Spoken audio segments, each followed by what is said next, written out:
Chapter 1. I really didn't want to time travel. My name is Xiao Bei, and right now I'm sitting in seat 2A of train number 13 on the high-speed rail from Ningxing to Hangcheng. I look around blankly, my mind a complete mess. Who am I? Where am I? I remember just being in my office, discussing the essence of life with my secretary, things like why fishnet stockings have letters on them, why high heels have studs, or why those ultra-short skirts are called JK uniforms. Eventually, mere discussions couldn't satisfy us anymore, and we went straight to battle, going 3 rounds at it. But when I opened my eyes, my secretary was gone. The lettered stockings and everything else vanished, and the luxurious office had turned into a train compartment. With a boom, a flood of memories rushed into my mind, flashing through my head like a slideshow of fragmented recollections. After a long while, I helplessly sighed and shook my head. Through these memories, I understood that I had traveled through time to a parallel world quite similar to my previous life. This world shares similarities and differences with my past life's blue star, but generally speaking, they're quite alike. Many people would probably feel both thrilled and overwhelmed by such a time travel experience, but I didn't want this at all. In my previous life, I was at least a billionaire with a successful career, a proper tall, rich, and handsome man. But in this world, my identity is simply beyond description. I'm an orphan, with an average appearance, just a face in the crowd, slightly better looking than an ugly guy but falling short of handsome. This transmigration is so unfair, it feels like poverty alleviation. Asterisk ding. The God of Wealth rebate system is now officially activated, asterisk. Just as I was complaining about the heavens' injustice and ranting about my transmigration, a crisp voice rang out in my mind. System? I was stunned for quite a while, repeatedly confirming it wasn't an illusion until my face flushed red. At that moment, a property panel appeared before my eyes. God of Wealth rebate system. Spend and get rebates. Randomized rebates every time you spend. A random multiplier between 1x to 100x is drawn for your rebate. Rebate funds come from safe and reliable sources, with corresponding stock trading records generated to help the host explain to others. God of Wealth Mall, unlocked. Note, spending amount converts 1:1 into God of Wealth points, which serve as the mall's currency.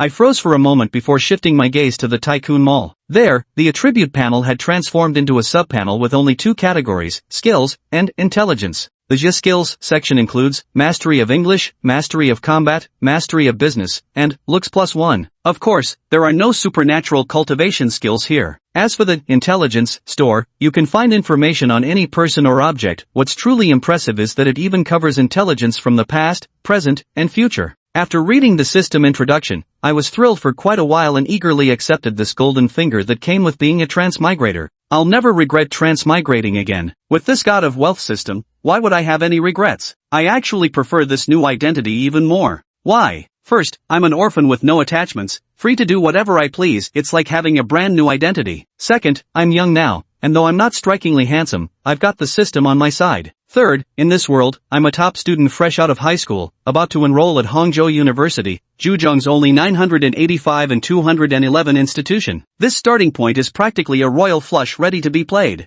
After understanding the system's functions, I immediately grasped how terrifyingly powerful it was. Unlike those tycoon systems in novels with endless missions and level-ups, mine was straightforward. The more I spent, the more money I'd have. Spending converts into tycoon points, which can buy skills from the system store to enhance myself. An intelligence network is also downright critical. In my past life, as a billionaire and corporate CEO, I knew all too well the importance of intel. In business, you either need a core competitive edge or the advantage of information asymmetry. With the system's intel functions, I could effortlessly build my own commercial empire. Don't think having a wealth god system means you don't need to start a business. Some high-level resources can't be acquired with money alone. I need to grasp both power and wealth. Now I've finalized my future development model, building a business empire with the system's cashback as the foundation, skills as supplementary tools, and intelligence as the core. After all, money and status are what attract beauties. This system of mine is simply unbeatable. It lets me take initiative and grow stronger by spending cash. Even with a mindset of someone in their 30s, I'm getting pumped right now. Life feels like a blind box of milk. From now on, my life will be nothing but creamy goodness. Want a big gulp? Take it. Want a small sip? Go ahead. Don't ask why Big Brother Robin's words are absolute truth. Chapter 2. Eye contact with the beauty. I logged out of the system, no longer clinging to my past life, nor missing my little secretary anymore. My mind was now brimming with visions of the future.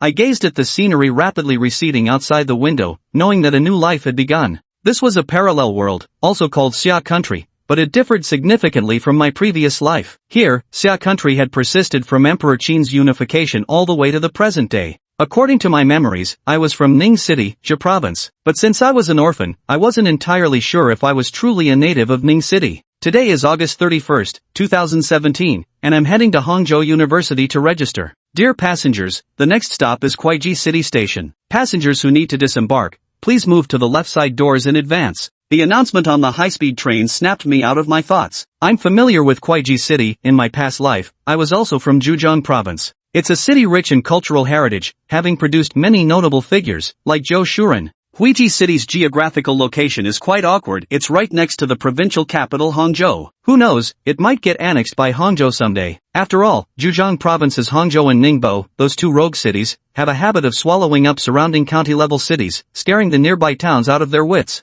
Soon, the bullet train stopped at Kuiji City. Watching the young people coming and going outside the window, the corners of my mouth curled up as I inwardly cheered.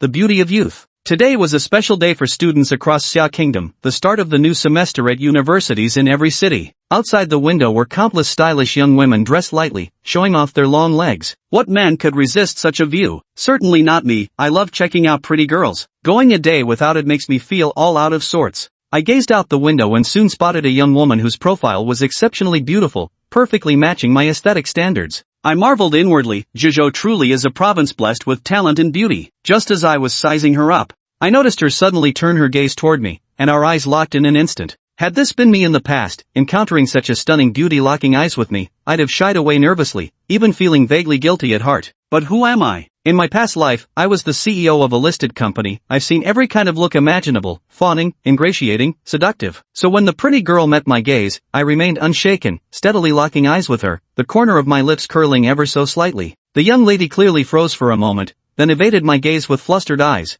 unconsciously brushing back a strand of her silky hair. She must be curious right now. Rarely do guys her age gaze at her as innocently as I do, completely free of any off-putting vibes. At this moment, she might even feel a secret delight, since being stared at just proved how attractive she was. If it were someone else, she probably would have turned cold-faced long ago. Guess it really depends on the person. Soon it was the young lady's turn to board the train. Just before stepping on, she subtly glanced back at me. Not because I was particularly handsome, nor was it love at first sight, just sheer curiosity about the effortless confidence radiating from me. This is the advantage of confidence. For ordinary-looking folks, it's all about the vibe. When people meet for the first time, who can see your inner qualities at a glance? Though intangible and elusive, temperament is something profoundly real. Watching the girl get on the bus, I felt a pang of loss and lowered my head to scroll through my phone. At that moment, someone arrived to take the neighboring seat meant for the person getting off at Kuiji City, carrying a faint, fragrant scent. Curious, I looked up and froze, then broke into a smile. Well, what a coincidence, it was actually that same girl from earlier. This serendipity is truly indescribable. Up close, I realized just how beautiful the young woman really was. She stood about 1.68 meters tall, with snow-white skin, delicate facial features, and those big, bright eyes framed by long lashes. She wore her hair in a ponytail, dressed in a pale blue sundress with white sneakers. Her bone structure was exquisite, and the glimpse of her collarbone was particularly enchanting. A delicate necklace adorned her neck, completing an image of pure innocence, the kind of girl who undoubtedly haunted many boys' dreams. At that moment, she stood hesitating in the aisle, a large suitcase beside her, deciding whether to place it in the middle or stow it in the overhead compartment. She noticed me and paused for a moment. I smiled and asked, "Need some help?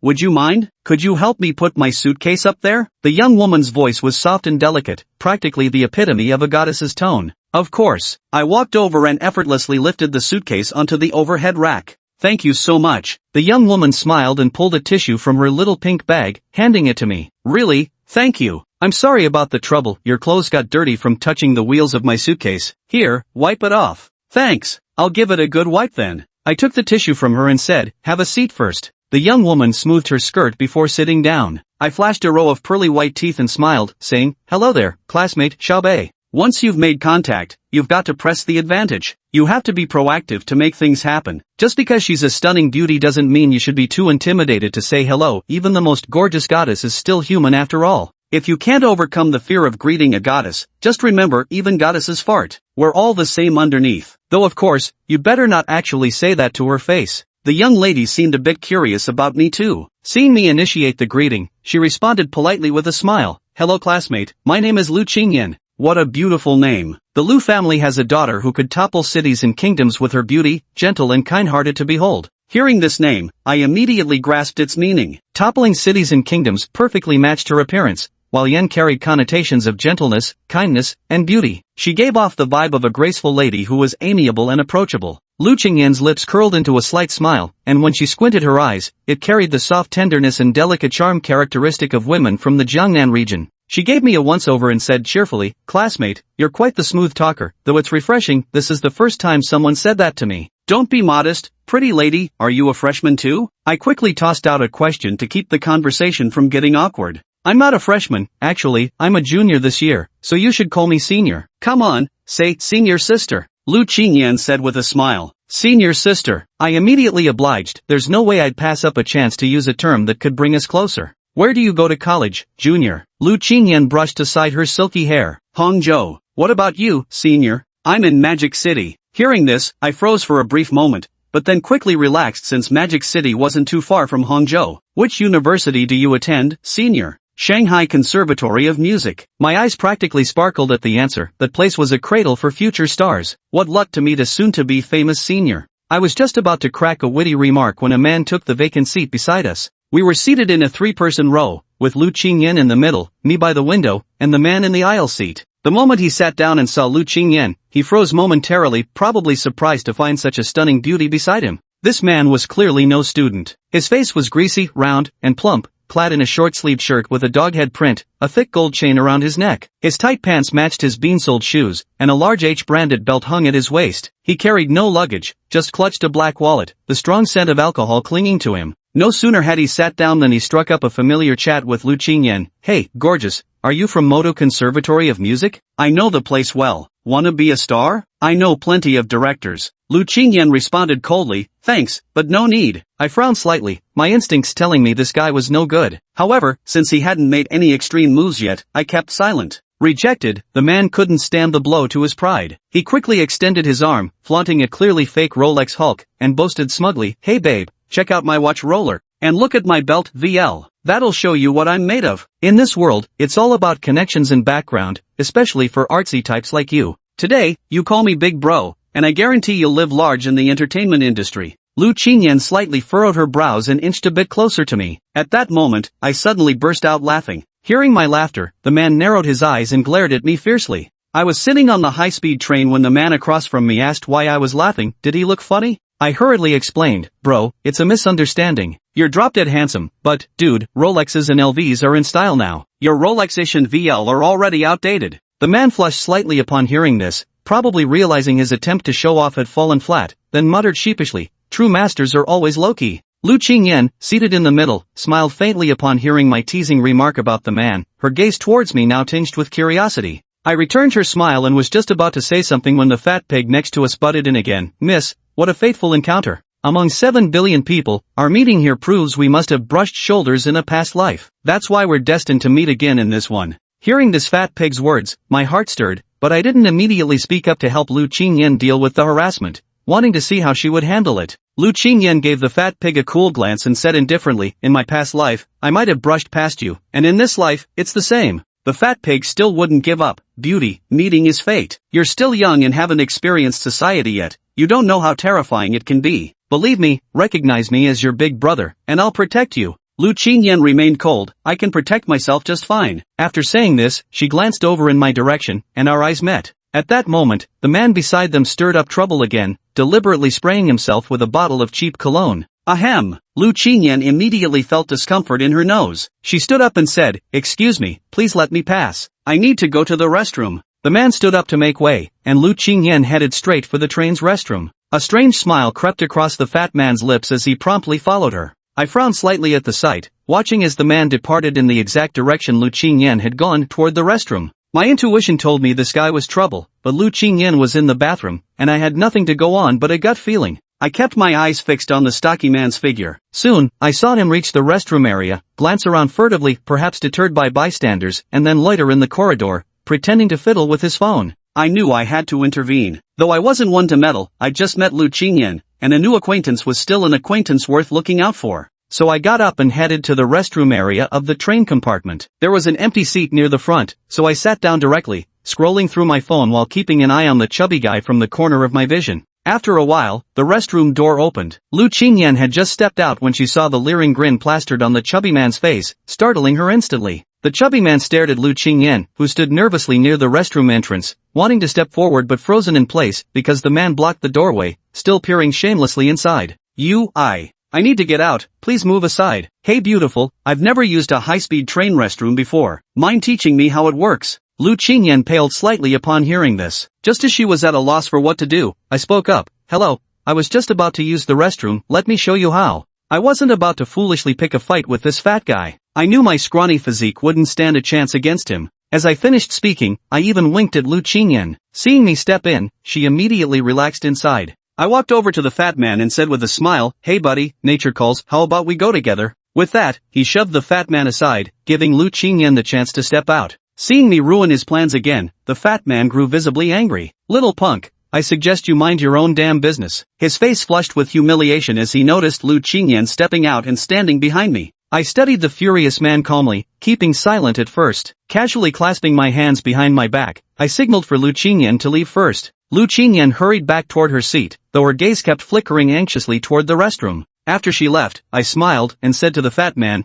big bro, even the gods have 3 urgent needs. How was I butting into your business? Why don't you go first? You little brat, I could have gotten a shot of that beauty if it weren't for you. The furious fat man blurted out what was really on his mind. I sneered inwardly, having already turned on the recording beforehand. Big brother, what exactly did you just say? I didn't catch that. Isn't this the restroom? Did you just say you wanted to do what? Take secret photos, is that it? I questioned. The fat guy looked at my slender figure and sneered, kid, trying to play the hero to save the damsel? You're way too green for that. What if I do want to take sneaky photos? Huh? You dare to pick a fight with me? Looks like you're still a student. Don't be impulsive and ruin your future. Without saying much else, I replied, go ahead, big bro, the restroom's all yours. With that, I walked away. Seeing me turn my back, the fat guy snorted disdainfully, then spotted Lu Qingyan sitting in the middle seat. He immediately opened his phone camera and prepared to return to his spot. Who would have thought? Just then a train security officer arrived. I walked right up, not sure what I said to them, then took out my phone and handed it to the officer.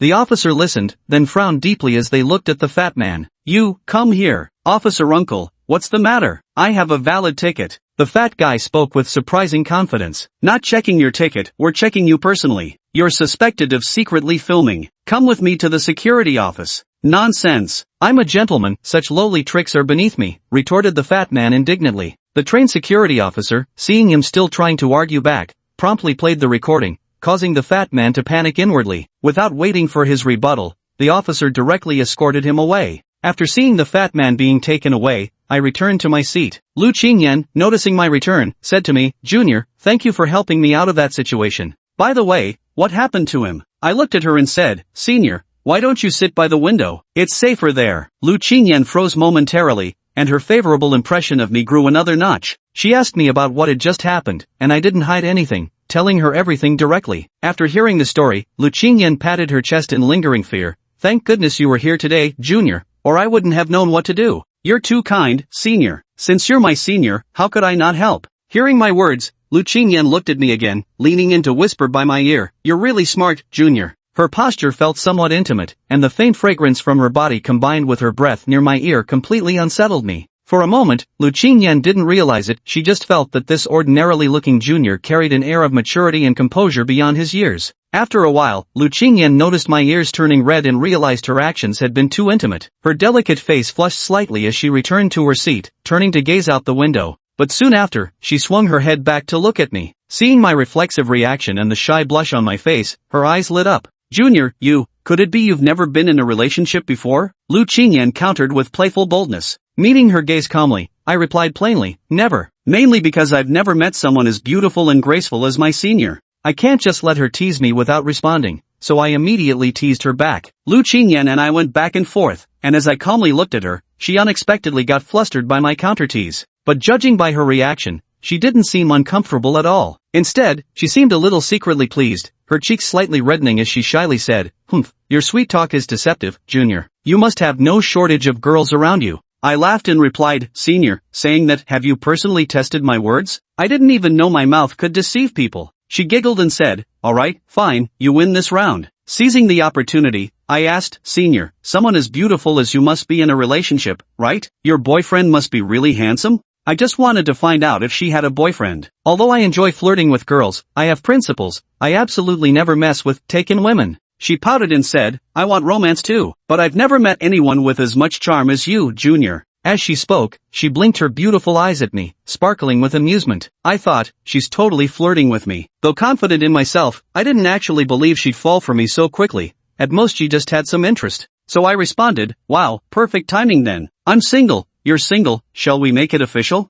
She chuckled and said, Humph, Junior, you've given yourself away. I was just joking. I quickly changed the subject and asked, Senior, you must have a heavy academic load, right? From her previous remarks, I could guess that she had romantic thoughts but had never been in a relationship, and now being already a junior, the reason probably was lack of time. She looked at me in surprise. Junior, you're really clever. How did you know? Many people have biases against art students, thinking they have a lot of free time, dressing up beautifully every day to check in at cafes and living an Instagram perfect life, but that's actually not the case. I calmly analyzed, because I know studying art isn't an easy thing. Although I'm not sure what specific major you're pursuing, I believe anyone engaged in artistic pursuits who wants to achieve results and has ambitions would work extremely hard. After all, compared to academic studies, art is equally challenging. It's not something just anyone can master. She was too shocked to speak, and I could sense she'd noticed something different about me. Most prospective college students are still in the ivory tower of high school, with limited understanding of university and society, yet I could clearly see the exhaustion in her. She feels both happiness and grievance, happy that I understand her struggles, yet aggrieved that so many people fail to recognize their efforts.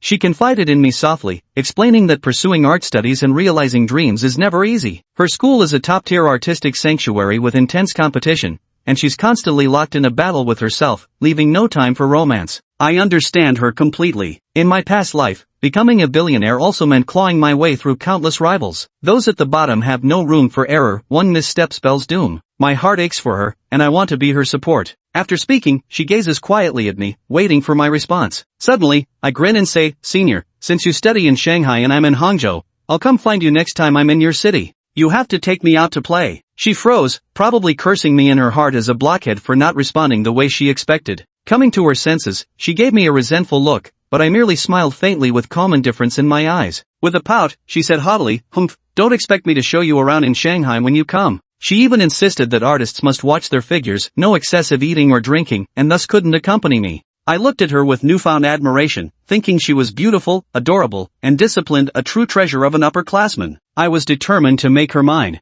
I said to her, sometimes, blindly pushing yourself in this rat race might not be the best approach. Dreams are precious, but the path to achieving them is bitter. It's important to balance work and rest. Who knows, you might even find inspiration while enjoying yourself. She gave me a deep look, and the gloom in her eyes vanished. She was emotionally intelligent and clever, understanding exactly what I meant. Spending time with me was far more comfortable for her than dealing with those immature boys at her school. She laughed and said, what you said does make sense. I took out my phone and said, Senior, let's exchange WeChat. I'll contact you when I get to Magic City. Everything felt so natural, but my smooth moves left my chubby friend beside me utterly stunned, his eyes nearly popping out. Lu Qingyan didn't hesitate either. We swiftly exchanged numbers in WeChat. After connecting, I noticed her profile picture was of herself, dressed in a red gown playing violin on stage. So she's a violinist, Senior. Teasingly, she said, alright, Junior, let me give you a nickname. How about Stinky Junior? She looked at me defiantly. Smiling, I added her contact as Little Seven. She had been sneaking glances and, upon seeing the name, pouted and asked, oh, so, Junior, who are 1, 2, 3, 4, 5, and 6 then? Some other pretty girls?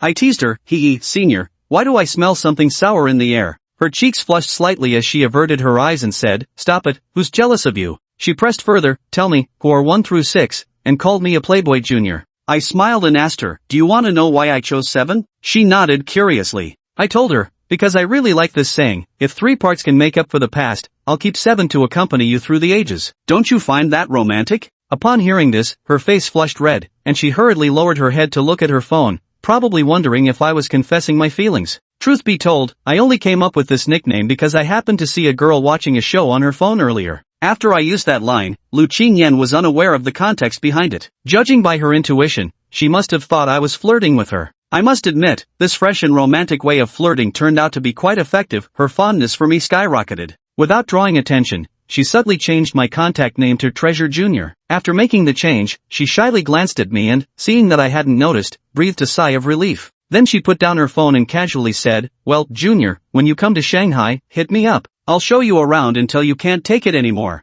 I replied, great, let's have our fill of fun. When I visit Magic City, I'll be counting on you, senior. Don't worry. I'll make sure everything is perfectly arranged for you, she laughed. We exchanged smiles, and the atmosphere turned subtly intimate. I wasn't rushing to be with her right away. Romance should unfold naturally with time, and keeping the right distance might actually be better. Nearby, Fatty watched us exchange numbers and plan our meetup in Magic City, grinding his teeth in frustration. No matter how hard he tried, he couldn't grasp why flirting came so effortlessly to me. The train announcements signaled our arrival at Hangzhou Station, and the chubby guy immediately got up to leave, probably afraid he'd die of anger if he stayed any longer. Lu Qingyin's eyes brimmed with reluctance as she said to me, "You naughty junior, you must come to Shanghai to find me." After some thought, I replied, "My heart's overflowing joy comes to a pause here, but I hope there'll be new chapters between us. When that time comes, senior sister, don't pretend not to know me." She smiled and nodded. Under her wistful gaze, I stepped off the high-speed train onto the platform where our eyes met. I mimicked holding a phone with my hand, and she gave a slight nod in understanding. The train started moving, and she waved goodbye to me. I gave a slight nod in response. Watching the train recede into the distance, I took out my phone, snapped a photo, and sent it to her.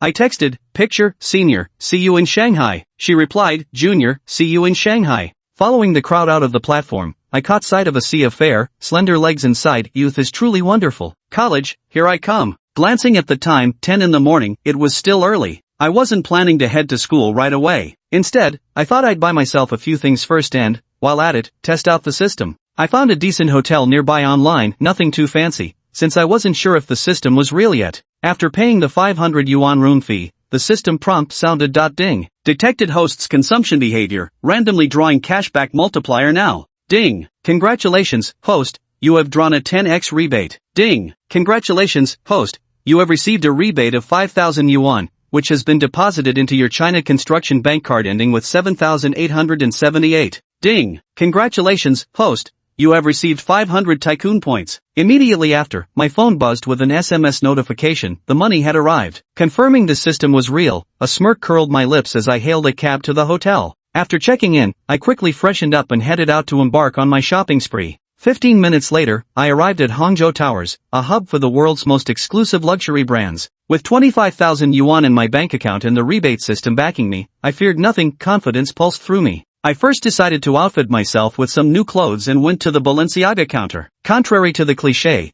I didn't encounter any condescending sales associates. I picked out a cola blue short-sleeved shirt and a pair of white casual shorts, spending 3,000 yuan and getting 6,000 yuan in rebates. Wearing the new outfit, my demeanor improved noticeably. Then I went next door to the Gucci store and bought a pair of white sneakers. After completing the set, my funds grew to 38,000 yuan. Truly, the more I bought, the more I earned. Exiting Gucci, I spotted a Huawei flagship store and walked right in. I asked the salesperson, "Hello, do you have the Huawei Mate 50 Pro in stock right now? Which color would you prefer, sir?" "Black will do, with 512 gigabyte storage." Thinking I might need to handle files on the phone later, I opted for the larger storage capacity. The salesperson's eyes lit up as he led me to the checkout counter. "Xiao Wang, one Mate 50 Pro with 512 gigabytes. Got it, Brother Chen." The salesman, Brother Chen, asked me, "Will you be paying by card or QR code, sir?" "WeChat Pay, please." I opened the payment code and completed the transaction.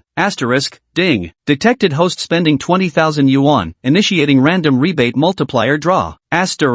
Ding. Congratulations, host, on successfully drawing a 100x rebate. Ding. Congratulations, host, on receiving rebate funds of 2 million, which have been transferred to your bank card ending in 7878. Even with my calm temperament, I was stunned by the system's notification. This luck was just too good. I'd become a millionaire in an instant. After sorting out the documents and app at the Huawei store, I spent another 16,888 yuan on a Huawei business laptop. This time, the rebate was 1x, which basically meant I got it for free. Leaving the Huawei store, I went on a shopping spree around the mall. LV, Givenchy, CK, Nike. If I liked it, I bought it. By the end of half a day, my funds had ballooned to over 8 million. There's too much stuff, so I left it at the store and decided to buy a car. First, it's inconvenient to carry so many things, and second, I'll need a car often in the future. Having one would make things easier. No sooner said than done. I exited Hangzhou Tower and went straight to the neighboring Mercedes-Benz 4S dealership. Chapter 7, AMG S63 Coupe. Hangzhou Tower isn't just about top-tier luxury goods. Some luxury car 4S dealerships have them too. Xiaobei didn't plan to buy a supercar mainly because supercars are all custom-made and take too long. Right now, Xiaobei doesn't have that kind of time to wait. So for now, he could only choose a temporary commuter car, and buy one later when he has both the time and sufficient funds. Xiao Bei went straight to the first floor of Hangzhou Tower, entering the Mercedes-Benz dealership. He had just stepped into the Mercedes-Benz showroom. His attention was immediately drawn to a particular car. It was a black AMG two-door coupe, flat and sleek bodywork, the large sporty three-pointed star emblem prominently displayed at the very center of the showroom. At the sight of this car, Xiao Bei's mind flashed with one phrase, a suit-clad beast. The car appeared elegant on the outside, but only those who truly knew it understood its untamed nature. Xiao Bei's gaze lingered on the vehicle, utterly captivated, unable to look away. This car is the AMG S63 Coupe. Not only is the Audi RS7 the epitome of a suit-wearing brute, but this AMG S63 Coupe equally embodies that very term. Xiao Bei walked towards the car. Soon, a young female salesperson dressed in a uniform with black stockings hurried over. "Hello, sir. I'm Li Wen, a sales representative at the Hangzhou Plaza Mercedes-Benz dealership. It's a pleasure to assist you. May I know how you prefer to be addressed, sir?" Xiao Bei glanced at the saleswoman. Her fair skin was smooth and wrinkle-free, suggesting she was quite young. With large eyes and a practiced professional smile playing on her lips, she appeared eager to help. The first impression was incredibly comforting. Xiao Bei nodded with a smile. "My surname is Xiao. Mr. Xiao, are you interested in this AMG S63 Coupe?" Li Wen asked with a smile as he extended his hand toward the AMG S63 Coupe displayed in the showroom. "How did you know?" Xiao Bei was slightly surprised. "Because the moment you entered, your eyes were fixed on it the whole time," Li Wen replied with a smile. Li Wen's words piqued Xiao Bei's interest slightly. Anyone with even basic knowledge of cars would stop to look at this vehicle. "How did you determine that I could afford it?" "Because of your aura, Mr. Xiao. It's rare to see someone of your age with such presence, so I took the liberty of assuming you might be a potential buyer for this car." While guiding Xiao Bei towards the Mercedes AMG S63 Coupe,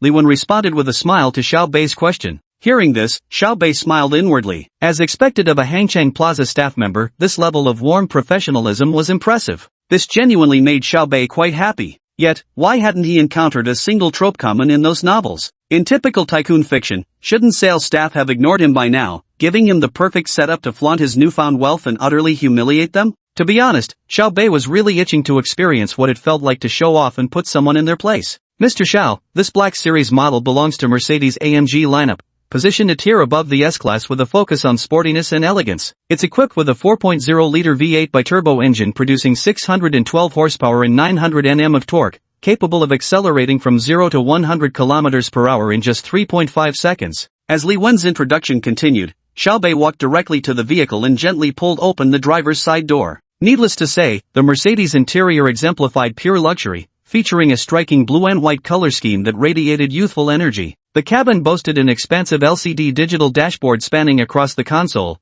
complemented by multicolor ambient lighting. Extremely luxurious. At this moment, Li Wen also took the passenger seat and said to Xiao Bei, "As for the interior that's visible, Mr. Xiao, I won't elaborate too much. Let me introduce some hidden features. For instance, your seat is equipped with smart technology. When you turn, the lumbar support will protrude, and during sharp turns, the seat will tighten around you." Quite intelligent. Our vehicle isn't just about being sporty or fast, it's primarily about elegance and composure. Of course, while maintaining this elegance, we've ensured it packs all the necessary power. At the same time, when driving this car, it's something only those who truly understand can appreciate. Beyond refusing to follow the crowd, it offers exceptional comfort, much like your own life, graceful and composed, yet never lacking in passion. Xiao Bei inwardly nodded as he listened to Li Wen's words. No wonder he was in sales. These were precisely the kind of remarks Xiao Bei loved hearing. "How much does this car cost? Do you have one in stock?" Xiao Bei ran his hand over the steering wheel as he asked. Upon hearing this, Li Wen was slightly taken aback, then his face broke into an excited and joyful smile. "Mr. Xiao, currently this is the only available car in stock. It was configured by a previous customer, but due to personal reasons, they missed the scheduled pickup date. If you're interested in this particular model, we can offer you a suitable discount." Li Wen spoke frankly. "How much?" "The standard on-road price is 3.5 million, but we can offer you a slight discount on this one at 3.3 million, ready to drive off immediately." Li Wen responded with a smile. "Do you provide license plate services?" "I haven't won the lottery for a plate yet." Xiao Bei suddenly remembered Hangzhou's license plates were assigned through a lottery system, but the process was notoriously slow. However, Xiao Bei knew some 4S dealerships keep a collection of license plates to sell as add-ons. Upon hearing this, Li Wen smiled slightly and said, "Mr. Xiao, we do have license plates. May I ask what tier you're looking for?" "What tiers do you have available?" "The standard ones go for 100,000 yuan per plate. Mid-range triple-digit repeats cost 500,000, while premium quadruple-digit repeats run 1 million. What do you think?" Which of the 1 million yuan license plates are still available?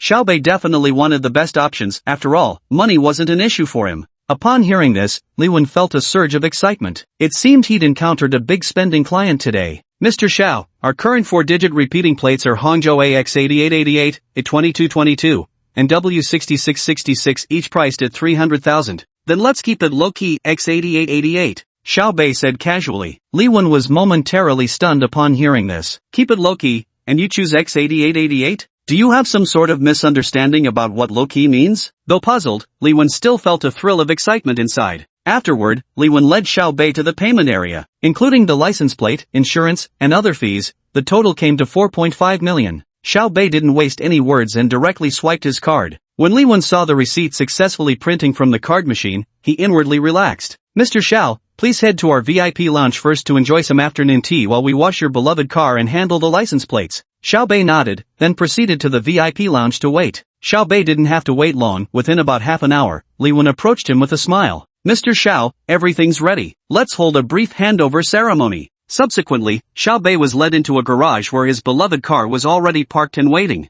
The staff members standing nearby began applauding. After the brief ceremony, Li Wen walked up to Xiaobei with a smile. Mr. Xiao, here are your car purchase documents, the green vehicle registration book, driving license, and 2 spare keys for your beloved car. Here you go, Li Wen said as he handed the document folder to Xiaobei. As he handed the keys to Xiaobei, Li Wen's fingers subtly brushed against Xiaobei's hand, saying with meaningful emphasis, Mr. Xiao, if you encounter any issues with the car later, feel free to ask me anytime. Here's my business card. Xiaobei calmly took the items with an impassive expression. He immediately gave her a faint smile. Then he got into his car and drove away. As for that business card, Xiaobei threw it straight into the trash bin when he parked in the underground garage. Xiaobei did like women, but that didn't mean just any woman could crawl into his bed. Chapter 8, Peak Beauty. After getting out of the car, Xiaobei went straight back to Hangzhou Plaza to collect the items he had purchased earlier. With the help of the store staff, he loaded everything into his vehicle. He had just returned to the hotel. After getting back to the hotel,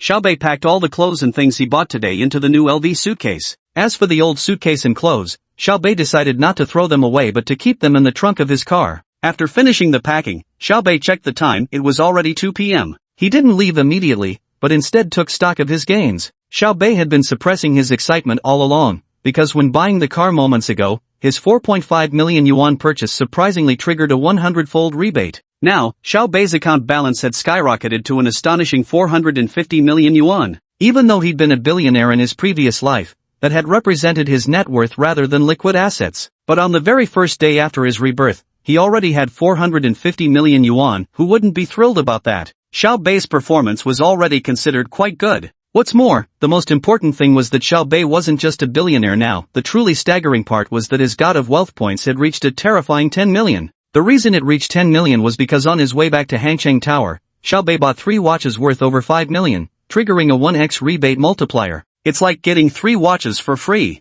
Now that he had wealth god points, Xiaobei decided to purchase some skills, preferably ones that could make him more handsome. Xiaobei's current looks weren't ugly, but they weren't strikingly handsome either. If rated, he'd be an 80. Below 60 would be unwatchable, downright hideous. 61 to 70 is average ugly. 71 to 80 is average. 81 to 90 is kinda handsome. 91 plus is god-tier handsome. Xiaobei opened his system mall and directly spent 1.1 million to purchase plus 11 appearance points. Instantly, he felt changes occurring in his body. Xiaobei walked to the bathroom and looked at himself in the mirror, smiling faintly. His originally thin and frail physique had now transformed into a well-proportioned build, the kind that looks lean in clothes but reveals muscular definition when undressed. Moreover, his height had increased from the original 1.78 meters to a full 1.8 meters. Finally, there's the facial contour. There isn't much difference from before, but the nose bridge is straighter, with sharp eyebrows and starry eyes. The system made subtle adjustments to his face, elevating his overall attractiveness to the next level. Looking at his reflection in the mirror, Xiaobei felt like he was seeing his dear readers handsome beyond compare. Xiaobei was quite satisfied with his current looks, feeling a bit like Hangzhou's own Andy Lau. Xiaobei also purchased the Business Mastery skill, spending 2 million tycoon points. The Learning and Thinking Mastery skill cost him 3 million tycoon points. The Combat Mastery skill also required 3 million tycoon points. The business skills were primarily for building his future commercial empire, while the learning and thinking abilities aimed to make him a scholarly prodigy who could grasp concepts instantly. Although the original owner was also a top student, the current thoughts are indeed those of his past life, so he needed to buy one. Xiao Bei knew that he wouldn't be spending much time studying at school in the future. Thus, to make it easier to request leave, his academic performance had to be exceptionally good. As for the martial arts skill, it was easy to explain that college students, youthful and spirited, might inevitably get into fights. He wouldn't actively provoke others, but he needed to know how to defend himself. Moreover, the martial arts skill made Xiao Bei's muscles even more perfect in every aspect. Not the bulging muscles from bodybuilding, but the kind forged through martial arts training. The most noticeable change was his abs. What was once a single unified belly now sported 8 defined blocks. Seeing his transformation, Xiao Bei laughed heartily at his reflection in the mirror. A glorious new life, a glorious university journey, here I come, Xiao Bei. Everything prepared, Xiao Bei checked out of the hotel directly. He got into his car and headed straight for Hangcheng University. Half an hour later, Xiao Bei parked his car in a parking lot across from the university. He didn't want to draw too much attention. After getting out of the car, Xiao Bei retrieved his luggage from the trunk. When leaving the hotel, Xiao Bei made sure to dress up a bit. His clothes, pants, and shoes remained the same, but he styled his hair in a trendy look reminiscent of Jackson Wang from his past life. Absolutely drop-dead gorgeous. On his wrist was an Audemars Piguet Royal Oak with an orange strap, giving off a youthful vibe. Pushing his suitcase, Xiao Bei slowly walked away from the parking lot. Soon, Xiao Bei arrived at the entrance of his university in this life, Hangcheng University. At this moment, the campus gate was already bustling with crowds of students streaming inside. Some had parents helping with their luggage, while others, like Xiao Bei, pushed their own suitcases alone. With a happy heart, Xiao Bei stepped into the campus. Since it was new student registration day, Xiao Bei spotted the orientation signs as soon as he stepped onto campus. The crowd included upperclassmen volunteers wearing red and yellow vests. But Xiao Bei didn't trouble them, instead following the directions straight to the gymnasium. The gym was even more crowded as this served as the registration venue. The area in front of the gymnasium was already bustling with people. Outside the gym, there was a banner that read, "Welcome Class of 2017. Entering the gymnasium, the noise grew even louder. People were everywhere. Each department had set up their stations by pushing several tables together, with roll-up banners standing beside them. These banners displayed the names of the respective departments and their class divisions. Xiao Bei pushed his luggage along and quickly spotted the registration point for Class 1 of the Finance Department. The reporting spot for Class 1 was crowded at the moment, with a long line waiting. "Wow, Bei, look quick. I spotted an absolute gem, so handsome." The girl named Bei followed her best friend's gaze after hearing her words. Instantly, she wore a starstruck expression and blurted out, "Wow, this junior is seriously gorgeous." Their voices caught the attention of several nearby girls, who all turned to look in that direction. Immediately, they spotted Xiao Bei standing out from the crowd like a crane among chickens. "Wow, he's handsome and rich. Look at his suitcase, it's the latest LV trolley. His clothes are from Balenciaga, and that watch definitely isn't cheap.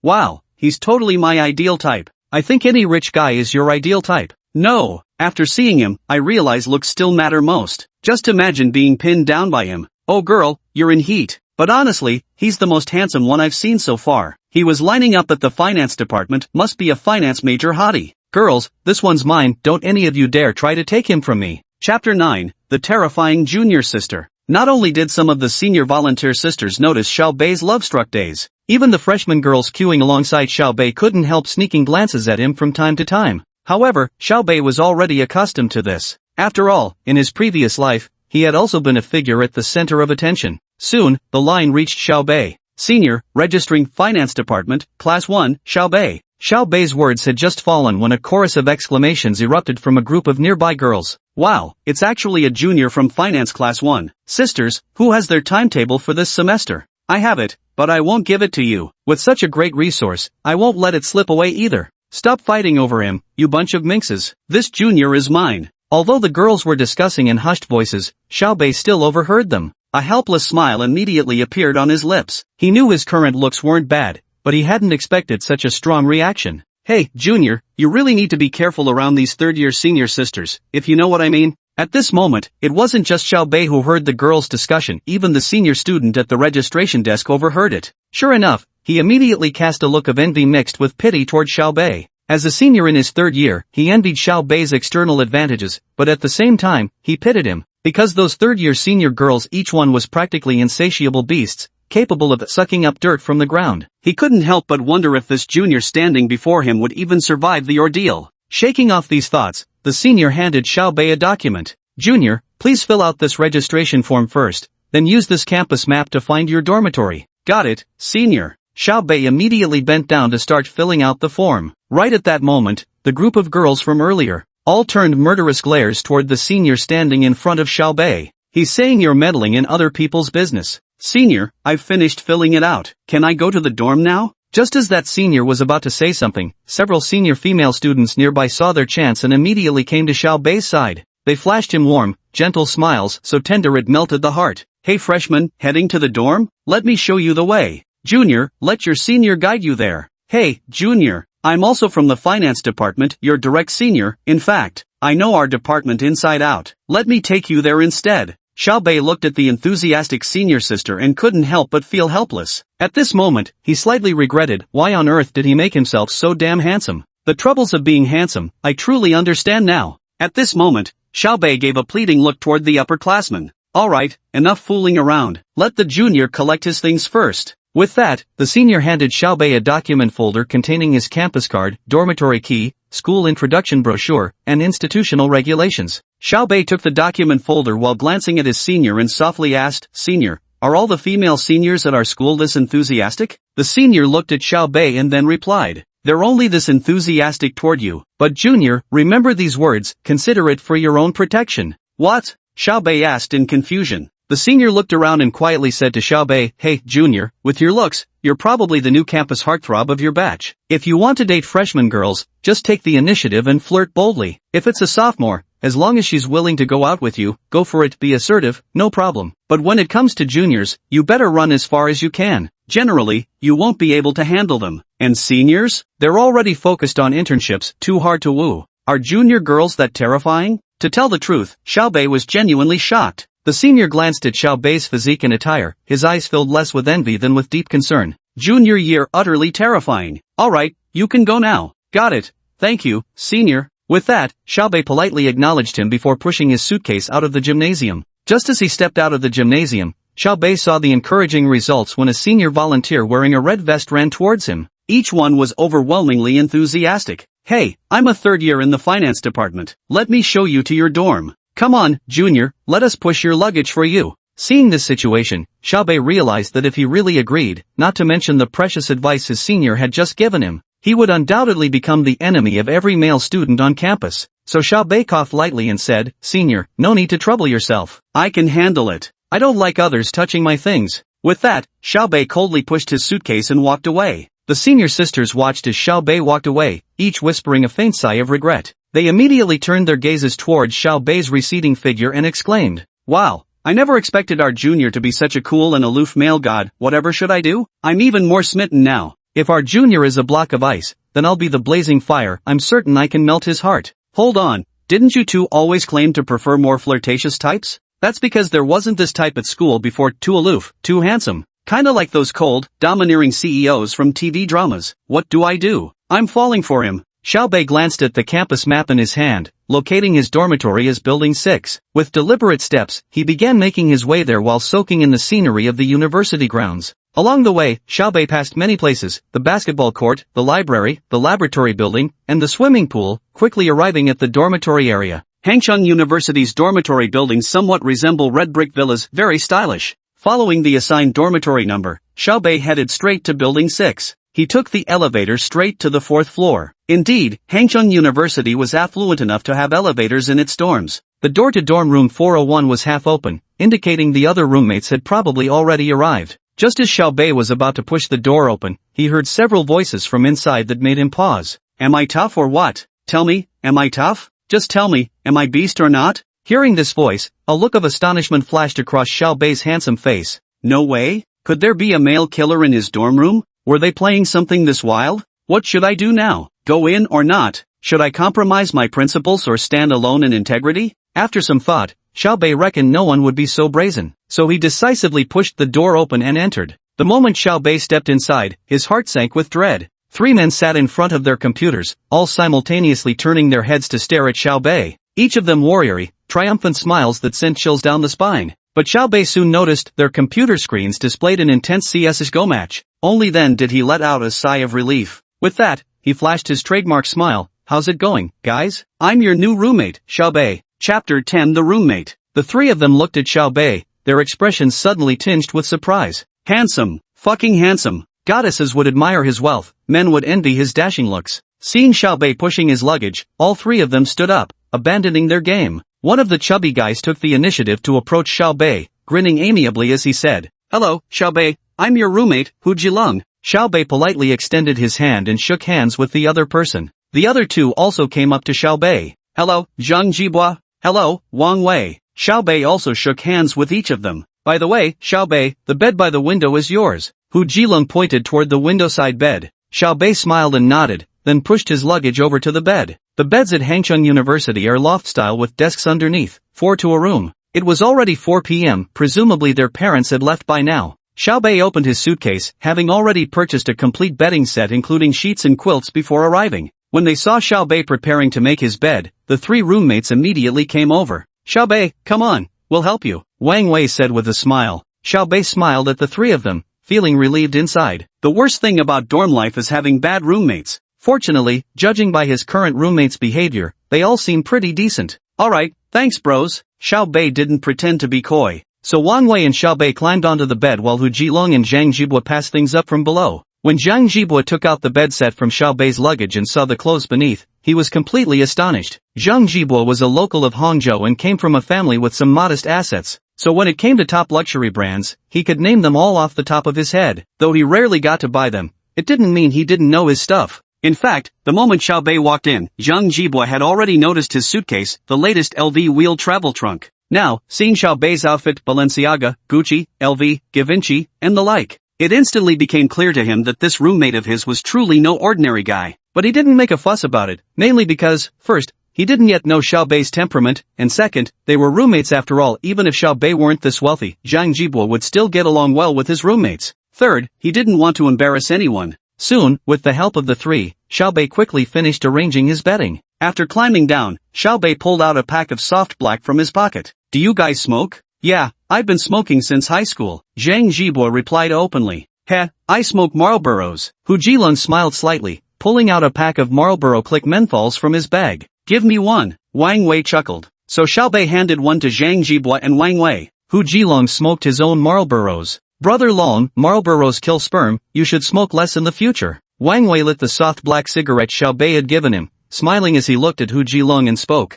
"It's fine, my youth and vigor are overflowing. Killing a few more monsters won't hurt, otherwise the ladies would cry," Hu Jilong said with a lecherous grin. "Ah ha ha ha." Xiaobei and Zhang Jibua both burst into laughter. Xiaobei found this chubby guy quite amusing. Despite his weight, Hu Jilong had handsome facial features. He'd definitely be a handsome guy if he slimmed down, especially with his current trendy fashion sense. He must come from a well-off family that lacks nothing. While chatting and smoking together, Xiaobei also subtly observed the group. Hu Jilong, born in Wenzhou, Zhejiang province, no wonder he dressed like a trendy, chubby dude. Wenzhou is known for producing entrepreneurs, and out of the 5 roommates, 4 came from families that owned factories. Zhang Jibua, a local from Hangzhou, Zhejiang, was both handsome and composed. Through their conversation, Xiaobei realized Zhang wasn't just good-looking but also highly emotionally intelligent. If Xiaobei weren't around, he'd easily be the best-looking guy in the dorm. Wang Wei, this guy turned out to be from the same hometown as Xiaobei, Ningqing in Zhejiang province, and was also handsome. While Zhang Jibua had a rugged handsomeness, Wang Wei gave off more of a little puppy dog vibe, with pale skin. Yet, from their earlier conversation, his personality totally contrasted with his appearance, full of masculinity. His family background definitely wasn't shabby either, sporting the latest iPhone and wearing a J11s. While Xiaobei was sizing up the others, the three of them were also taking stock of him.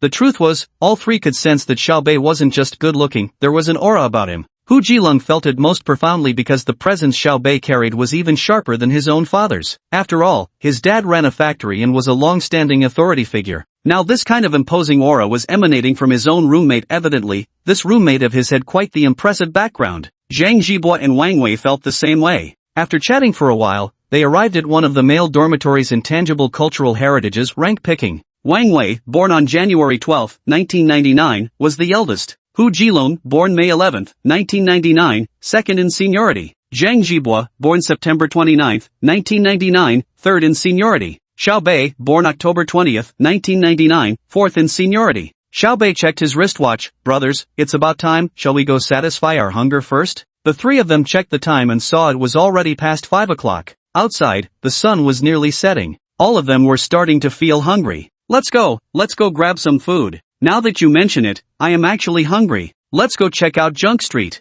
Zhang Jibua was clearly very familiar with Hangzhou University. Junk Street was a snack street adjacent to the university, lined with street food stalls and small restaurants. Xiaobei and the other three left the dormitory and headed toward the school gate. Xiaobei, Zhang Jibua, Wang Wei, and Hu Jilong walked out of their dormitory together. Instantly, they became the most eye-catching guys on campus. No need to elaborate on Xiaobei's handsomeness, but Zhang Jibua and Wang Wei were genuinely good-looking too, with estimated scores of around 90. Even Hu Jilong wasn't considered greasy by anyone. His facial structure was excellent, though admittedly he was a bit heavy. But when it came to fashion sense, he was on point, that much was undeniable. Brother Long is definitely the most handsome among all the fat guys. With 3 ultra-handsome guys and 1 half-handsome guy in the group, how could this lineup not attract attention? Brother Long walked with the trio while browsing his phone with his head lowered. Xiaobei and the other two chatted together, and whenever they spotted a good-looking senior girl, all 3 pairs of eyes would immediately lock onto her. At that very moment, Hu Jilong, who had been lagging a step behind, was browsing the university's online forum to catch up on campus gossip,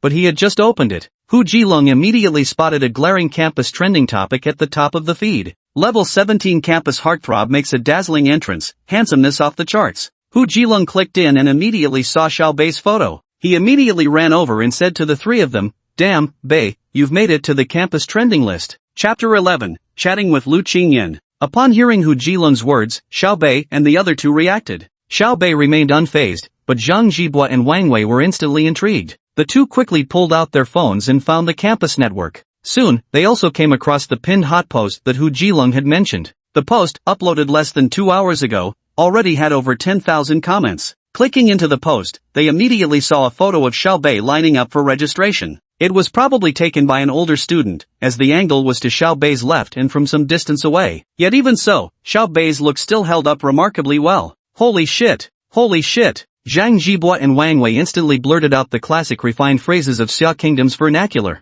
Alumni number 1, wow, what a handsome junior. Which class is he in? I want to bring him breakfast, lunch, and dinner. Alumnus 2, found a fawning senior sister from upstairs, certified. Alumnus 3, wow, seems like a rich young man too, decked out in all branded clothes. Alumnus 4, hee, just spotted this junior, though his 3 roommates aren't bad either. Except for one on the chubby side, but senior sisters who like guys with a little meat shouldn't miss out. Picture. Alumnus 5, sisters upstairs, I saw it, their dorm room must be some legendary paradise. When Zhang Jibua and the other two saw that they had made it onto the trending list alongside Xiaobei, their hearts instantly swelled with excitement. Then, without hesitation, they all turned their gaze toward Xiaobei. Lao Si, you're the god of our dorm 401. Lao Si, you're a legend. Whether we eat meat or veggies for the next 4 years depends on you. Not gonna say much, just one word, freaking awesome. All 3 were just freshly adult college students, so it was perfectly normal for them to be a bit naive and excitable, especially since today was literally their first day of school, with their entire dorm room 401 trending on social media. What do you call this? Bringing glory to the ancestors? Wait, that doesn't feel quite right.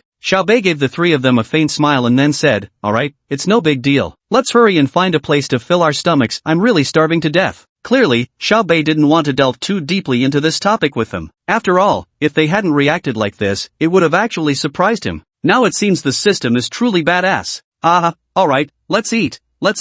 Hangzhou University has 4 main gates in total, with the north gate located near Trash Street, just across the road from the campus entrance. When the 4 arrived, both sides of the street were lined with restaurants, and a spacious open-air plaza was packed with food stalls. Since it was the first day of the semester, the snack street was bustling with crowds. Freshmen, just like Xiaobei's group, had come out to eat together and bond over meals. The old-timers came out to eat, after not seeing each other for 2 months, and were ready to have a few drinks and brag a bit. Wow, guess what kind of shop I just saw? Hu Jilong pointed at a nearby store and grinned mischievously. Xiaobei and the other two looked over and saw a hot pot skewer shop by the street named, next door Old Wang Skewers. Damn, that name is seriously badass, Wang Wei said with a laugh. How about we eat at this place? It looks pretty popular. Zhang Jibua chimed in. What, everyone wants to be the neighbor named Lao Wang? Xiaobei couldn't help but quip. So, guys, want to experience what it's like to be the infamous Lao Wang next door? Xiaobei joked, looking at the other 3. The 3 of them exchanged sly grins upon hearing this. The 4 entered. The establishment was quite spacious with stylish decor. The restaurant had both upstairs and downstairs seating. Leaving Hu Jilong and Wang Wei to order, Xiaobei and Zhang Jibua went straight to the second floor, where the restaurant was already packed with people. Xiaobei and Zhang Jibua found a windowside seat and sat down. No sooner had they sat down than Xiaobei glanced around, his eyes suddenly lighting up. He immediately started vigorously winking at Zhang Jibua. Second bro, 12 o'clock direction, killer legs. Holy shit. Zhang Jibo's eyes were glued to the table of girls in the 12 o'clock direction, staring at their creamy white thighs, rendering him speechless. I fucking love college. Go get their WeChat, Xiaobei teased with a laugh. Zhang Jibo was momentarily taken aback by the remark, then said speechlessly, I have no interest in being a pervert. Big bro prefers meat that willingly delivers itself to my door. Now that's delicious. As the two chatted, Hu Jilong and Wang Wei soon caught up with them. Long Ge, look, 12 o'clock direction, there are several beauties, all with killer legs. Zhang Jibo called out to Hu Jilong, who then turned to look along with Wang Wei. Wang Wei was stunned for a moment. 666, Brother Long, go get her WeChat. Go ahead, why don't you go yourself? Xiaobei looked at them with a faint smile. These guys had been boasting wildly in the dorm earlier, but now when it came to actual execution, they'd all chickened out. Right at that moment, all four of their phones rang. The four looked at their phones. It was a message from their class advisor in the group chat, announcing a class meeting at 6 p.m. in classroom A101. Damn, I was hoping to have a few drinks, but looks like that's not happening now. Let's finish eating early and head back, Zhang Jibo said helplessly. Plenty of time for that later, we've got 4 whole years of university ahead of us, Hu Jilong said while eating edamame. Xiaobei checked the message and was about to put down his phone, but right at that moment, a WeChat notification popped up on his screen. When he clicked it open, a smile instantly appeared at the corners of his mouth. The WeChat message was from none other than Lu Qingyan. Lu Qingyan, Jr., are you all settled in? I just finished tidying up. Xiaobei, all settled in. I'm having a meal with my roommate now. Lu Qingyan, make sure to get along well with your dorm mates. They'll be like family for the next 4 years. Xiaobei, okay, senior, have you eaten yet? Xiaobei was currently chatting with Lu Qingyan when his 3 buddies noticed him glued to his phone, typing away. They exchanged glances. Wang Wei, old 4, who are you texting so intently? The food's here, aren't you going to eat? Xiaobei looked up and replied, nothing, just a friend. You guys go ahead and eat first. Friend? More like a girlfriend. Zhang Jibo quipped with a laugh. Just one friend, I'm still a single dog alright, Xiaobei said with a laugh. He was met with 3 pairs of rolling eyes. Do you even believe what you're saying? Faced with this, Xiaobei could only feel utterly helpless. I'm telling the truth, but if you won't believe me, what can I possibly do about it? Xiaobei continued chatting with Lu Qingyan, but before long, she took the initiative to say goodbye. Lu Qingyan, Jr., my roommate is calling me to dinner. I'll message you later. Make sure to eat well, you look a bit skinny to me. Xiaobei, got it. Next time I visit Modu to see you, I'll definitely have an 8-pack. Lu Qingyan, oofed. Daydreaming again. Even if you had an 8-pack, I wouldn't get to see it. Xiaobei, if you're curious, senior, we can find a place where I can show you. Lu Qingyan, lewd face, let's talk when you actually have one. Lu Qingyan, alright, I'm going to eat now. You should have your meal properly too. Xiaobei, got it, likewise. Wait for me patiently in Shanghai. Chapter 12 Qin Mingxue. Music Conservatory, Magic City. Lu Qingyan saw the last message Xiaobei had sent, her cheeks flushing slightly pink. At that very moment, someone tapped Lu Qingyan on the shoulder from behind. Lu Qingyan hastily put away her phone, her face flushed as she turned to look. Ah, Dinyoer, you scared me to death. The roommate who was called Dinyoer looked at Lu Qingyan with a knowing expression. Yen, you're hiding something from us, something's off. Are you in love? Lu Qingyan averted her gaze and protested, what nonsense, there's nothing like that. Stop making things up. Dainio gave Lu Qingyan a meaningful smile. From the time you came back from home to now in the dorm, you've been glued to your phone, that's not like you at all. I just saw you chatting with someone on WeChat, smiling from ear to ear. Not at all. Lu Qingyan panicked and quickly reached out to cover Dinyoer's mouth. Wah! Alright, sweetheart, let's go eat. Meanwhile, after putting down his phone, Xiaobei finished the meal under the meaningful gazes of the other 3 people. Then, he left the shop. To be honest, the taste wasn't bad. Unlike in novels where one might encounter a beauty being harassed during a meal, leading to the protagonist bravely stepping in and winning her heart. After all, such things happen with very low probability. Life is not a novel. By the time they returned to the dormitory, it was almost 6 o'clock. All 4 of them were flashy dressers, Xiaobei being no exception. They all deliberately dressed to impress in tacky outfits. After dressing up with great effort, the 4 of them swaggered out the door with pride. The first class for freshmen was always a solo venture from each dorm, since everyone still barely knew each other beyond their own roommates. The 4 walked together toward the lecture hall. The 3 dog sons glared at Xiaobei with undisguised envy. Zhang Jibo said, come on, old 4th, you're already handsome enough. Dressing like this, how are the rest of us supposed to compete? Wang Wei, exactly. I was always the handsomest back in high school, but then college comes along and I meet a dude like you.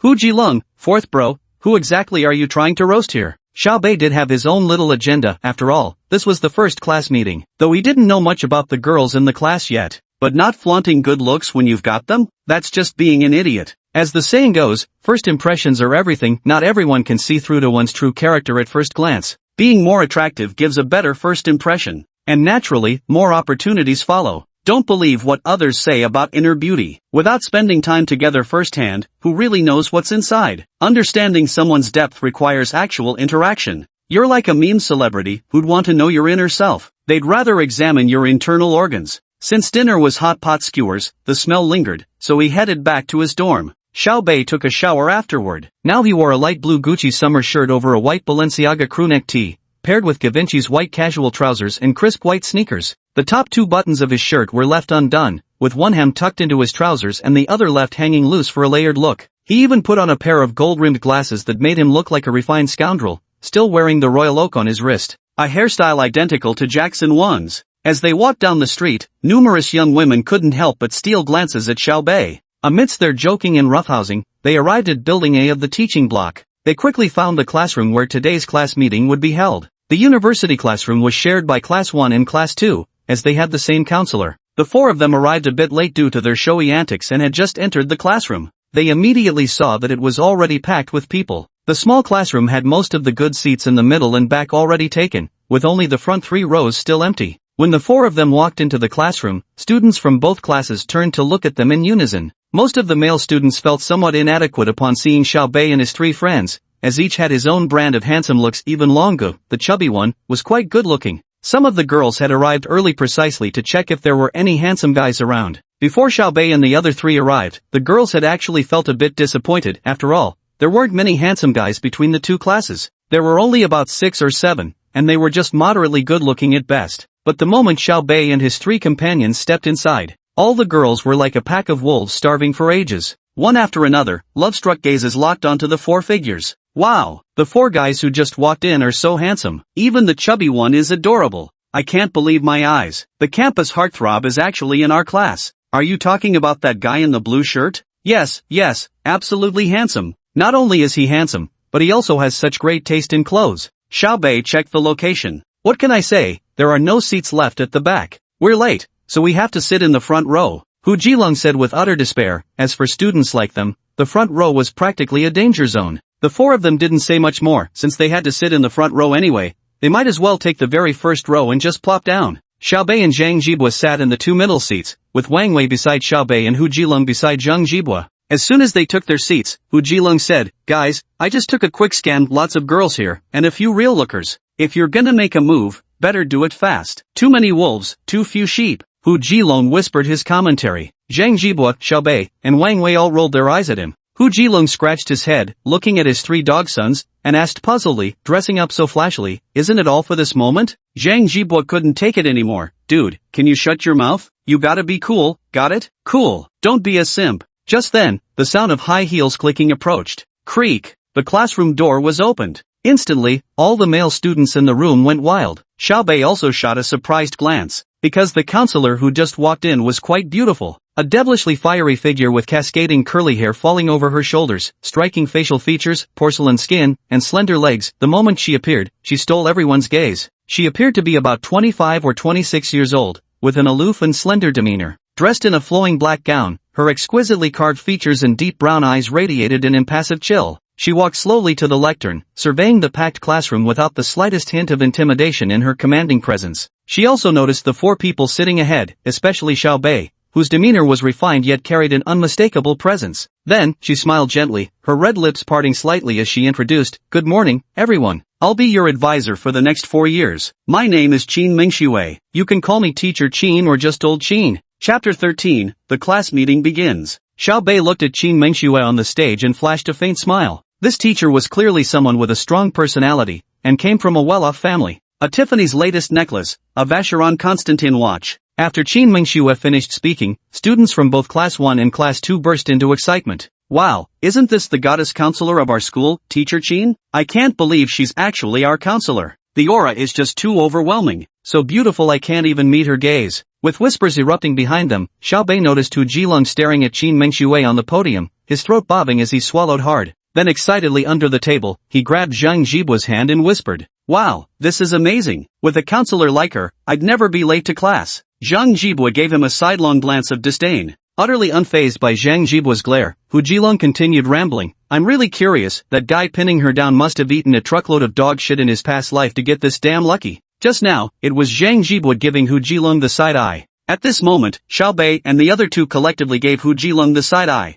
"Bro Long, what the hell do you have filling your brain all day? Nothing but dirty thoughts. Let's stay away from this perverted dragon, the three of us." Xiao Bei and the other two relentlessly took turns verbally attacking Hu Jilong. Ahem, ahem. Just as the students below were chattering away, Qin Mengxue on the podium cleared her throat. Instantly, the entire classroom fell silent. Truth be told, Qin Mengshue's presence was simply too overpowering. After seeing the classroom quiet down, only then did Qin Mengxue speak. "First, welcome everyone to Hangzhou University. Over the next 4 years, I hope you'll cherish this final chapter of your student lives. University is a time when self-initiative is crucial. While you're busy with romance, don't forget about your studies. I don't have high expectations for you, just don't fail your courses. And don't call me from the dorm rooftop at night, threatening to jump over relationship drama." After Qin Mengxue finished speaking, the previously tense atmosphere in the classroom suddenly lightened. Mainly because what she'd said had made everyone laugh. Noticing the relaxed atmosphere, Qin Mengxue curled her lips into a faint smile. Then with a smile, she said, "Alright, enough joking around. Let's get straight to the point. I don't think any of you actually enjoy being stuck here. Starting now, we'll begin self-introductions. Everyone will come up on stage, followed by elections for class monitors across both our classes." Qin Mengxue scanned the seated students and continued, "Who'd like to volunteer to go first and set an example?" Xiao Bei remained seated, listening to Qin Mengshue's words. At first, he thought no one would be willing to go first for this self-introduction, but he was proven wrong almost immediately. As soon as Qin Mengxue finished speaking, male students in the classroom eagerly raised their hands. Even Hu Jilong was enthusiastically raising his hand.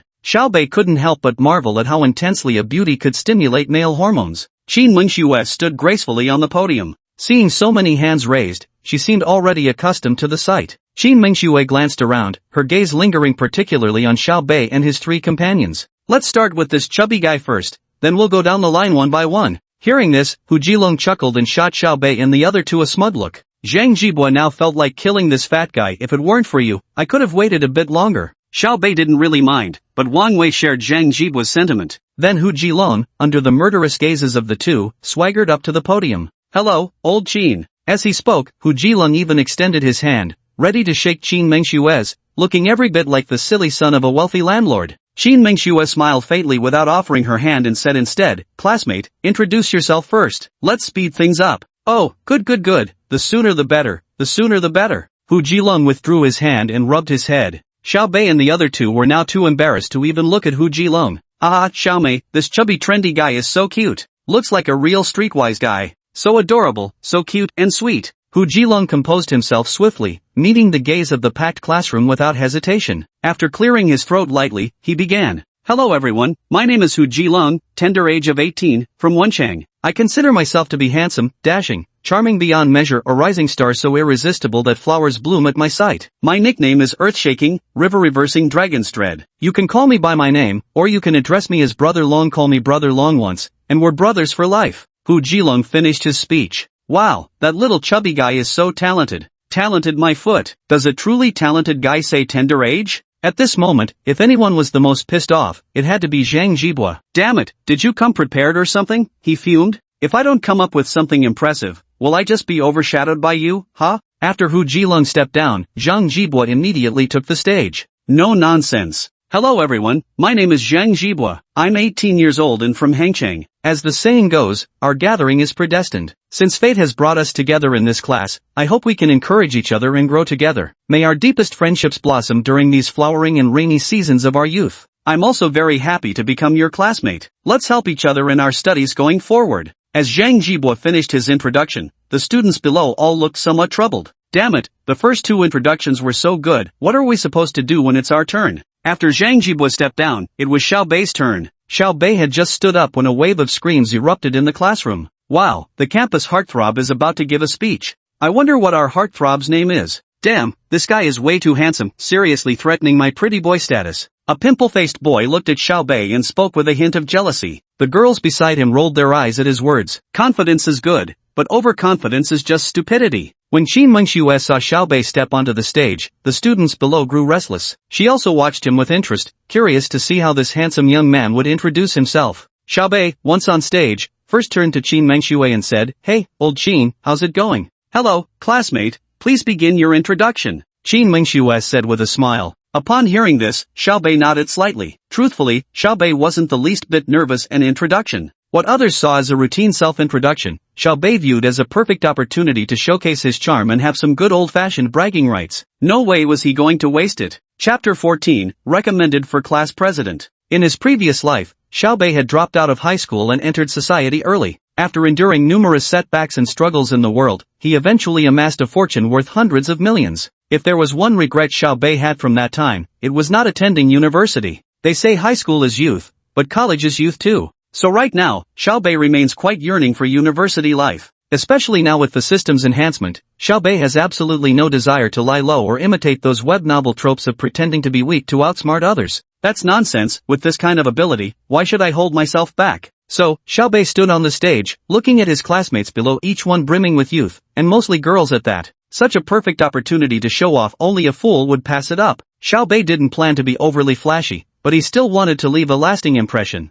Xiaobei smiled, revealing his pearly white teeth. Exuding confidence from head to toe, just standing there made many of the girls in the class swoon with excitement. After all, handsome guys love beautiful girls, and beautiful girls love handsome guys. Hello everyone, my name is Xiaobei, Xiao as in portrait, Bei as in north. I'm 18 years old and from Ningqing, Zhejiang province. First of all, I feel truly honored to become classmates with all of you. In this vast sea of people, chance encounters are rare. Let's cherish this journey together. At the same time, I hope that over the next 4 years, we won't just be classmates but also become good friends. A guy's bro, a girl's BFF, that works too. I have many hobbies that I won't list one by one here. You can slowly discover them later and then exclaim, wow, what a treasure of a guy. Every leaf has its own vein pattern, every footprint its own journey, and every piece of writing its own story. I hope we can all have our own ideas and thoughts, going further and further on the path of pursuing our dreams. Finally, I'd like to say, if any girls have a group chat, please add me. I'm desperate to stop being single. Interested parties can add me in the class group chat, then DM me. No public flirting though. Alright, that concludes my self-introduction. Thank you, everyone. As soon as the words fell, a burst of enthusiastic applause and uproarious laughter erupted from the crowd below. At the same time, many people's gazes toward Xiaobei shifted subtly. The girls who had assumed he was aloof grew wildly excited. Holy shit, why didn't I think of Lao Si's last sentence? Hu Jilong froze momentarily, then turned his gaze toward Zhang Jibua. Only number 4 could pull this off, so damn slick. Zhang Jibua sighed in agreement. As Xiaobei stepped down from the stage, the murmurs in the classroom continued to rise and fall. Wow, Xiaobei is so handsome. The best part is he doesn't seem cold and aloof. Should we actually add him and chat privately? Oh god, I want him to pin me against a wall. That guy really has some skills. Did you guys notice how well-spoken all 3 roommates are? They just radiate confidence. If only I could be that confident and carefree. I can't take it anymore. Brother Xiaobei is totally flirting with me. I'm gonna DM him. Who knows, this might work out. The girls and some guys were all praising Xiaobei, but there were also some boys who were green with envy. Damn, just because he's good-looking, he thinks he can get away with anything. One look and you can tell he's a player. Who knows how many girls are gonna fall for it. F***ck, they always get to show off like that. You can tell she's been pampered since childhood. She'll definitely make a fool of herself during military training. Damn, what a jerk. There was plenty of murmuring, but it quickly died down. Everyone now knew the boys in this dorm had real substance. Now that Wang Wei took the stage, they were eager to see what this handsome guy had to say. Wang Wei was actually feeling pretty miserable now. Lao Si had stolen all his thunder. What was he supposed to do? But he still managed to say generously, hello, everyone, my name is Wang Wei. I'm from the same hometown as Xiaobei. I'm 18 years old, male, ahem, got the equipment. Sorry, I'm a little nervous. Could I get some applause for encouragement? Clap clap clap. Most of the audience, still being polite, gave him a round of applause. Xiaobei gave a faint smile. Wang Wei, you dog, not bad, you actually know how to engage. Alright, I can feel everyone's enthusiasm now, the nerves are gone. Thank you all for your warm welcome. Here's to hoping we'll become great friends over these next 4 years. With that, Wang Wei stepped off the stage. Qin Mingxue gazed at the 4 students in the front row with a faint smile. Each had given her quite a pleasant surprise, and now she found herself looking forward to hearing the next classmates' self-introductions. But soon she was disappointed. While some performances were decent, none stood out particularly, and all paled in comparison to Xiaobei and the other 3. After half an hour, everyone had finished their introductions. Qin Mengxue returned to the lectern, smiling at the class. Now that self-introductions are done, let's elect our class committee. Since military training starts the day after tomorrow, this will also help share my workload. Class 1 will go first. Those who want to run for class monitor, please step up. This is also a way to challenge yourselves. Any volunteers? As Qin Mengshue's voice faded, most of the girls in class 1 simultaneously turned their gazes toward Xiaobei. Just as everyone was puzzled, one female student stood up. Teacher, on behalf of all the girls in class 1, I nominate Xiaobei as our class monitor. The girl was named Wang Meina, essentially the current female representative of class 1, a highly sociable young woman. Just now in the girls' group chat, everyone wanted Xiaobei to be the class monitor so they could spend more time with him. As soon as the girl finished speaking, all the girls in class 1 laughed and said, "We want Xiaobei as our monitor." Among the boys in class 1, except for a handful, most immediately followed the girl's lead and agreed. Qin Mengxue hadn't expected class 1 to make this choice, but being a democratic teacher, she turned her gaze toward Xiaobei. Classmate Xiaobei, everyone has recommended you. What are your thoughts? Qin Mengxue didn't immediately appoint Xiaobei as class monitor, but instead asked for his opinion. Xiaobei was currently quite astonished. To be honest, he wasn't very keen on becoming class monitor, especially since he had many personal matters to attend to afterwards. But with the entire class now looking at him, Xiaobei slowly stood up. Xiaobei looked at his classmates and said, "Thank you all for your support. Perhaps I'm really not cut out to be class monitor, because I have other plans later, and I'm afraid." Just as Xiaobei was speaking, the previous female class representative, Wang Meina, stood up again and said, "Xiaobei, it's alright. As long as you become the class monitor, I'll run for vice monitor and assist you." Wang Meina looked at Xiaobei with a smile. She had her own little scheme, and saying this, it would allow her to interact with Xiaobei more often. After all, what maiden doesn't harbor springtime dreams? Xiaobei was instantly stunned. Damn, she was forcing his hand to take on the role. But recalling Wang Meina's words just now, Xiaobei pondered and said, "Since my classmates are so enthusiastic, it would be ungrateful of me to refuse again. Old Qin, I'll do it." Chapter 15, You Can't See Me. Although Xiaobei was forced into this situation now, a man remains a boy at heart until death. No matter how old a man gets, there will always be some vanity inside him. No matter how old a person is, they still need recognition and support. It's essential for both mental and physical well-being. Xiaobei admitted he was a mundane man, so even if this wasn't his own choice right now, he preferred it this way over any alternative. Well then, the first step to becoming the ultimate heartthrob should start with becoming class president. Qin Mengxue saw that Xiaobei had made a decision and followed democracy as well. Very well, starting now, Xiaobei will be the class monitor for finance class 1. Let's give him a warm round of applause. Clap clap clap. The classroom erupted in applause, with the girls cheering as if they just won a great battle, clapping enthusiastically. After all, this class monitor was someone they had all nominated together. At this moment, Xiaobei couldn't help but sigh. Being handsome really lets you do whatever you want. This feeling is absolutely amazing. After Xiaobei sat down, his 3 bastard buddies all stared at him in unison. Then they simultaneously gave him thumbs up. Their eyes carried the pride of a father watching his son achieve such accomplishments. Xiaobei thought to himself, "Damn, I've brought honor to the dorm. Shouldn't I go back and show some filial respect to my dorm daddies?" Soon, amidst all the excitement, the class meeting ended, and the class committee members were elected. Wang Meina successfully became the vice class president. Only then did Xiaobei turn his attention to Wang Meina. Wearing a white short-sleeved shirt and a Swarovski necklace around her neck, her fair skin still stood out, paired with light blue jeans. Her features weren't exceptionally delicate, but they were pleasant to look at. With a hint of baby fat giving her a softly rounded look, she stood around 1.6 meters tall. A girl like this is actually top tier, a slightly plump, adorable little beauty with a unique charm all her own. Don't ask how Xiaobei knew he'd encountered it in his previous life. The class cadres of class 1 are as follows. Class monitor, flamboyant Xiaobei. Vice monitor, plump-cheeked Wang Meina. Study committee representative, Li Sisi, a very quiet girl who wears glasses. You can tell she's a top student at first glance. Arts committee representative, Hu Jilong, that dog's son, pretty flashy though. Sports committee representative, Zhang Jibua, spurred by Xiaobei's provocation, he decisively ran for the position, though this dog's son does genuinely like sports. Labor committee representative, Wang Wei, all 3 beasts from room 401 got positions, so he had to grab one too, right? At this moment, it's safe to say that dormitory 401 had a triumphant start, with all 4 members securing positions. Soon, under Qin Mengshue's leadership, the class cadres for Section 2 were also elected. By the time class ended, it was already 7 p.m. After class, Xiaobei planned to take his 3 dog sons, close dorm mates, back to their dormitory. But something quickly felt amiss, as many female students had already gathered at the front rows. Class monitor, you're so handsome. Let's chat privately on WeChat. I promise not to flirt with you publicly in the group. Class monitor, I know I'm not good enough for you, so, Zhang Jibua, how about adding me on WeChat? Actually, Wang Wei would be fine too. Hu Jilong, you're so adorable. Some greeted Xiao Bei, while others greeted the three dog sons. That bastard Hu Jilong refused no one. Within 10 minutes, he'd exchanged WeChat contacts with half the girls in the class. Xiao Bei, for the time being, exchanged WeChat contacts with Wang Meina. Class monitor, you'll have to look out for us from now on, Wang Meina said with a smile. Xiao Bei glanced at Wang Meina's doll-like face, feeling a strong urge to pinch it, mainly to test its bounciness. No problem. We'll have plenty of chances to interact later. I'll need you to put in more effort with class affairs. I'll delegate some of my authority to you.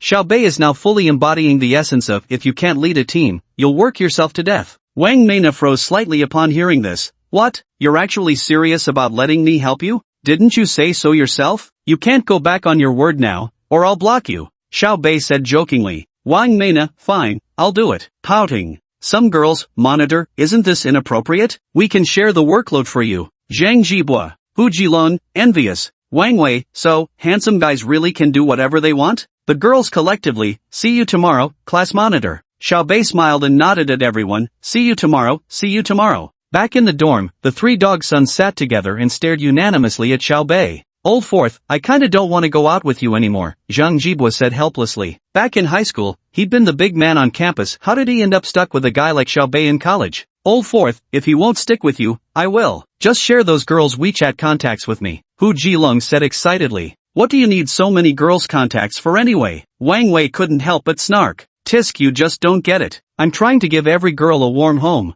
Upon hearing this, Xiao Bei immediately kicked Hu Jilong in the butt. What a playboy. Zhang Jibua. Wang Wei, no matter how you look at it, you're the real scumbag here, right? Hu Jilong, the thief cries stop thief. What a load of crap. Xiao Bei completely ignored Hu Jilong's protest and turned to climb onto his own bunk. Addressing his three dog sons, roommates, he said, whoever wants to visit the girls' dorm tomorrow had better shut up immediately and go to sleep. My fiery stallion. As if Zhang Jibua would be that kind of person. Lights out. After finishing his words, Zhang Jibua directly closed his mouth and got into bed. Wang Wei, girls' dormitory? As if I haven't been there before, but even if I could go again, I wouldn't mind. Time to sleep. Hu Jilong looked at the guys with a completely confused face. At this moment, a song came to mind. Little friend, do you have many question marks? Whatever, time to sleep. The next day, Xiao Bei woke up early in the morning, disturbed by messages in the group chat. Qin Mengshui at all class committee members, monitor please lead the team to building B to collect military training uniforms. Reply once received. Wang Meina, received. Qin Mengshui, where's the monitor? At Xiao Bei. Li Sisi, the class monitor is probably still asleep, poor thing.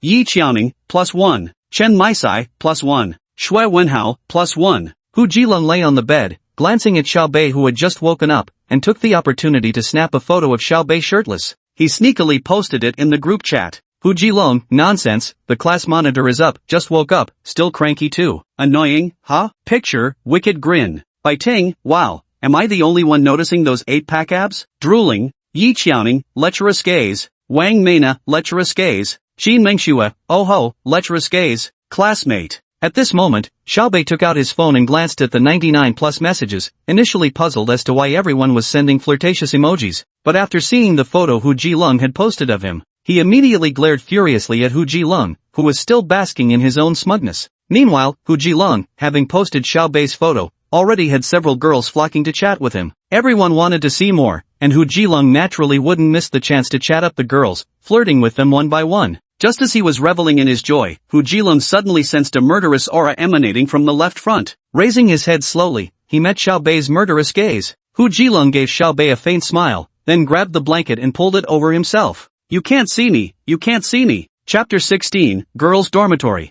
Hu Jilong had just pulled the blanket over himself moments ago. Crash! The blanket was abruptly thrown aside. Hu Jilong narrowed his eyes slightly as he looked at Xiao Bei. At this moment, a faint smile lingered at the corners of Xiao Bei's lips. Hu Jilong was dumbfounded. What was going on here? Where had that murderous aura from earlier disappeared to? Fourth brother. Damn son, good shot. Make sure to get it right next time. Xiao Bei watched Hu Jilong with keen interest. At this moment, who had transitioned from his previously curled-up posture into a relaxed sprawl, exhaling a sigh of relief from the bottom of his heart. Ah, of course, fourth brother. You've got nothing to worry about with my photography skills. Yeah, it's great. So, as your reward, you don't have to go hand out military training uniforms at the girls' dorm later. Hu Jilong immediately panicked upon hearing this and quickly grabbed Xiao Bei's thigh with his large hand. Old 4, I was wrong. I really was wrong, let me go, I won't do it again next time. As he spoke, Hu Jilong's eyes actually welled up with unshed tears. Pathetic! Xiao Bei muttered under his breath,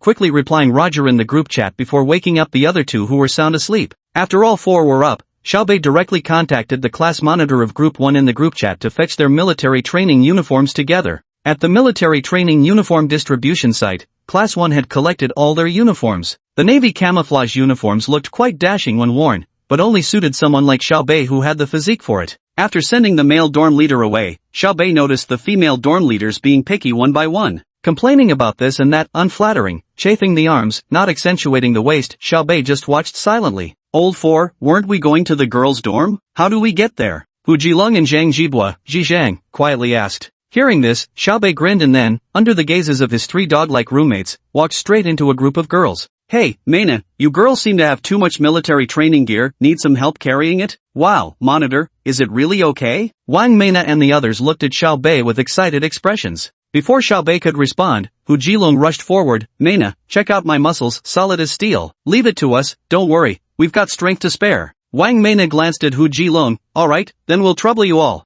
Yi Qiaoning also nodded with a smile. Zhang Jibua, how about giving me a hand with lifting this? Alright, no problem. Zhang Jibua scampered over eagerly. Then Wang Wei, could you help me carry this? Kai Jing asked, her face slightly flushed as she looked at Wang Wei. Wang Wei smiled faintly. Sure, no trouble at all. Xiao Bei and Wang Meina went to carry the items from Wang Meina's dorm room. In the end, only Hu Jilong remained, standing there in sorrow. Why did things turn out this way? Why did no one call for me? Just as Hu Jilong was wallowing in self-pity, a faint voice came from behind him. Classmate Hu, could you help me lift this? Hu Jilong turned at the voice and saw Li Sisi, their class academic officer. At this moment, Li Sisi's gaze seemed hesitant as she shyly looked at Hu Jilong. Of course, then I'll trouble you for the help. No, not hard at all. Hu Jilong said with a hint of emotion, rubbing his head as he spoke. In the end, it was only the four animals from room 401 who got the chance to visit the girls' dorm. As for the other classmates, Xiao Bei made it clear they weren't close enough yet, so wouldn't benefits naturally go to his own people first? Since formal classes in military training hadn't started yet, when Xiao Bei and the others arrived at the girls' dormitory, he swaggered right in openly with Wang Meina by his side. The three sons behind were still a bit nervous, afraid the dorm supervisor would scold them.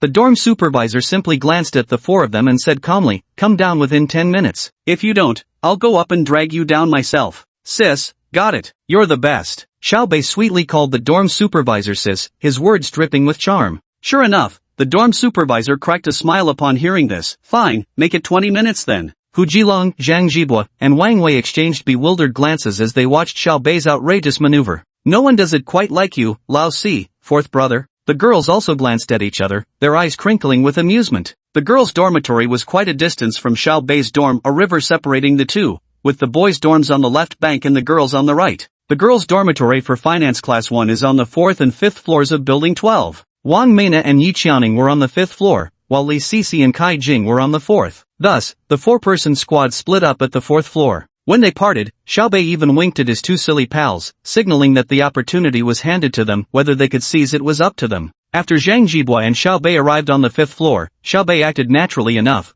but Zhang Jibua was different, hunching his shoulders and sneaking furtive glances like a thief. If someone caught sight of lingerie, their breathing would immediately quicken. As an old hand from his past life, Xiao Bei behaved completely normally, his gaze didn't wander as he focused on chatting with Wang Meina. Class monitor, you mentioned you have many skills, what exactly do you know how to do? Wang Meina asked curiously. Xiao Bei smiled at Wang Meina, this plump and adorable girl, and thought to himself, if she ever showed a contrasting side, wouldn't she be absolutely irresistible? It's something you can grasp intuitively but can't be put into words. What exactly is it? Xiao Bei's words only made Wang Meina even more curious. I'm skilled at many things, like playing with water, scaling peaks, oh, and even shooting pistols. Really, I'm good at lots of things. You'll discover them all in time, Xiao Bei said with a roguish grin. After Xiao Bei finished speaking, Wang Meina replied with a smile, Class monitor, you're amazing. You know so many tricks. Impressive, right? Amazing. There'll be even more impressive ones later. Seeing the innocent Wang Meina, Xiao Bei gave a faint smile. Soon, the two arrived at the door of Wang Meina's dormitory. Wang Meina opened the dormitory door.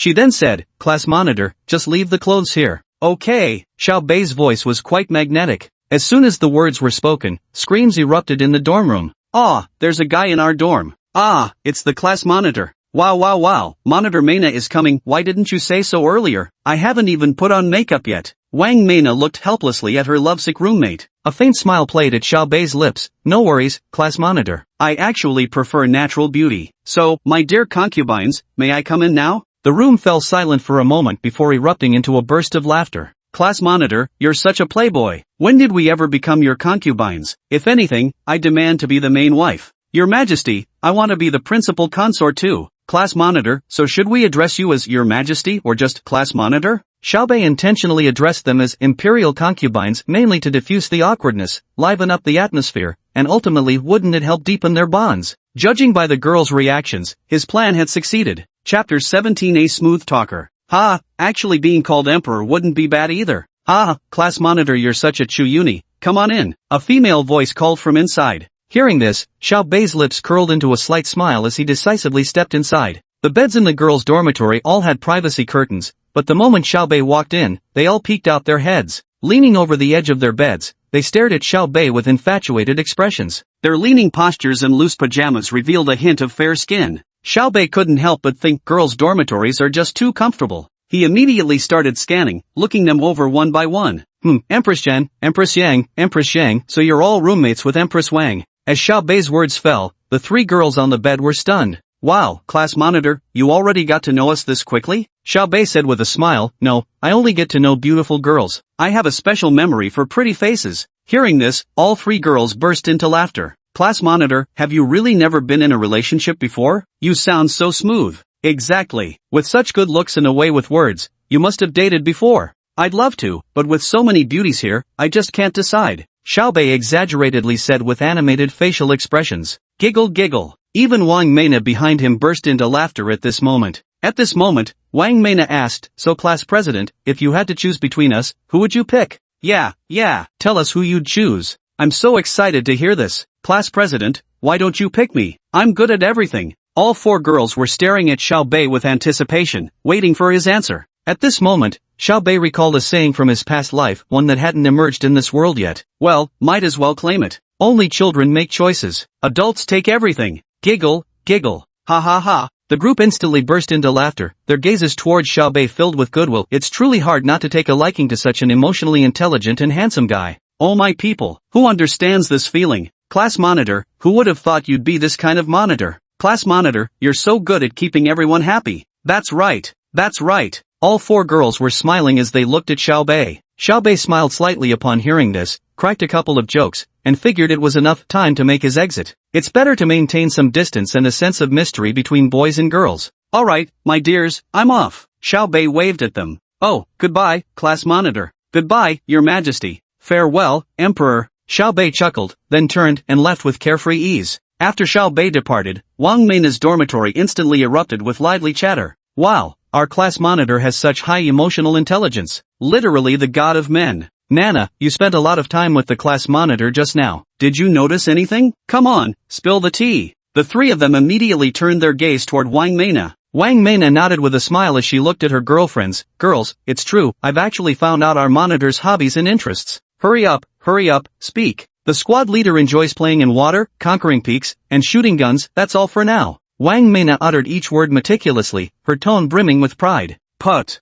Three distinct snorting laughs burst out. Class rep is so naughty. I love it. Our class rep is full of surprises. Prim and proper on the surface, who knew they could be this dirty-minded? Wang Maina froze momentarily upon hearing this. What kind of dirt? Seeing Wang Maina genuinely seemed unaware, the three quietly explained the situation to her. Instantly, Wang Maina's face flushed rosy. She pursed her lips, those plump red lips soft and pink, her eyes brimming with bashful indignation. So, I was being teased by the class monitor? Leaving the dormitory, Xiao Bei originally wanted to check on his other three bastard roommates, but realized they'd already left, so he headed straight downstairs, only to find the three bastards standing right outside the dorm building, chatting away. When did you come down? Xiao Bei walked over and asked. I came down ages ago, put the stuff down, didn't even get a drop of water, and got kicked right out. Zhang Jibo looked at Xiao Bei with a wry smile. What about you two? I'm fine, we chatted a bit, Wang Wei said nonchalantly. Hu Jilong was all smiles. Lao Si, I realize Li Sisi is so adorable.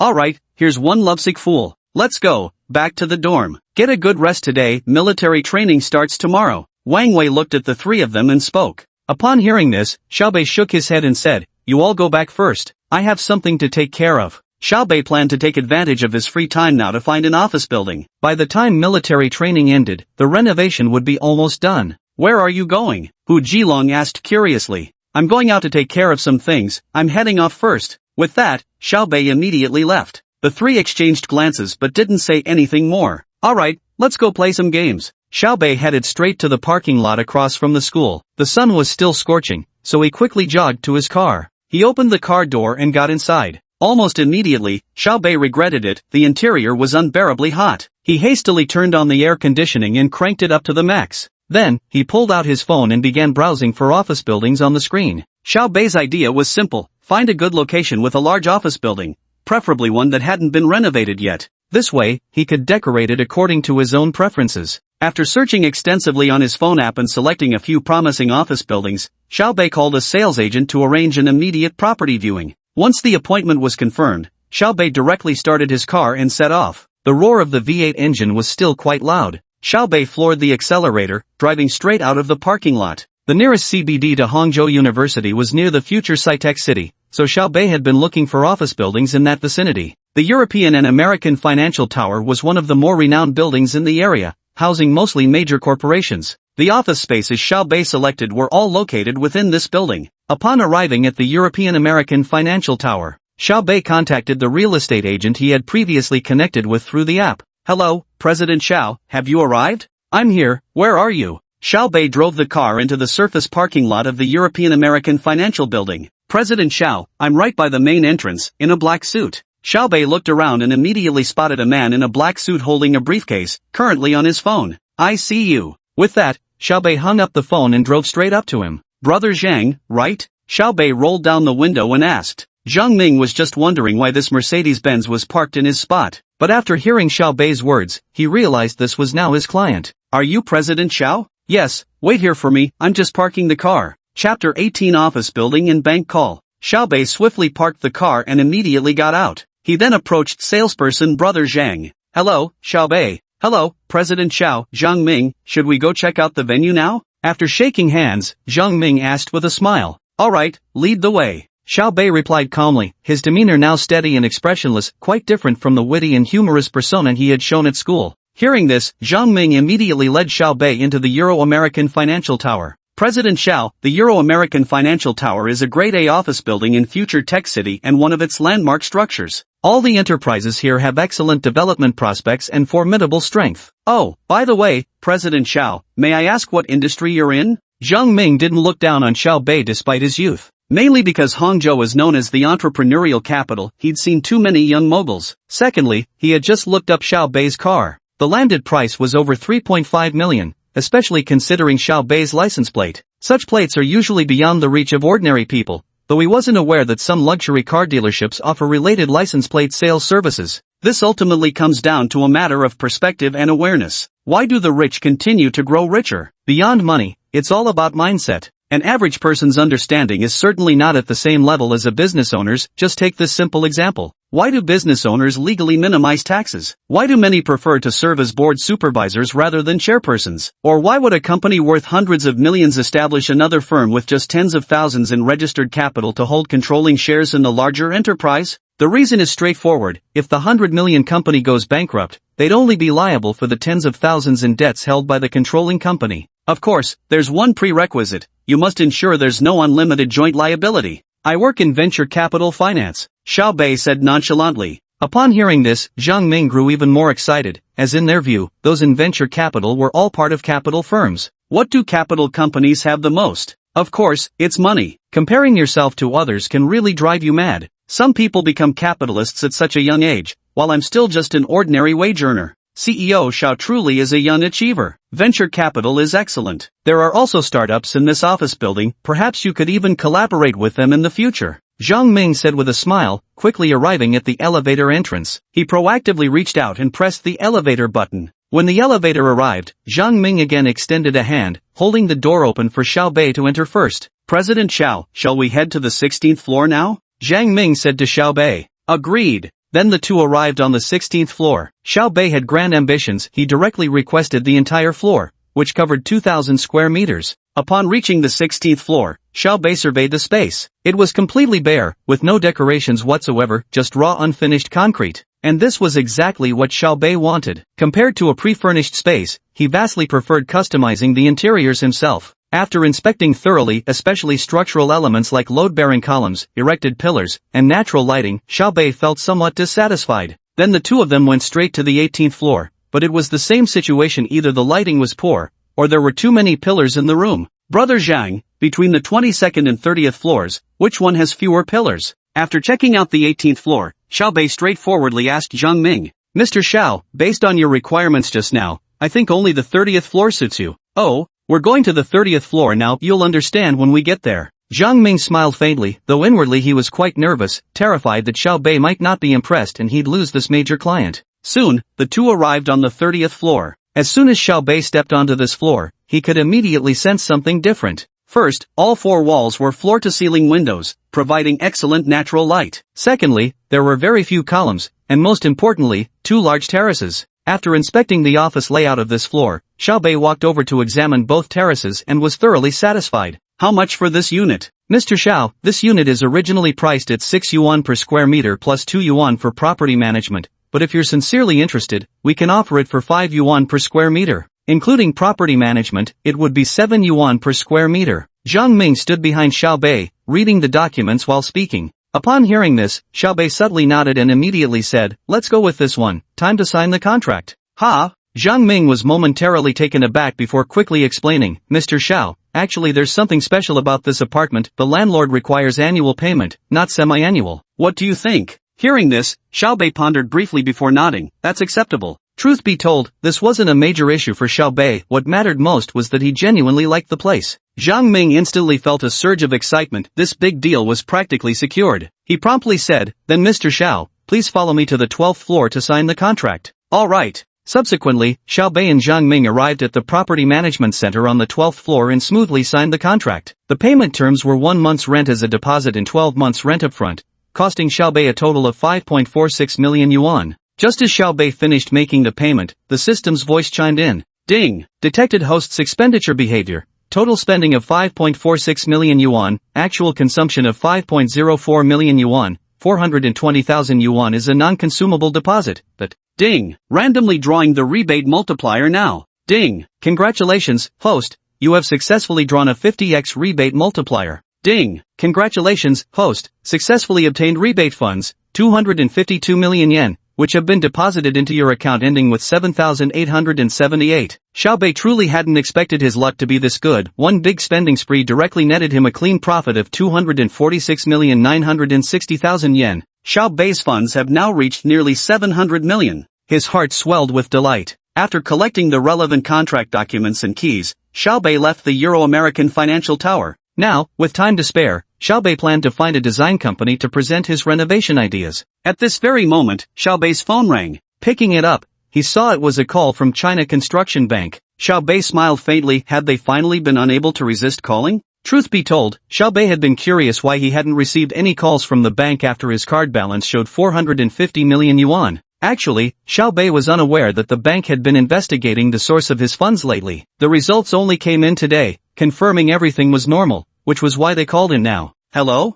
May I speak with Mr. Xiao Bei? Came a rather officious male voice from the other end of the line. Yes, this is he. And you are? Hello Mr. Xiao, sorry to disturb you. I'm Fu Guochun, president of Ningqing Construction Bank. Your deposit has now reached our Black Gold membership standard. Would you have time to visit our branch to upgrade your bank card privileges? Chapter 19, Xinglan Design Company. Hearing this, Xiao Bei immediately understood the other party was trying to curry favor with him. In his previous life, Xiao Bei had also been in business, but never had a bank president flatter him like this before. The main thing is, although Xiao Bei was also a billionaire, his bank deposits only amounted to a few tens of millions. At some local branch offices, they might treat him with a bit more respect. But back then, Xiao Bei's account was opened at the headquarters of China Construction Bank in Hangzhou. His assets were honestly nothing particularly impressive there. But now it's different. With personal assets of 700 million, at least a fivefold premium could be leveraged under financial principles. After all, 700 million in capital would make one a VIP guest at any bank. Xiao Bei smiled faintly and replied, President Fu, my apologies, I'm currently not in Ningqing but Hangzhou. The voice on the other end of the line paused abruptly, flustered beyond measure, before hurriedly responding, then Mr. Xiao, when might you return to Ningqing?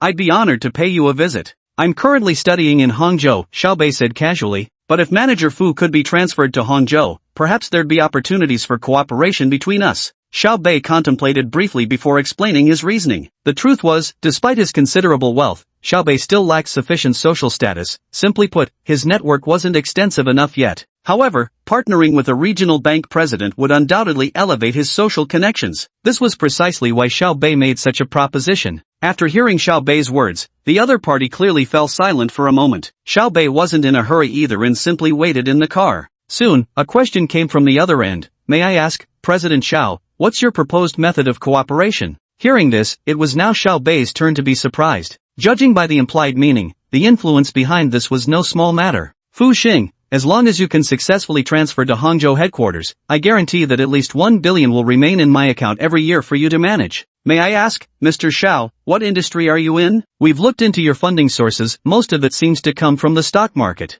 Fu Guochun had his own considerations. If Xiao Bei was merely a speculator, and after all, the stock market was unpredictable, he wouldn't entertain the idea, no matter how tempting Xiao Bei's offer sounded just now. I don't just dabble in the stock market, I'm involved in finance and venture capital too. Alright, President Xiao, let me think it over and I'll get back to you later. Sure thing, Director Fu. With that, both hung up the phone in mutual understanding. Xiao Bei knew that when the other party said they'd consider it, they were still observing the situation. But to be fair, Xiao Bei genuinely needed an ally to accelerate his growth. After some thought, Xiao Bei opened the system mall. If he wanted to recruit someone, shouldn't they first witness his capabilities? On the other end, Fu Guochun, who had just hung up the phone, lit a cigarette. After a brief moment of thought, he picked up the office landline. Xiaoli, come to my office. Right away, President Fu. Soon, a woman stepped into Fu Guochun's office. Mr. Fu, you asked for me? This is the profile of a major client. Keep an eye on him for me recently, ideally. Try to learn about his business affairs.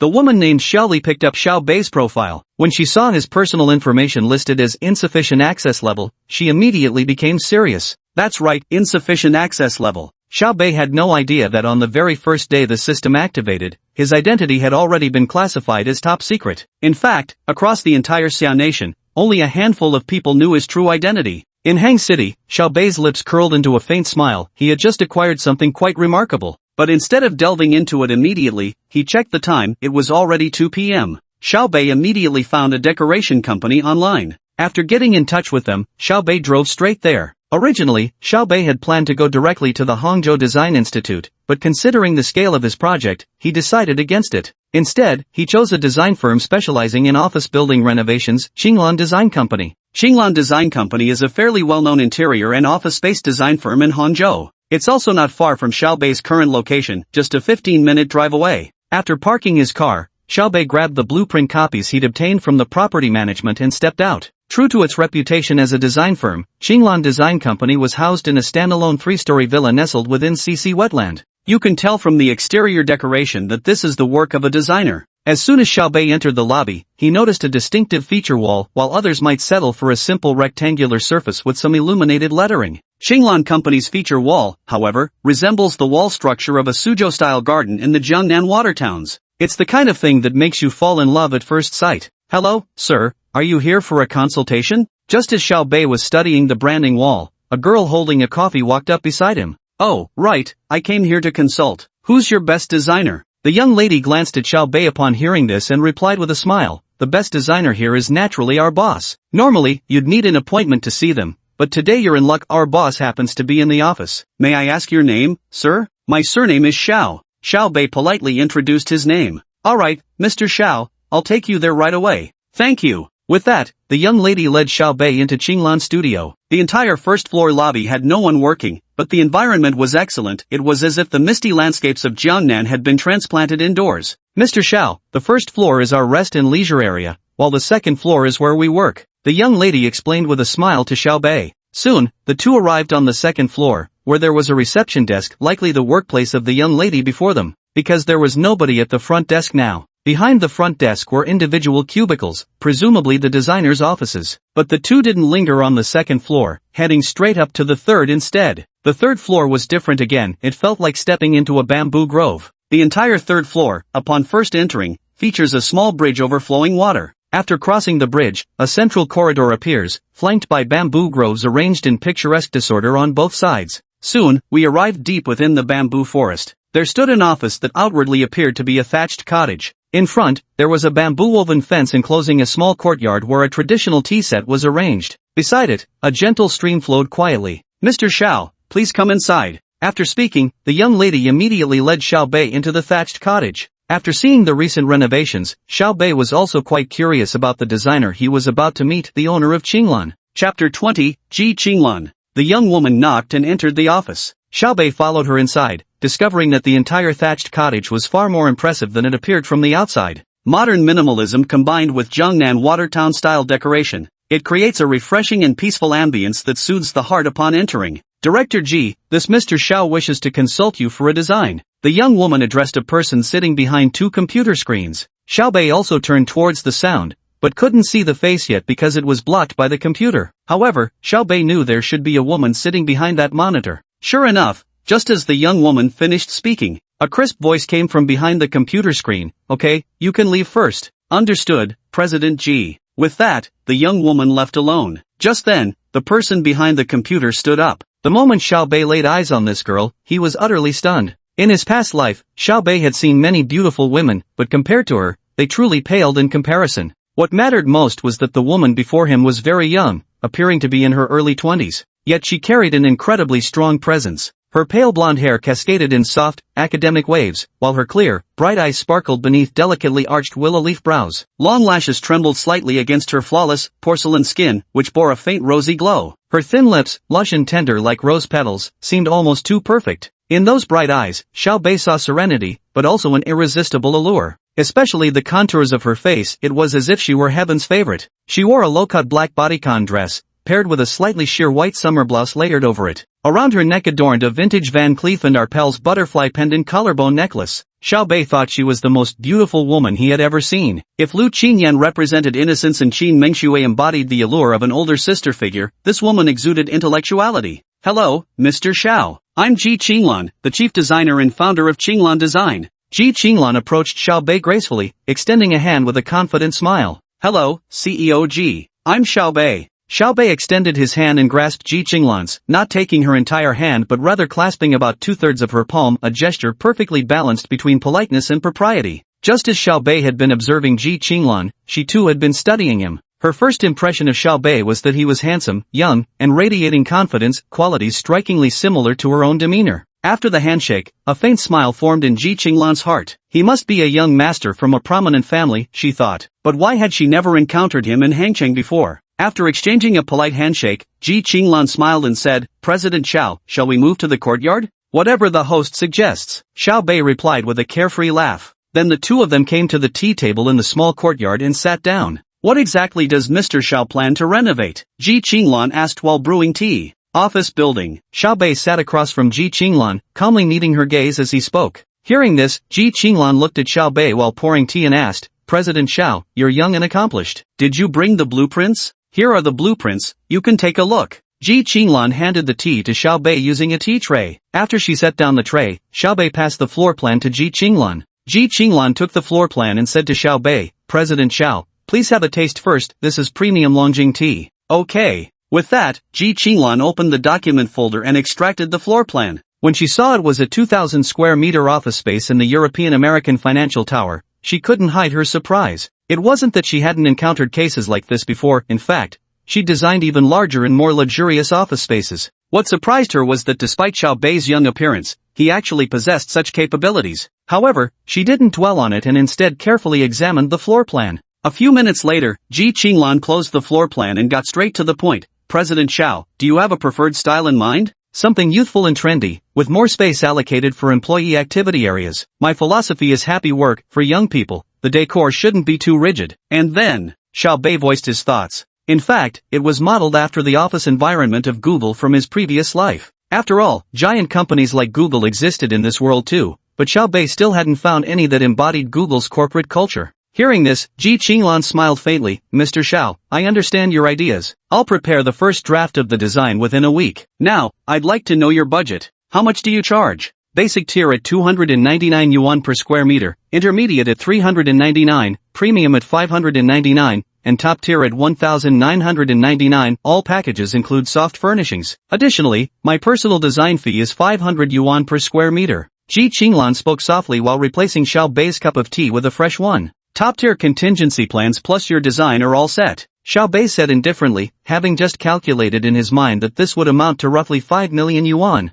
Ji Qinglan turned to look at Xiao Bei upon hearing this. President Xiao is truly a young achiever. Then we can sign the contract now. Sure, but I have one condition. Xiao Bei set down his tea and met Ji Qinglan's gaze. Go ahead, Ji Qinglan replied with a slight smile. I'll need you to send someone to supervise the renovations, since I'm about to start military training and won't have time. I'm willing to pay extra for this service. As Xiao Bei's words hung in the air, Ji Qinglan froze. Military training? President Xiao, may I ask about your personal circumstances? Ji Qinglan inquired with a hint of apology in her voice. Sure, what would you like to ask? How old are you? I'm 18, just started university. Hearing this, Ji Qinglan immediately became interested in Xiao Bei. Mr. Xiao, I never expected you to be studying too. Xiao Bei was puzzled. Why had she emphasized too? Because I'm also attending university. Director Ji. Alright, no need to call me President Ji. We're both college students. I'm probably older than you, so just call me senior. Senior, which school do you go to? Xiao Bei was also quite surprised. Although when he first saw Ji Qinglan, he thought she looked very young, he didn't give it much thought, assuming she just took good care of herself. Now it turns out, she's actually a student too. Hey, Junior, I'm a third-year student at Hangzhou Academy of Fine Arts. How about you? Hangzhou University. Xiao Bei smiled faintly. Ji Qinglan smiled slightly. Then our two universities are quite close. How about this? When the drawings are ready, I'll deliver them directly to your campus. That would be too much trouble. After the two signed the contract, Xiao Bei paid a 5% deposit, which amounted to 250,000. Do you have time now, Junior? Once the contract was signed, Ji Qinglan looked at Xiao Bei and asked. Yes. Are you planning to check out the site? Xiao Bei quickly guessed Ji Qinglan's thoughts. Yes. Alright, let's go together. Chapter 21. How much longer are you going to keep holding me? Xiao Bei and Ji Qinglan walked out of Qinglan Design Company together. The two of them went directly to Xiao Bei's car. Ji Qinglan normally didn't drive to school, so she hadn't brought her car today. When she saw Xiao Bei's car, a flicker of surprise flashed across Ji Qinglan's eyes.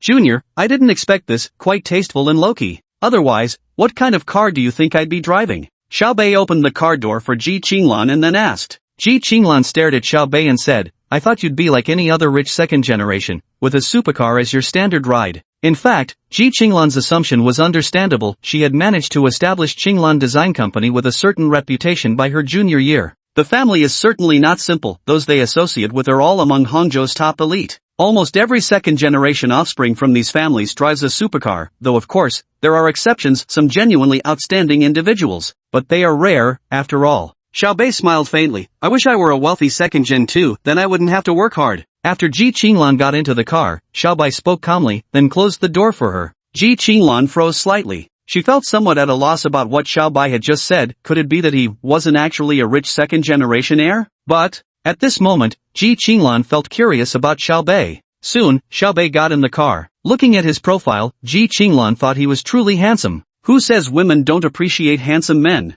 We're all visual creatures. At least the first impression was favorable. Xiao Bei glanced at Ji Qinglan before unexpectedly leaning in close, right under her astonished gaze. Ji Qinglan was stunned by Xiao Bei's sudden move. What was he trying to do? But soon enough, Ji Qinglan understood Xiao Bei's intentions. Xiao Bei brushed past her, grabbing the seatbelt and fastening it for Ji Qinglan. Always buckle up for safety, keeps both of us secure. Xiao Bei cracked a little joke. Ji Qinglan reached up to smooth her hair, her cheeks flushed pink as she pretended to maintain composure while looking at Xiao Bei. You're right, Junior. Only she knew how flustered she truly felt at this moment. Xiao Bei was the first guy who could remain so composed around her, even though she'd met plenty of wealthy clients. But those rich men were all much older, and given her family background, they'd only ever tried to ingratiate themselves. Among the younger generation, few young men dare to confront themselves honestly. But when it comes to facing oneself with composure, Xiao Bei is absolutely the first, and now Ji Qinglan has noticed it too. The confidence radiating from Xiao Bei is far more intense than her own. Soon, the car fell into silence. Xiao Bei started the car directly and drove towards the Euro-American Financial Tower. A few minutes later, Xiao Bei parked the car at the Euro-American Financial Tower. "Senior, we're here. Let's get out and take a look." Xiao Bei smiled at Ji Qinglan as he spoke. Ji Qinglan nodded, and the two of them got out of the car together. They walked toward the building. "By the way, Junior, what are you planning to do?" Ji Qinglan walked beside Xiao Bei and asked curiously. "Venture capital. So, does this mean becoming a capitalist?" "You could say that." Xiao Bei and Ji Qinglan arrived at the elevator entrance. Xiao Bei gallantly stepped aside, allowing Ji Qinglan to enter first. "Junior, such a big investment, it seems your family is quite supportive of you." Ji Qinglan asked this deliberately because she wanted to find out the answer to Xiao Bei's earlier remark. Hearing this, Xiao Bei smiled faintly. "Actually, my family didn't support me. I mainly wanted to find something to do on my own. So, I'll have to trouble you, Senior, to oversee the work." Xiao Bei clearly didn't want to dwell too much on the topic of family, let alone take the initiative to tell Ji Qinglan that he was an orphan, because there was really no need. If Xiao Bei needed to rely on this reason to gain favor and sympathy, then he wouldn't truly be Xiao Bei anymore. Ji Qinglan was also a highly perceptive woman. Upon hearing Xiao Bei's words, she immediately understood he didn't wish to discuss this topic further. Yet she had gleaned some information. This junior before her had started his own business, likely without family support. Moreover, his family relations probably weren't ideal. She could confirm the first point with certainty, though the latter remained unverified. Regardless, there was no denying this junior before her stood head and shoulders above his peers. Soon, the elevator arrived on the 30th floor. "Senior, this is the place." Xiao Bei led the way, turning his head to smile at Ji Qinglan. Ji Qinglan nodded, then followed Xiao Bei's lead to look around, especially when she noticed the two terraces. "Xiao Bei, between these two terraces, one could serve as your office balcony, while the other could be decorated with some lawn and chairs to create a cozy relaxation space at home." Xiao Bei glanced at Ji Qinglan's focused expression and smiled slightly. Clearly, they had entered Ji Qinglan's professional domain. Her entire demeanor had transformed completely. Who says only men look their best when working seriously? Women shine with equal brilliance when immersed in their profession. Xiao Bei simply followed behind Ji Qinglan, assisting her with the tasks at hand, primarily helping Ji Qinglan take measurements of various things. Soon enough, the two of them arrived at the last spot that needed measuring. It was the area between a crossbeam and a vertical pillar. Ji Qinglan pulled out a tape measure, preparing to start from the pillar and stretch it all the way to the opposite corner. Xiao Bei had wanted to do it himself, but Ji Qinglan insisted it was her job. How could she let the client do it? So Xiao Bei could only stand aside, jotting down notes for Ji Qinglan. Soon enough, Ji Qinglan reached the wall. 2 meters 23 centimeters, Xiao Bei.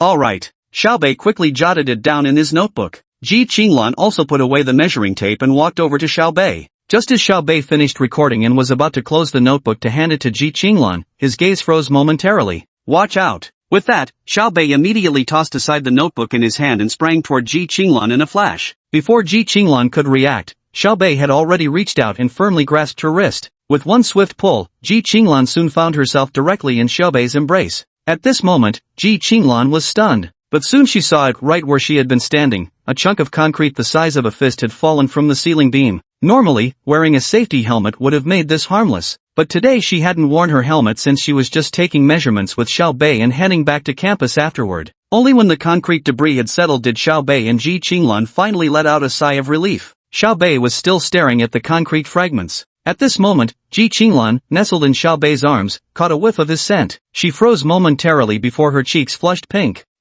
How much longer are you going to hold me like this? Chapter 22. As campus belle Ji Qinglan gotten together with campus hunk Xiao Bei? Only after hearing Ji Qinglan's words did Xiao Bei realize he was still holding her in his arms. But to be honest, the moment Xiao Bei sensed the beauty in his embrace, he was instantly startled. If moments ago he was just admiring Ji Qinglan's figure, now he could truly feel it. Absolutely breathtaking. But Xiao Bei quickly let go of Ji Qinglan. An awkward silence hung between them at that moment. Ji Qinglan blushed, her heart fluttering uncontrollably. She had never been this intimately close to a member of the opposite sex before. Meanwhile, Xiao Bei was secretly delighting in the situation. Ahem, sorry about earlier. It was Xiao Bei who broke the awkward silence between them. It's fine, you were just trying to save me. Junior, I've already taken the measurements. I'll have the first draft of the design and renderings ready within a week. At this moment, Ji Qinglan's words carried a hint of insincerity. Initially, Ji Qinglan had maintained eye contact with Xiao Bei while speaking, but now, her gaze was flustered, unable to meet Xiao Bei's eyes. Xiao Bei smiled faintly. Then I'll trouble you, Senior. By the way, let's exchange WeChat, it'll be easier to contact each other later.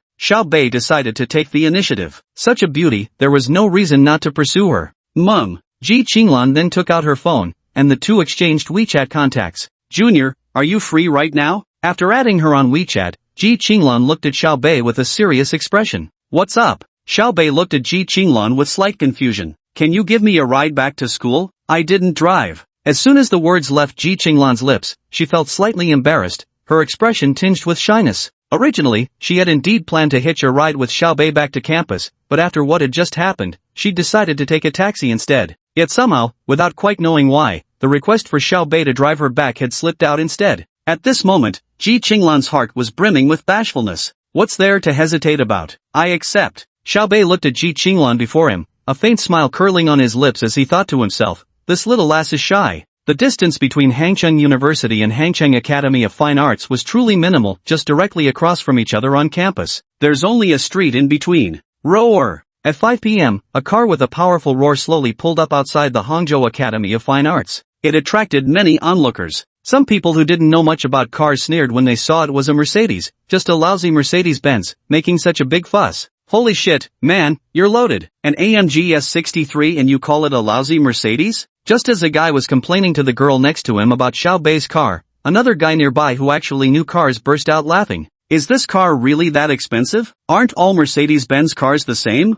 The guy, embarrassed at losing face in front of his girlfriend, quickly retorted. This car costs enough to buy a Ferrari Roma, over 3.5 million yuan out the door. Someone who drives a Ferrari might not own other cars, but whoever owns this definitely has more than one car. They're just keeping a low profile. Wow, so that means the owner must be some big shot? I had no idea Mercedes even made cars this expensive. Some people nearby were whispering in low voices. Inside the car, Xiao Bei looked at Ji Qinglan and said, Senior, let's keep in touch. If you have any design-related questions, feel free to discuss them with me. Ji Qinglan was still caught up in what had happened earlier. Throughout the ride, she hadn't dared to speak to Xiao Bei, yet her eyes kept stealing glances at him from time to time. Alright then, goodbye Junior. When the drawings are ready, I'll come to your school to find you. Ji Qinglan snapped back to reality and spoke to Xiao Bei. Sure, I'll be waiting for you, Senior. Xiao Bei said with a hint of hidden meaning. Ji Qinglan, still holding the doorknob gently, smiled slightly at his words. I won't keep you waiting long. Goodbye, Junior. Goodbye, Senior. With that, Ji Qinglan got straight out of the car. Some students who had been keeping an eye on this vehicle were stunned when they saw Ji Qinglan step out of it. Wow, isn't that Campus Belgi? Could it be that even Campus Belgi has fallen for material temptations? Bro, what are you thinking? Ji's family background is no joke. Besides, her Qinglan design company makes serious money every year. Sigh, truly hopeless, can't match her looks nor her capabilities. As everyone was discussing, Ji Qinglan had already closed the car door and was about to enter the school. The slightly shy Ji Qinglan from moments ago in the car instantly transformed into an ice queen the moment she stepped out. She had long become immune to the gossip of her fellow students. Senior, your bag. At that very moment, Ji Qinglan heard Xiao Bei's voice calling from behind her. Ji Qinglan was momentarily stunned. She first looked at her bag, indeed, it was no longer on her. She then turned back only to find Xiao Bei stepping out of the car, approaching her. The moment Xiao Bei alighted, a group of observing students couldn't help but gasp in amazement. Wow, this guy is so handsome. Standing together, they look like the perfect golden couple. So handsome and rich. Alas, we never stood a chance, he's already taken. Why does this guy seem so familiar to me? Just then, a male student from Hangzhou University, standing beside his girlfriend from Hangzhou Academy of Fine Arts, murmured under his breath. Then, as if struck by a sudden thought, the young man logged into the internal network of Hangzhou University under his girlfriend's puzzled gaze. Wow, isn't that the newly crowned campus heartthrob of the freshman class, Xiao Bei? Eyes sparkling with excitement like he'd discovered new land, the boy stealthily snapped photo of Xiao Bei hanging a bag on Ji Qinglan's arm. Just moments earlier, Xiao Bei had appeared before Ji Qinglan. Thank you, Junior, Ji Qinglan said and reached for her bag. But her hands were full with Xiao Bei's office building documents, leaving no room to carry anything else. Senior, let me help you put it on. Ji Qinglan initially wanted to refuse, but for some unknown reason, he nodded slightly and said softly, okay, thank you. This led to the scene where Xiao Bei carried the bag for Ji Qinglan. Senior, I'll take my leave now. Xiao Bei smiled while looking at Ji Qinglan, who now felt her heart racing uncontrollably whenever she faced him. Her face flushed pink as she nodded bashfully. This scene immediately shocked all the nearby students who witnessed it. Wow, did I just see that? Is our Campus Belgi actually blushing? So even the goddess can get shy after all. Dude, that's such bullshit, of course goddesses fart too. Damn, I know who that guy is. Who? It's Xiaobei, the hottest freshman at Hangcheng University this year. Since the two schools are close to each other, some girls occasionally browse Hangcheng University's forum. At that time, Xiaobei's photo didn't just cause a stir at Hangzhou University, it also made waves at Hangzhou Academy of Fine Arts. Some people knew Xiaobei and weren't surprised, but what shocked them was the realization that Ji Qinglan, the top campus beauty at Hangzhou Academy of Fine Arts, seemed to be with Xiaobei. Chapter 23, Trending on Campus Again. Xiaobei smiled at Ji Qinglan. Then he turned and walked toward his car. Ji Qinglan just watched as Xiaobei walked to his car. As Xiaobei was about to open the door and get in, he noticed Ji Qinglan still standing there staring at him. He immediately waved at Ji Qinglan and even gestured making a phone call. Ji Qinglan nodded with a smile and then turned to leave. Xiaobei also got into his own car. With a roar of the engine, he left the Hangzhou Academy of Fine Arts and drove to the parking lot from last time. He got out of the car feeling absolutely delighted. If there was anything to be happy about today, it was definitely meeting Ji Qinglan and successfully adding her on WeChat. Thinking of this, Xiaobei took out his phone, tapped on Ji Qinglan's WeChat avatar, and entered her moments. Ji Qinglan's moments were filled with either design sketches or photos of herself so beautiful. But at this moment, neither Ji Qinglan nor Xiaobei had any idea. The scene of them outside the school gate had just gone viral across both campuses. Room 401, Hangcheng University Dormitory. Brother Long, you're totally unreliable. I already told you, there's no one at a bomb site, come to be. And yet here you are still wandering around like a headless chicken. Wang Wei sighed and took off his headphones, then picked up his phone to scroll through messages. But the very next second, he was stunned. Holy shit, Old Fourth is trending on campus again, you guys gotta come see this. At Wang Wei's shout, Hu Jilong and Zhang Zhibua both rushed over. Old Fourth, what's wrong? Yeah, what happened? See for yourselves, Wang Wei said as he switched his phone to show their class group chat. Just as he picked up his phone, he saw the messages in the class group chat. Wow, 99 plus unread messages. What on earth had he missed? So, Wang Wei started scrolling up to catch up and found everyone discussing Lao Si. It didn't take him long to reach the top of the chat. Yi shouting at everyone, girls, our class monitor is officially taken. Sobs, what a heartbreaking day. Crying emoji, picture. The image was one Yi Qiaoning had screenshotted from the university's online forum.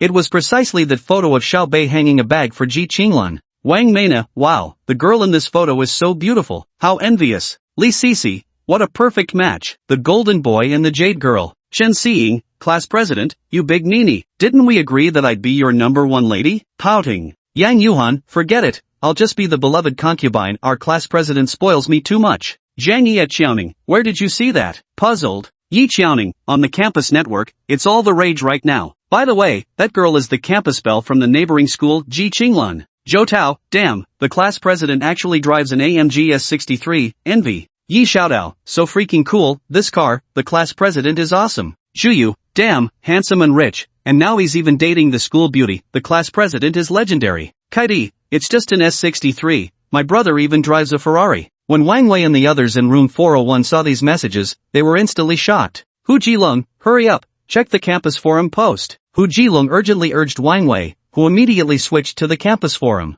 There, they saw a pinned post, shocking. Hangzhou University's newly crowned campus heartthrob Xiaobei and Hangzhou Art Academy's junior beauty queen Ji Qinglan are officially together, photos included for proof. The post had only been up for 20 minutes, but it already had thousands of comments. Wang Wei clicked open the post, which contained several photos, even some GIFs, along with explanations. Holy shit! Holy shit! Oh my fucking god! Wang Wei and his two friends all blurted out some distinctly Chinese expletives. Especially Hu Jilong, who was practically exploding with excitement. So Fourth Brother's private matter was a date with the campus belle? Damn! I knew Fourth Brother had a girlfriend. That dinner last time was definitely him whispering sweet nothings to campus belle G. Wait, is it just me or did Old Four really have an AMG? Zhang Zhibua helplessly looked at the two of them. Holy shit, what kind of family is Old Four from? I knew he was rich, but damn, an S63 right after starting college? And it's got Hangzhou license plate AX88882. Jesus, did Old Four buy this car after coming to Hangzhou?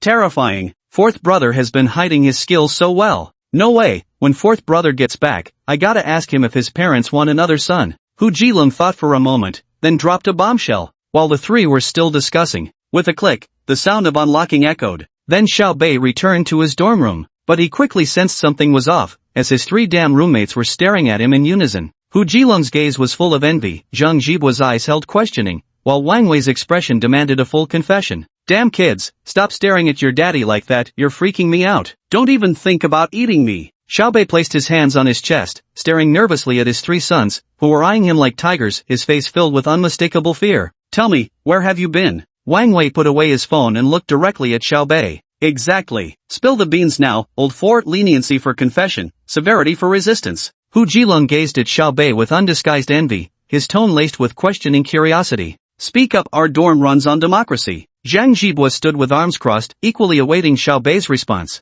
Xiao Bei felt somewhat puzzled. Wait, you three dog sons, what are you trying to do? Leniency to those who confess, severity to those who resist. The three spoke in unison. Hold on, what should I confess? What am I resisting against? At least tell me what you're asking about? Xiao Bei looked helplessly at his dog-like sons, displaying the magnanimity of a true father. Still playing dumb? First, how did you get connected with Ji Qinglan? Second, why haven't you confessed about owning the AMG S63? The three of them looked at Xiao Bei as if performing a comedy skit. Hearing this, Xiao Bei froze momentarily before asking with confusion, how did you guys find out? You're already trending on the campus hot search, and you're still playing dumb? Wang Wei chuckled mischievously, beckoning Xiao Bei over before handing him his phone. After reading it, Xiao Bei calmly said, first off, guys, regarding the car, I never intended to be too flashy. Since you've already found out, just let me know if you want to drive it, but the condition is you must have a license. As for me and Ji Qinglan, that's pure nonsense. We're just working together on something, but I'll explain the details later. Xiao Bei didn't want to elaborate further. Old four, while we three dads appreciate your honesty, we're not happy that you're still hiding details about your little sister. Right, fourth brother, you bastard, you've got yourself a girlfriend and still haven't introduced her to us yet. Adding kinship to kinship, you're truly our good son. The three of them blurted out like machine guns. Xiao Bei sighed helplessly, then strode nonchalantly into the bathroom. Car keys are on the table. Now can you shut up? Old fourth, do I look like the kind of person who'd be knocked out by sugar-coated bullets to you? Zhang Jibo walked up to Xiao Bei's desk, said this, then picked up his car keys. Damn right I am. Chapter 24, Taking Ji Qinglan out to dinner. Zhang Jibo grabbed his car keys and dashed out of the dorm under the stunned gazes of Wang Wei and Hu Jilong. Damn it, you bastard, you're playing dirty. Wang Wei shouted and immediately chased after him. Seeing both of them leaving in a rush, Hu Jilong hurriedly pulled up his pants and ran outside as well. As for the interrogation of Xiao Bei that had been happening just moments ago, it was long forgotten. Xiao Bei had just finished washing his face in the bathroom and came out to see the empty dorm room, smiling faintly. No guy could remain uninterested in cars. Xiao Bei returned to his seat and pulled out his phone. He glanced at the group messages and the trending topics on the campus network. After some thought, he switched over to WeChat. He found Ji Qinglan's WeChat contact. Xiao Bei, Senior, are you doing okay now? At Hangzhou Academy of Fine Arts, Ji Qinglan had just experienced the same thing as Xiao Bei. She had grown accustomed to this. Ever since she first entered university, Ji Qinglan would frequently trend on Hangzhou Academy of Fine Arts hot searches. Lan, are you really not involved with Xiao Bei? Ji Qinglan's roommate had also seen the trending topic. One by one, they began buzzing with gossip. I already told you, it's a collaborative relationship. Ji Qinglan sat in her seat, turned on her computer, and said expressionlessly, what kind of collaboration is this? So intimate, could it be a boyfriend-girlfriend collaboration? The girl sitting next to Ji Qinglan was named Zhang Yi. Her tone clearly carried a hint of ill intent. I don't have to tell you everything, do I? Ji Qinglan turned her head and glared at Zhang Yi. Seeing this, Zhang Yi quickly explained, aren't we good roommates? I'm just concerned about you. That Xiao Bei may be handsome, but usually handsome guys are players, you should be careful. That's my business anyway. Ji Qinglan had no issues with two of her three dorm mates, it was only this Zhang Yi. She found her rather ordinary. Hearing this, Zhang Yi sneered inwardly. Asterisk, so much for your aloof act. You're still after younger guys, stop pretending. Asterisk. Noticing the tension, Xianli quickly stepped in to mediate. Lan already said it's nothing, so stop asking about it. In these 3 years, how many rumors about Lan have there been? When were any of them true? As soon as Qianli finished speaking, Zhang Yi perked up. Fine, your concern is concern, but mine isn't. Lan, if you and that Xiao Bei really aren't together, why don't you introduce him to me? I happen to be looking for a relationship right now. Zhang Yi looked at Ji Qinglan with a smirk on her lips. Xiao Bei was such a handsome guy and, from the looks of it, quite wealthy, exactly the kind of boyfriend Zhang Yi needed. Someone who could buy her all the luxury goods she desired. Ji Qinglan glanced at Zhang Yi before replying, if you want his WeChat, go ask for it yourself. I'm not revealing my client's personal information. Yeah, I think you should just give up. Xiao Bei isn't someone you can handle. What was that saying? With your monthly salary of 3,000, how can you expect someone earning 30,000 to like you? Li Yan, who was sitting on the bed binge-watching a drama, teased Zhang Yi with those words. That's your incompetence, not mine. Oh, care to elaborate? Li Yan looked at Zhang Yi with curiosity. Because I've got moves, Zhang Yi said earnestly. The three roommates reacted differently upon hearing Zhang Yi's words. Qian Li's inner thoughts, not bad, he has strong self-awareness. Li Yan's inner thoughts, idiot. Even if you acted outrageously seductive, someone like that wouldn't even glance your way. Ji Qinglan wondered, what if Xiaobei really liked flirty women? What should she do then? No, why am I even thinking like this? Right now, Ji Qinglan didn't understand why. Ever since returning to her dorm, Xiaobei's image kept popping up in her mind, especially the memory of being held in his arms back in the office building. The thought alone made her cheeks flush crimson. At that very moment, a WeChat notification popped up on Ji Qinglan's phone. She stretched out her delicate jade-like hand and picked up the phone to glance at it. The person who approached happened to be Xiaobei's. Ji Qinglan didn't know why, but she felt a little happy inside. So I quickly replied, I'm fine, how about you? Xiaobei, I'm fine too, just found out when I got back to the dorm. Sorry for any inconvenience caused, clasps hands apologetically. Ji Qinglan, covering mouth, it's okay, I'm used to it by now. Xiaobei, alright, I almost forgot, senior, you're practically a celebrity at our school, admiring tone. Ji Qinglan, you're quite the sensation yourself now, just started university and already made it to trending searches twice, covers mouth while laughing. Xiaobei, that's all thanks to you guiding me, senior, ha ha ha. Ji Qinglan, well now, excessive modesty is just pride in disguise, smiling emoji. Xiaobei, then I'll drop the humility, grinning widely. Ji Qinglan, smiling face, alright, I'm about to start working for you, fist salute. Xiaobei, okay, senior, sorry for the trouble. I'll treat you to a meal when I have time. Fist salute. Ji Qinglan, someone who's about to start military training probably won't have time to eat until a month later. Stop making empty promises, humph. After reading Ji Qinglan's message, Xiaobei paused slightly, then a smile appeared at the corner of his mouth. Xiaobei, are you free tonight? Let me treat you to dinner in advance. I'm not just making empty promises. Ji Qinglan looked at the message from Xiaobei, unsure how to respond. But after a moment's thought, she quickly typed out on her phone. Ji Qinglan, alright then, I'll eat you out of house and home, smug. When sending out this message, Ji Qinglan's heart pounded uncontrollably. At the same time, she screamed internally, Ji Qinglan, maintain some dignity. Seeing this, Xiaobei revealed a triumphant smile. When a girl agrees to go out for a meal with you, it means she has a relatively good impression of you. Xiaobei, alright then, I'll wait at your school gate in half an hour. Ji Qinglan, alright, by the way, don't bother driving. Let's just grab a bite nearby. Xiaobei, whatever you say, smiley face. Xiaobei put down his phone and began preening himself with great delight. After hanging up, Ji Qinglan still felt somewhat dazed. Had she really just agreed to go out for dinner with Xiaobei? Ji Qinglan, just going to check out some designs, yeah. With that said, Ji Qinglan directly sat down at the dressing table to touch up her makeup. Her actions immediately drew the attention of all three roommates. Qianli, Lan, why are you touching up your makeup? Going out somewhere? Ji Qinglan froze for a moment, then feigned composure as she said, well, there's a client I need to meet to finalize the design draft. Li Yan, that doesn't sound right, Lan. You never meet clients at night. Come on, tell us the truth. Zhang Yi watched the exchange without saying a word, simply listening on the sidelines. Come on, it really is just meeting a client, don't overthink it. Ji Qinglan set down what she was holding and shot Qianli and Li Yan an embarrassed, mildly scolding look. Alright,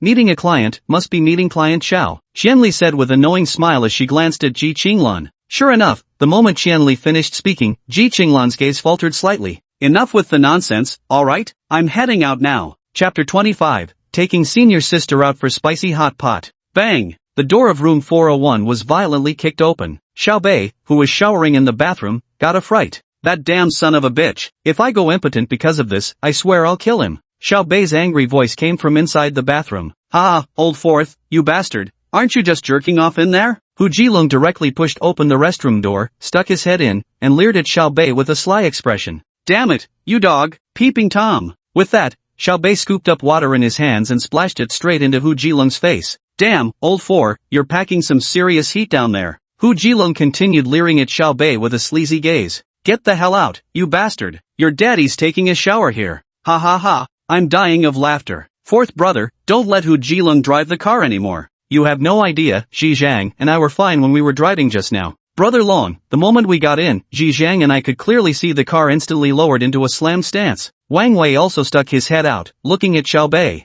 Brother Long, this dude needs to lose some weight. The idiot also stuck his head out. At this moment, Xiaobei felt like dying inside. He was being stared at nakedly by his three bastard sons. His lower body felt chilly. Alright, seen fourth brother's capital, time to bounce. With that, Ji Zhang dragged Hu Jilong and Wang Wei away. Xiaobei internally breathed a sigh of relief. Damn it, just wait and see, you bastards. A few minutes later, Xiaobei stood in front of the mirror, staring at his reflection. Damn, whose handsome young man is this? So good looking. Ugh, ugh, ugh. 3 retching sounds rang out as Xiaobei looked disdainfully at 3 mere dog-like bastards. Lao Si, taking a shower this early? Haven't even had dinner yet. Zhang Jibo looked at Xiaobei puzzled. I'm starving, what's for dinner? Hu Jilong asked while clutching a bag of chips. The others turned to glare at Hu Jilong. Was that even human language coming out of your mouth? You guys go ahead, I've got plans tonight, can't keep you sons company. Xiaobei joked. Holy crap, holy shit, damn it. Old 4, when you're feasting, can you take us brothers along? Wang Wei was genuinely envious. Looking at Xiaobei's preparations, unless he was meeting a girl, even a dog wouldn't believe it.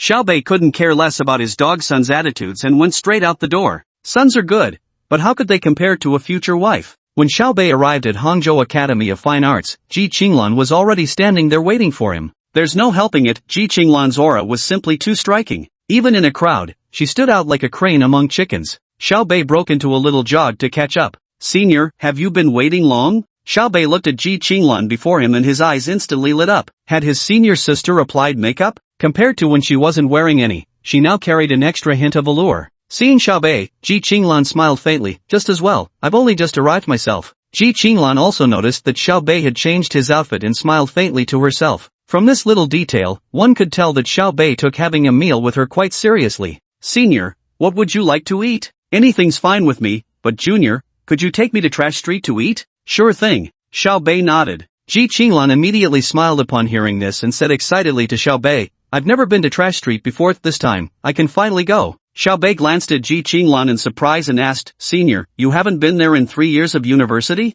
Meichem, I've really wanted to go, but my family says it's unsanitary. Every time I plan to, my roommates were busy, and on top of that, I've been busy with my own startup. I've hardly been on campus, so I never got the chance. To Xiaobei, Ji Qinglan looked utterly adorable at that moment. Let's go, then I'll take you. With that, the two of them headed straight to Junk Street. Soon, they arrived at Junk Street. Senior, can you handle spicy food? Xiaobei asked Ji Qinglan. Ji Qinglan's face was alight with excitement at this moment. He had finally arrived at Trash Street. The place was swarming with people, and the air was thick with the mouth-watering aromas of delicious food. I can, just a little. How about some spicy hot pot? Xiaobei smiled as he looked at Ji Qinglan. Most girls love spicy hot pot. After all, you get to enjoy it multiple times in return, don't you? Great, sounds good. At this moment, Ji Qinglan was like an obedient little puppy trailing behind Xiaobei, bubbling with excitement. Quickly, under Xiaobei's search, they found a restaurant called Bailiang Spicy Hot Pot. As soon as they stepped inside, the owner, a middle-aged man with a beer belly, greeted them warmly and said, the baskets are on the left. Got it, thanks. Xiaobei replied with a smile, then looked at Ji Qinglan and said, this basket and tongs are for selecting ingredients. Just put whatever you want to eat in the basket. Upon hearing this, Ji Qinglan took the basket and tongs from Xiaobei's hands with curiosity, and the two of them headed to the ingredient selection area. Seeing so many delicious items in the fully stocked refrigerator, Ji Qinglan immediately let go of all restraint. Truth be told, Ji Qinglan was a total foodie, completely helpless against good food. Whatever she craved, she simply tossed it into the basket without hesitation. A few minutes later, the two ordered a large, heaping platter of food. Junior, am I being too much of a glutton? Ji Qinglan glanced at the basket of food, her cheeks flushed with embarrassment as she looked at Xiaobei. Xiaobei chuckled lightly, it's fine, I can eat quite a bit too. Only then did Ji Qinglan smile and nod in relief. Xiaobei paid the money and told the boss, mild spicy, please. He then walked to the fridge on the right and turned to ask Ji Qinglan, Coke or Sprite? Ah, I don't drink carbonated drinks. No way, Goddess Ji. You're already this beautiful and still so disciplined, how are the rest of us supposed to keep up? Xiaobei said jokingly. Upon hearing Xiaobei's words, Ji Qinglan smiled faintly, feeling sweet inside. His words had been comforting, such was the charm of language. Oh, come on, stop buttering me up. Fine, I'll drink it, alright? There you go. That's more like it. Goddesses shouldn't always act too aloof, sometimes a touch of earthly charm makes you even more captivating. Xiaobei continued to praise, as he had his own way of interacting with girls. That is, try to humor them, but don't overdo it otherwise, they might think you're just desperate. A guy with high emotional intelligence knows how to strike the right balance. Simply put, don't give all your compliments at once. It's like when you want to buy something priced at 1,000 yuan, but you only have 999. Leaving that 1 yuan gap makes you crave that extra yuan to get what you love. So, the same principle applies when interacting with girls. Is that so? Then have I managed to enchant you, Xiaobei? Chapter 26, Given the chance, could you seize it? Ji Qinglan blurted out while looking at Xiaobei, but regretted it instantly after the words left her mouth. How could she say something so ambiguous? After all, she and Xiaobei had just met today, how could she say such a thing? Now, what if Xiaobei misunderstood her words? But having said it all, although Ji Qinglan felt some regret and a hint of shyness inside, she still stared fixedly at Xiaobei. Hearing this, Xiaobei replied naturally, Goddess Ji, I admit you're beautiful, but you're still lacking if you want to charm me. At this moment, Xiaobei wouldn't give a cliched reply like, I will. When chasing girls, you should maintain some mystery and even give them a sense of defeat sometimes, especially the goddess. Think about it, back in school, didn't those boys or girls who had a crush on you always start by teasing you a bit? By the way, Sprite or Coke? Ji Qinglan kept staring into Xiaobei's eyes, wanting to see if her words had stirred anything in him. Faces can lie, but eyes never do. But she was soon disappointed, because when Xiaobei spoke those words, there wasn't the slightest fluctuation in his eyes. Not even a trace of panic could be seen. The reason why Ji Qinglan chose to look into Xiaobei's eyes was actually quite simple. Whether in society now or at school, many boys didn't dare to meet her gaze. Those who did would nervously avert their eyes in panic. Yet the Xiaobei before her had clear eyes, free from any fluster, showing nothing but unshakable calm.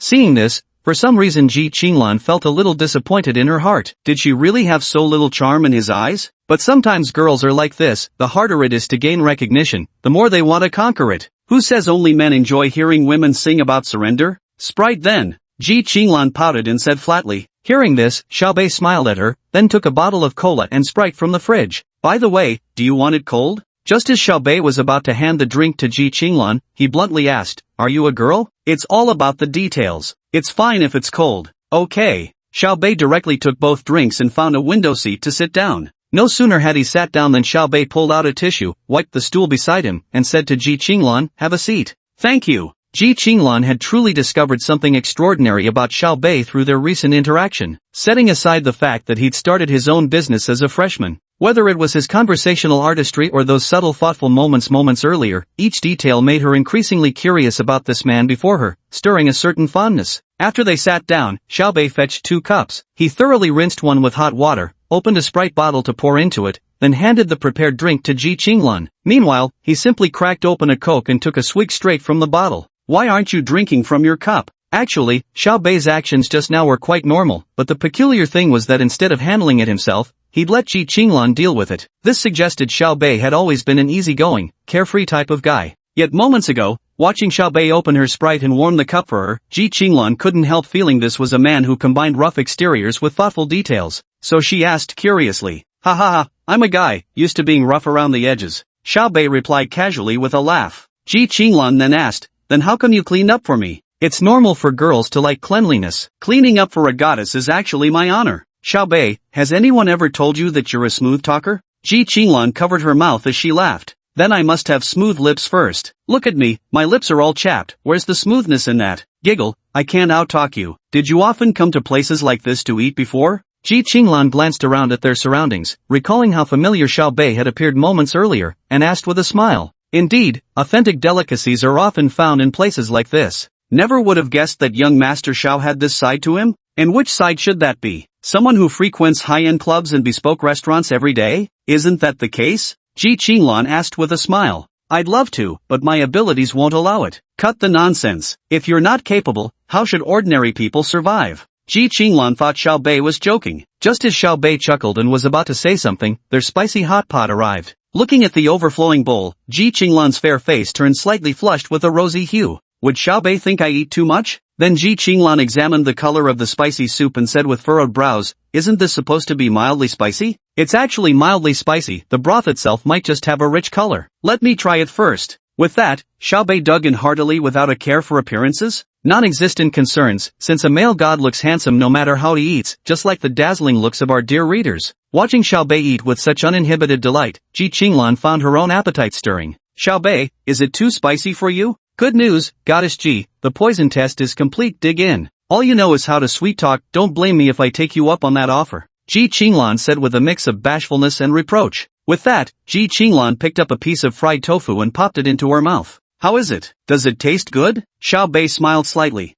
It's great. Ji Qinglan exclaimed in satisfaction. She never expected today to be such a pleasant day. Take your time eating. Let me serve you, what would you like? Give me one shrimp ball. Okay, here's the biggest one for you. It's too much. What if I waste it? It's fine, if you can't eat it, I will. Xiao Bei's remark clearly carried a hint of flirtation, but Ji Qinglan didn't feel the slightest bit offended. Instead, she found him somewhat intriguing, a testament to how well Xiao Bei had laid the groundwork earlier. Between his attention to detail and his sweet talk, he had already managed to carve out a favorable impression in Ji Qinglan's heart. However, ladies tend to be more reserved. Though secretly pleased, Ji Qinglan still shot Xiao Bei a playfully scolding look, saying, trying to take advantage of me, are you? Hearing this, Xiao Bei paused his chopsticks and wiped his mouth. Staring unblinkingly at Ji Qinglan, a faint smile curled at the corner of his lips as he asked, well, Goddess Ji, will you give me the chance? Ji Qinglan saw Xiao Bei like this, his eyes brimming with predatory intensity. For the first time, she lacked the confidence to meet a guy's gaze, her heart fluttering uncontrollably like a startled deer, pounding rapidly in her chest, boom, boom.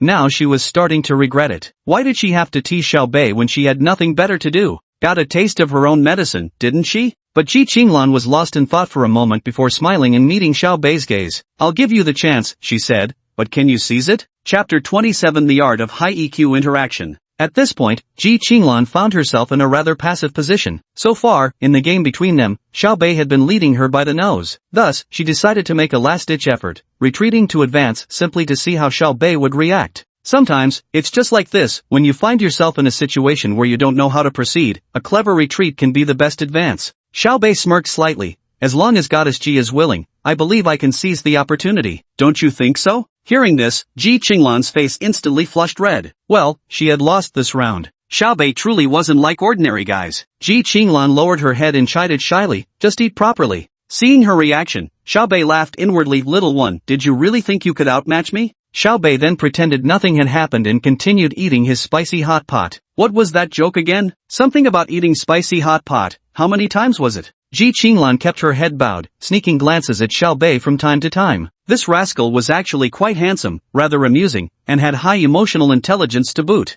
Stop staring, or the food will get cold. Xiao Bei looked at Ji Qinglan and said bluntly. Upon hearing this, Ji Qinglan's face flushed even redder, but she stubbornly retorted, don't flatter yourself. I wasn't looking at you, I was checking out the food in your bowl. Goddess Ji, such behavior is unbecoming. To have eyes for what's in the pot while still eating from the bowl is hardly a virtue. Xiao Bei's words actually carried an underlying message. He was telling Ji Qinglan not to be unfaithful.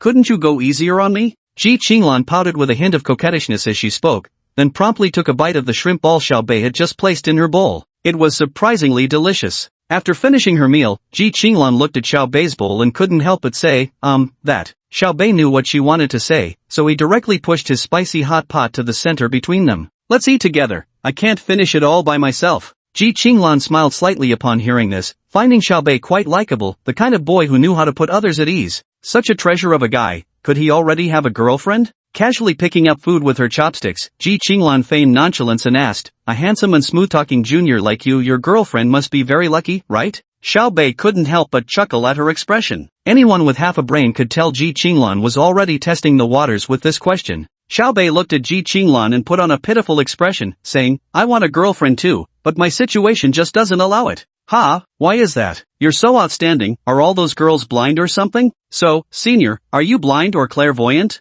Xiao Bei countered Ji Qinglan effortlessly. Hearing this, Ji Qinglan, who was eating at the time, momentarily flustered before feigning annoyance and scolding, just eat your meal properly. Xiao Bei saw this and thought she was such an adorable senior, so he picked up a small meatball for Ji Qinglan. Thank you. Ji Qinglan blushed as she accepted it and popped it into her mouth immediately. Delicious? Xiao Bei watched Ji Qinglan devouring the food with relish and asked with a smile. It's really tasty, just a bit spicy. Eat slowly, no one's competing with you. As he spoke, Xiao Bei poured a glass of Sprite for Ji Qinglan. Truth be told, Xiao Bei had intentionally not stopped Ji Qinglan from ordering so many dishes. He just wanted to spend more time with her at the dinner table. Winning a girl's heart requires genuine charm with a touch of strategy. Goddesses are human too, don't deify them. Treat them normally. Many fail to pursue their goddess, why? They elevate her too high, making themselves insignificant. Just interact naturally, ignoring her goddess status. What's so special about goddesses? They eat, drink, and answer nature's call like anyone else. What? Doesn't your goddess have bodily functions? When you have such awareness, you can also pursue the goddess, but even with that awareness, you can't just charge in like a fool, you need to take it step by step. Now, in Xiao Bei and Ji Qinglan's interactions, the divine aura around Ji Qinglan has already started to fade. Xiao Bei, this is delicious. The spicy hot pot is amazing. I regret not coming to Trash Street sooner, Ji Qinglan said as she looked at Xiao Bei. Xiao Bei noticed Ji Qinglan had some oil stains on her lips, so he picked up a tissue and said, "Don't speak for now." Ha! Ji Qinglan stared at Xiao Bei with wide eyes, unsure what he intended to do. Strangely enough, she obediently closed her mouth without protest. At that moment, Xiao Bei reached out with the tissue directly toward Ji Qinglan's lips. Ji Qinglan froze. She wanted to lean back, yet somehow couldn't move. Perhaps some part of her was anticipating something. Then, under Ji Qinglan's surprised and bashful gaze, Xiao Bei covered her mouth with his hand and gently wiped away the grease. Ji Qinglan froze in place momentarily, unsure of what to say. This was the first time she had ever been so intimate with a guy. Her mind went completely blank in that moment. After cleaning Ji Qinglan's lips, Xiao Bei asked, "Does it taste good?" "Delicious. Would you like to eat again in the future?" "Yes, I do. Then I'll take you out to eat every day from now on, alright?" Xiao Bei said with a smile. Hearing his words, Ji Qinglan finally realized she had once again been led by the nose by this rascal. Yet strangely, instead of feeling unhappy, her heart secretly brimmed with anticipation. But as a woman, she still had to maintain some proper restraint. You bad guy, always trying to trick me. Ha, so Goddess Ji, would you honor me with your company next time? Giggle, that depends on your performance. After saying this, Ji Qinglan shyly lowered her head, her flustered eyes glancing at Xiao Bei as she continued eating. Soon the two finished eating. Afterwards, they walked out of the spicy hot pot restaurant. "Ji Goddess, would you like to take a walk?" "Ugh, stop calling me Ji Goddess, it sounds awful." Ji Qinglan had wanted to say this earlier but had been distracted by the food. "What should I call you then? Goddess Qinglan?" Xiao Bei teased. "Xiao Bei, I'm starting to find you a bit annoying. Just call me by my name or Qinglan is fine." After saying this, Ji Qinglan lowered her head, still feeling somewhat embarrassed. "Sounds good, Qinglan. Want to take a walk to help digest?" Xiao Bei said while looking at Ji Qinglan. Ji Qinglan gave a slight nod. There happened to be a university district park nearby. The two walked directly toward the opposite side. On the way, Ji Qinglan looked at Xiao Bei's back. He was handsome, so she moved to walk beside him. "Xiao Bei, you really don't have a girlfriend?" Chapter 28, Ji Nyor. Hearing this, Xiao Bei didn't answer directly but instead posed a counter-question to Ji Qinglan. "Qinglan, do you have a boyfriend?" Seeing Xiao Bei turn the question back on her, Ji Qinglan's face flushed slightly red, perhaps from the spiciness of the hot pot, or maybe from a bashful shyness within. I don't have one." After speaking, Ji Qinglan lowered her head, clutching the hem of her clothes with both hands. Actually, no matter what kind of personality a girl has, during that ambiguous phase between just friends and lovers, they all reveal delicate feminine gestures, feel nervous, and grow shy. Xiao Bei smiled faintly and said to Ji Qinglan, "Not me though, I'm just a simple, honest guy." Ji Qinglan looked up upon hearing this, her eyes reflecting a hint of determination. "Then you, watch out." Because the two were standing at a crossroad, immersed in conversation, they hadn't noticed the approaching vehicles. Just as Ji Qinglan was about to say something, an electric food delivery bike came speeding towards them. Xiao Bei reacted swiftly, gripping Ji Qinglan's arm and pulling her backward. With that, Ji Qinglan found herself pulled into Xiao Bei's embrace. Though her world spun around her, Xiao Bei's outline in front of her remained strikingly clear. By the time the delivery rider's bike sped past, Ji Qinglan still lay in Xiao Bei's arms, as if the very air around them had come to a standstill. Though the road remained bustling with traffic, in Ji Qinglan's eyes, there was only Xiao Bei's face. Feeling the warmth from Xiao Bei's chest, Ji Qinglan's mind went completely blank. Looking down at the dazed Ji Qinglan in his arms, Xiao Bei chuckled and asked, "How long are you planning to lie there?" "Ah, all right, just now, thank you." Ji Qinglan was feeling extremely bashful at that moment. It was rare for her to lose composure around peers, but during this time spent with Xiao Bei, she had already lost count of how many times she'd faltered, especially since Xiao Bei was so handsome. "It's fine, just watch where you're going next time. I can't always be by your side," Xiao Bei said nonchalantly. "Oh, got it," Ji Qinglan replied somewhat sheepishly. At this moment, she felt utterly embarrassed. If it weren't for Xiao Bei, she would have truly made a fool of herself. Her mind kept replaying the scene from moments ago, when Xiao Bei had pulled her into his embrace. Lost in thought, Ji Qinglan once again drifted into a daze. Just then, the traffic light turned green. Xiao Bei took a step forward, only to find Ji Qinglan still standing motionless. Shaking his head helplessly, he simply reached out and grasped her hand. "What are you thinking about? I just asked you something. Are you spacing out again?" "Ah, no, it's just..." Just as Ji Qinglan was about to speak, she suddenly realized Xiao Bei was holding her hand, immediately becoming shy again. She instinctively tried to pull away, but when it came to taking advantage of opportunities with her, would Xiao Bei ever be the type to let go? Obviously not. When pursuing a girl, you generally need to be bold and not act timid. Only through some physical contact can you tell whether she has feelings for you. If she strongly rejects you, I advise you brothers to just go home and forget about it, don't linger. But if she doesn't react too strongly, then congratulations, brother, you've got a chance. At the very least, the girl doesn't dislike you, which is a great sign. This was exactly how Ji Qinglan was at the moment. She instinctively tried to pull away but then let Xiaobei hold her hand without further resistance. Humph, you big jerk. Qinglan, you can't wrong a good man like this, I just saved you, remember? Is this how you treat your savior? Xiaobei said while holding Ji Qinglan's hand as they crossed the street. That's a separate matter. What do you think you're doing now? Ji Qinglan looked at Xiaobei holding her hand and spoke stubbornly, though secretly, she actually felt quite safe with his grip. But as a girl, she had to maintain her ladylike composure. Facing Ji Qinglan's questioning, Xiaobei shamelessly replied, I'm just worried something might happen to you again, we're crossing the street right now. Alright, Ji Qinglan suddenly found herself at a loss for words. At this moment, she felt completely at Xiaobei's mercy. Glancing down at their clasped hands, she lowered her head, a faint curve flashing at the corner of her lips. And just like that, Xiaobei held Ji Qinglan's hand quite naturally as they crossed the street, feeling immensely pleased. Honestly, a goddess's hand, now that's truly comfortable to hold. After all, not just anyone gets to hold it. The park entrance was right across the street. After crossing, Ji Qinglan assumed Xiaobei would let go, but it was as if he had forgotten, still holding her hand. He walked straight into the park. Xiaobei, shouldn't you let go now?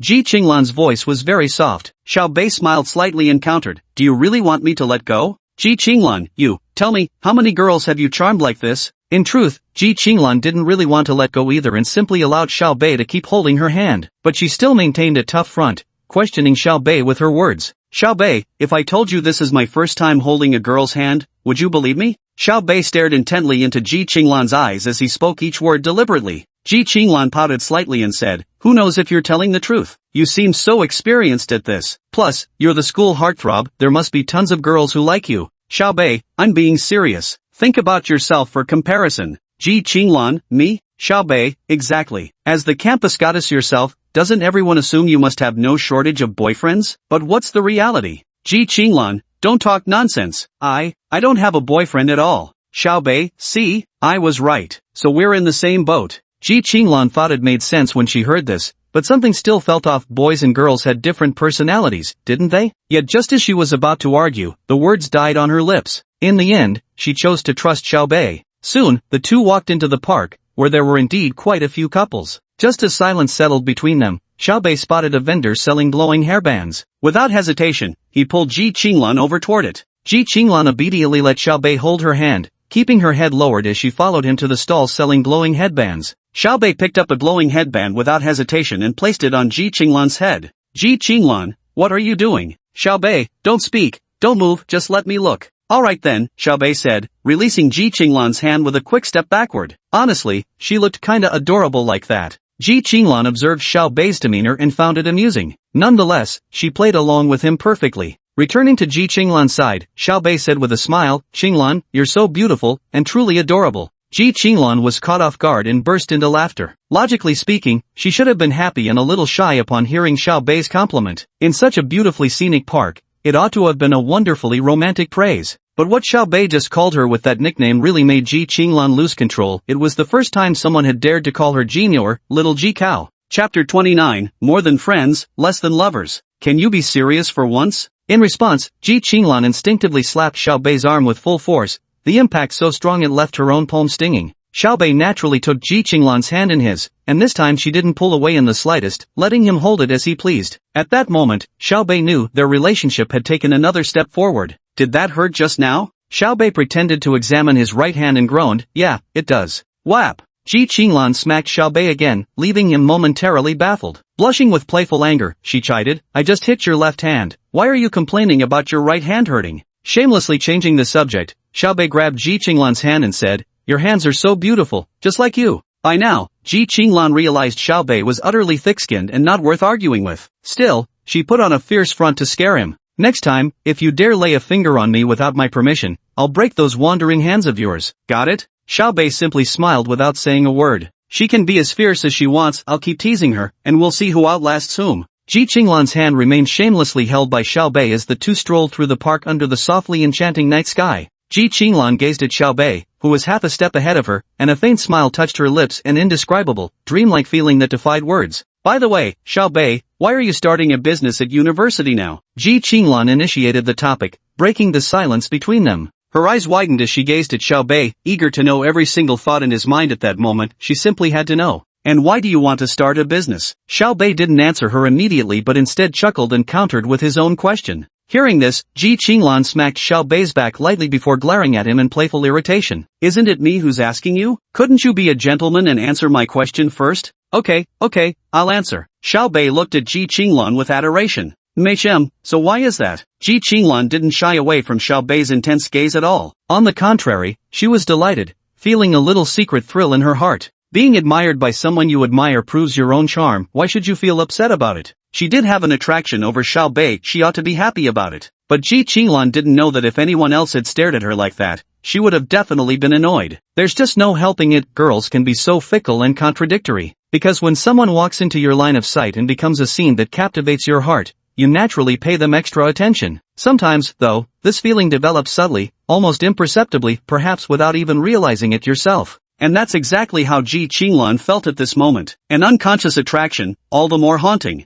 As Xiao Bei walked hand in hand with Ji Qinglan, he said, no particular reason, I just want to start a business. Plus, with Hangzhou's support for student entrepreneurship, I think I should give it a try. Otherwise, how am I supposed to support you in the future? Ha! Ji Qinglan was stunned for a moment. What exactly had Xiao Bei just said? Take care of me? Is he confessing to me? Humph, you jerk, I won't agree to you so easily. How annoying. Who confesses without any sense of ceremony? Xiao Bei found Ji Qinglan's dazed expression utterly adorable and subconsciously reached out to gently boop her cute, upturned nose. Ugh, you're so annoying, always getting handsy with me. Watch out or I'll hit you. Ji Qinglan glared at Xiao Bei with faux fierceness, her voice dripping with flustered indignation. Then she whispered softly, actually, I can take care of myself. Xiao Bei laughed and said, can I take that to mean I can cling to your coattails? Senior, I don't want to work hard anymore, eating soft rice smells so sweet. After speaking, Xiao Bei fixed his full attention on Ji Qinglan's eyes. Ji Qinglan met Xiao Bei's intense gaze, uncomfortably shifted her line of sight, and then rolled her eyes at him. You're so full of yourself. No eating soft rice allowed.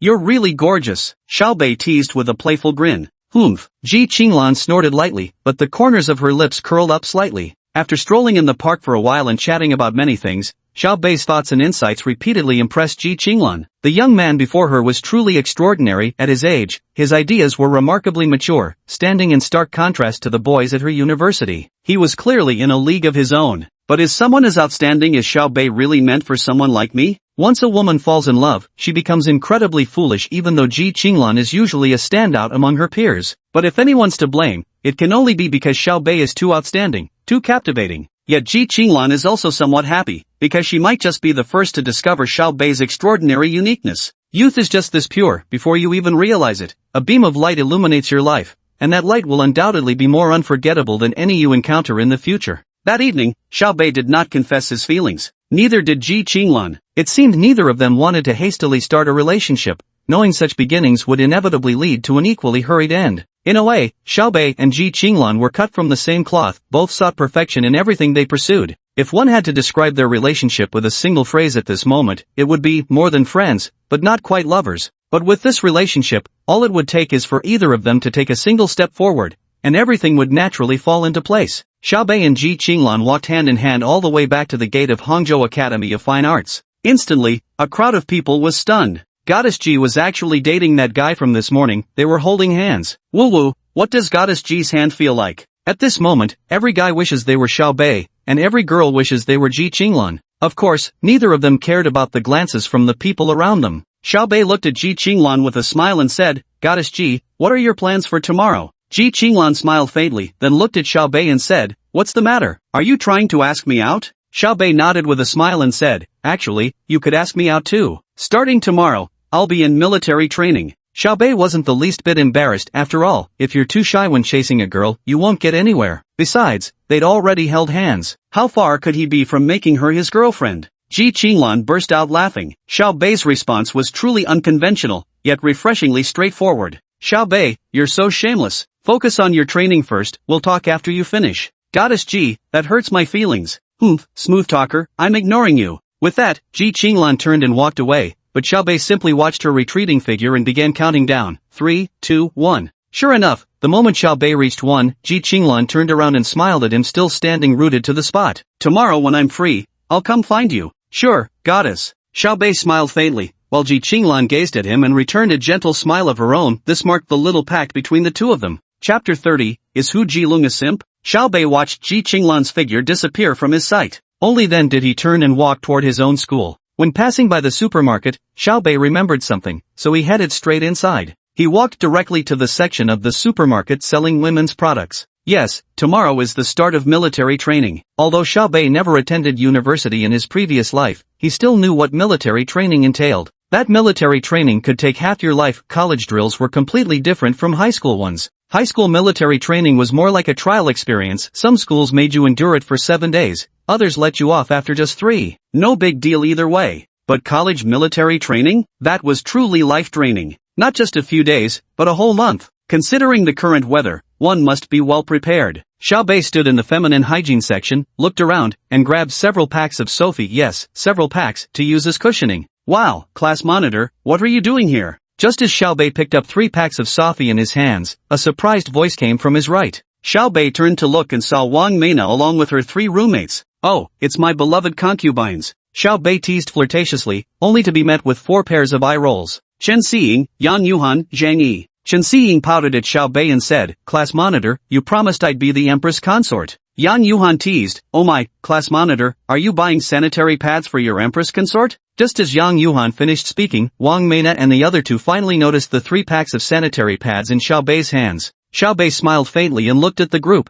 Something's off. Why do I smell jealousy in the air? Yang Yuhan, who's jealous? Wang Meina, class monitor, you're such a playboy too. Chen Xiying, no way, class monitor. Are you seriously this bold? Buying 3 packs for Goddess Ji at once? Zhang Yi, is Goddess Ji having menstrual cramps? Xiao Bei was momentarily stunned. What kind of nonsense is this? No, just because I'm buying sanitary pads doesn't mean they're for her. Xiao Bei was somewhat speechless. What did I just hear? Class monitor, no way, you have other women? Goddess Ji is so beautiful, and you'd still betray her? If you're not selling yourself to Goddess Ji, then who are you planning to buy for? Tell us, which noble lady has captured our class monitor's heart again? The 4 of them talked over each other, leaving no room for Xiao Bei to get a word in. Xiao Bei had to wait until they finished before he could speak, forcing a bitter smile as he said, can't I just buy it for myself? Put. Ha ha ha, class monitor, are you suffering from frequent urination or incomplete voiding? Class monitor, I'm curious, do guys have an anti-time too? Somehow, Captain, you're suddenly giving off a creepy vibe. Class president, if you really are a playboy, then play me too. Watching the 4 of them laughing cheerfully, Xiao Bei realized his earlier words must have been misunderstood. So he quickly said, what pig brains you all have. Military training starts tomorrow, I bought these to stand on. With brains like yours, you still dream of being the queen consort? Wow, class monitor, you're so smart. Wang Meina suddenly exclaimed. Even though your explanation makes perfect sense, class monitor, we're still upset. Since we can't be queen consorts anymore, shouldn't you make it up to us? Li Xiying said cunningly. Exactly, class monitor, even sweet talk deserves compensation. Yang Yuhan directly jumped in to assist Li Xiying. To this, Xiao Bei chuckled helplessly and said to the 4 of them, everything I just said was nonsense, you were lying in wait for me all along. Out with it, what do you want me to treat you to? Yay, long live our class monitor. Li Xiying burst out laughing. Just treat us to bubble tea. Wang Meina said with a smile. Let's go. After paying for the bathroom break, Xiao Bei led the 4 buddies to the milk tea shop next door. He directly bought 5 cups of milk tea, and the 5 of them sat at an outdoor round table outside the shop, chatting away. Just as the conversation was getting lively, Xiao Bei suddenly spotted 3 of his dogsons approaching from a distance. Just as Xiao Bei was about to greet them, he noticed Hu Jilong had already spotted him.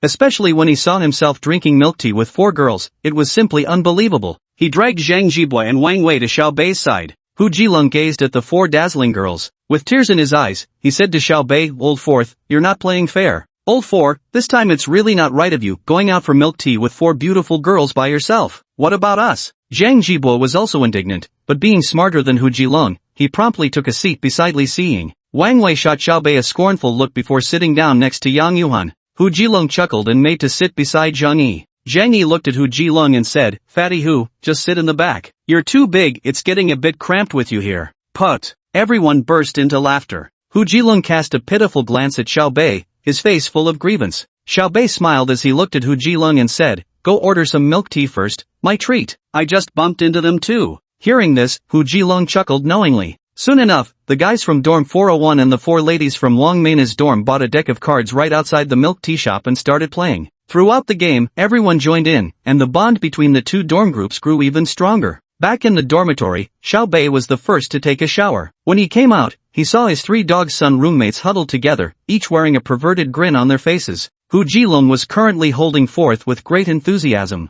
Just as Xiao Bei approached, he overheard Hu Jilong's lecherous voice saying, "I think Yang Yuhan is the prettiest. She might not be tall, but her skin is so fair, and she's got that cute baby fat. When we were playing cards earlier, I deliberately brushed against her. That girl's got amazing curves." But how can Yang Yuhan compare to Li Xiying? Li Xiying's got the height, the face, and especially the dress she was wearing drove me crazy just looking at her. Wang Wei said, reminiscing as he spoke. "I still think Wang Meina is the best. She's absolute top tier, that kind of girl." Zhang Jibo chuckled. "I don't care, my Yang Yuhan is the prettiest." Hu Jilong glared at the other two. "Brother Long, can we please stop simping?" Zhang Jibo rolled his eyes at Hu Jilong. "Exactly. Talking about your Yang Yuhan, did she ever agree to it?" Wang Wei added with a cutting remark. Xiao Bei shook his head with a smile, choosing not to chime in, mainly because he couldn't squeeze into the conversation. Sure, all the girls were good-looking, but they didn't quite meet Xiao Bei's standards. Flirting casually was enough for now. No need to be too serious about it. Besides, Ji Qinglan's situation is almost settled. Xiao Bei certainly doesn't want to invite unnecessary trouble for himself.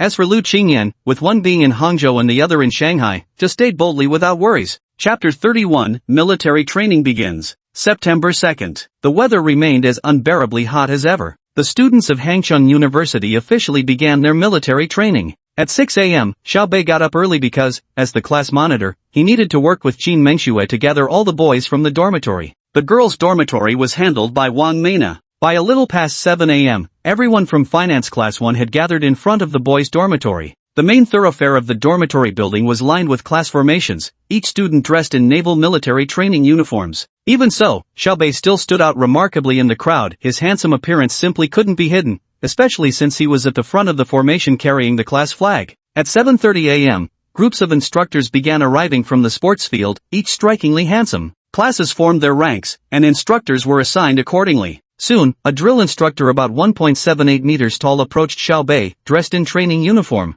Marching in military steps, he arrived in front of Xiao Bei. "Is this Finance Department Class 1? The instructor stood before Xiao Bei and asked. Xiao Bei held deep respect for military personnel and immediately replied earnestly, "Yes, drill instructor." Xiao Bei stood at attention, responding loudly to the drill instructor. The instructor glanced at Xiao Bei and smiled slightly. "What's your name, student? The training hasn't started yet, just relax." After speaking, the instructor patted Xiao Bei's shoulder, which showed that the instructor had a very good first impression of Xiao Bei. Xiao Bei still maintained respect for the instructor and said, reporting, "Instructor, my name is Xiao Bei." The Xiao is in portrait rights, and the Bei is in north. "Alright, Xiao Bei, fall in." "Yes, sir." Without hesitation, Xiao Bei stepped forward to stand at the head of the formation. The girls from Finance Class 1 looked at Xiao Bei with starry-eyed admiration. "Wow, our class monitor is so handsome. I thought rich kids like our monitor would be hard to get along with, but he's actually so diligent." This is what they mean, someone richer than you yet works harder than you. Having such an outstanding class monitor in our class.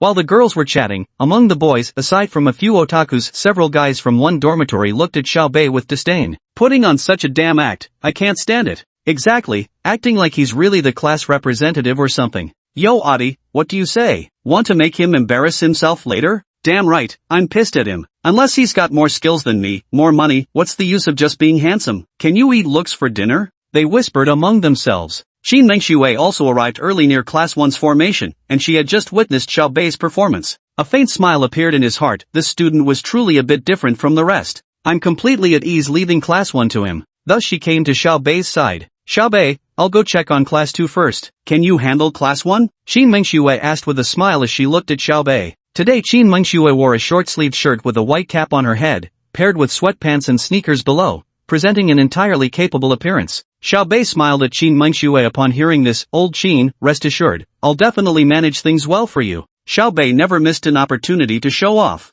"Alright, contact me if anything comes up. Your Class 1 is the one I trust the most." Qin Mengxue glanced at Xiao Bei before walking over to the instructor's side, whispering something indistinct, and left. As soon as Qin Mengxue departed, the drill instructor arrived in front of Class 1's formation. "Hello everyone, I'll be your instructor for the next month. My name is Gao Peng, you can call me Instructor Gao. We're about to begin, so let me go over a few important points. Blah, blah. Cao Peng rambled on for quite a while before finally falling silent and standing to the side, waiting for further instructions. Soon the clock struck 8. The square formations began streaming onto the field in batches. Xiao Bei's Class 1 was assigned a rather unfavorable spot right on the basketball court, completely exposed under the scorching sun with no shade in sight. At 9 a.m., the military training officially commenced. The first day's drills weren't too intense, focusing mainly on mastering basic standing postures, assembly protocols, and various detailed instructions. He only practiced for half an hour the entire morning before calling it a day. But already, the girls started complaining,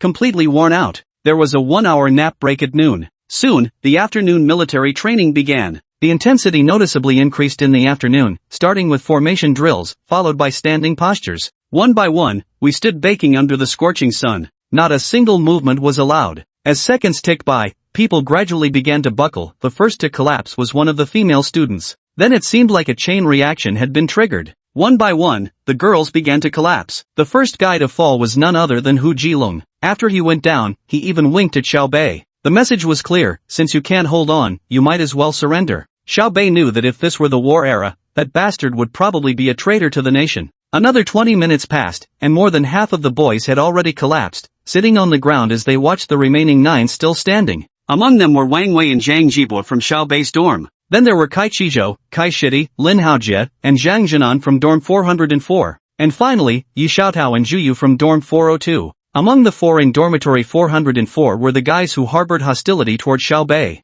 Now, none of them had expected Xiao Bei, despite his pretty boy appearance, to last this long. Another 10 minutes passed, and only Xiao Bei and Kai Qizhou remained on the court. From the sidelines, Kai Shidi, Lin Haojie, and Zhang Jinan watched the two still standing. Damn, this Xiao Bei kid's got some skills. Look at him, not a change in expression, breathing steady as a rock. Seems like the real deal. Let's see which of them falls first, him or Kai Qizhou. Though honestly, I don't find Xiao Bei as annoying anymore. That's just how guys are. They might dislike you at first, but once you prove you're better, they shut right up. 5 more minutes passed, and Kai Qizhou couldn't hold on any longer, leaving only Xiao Bei standing on the field. Immediately, all the students from Class 1 burst into applause for Xiao Bei. Even the 4 from dorm 404, who initially didn't get along with Xiao Bei, couldn't help but give him a thumbs up. Xiao Bei, drill instructor Gao suddenly called out. Here. Xiao Bei stood at attention and responded loudly to the instructor. At ease, everyone, take a half-hour break where you are. Yes, sir. At the instructor's command, Xiao Bei also stretched his limbs and relaxed. Today was the first day, and the instructor probably wanted to make a strong impression on everyone, so the training was extremely strict, showing no mercy whatsoever. After resting, Xiao Bei glanced at the classmates from Class 1 still seated in their spots.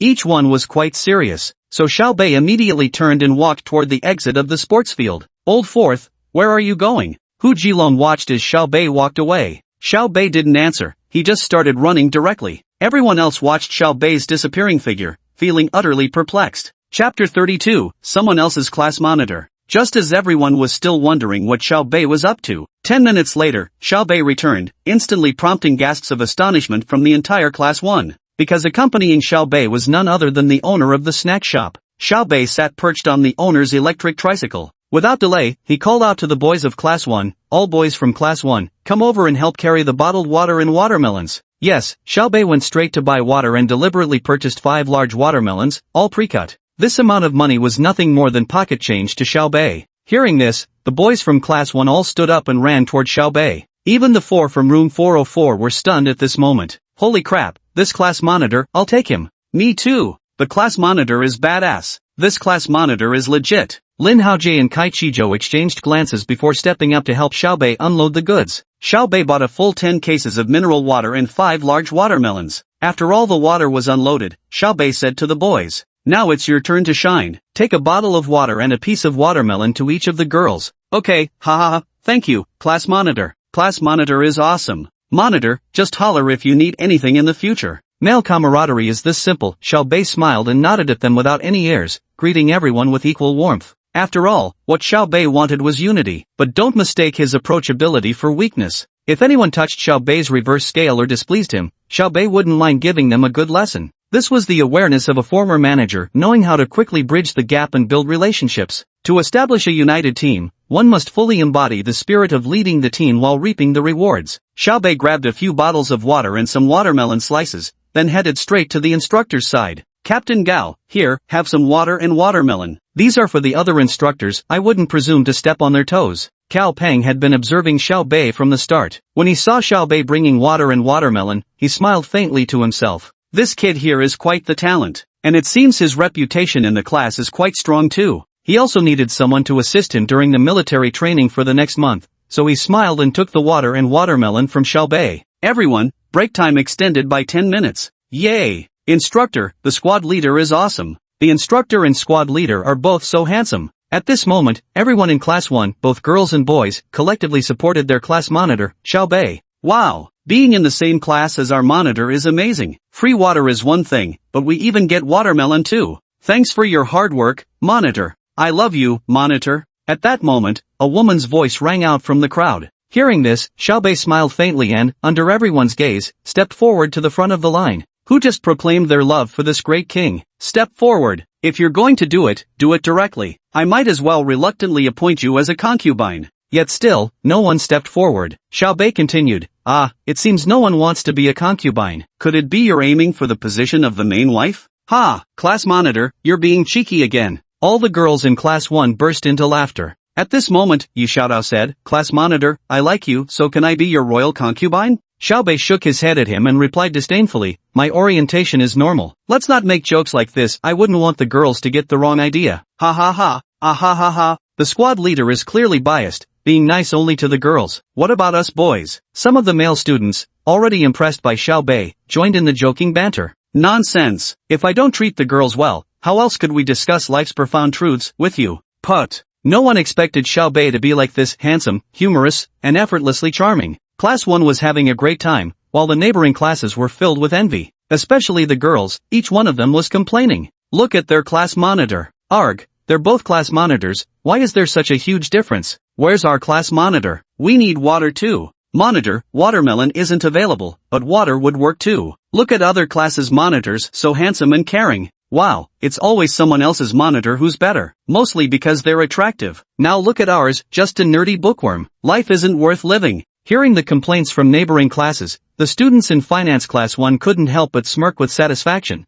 deliberately eating watermelon in front of them. Jealous, huh? That's right, be jealous. Actually, you don't need to be envious, because our class president was crowdfunded into existence. Xiao Bei didn't say much more about it. After completing the distribution, he returned to the formation. Just returned to the back row. All the boys from class 1 had gathered around, already acknowledging Xiao Bei as the leader of the class. Class president, how awesome is it driving your S63? Class president, did you really manage to win over the aloof campus belle Ji Qinglan from the neighboring school? Class monitor, you. They keep asking questions one after another. Actually, this is how guys are, once they accept you, they truly accept you. Xiao Bei responded to each of them, saying as long as they had a driver's license, borrowing the car was no problem. Xiao Bei was happy to mingle with them too, after all, he wanted a perfect university life. Alright, everyone, quiet down. We've still got a long afternoon ahead. Take a good rest, and we'll talk more tonight. Here's my promise, if class 1 performs well, I'll take you all to a bar. Ace of spades? No problem, drinks on me. Really? Holy shit, class prez is amazing. Class prez is awesome. They were all as hyped up as if they'd been injected with chicken blood. Xiao Bei gazed at the youthful faces around him as he lay on the ground, staring at the azure sky. The sky of youth was brilliantly blue, and when the breeze brushed past, it carried a sweet fragrance. The moment rest time ended, Instructor Gao immediately blew his whistle and barked commands. Company, fall in. At once, the students of Class 1 assembled swiftly and in perfect order. Looking at this outcome, Instructor Gao was quite satisfied inwardly and gave Xiao Bei a deep, meaningful glance. Attaboy. Next, we'll practice the goose step. First, we'll start with static instruction for the marching step. With Instructor Gao's command, Class 1 resumed their afternoon military training. Perhaps because of Xiao Bei's influence, the entire Class 1 showed exceptional unity, with everyone putting in great effort during the drills. No one dared to fall behind, perhaps because no one wanted to let the class monitor's kindness go to waste. So during the afternoon subjects, although still quite challenging, every student from Class 1 found joy in the process. At precisely 3:30 p.m., the entire basketball court suddenly erupted with screams. All eyes turned toward the entrance of the basketball court. A fair-skinned, stunningly beautiful girl with an exquisite figure walked in. Damn, isn't that Ji Qinglan, the top campus belle from the neighboring school? What's she doing here? Bro, don't you know? Ji Qinglan and Class 1 Xiao Bei seem to be dating. Holy crap, this Xiao Bei guy, truly terrifying. Chapter 33, Ji Qinglan arrives. The students of Finance Class 1 also noticed the unusual commotion on the basketball court. Though they remained standing steadily, their gazes involuntarily drifted in that direction. Instantly, the entire class was astonished, and one by one, they turned their eyes toward Xiaobei. Because they all recognized that girl after all, she had trended on the university's hot searches along with Xiaobei. Moreover, she's from another university, and since she's come to ours, it clearly means she must be here to see Xiaobei. Xiaobei also caught sight of Ji Qinglan, and a faint smile appeared at the corner of his lips. This morning, Xiaobei had been wondering why Ji Qinglan hadn't shown up, but soon became too busy with afternoon affairs to give it another thought. During the military training just now, Xiaobei wondered if he was going to be stood up. At this point, Ji Qinglan still appeared shrewd, knowing that military training would likely be ending around now. She chose this exact moment to arrive. Ji Qinglan looked especially stunning in her outfit today. A Chanel dress in pale blue, a pair of white sneakers, holding a cup of milk tea in hand, and shielding herself with a sun parasol. Xiaobei had already sent his location to Ji Qinglan in the morning. Ji Qinglan walked into the basketball court and immediately began searching for the spot where Finance Class 1 was seated, finding it quickly. There, she spotted Xiaobei, who stood out like a crane among chickens. Her previously expressionless face instantly lit up with a smile. Ji Qinglan's arrival undoubtedly caused a stir, especially among the passionate young male students. Even the female students couldn't help but glance at her before feeling inferior in comparison. There was an unusually strong charismatic aura about Ji Qinglan, something current students simply couldn't match. Instructor Gao observed this scene before turning his gaze to Xiaobei and his own squadron, smiling faintly. Then Instructor Gao exchanged meaningful glances with several drill instructors from adjacent classes. They weren't fools either. They'd heard the murmurs in the ranks earlier and had just enjoyed Xiaobei's watermelon and bottled water. Somehow, they had to return the favor. After all, in Xia country, the principle is reciprocity. So Instructor Gao promptly announced, "All units, you've performed well today. There's still 20 minutes left, so take a rest where you are." Yay! Wonderful! Suddenly, Instructor Gao the demon doesn't seem so bad after all. Ha ha ha, those people understand social etiquette, but you can barely manage disasters. Ji Qinglan didn't realize her timing was perfect, nor did she know that everything had gone smoothly solely because of Xiaobei's high emotional intelligence. Ji Qinglan arrived at Finance Class 1 and stood to the side, waving at Xiaobei. With a faint smile, Xiaobei immediately dashed out of formation, but instead of heading straight to Ji Qinglan, he first approached Drill Sergeant Gao. "Captain Gao, I'll head over first." "Go on, you rascal. That girlfriend of yours is quite a looker." Xiaobei scratched his head and said, "Not yet, still working on it." Hearing this, Captain Gao's eyes sparkled mischievously. "You little devil, go get her." "Absolutely." Xiaobei greeted Instructor Gao before making his way over to Ji Qinglan. Instantly, all 5 classes on the basketball court turned their heads in unison toward Xiaobei and Ji Qinglan. "Wow, I suddenly realize why Ji Qinglan can reign as the supreme favorite," Chen Xiying remarked to Wang Meina. "She's so stunning. If I were the class leader, I'd go for her too." Yang Yuhan chuckled softly. "What should we do? They're so well matched. Maybe only a campus belle like Ji could deserve someone like our class president. He's just that outstanding." Yi Qiaoming said. "Damn, old Fourth really dropped an atomic bomb without making a sound, huh?" Zhang Jiboy exclaimed enviously. "Gotta hand it to old Fourth, unmatched, rich, handsome, and damn emotionally intelligent too. That girl doesn't stand a chance." Wang Wei finished, then turned his gaze toward Li Xiying. "Hee, Fourth brother is awesome as expected, so I'll settle for pursuing Yang Yuhan," Hu Jilong said while panting heavily. Xiaobei had just arrived beside Ji Qinglan when she noticed the sweat on his forehead. She immediately took out a tissue from her small black Hermes bag. "Have some milk tea first." Was the military training tough? Ji Qinglan handed the milk tea to Xiaobei while wiping his sweat. Xiaobei smiled faintly. "Not a problem. I can handle this much." Their interaction instantly made everyone envious. Damn, Xiaobei from Class 1 is living the dream. If you had his looks and talents, you could win the goddess's heart too. But you don't, so just enjoy the view. Wow wow wow, girls, look, the main wife is wiping the squad leader's sweat. What should we do? Logically, we should be jealous, but we just can't help wanting to ship them together. The two of them paid no attention to the chatter around them. Ji Qinglan looked at Xiaobei and said with amusement, "What do you mean by main wife?" Xiaobei smiled at the question and recounted what had happened earlier in the girls' dormitory. There was no need to hide it, this was the crucial moment. If he concealed it now and was found out later, the consequences would be far worse. It was better to be straightforward about it. A girl with high emotional intelligence would recognize it as a joke and might even feel proud. Just look, this is the charm of my man. Though Xiaobei wasn't exactly Ji Qinglan's man yet, he was practically there. How did you get here? Did you walk? Was it too hot? Xiaobei asked Ji Qinglan with concern. Good, I promised to come see you. By the way, I've come up with a plan, we can discuss it after your military training ends, Ji Qinglan said with a smile. Ever since they held hands last night, her interactions with Xiao Bei had noticeably become more relaxed. Her words were also an attempt to spend a little more time with Xiao Bei. Alright, no rush, you can take your time. Just as Xiao Bei was about to say something, Instructor Gao's voice suddenly rang out. Xiao Bei, show us what talents you've got. Class 5 just performed theirs. While Xiao Bei and Ji Qinglan were being all lovey-dovey, recreational activities had already begun on the military training grounds. Some had taken the stage to dance, others to perform crosstalk, and there were even a few who sang. Xiao Bei turned his head to look at Instructor Gao and noticed him giving him a meaningful glance. Of course, Xiao Bei understood what Instructor Gao meant, so he nodded with a smile. Then he turned to Ji Qinglan and said, I'm going to perform a talent. Why don't you come with me? Oh, me? Ji Qinglan looked at Xiao Bei with some surprise. Right, it's too hot standing here. There are fewer trees over there,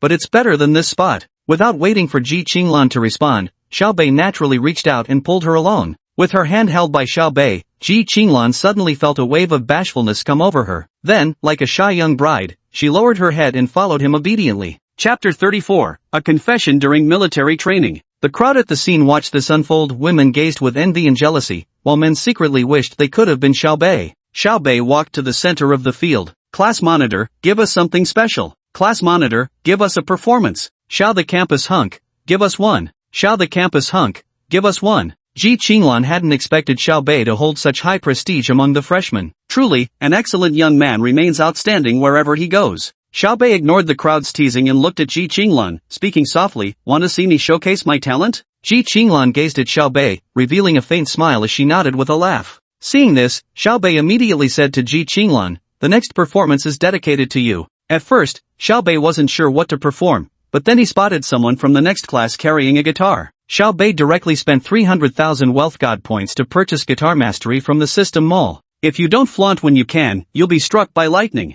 Xiao Bei would never miss an opportunity to show off and win a maiden's heart. Hey, classmate, mind if I borrow your guitar? Xiao Bei walked over to the guitar-playing student in the neighboring class and asked. Sure, do you know how to play? The bespectacled young man looked at Xiao Bei with a hint of arrogance. Xiao Bei understood the teenage urge to show off in front of a rival, but since you're asking like that, if I don't show you what real skill looks like, your arrogant tail would wag all the way to the heavens. Yes, I can. Thanks. Although Xiao Bei was indulging in some inner fantasies, basic manners were still necessary. After all, wasn't he supposed to be a god-tier guy? Whoa, since when does Lao Si play guitar? When did Lao Si ever say he couldn't? Wow, the class president has unlocked a new skill. Can't wait to hear the class president play the guitar. Our class president is truly unmatched, his flirting skills just keep coming one after another. Xiao Bei picked up the guitar and returned to the center of the space encircled by several classes. Ji Qinglan watched him quietly, a faint smile playing on her lips. Next, a song that holds special meaning for me, as I'd like to dedicate it to someone here tonight. With these words, Xiao Bei turned his gaze towards Ji Qinglan.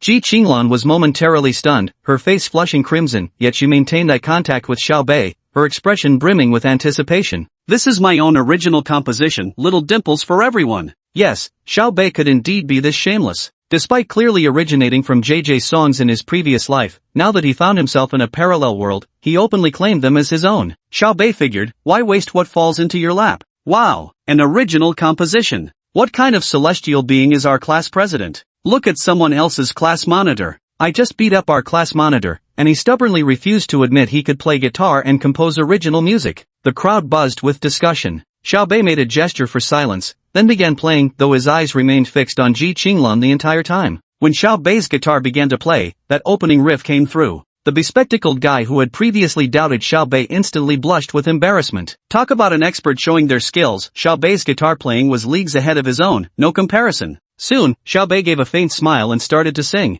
I'm still searching for a shoulder to lean on and an embrace. Who will pray for me, worry for me, get angry and make a fuss for me? Happiness starts to show signs, fate draws us closer bit by bit. Then loneliness is swallowed up, boredom turns into conversation, things begin to change. Xiao Bei sang while gazing at Ji Qinglan, his eyes burning with passion. Ji Qinglan listened to Xiao Bei's singing, and at this moment, she had a feeling that Xiao Bei wasn't just singing for her alone. When Xiao Bei's gentle voice first sounded, everyone present was stunned. This voice, these lyrics, this arrangement, this guitar. In an instant, vivid images surfaced in everyone's minds. Suppressing their inner excitement, they resisted interrupting Xiao Bei's performance, instead focusing intently on listening to his singing. As the first verse approached its climax, Xiaobei glanced at Ji Qinglan's dimples with a faint smile before continuing to sing. Little dimples, long eyelashes, your most beautiful signature. I lie awake each night, yearning for your smile. You've no idea how much you mean to me. With you, life feels complete. Xiaobei's voice was incredibly clear, soothing, and magnetic, deeply immersing everyone present in the melody.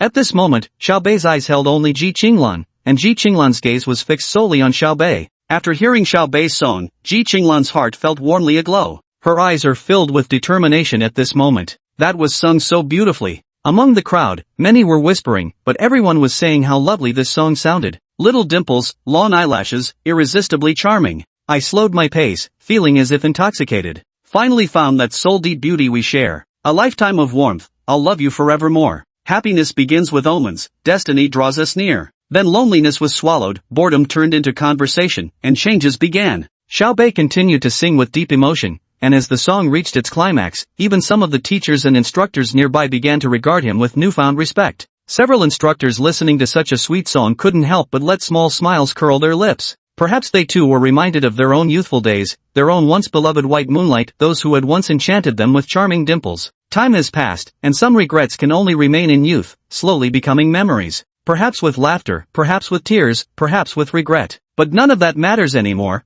because it was their most precious youth. Perfect youth may be touching, but flawed youth also has its own beauty. Xiaobei's song resonated deeply with many experienced listeners in the audience. Of course, it also profoundly captivated every student present. As the song ended, thunderous applause erupted in the venue. Wow wow wow, our class monitor is amazing. Old Fourth, you're insane. Hu Jilong's cheer cracked completely from the strain. Class monitor, you're legendary. Next time, teach me how to play the guitar. Kai Chizhou and the others were genuinely impressed now. Tell me, what young person doesn't want to show off? Damn it, why isn't Xiaobei in our class? Even if he were from our class, you wouldn't stand a chance, this man is too dazzling. One more. Someone in the crowd started egging him on, and soon the entire military training squad at the basketball court erupted in unison. One more. One more. Upon hearing this, Xiaobei placed a finger to his lips, signaling everyone to quiet down. He then turned to look at Ji Qinglan. Declaring loudly, he said, this song is my original composition. I've always told myself that if I met a girl I truly liked, I would use this song to confess my feelings to her. So, Ji Qinglan, will you be my girlfriend?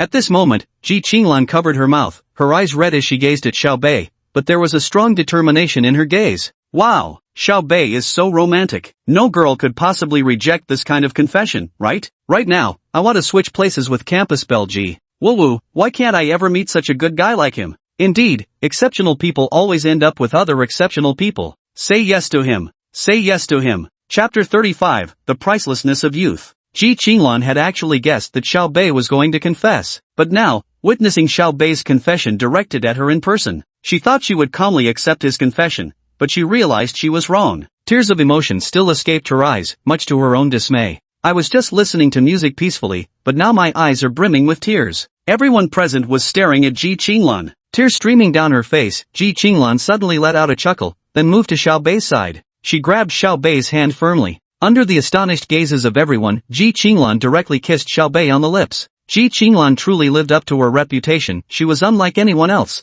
Most girls faced with such a confession would surely give an answer first. But Ji Qinglan was different. Her actions gave the answer. When their lips met in a kiss, the crowd erupted in screams and cheers. The girls all watched the embracing couple with wistful longing. The guy may feel envious, but what he truly desires is to take his place. After the kiss, Xiaobei smiled faintly. Wow, school beauty Ji is so bold. If it were me, I'd probably do the same. There's no helping it. Xiaobei is just too dazzling. Wow, rich, handsome, and talented, how could any girl not fall for him? Holy crap, did fourth brother just get himself a girlfriend? Hu Jilong was still staring in shock at Xiaobei and Ji Qinglan when he turned to Wang Wei and Zhang Jibo with a look of utter despair and asked, we agreed to stay single together and find love together, but in the end, old fourth took the lead ahead of us. Seriously, are you two idiots? Wang Wei looked at the two of them. Ha, Hu Jilong and Zhang Jibo both turned their gazes toward Wang Wei. Think about it, old fourth is talented. Surely he didn't just write one song, right? Right. Will old four teach us how to play the guitar?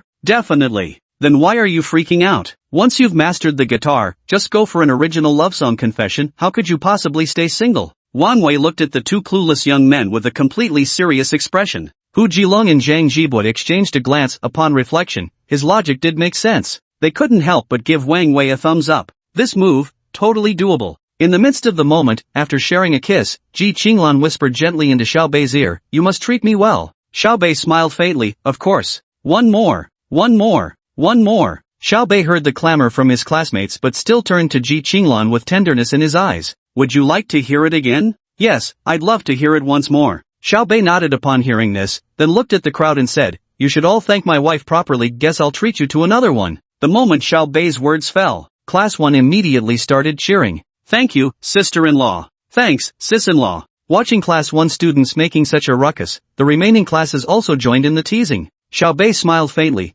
pondering what other songs from his past life could he recall. Soon, Xiao Bei thought of another song. "Here's Qili Xiang for everyone, hoping you'll find your youth during university life." After saying this, the venue fell silent. Ji Qinglan stood beside Xiao Bei, gazing with a smiling face at this gem of a boy, no, her boyfriend. The sound of the guitar began to play. The prelude still sounds so beautiful. Xiao Bei played the guitar while looking at Ji Qinglan, flashing a faint smile before beginning to sing. "Sparrows outside the window, chirping incessantly on the power lines. This line you said carries the essence of summer. The pencil in my hand moves back and forth on the paper. I use a few lines to describe who you are to me." The main reason Xiao Bei chose this song was to prevent Ji Qinglan from crying again. And this song is so fitting for the occasion. Watching Xiao Bei sing to her, Ji Qinglan gave him a soft smile. She truly hadn't expected so many pleasant surprises when she came to see Xiao Bei today. If they weren't on the basketball court right now, Ji Qinglan would have loved to ask, "Just what other talents do you have hiding? Bring it all out, old lady." The song continued softly, hovering over the basketball court where the sun was about to set on this summer evening. As everyone listened to Xiao Bei's song, perhaps years later when they recalled this moment, Xiao Bei would forever remain a glimmering highlight of their youth, though this spark had little to do with them in the grand scheme of things. But to encounter such an extraordinarily talented person in one's youth, someone sharing the same time, the same place, the same basketball court, with everyone listening to his songs together, is itself a beautiful memory to cherish. The taste of autumn knife fish, both you and the cat want to know. The fragrance of first love was thus rediscovered by us. That warm sunlight, like freshly picked bright strawberries. You said you couldn't bear to consume this feeling. Wow, this is so beautiful. Mackerel, cats, first love, our class leader is so talented. It's settled, the class leader is a man I can never have. How fortunate I am to share a university class with our class leader. Xiao Bei was unaware that he had now become the spirit of class 1. I bet if our class president became a celebrity, he'd instantly be at the top of the charts. Oh please, do you really think our class president looks like someone who needs money? The rain falls all night, my love overflows like rainwater. Leaves pile up in the courtyard, layer upon layer like my longing. A few words of judgment cannot cool my passion. You appear on every page of my poem. All night long my love overflows like rain. As the song concluded, Xiao Bei addressed the crowd, "Thank you all for your kind affection." With the fading of Xiao Bei's singing voice, today's military training also came to an end. The entire crowd continued gazing at Xiao Bei with barely concealed reluctance for the moment to end. Now they're growing increasingly eager for university life. Little did they know the first day of military training would leave them profoundly unforgettable memories. At this moment, the drill instructor also stepped forward, giving Xiao Bei a thumbs up, since they'd all been through the same experience. Seeing Xiao Bei and Ji Qinglan now was like looking at their past selves. Back then, they too had done many foolish and daring things for the sake of a girl. But in the end, whether or not that girl married her youthful love, but that was the youth everyone goes through. That was their youth, forever out of reach. Perhaps what makes youth so beautiful is precisely its irreplaceable uniqueness. That twilight, that playground, those two indistinct figures stretched long in the slanting sunlight, that love untainted by worldly concerns, oh, that white moonlight in my heart. That is what youth was like. But how are that girl and that boy doing now? He wanted to ask, but didn't know how to ask, and could only silently wish them well in his heart. On the sports field, after Xiao Bei returned the guitar to the bespectacled male classmate, no sooner had he returned to Ji Qinglan's side than Xiao Bei grabbed her hand and ran off with her toward the outside, because he knew that if he didn't leave now, those three bastards would never let him off the hook. During the military training period, Xiao Bei needed to seize every possible moment to get cozy with Ji Qinglan. Chapter 36, A Kiss That Seals Love. Under the astonished gazes of the crowd, the two disappeared from the basketball court. Ji Qinglan, pulled along by Xiao Bei as they ran, looked at the young man leading the way with a smile on her lips. The setting sun cast their figures in long, slanting shadows. He ran, she chased, there was no escape for him now. Soon, the pair had dashed right out of the school gates. Xiao Bei turned his head to look at Ji Qinglan. Ji Qinglan was gazing at Xiao Bei with a smile, then pulled out a tissue from her bag. She extended her delicate hand and gently wiped the sweat from Xiao Bei's forehead. With a feigned scolding tone, she said, "You just finished military training, and then you ran off. Aren't you tired?"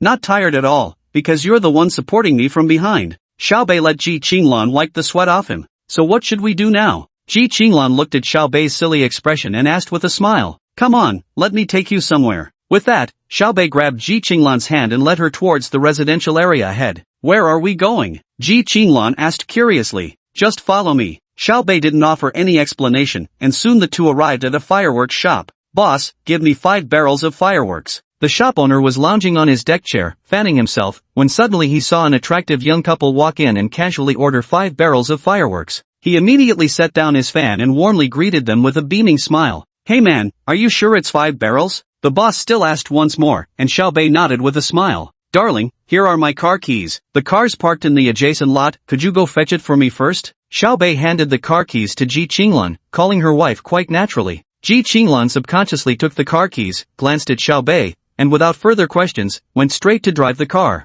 After Ji Qinglan left, Xiaobei finally said to the boss, the one I reserved yesterday, is it ready? I was just waiting for you to come. I thought you weren't showing up. So, how was it? Didn't give away the act just now, did we? The boss looked at the college student before him and asked with a smile. Nope, it was perfect. Xiaobei grinned. Actually, when Xiaobei returned to school yesterday, he had already noticed this fireworks shop. He thought to himself, if Ji Qinglan came looking for him today, then he would confess his feelings. As they say, opportunity always favors the prepared. Xiaobei didn't care whether he would succeed today or not, it was always better to be safe than sorry. So, he directly placed an order here yesterday for 5 specific barrels of fireworks. He even paid extra to ensure they'd be ready by this morning. Soon, the boss brought out 5 large fireworks. The sequence is marked on them. Space them 1 meter apart and light them simultaneously. The boss looked at Xiaobei with a grin, and Xiaobei nodded. After waiting for 10 minutes, Ji Qinglan drove Xiaobei's car to the shop entrance. Xiaobei and the boss directly placed the fireworks in the car's trunk. When the boss saw this car, he immediately knew the young man before him was no ordinary person. Your turn or mine? Ji Qinglan stepped down from the driver's seat and asked. Take the passenger seat, I'll drive. Xiaobei opened the passenger door, and Ji Qinglan gracefully settled in. Xiaobei watched Ji Qinglan get into the car before following suit. Once inside, he leaned over to fasten her seatbelt for her. Where are we going now? You can't set off fireworks in the city center. Ji Qinglan looked at Xiaobei and said with a smile. And how did you suddenly get the idea to set off fireworks? Ji Qinglan gazed at Xiaobei again, her eyes brimming with anticipation. She wanted to know if that was the answer. Xiaobei started the car and said while driving, because you posted in your WeChat moments that you wanted to set off fireworks once. From now on, whatever you want to do, I want to be there with you. Xiaobei's tone was calm, but to Ji Qinglan's ears, it sounded so resolute. Sometimes, a girl's WeChat moments are actually hints in disguise. Some guys are oblivious and don't pick up on hints, but Xiaobei is different. Who is he really? Just take a look at his social media posts, and you'll notice the details. Why do girls prefer bad boys over straightforward guys? Is it really just because bad boys are more handsome? No, it's because jerks handle the details better. So, when in love, you need to think like a jerk. Xiaobei had been thinking about where to set off fireworks since yesterday. Based on his memories from his past life, Xiaobei knew there was a Qiantang River embankment nearby, not one of the famous ones, but an abandoned one that scarcely anyone ever visited. At that time, Xiaobei was feeling down and had found this private little hideout, which happened to be near Hangcheng University. Soon, the car arrived at a narrow side street. Weeds grew rampant all around. Aren't you afraid I might sell you out? Xiaobei teased while driving. Not at all, because I know you wouldn't have the heart to. Ji Qinglan propped her chin, gazing affectionately at Xiaobei. Ji Qinglan actually had a wonderful personality. When she didn't love, she didn't, but once she did, she loved wholeheartedly, without any coyness. Hearing this, Xiaobei reached out and intertwined his fingers with Ji Qinglan's. Soon the car arrived at the riverbank. It was already dark, and the surroundings were silent and still. There were no streetlights on this embankment, making it very dark.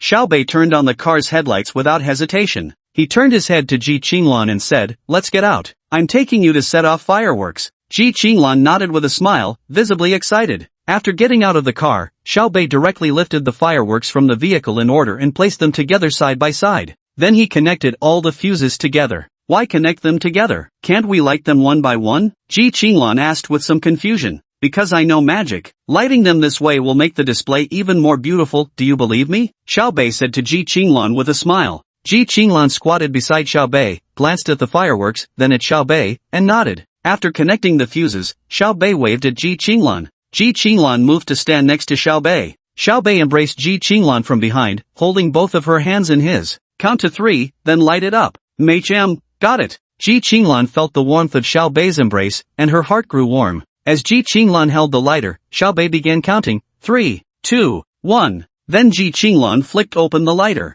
Xiao Bei held Ji Qinglan's hands and swiftly directed the flame toward the fuse. As the fuse ignited, the two watched it branch out toward 5 separate fireworks. Almost simultaneously, they both stood up. Xiao Bei embraced Ji Qinglan from behind and whispered softly in her ear, "Watch closely, I know magic." "Mum." Ji Qinglan responded shyly, followed by 5 fireworks shooting into the sky. Tweet tweet tweet tweet. After 5 consecutive sounds, 5 fireworks shot into the sky almost simultaneously. Bang bang bang bang bang. Fireworks bloomed in the sky. Seeing them, Ji Qinglan turned to look at Xiao Bei incredulously. Her eyes reddened with emotion. As the fireworks burst, 5 enormous characters appeared in the sky. "Xiao Bei loves Qinglan. Do you like it?" Xiao Bei whispered into Ji Qinglan's ear as he held her close. Ji Qinglan didn't say a word. Instead, she pulled out her phone to snap a photo, then turned abruptly and planted a domineering kiss right on Xiao Bei's lips. One hand was still taking photos of the two of them. Ji Qinglan's action was her answer to Xiao Bei. At this moment, the two of them sealed their love with a kiss. Chapter 37, Hu Jilung's Poisoned Oath. The two embraced in a passionate kiss, neither willing to be the first to let go. Finally, when both were nearly breathless, they reluctantly parted. "Thank you, Xiao Bei." "You silly, no need to thank me." The two of them just gazed into each other's eyes. "You're so beautiful, Qinglan. You're so handsome too, Xiao Bei." The two looked at each other, then slowly pressed their cheeks together, preparing for another passionate kiss. "You two over there, who said you could set off fireworks here?" Just as they were about to kiss, a figure holding a flashlight suddenly appeared in the distance, rushing toward them. "Run!" "Mmm." Xiao Bei grabbed Ji Qinglan's hand and swiftly pulled her toward the car. Once inside, he started the engine and executed a perfect drift on the spot. He turned the car around and drove away. Inside the car, Ji Qinglan still wore a look of lingering fear. "Was that exciting?" Xiao Bei smiled faintly, looking at Ji Qinglan. Patting her chest, Ji Qinglan exclaimed excitedly, "Thrilling, but we can't do this again next time." "Okay. Are you hungry?" he turned to ask Ji Qinglan. Ji Qinglan nodded. "Alright, I'll take you back first. After I go home to shower, we'll grab a bite to eat." Ji Qinglan looked at Xiao Bei, then replied, "No need, I don't mind. Be good, let's just go to Trash Street, okay?" Ji Qinglan thought of yesterday's spicy hot pot and felt a bit nostalgic for the street food in Leiji. Seeing Ji Qinglan say so, Xiao Bei didn't say much more and drove straight to the gate of Hangzhou Academy of Fine Arts. Whereas yesterday there was still some unfamiliarity between them, now there was none whatsoever. After getting out of the car, Ji Qinglan naturally took Xiao Bei's arm. But the surrounding classmates weren't surprised anymore after witnessing it because just moments ago, the two had once again become trending topics on their respective campus forums. Military training original song confession. The couple didn't care about others' opinions anyway. After all, life is ultimately one's own to live. Xiao Bei took Ji Qinglan to the junk food street. Today Ji Qinglan felt like eating barbecue, and Xiao Bei indulged her. As they ate, the couple flirted and showed affection as if no one else existed. After the meal, Xiao Bei drove Ji Qinglan back to her university. Only then did he return to his dormitory. Back in the dorm, Xiao Bei couldn't escape the teasing from his so-called bastard sons. Hu Jilung, "Hey, fourth brother, what's it like being with the goddess?" Zhang Jibua, "Fourth brother, how does it feel kissing the goddess? Did she have bad breath?" Wang Wei, "Fourth brother, did the goddess say you had bad breath or not?" The trio's questions were utterly bizarre, so Xiao Bei simply ignored them. Humming a little tune, he went to take a shower. At this, the 3 dogs' sons could only feel envy and jealousy, but not hatred. The next day, military training continued as usual, though today carried the weight of yesterday's experiences. Everyone has adapted. Everyone's training has been intense, and Xiao Bei continues to look after Class 1 as always. During this time, Ji Qinglan occasionally came to find Xiao Bei when she was free, filling the entire basketball court with the sweet, cloying scent of romance. Time flew by, and in the blink of an eye, a month had passed. Today is the final day of military training. There will be an inspection by the academy leadership. Xiao Bei has been honored to become the flag bearer for the entire finance department. September 30th marks the end of a month-long military training, with freshmen welcoming the final performance. Xiao Bei, serving as the flag bearer for the finance department, had swapped into military-style attire, a crisp uniform, tall black boots. Truth be told, he really nailed the look. Back in finance class 1, Xiao Bei was giving Hu Jilung some final instructions. "Listen up, you better snap some killer shots of me later. My girl couldn't make it today, but these photos are gonna be her viewing material, got it?" Hu Jilung thumped his chest in assurance. "Don't worry, Lao Si, I'll definitely film it for you, and make sure it turns out great. If I mess this up, then. Hu Jilung racked his brains to come up with a solemn vow, swiftly finding the most damning oath possible. When our class guys go out partying next time, you can find them pretty girls, but get me the ugliest ones. I, Hu Jilong, will let those monsters ravage me without complaint. If I utter a single word of refusal, may I never have children." The boys from class 1 collectively gave Hu Jilong a thumbs up upon hearing this. That was one hell of an oath. "Alright bro, I believe you," Xiao Bei chuckled with a grin. The military band began to play, and the performance finally started. Every year's performance attracts crowds of senior students who come to enjoy the show, hoping to spot some handsome boys and beautiful girls. The stage wasn't just crowded with faculty members, but also packed with senior students. After a long wait, Hu Jilong finally saw the finance department's square formation making its entrance. Hu Jilong held up his phone, its camera lens aimed directly at Xiao Bei. At that moment, Hu Jilong was nothing like a clumsy fat guy. He moved with the agility of, well, still very much a fat guy. Alright, he was definitely still a fat guy. While capturing Xiao Bei's handsome figure on camera, suddenly, he noticed a girl persistently hovering around him, also filming the finance department's formation, and seemingly focusing on Xiao Bei as well.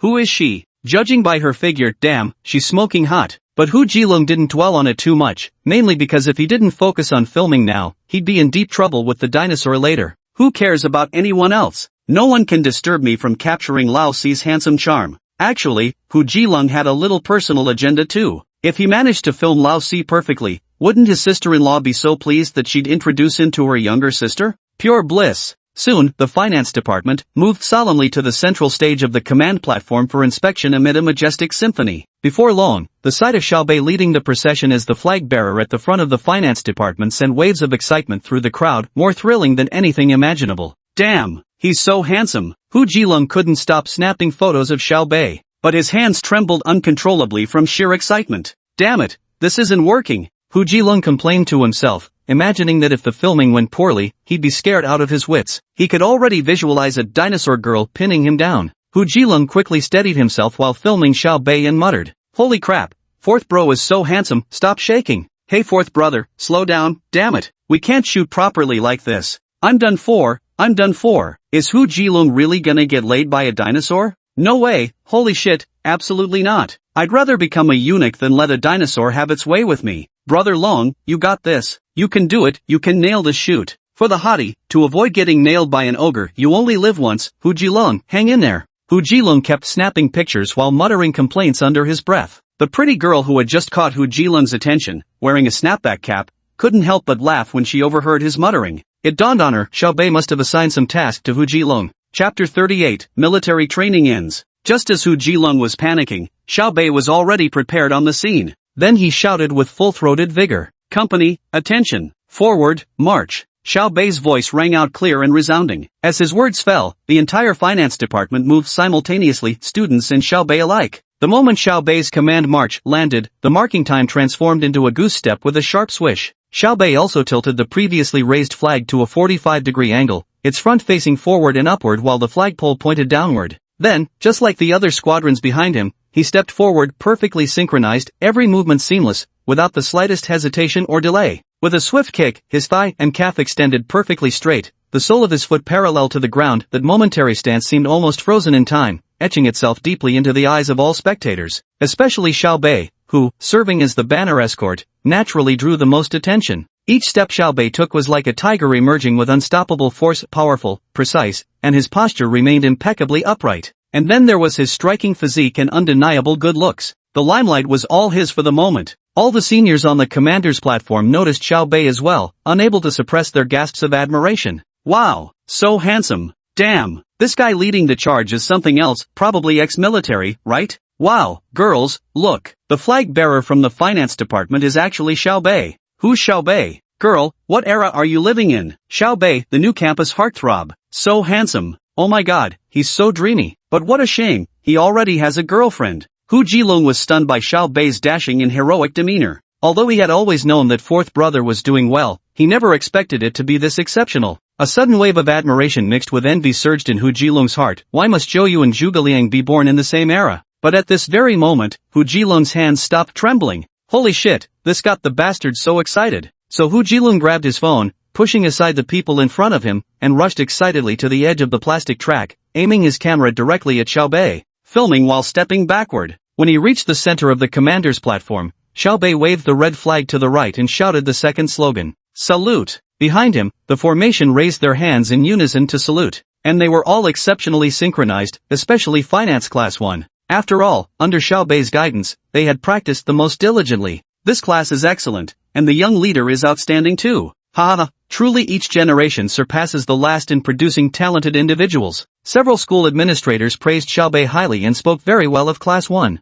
Only after the formation had marched out of the commander's platform area did Xiaobei shout, "All members, forward march." The inspection concluded, and the squad moved out of the command platform's area. Behind them, many hushed yet familiar voices rose. "Class leader, you look so cool just now." "Ah, Lord Emperor, I want to be your consort." "Class leader, when are we hitting the bar?" Xiaobei heard the murmurs behind him and smiled slightly, then said, "Keep it up, Class 1, we've got one last stretch to go. Once we finish, this Emperor has rewards for you." "Yay, yay, yay, squad leader is awesome. Squad leader, you're amazing. Squad leader, you're the handsomest." Finally, amidst everyone's praise, Class 1 returned to their designated spot. Now, all they had to do was wait for the inspection to conclude. A month's worth of effort, all for this single moment. Once back in place, Xiaobei immediately waved at Hu Jilong. Hu Jilong came running over eagerly. "Fourth brother, look at this absolutely dashing." Xiaobei picked up his phone directly to watch what Hu Jilong had filmed for him. It started off fine, but the background noise, Hu Jilong's muttering, got recorded in its entirety. "Damn it, Longo, what the hell are you muttering about?" Xiaobei looked at Hu Jilong and said. Upon hearing this, Hu Jilong's previously delighted expression visibly paled in an instant. "Damn it, Laosi doesn't like it anymore. Holy shit, I'm about to get screwed by a dinosaur." "No." Xiaobei looked at Hu Jilong's appearance and found it amusing. "Other than your damn sarcastic comments, everything else was decent. I'll let it slide this time. Make sure you send it to me." Upon hearing this, Hu Jilong's originally pale face immediately lit up with delight. "Old 4, sending it to you right now, damn handsome. Your missus is gonna be thrilled, might even reward you real nice tonight." "Stop, what kind of talk is this? Cut it out already." Xiaobei immediately shut Hu Jilong up. Hu Jilong grinned slyly, I get it. But old 4, damn handsome. When you walked by just now, all the girls on the commander's platform were screaming. "Damn right, who do you think I am?" Xiaobei shot Hu Jilong a shameless look. Soon, during their conversation, the entire freshman military training was reviewed and concluded, followed by speeches from the leaders. Finally, it was over. As the leaders announced the end, the entire field erupted in cheers. One by one, they tossed their caps into the sky. The military training is finally over. All the students from Class 1 crowded around Xiaobei. Seeing this, Xiaobei grinned and waved his hand grandly. "Everyone, go back to your dorms and freshen up immediately. Men, make yourselves dashing. Women, make yourselves beautiful. We'll meet at 7 p.m. at the Hilton Hotel. No excuses, I've already made the reservations." Hooray! Our monitor rocks. The class monitor is so handsome. "Monitor, you're my son. Who the hell was that just now? Come out." Xiaobei scanned Class 1 with a chuckle while cursing. "Ha ha ha. It's me, Class Monitor. I'm so excited I misspoke. Let me say it again, Class Monitor. You're so handsome. You're my grandpa." Wang Wei burst into laughter. Xiaobei quickly silenced the group because he had something urgent to attend to, sending the video Hu Jilong had just recorded to two people, Lu Qingyan, who was far away in Shanghai, and his current girlfriend, Ji Qinglan. Xiaobei took his phone and prepared to send the video to Ji Qinglan. As soon as he unlocked the screen, a message popped up on WeChat. "Qinglan, weren't you supposed to return to the company for a meeting? Why would you send a message at this exact moment?" Perplexed, Xiaobei clicked open WeChat and saw a video message. In the video, Hu Jilong is taking snapshots of himself. Holy shit! Instead of being alarmed, Xiaobei felt overjoyed. He immediately dashed out of the crowd encircling him and scanned his surroundings. Soon, he spotted a delicate figure not far away. Dressed in a white sundress and wearing a white baseball cap, she stood in the distance, waving her phone while looking directly at Xiaobei. Who else could it be but Ji Qinglan? Overjoyed, Xiaobei immediately rushed over and embraced the lovely Ji Qinglan in one swift motion. "You little minx, sneaking up on me? Why didn't you tell me you were coming?" "Ah!" Ji Qinglan let out a shriek as Xiaobei scooped her up into his arms, spinning her around in circles several times before finally coming to a stop. Eyes sparkling, she gazed at her man and said with a laugh, "I wanted to give you a surprise." She then dissolved into giggles as she wrapped her arms around Xiaobei's neck. Chapter 39, Ji Qinglan's Surprise. While Xiaobei and Ji Qinglan were busy flaunting their affection, the remaining students from Class 1 who hadn't left yet found themselves force-fed yet another mouthful of dog food, relationship PDA. Of course, the most upset weren't Class 1 students, but the senior female students who had just taken a liking to Xiaobei from the reviewing stand. Hu Jilong stared at the familiar-looking girl and froze. Damn, was that our brother's girlfriend just now? The squad leader's love affair is something we can only envy. Wow, so our brother's girlfriend came today after all. Gotta admire my sister-in-law, that figure, that face, I could never get tired of looking. Damn, she's so fine. Sis, you really don't have any single friends? Yeah, makes me want to date an art school girl too. Doesn't even matter if she's pretty or not. But let's be real, the art school girls are way hotter than those at Hangzhou University. After all, it's an art academy, you don't find many unattractive people in the art scene, okay? Watching Xiaobei and Ji Qinglan being all lovey-dovey, the two actually started kissing in public. Immediately, pitiful wails filled the air. Damn it all, suddenly I'm so jealous of our class monitor. Woo woo, why is the class monitor so outstanding? Damn, I'm so fucking envious. What does the goddess taste like? Don't know about the goddess's flavor, but I do know the taste of seaweed, boli seaweed snacks. Xiaobei and Ji Qinglan were surrounded by some female students' hostility,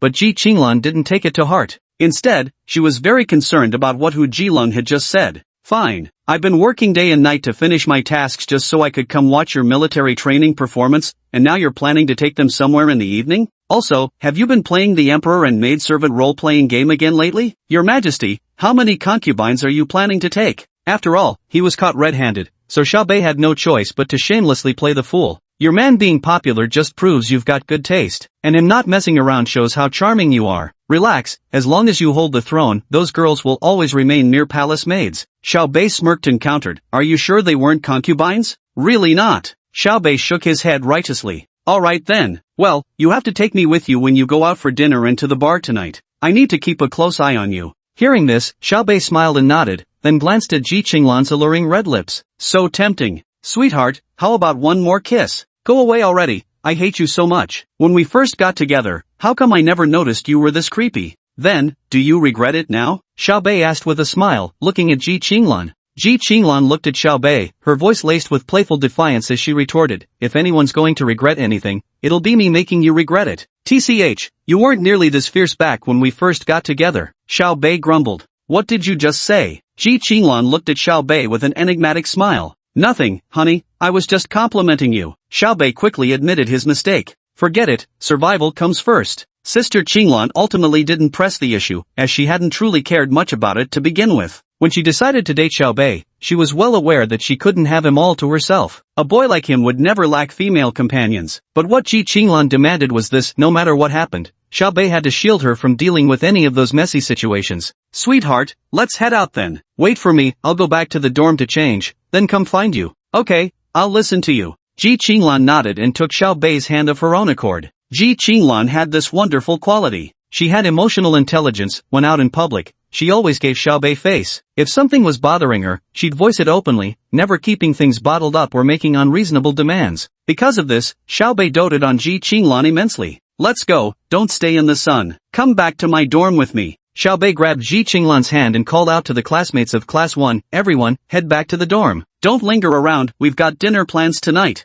The students from Class 1 couldn't help but smile as they watched Xiaobei and Ji Qinglan, their lips curling with quiet amusement. Hu Jilong's 3 bastard sons also came running over at that moment. Sister-in-law, that was you just now? My apologies, I didn't recognize you. Hu Jilong hastily apologized. If I don't perform well in front of my sister-in-law, I'll lose my chance with that beautiful art school girl. Ji Qinglan covered her mouth, laughing as she looked at Hu Jilong. It's fine, I should be thanking you instead for making our little rascal look so handsome in the photo. Hu Jilong immediately blushed upon hearing that. Rubbing the back of his head bashfully, he said sheepishly, you're too kind, sis-in-law. Then Xiaobei and Ji Qinglan walked hand in hand, with their 3 dog sons leading the way, returning together to the dormitory building. Ji Qinglan had originally intended to tell Xiaobei she would wait for him downstairs. Hearing this, Xiaobei gave Ji Qinglan a reassuring look, took her hand, and walked over to Uncle Chen, the security guard. Uncle Chen, my girlfriend came to visit me. It's hot outside, mind if I take her upstairs to cool off in the air conditioning for a bit? Old man Chen waved with a smile. Go on up, little Bei.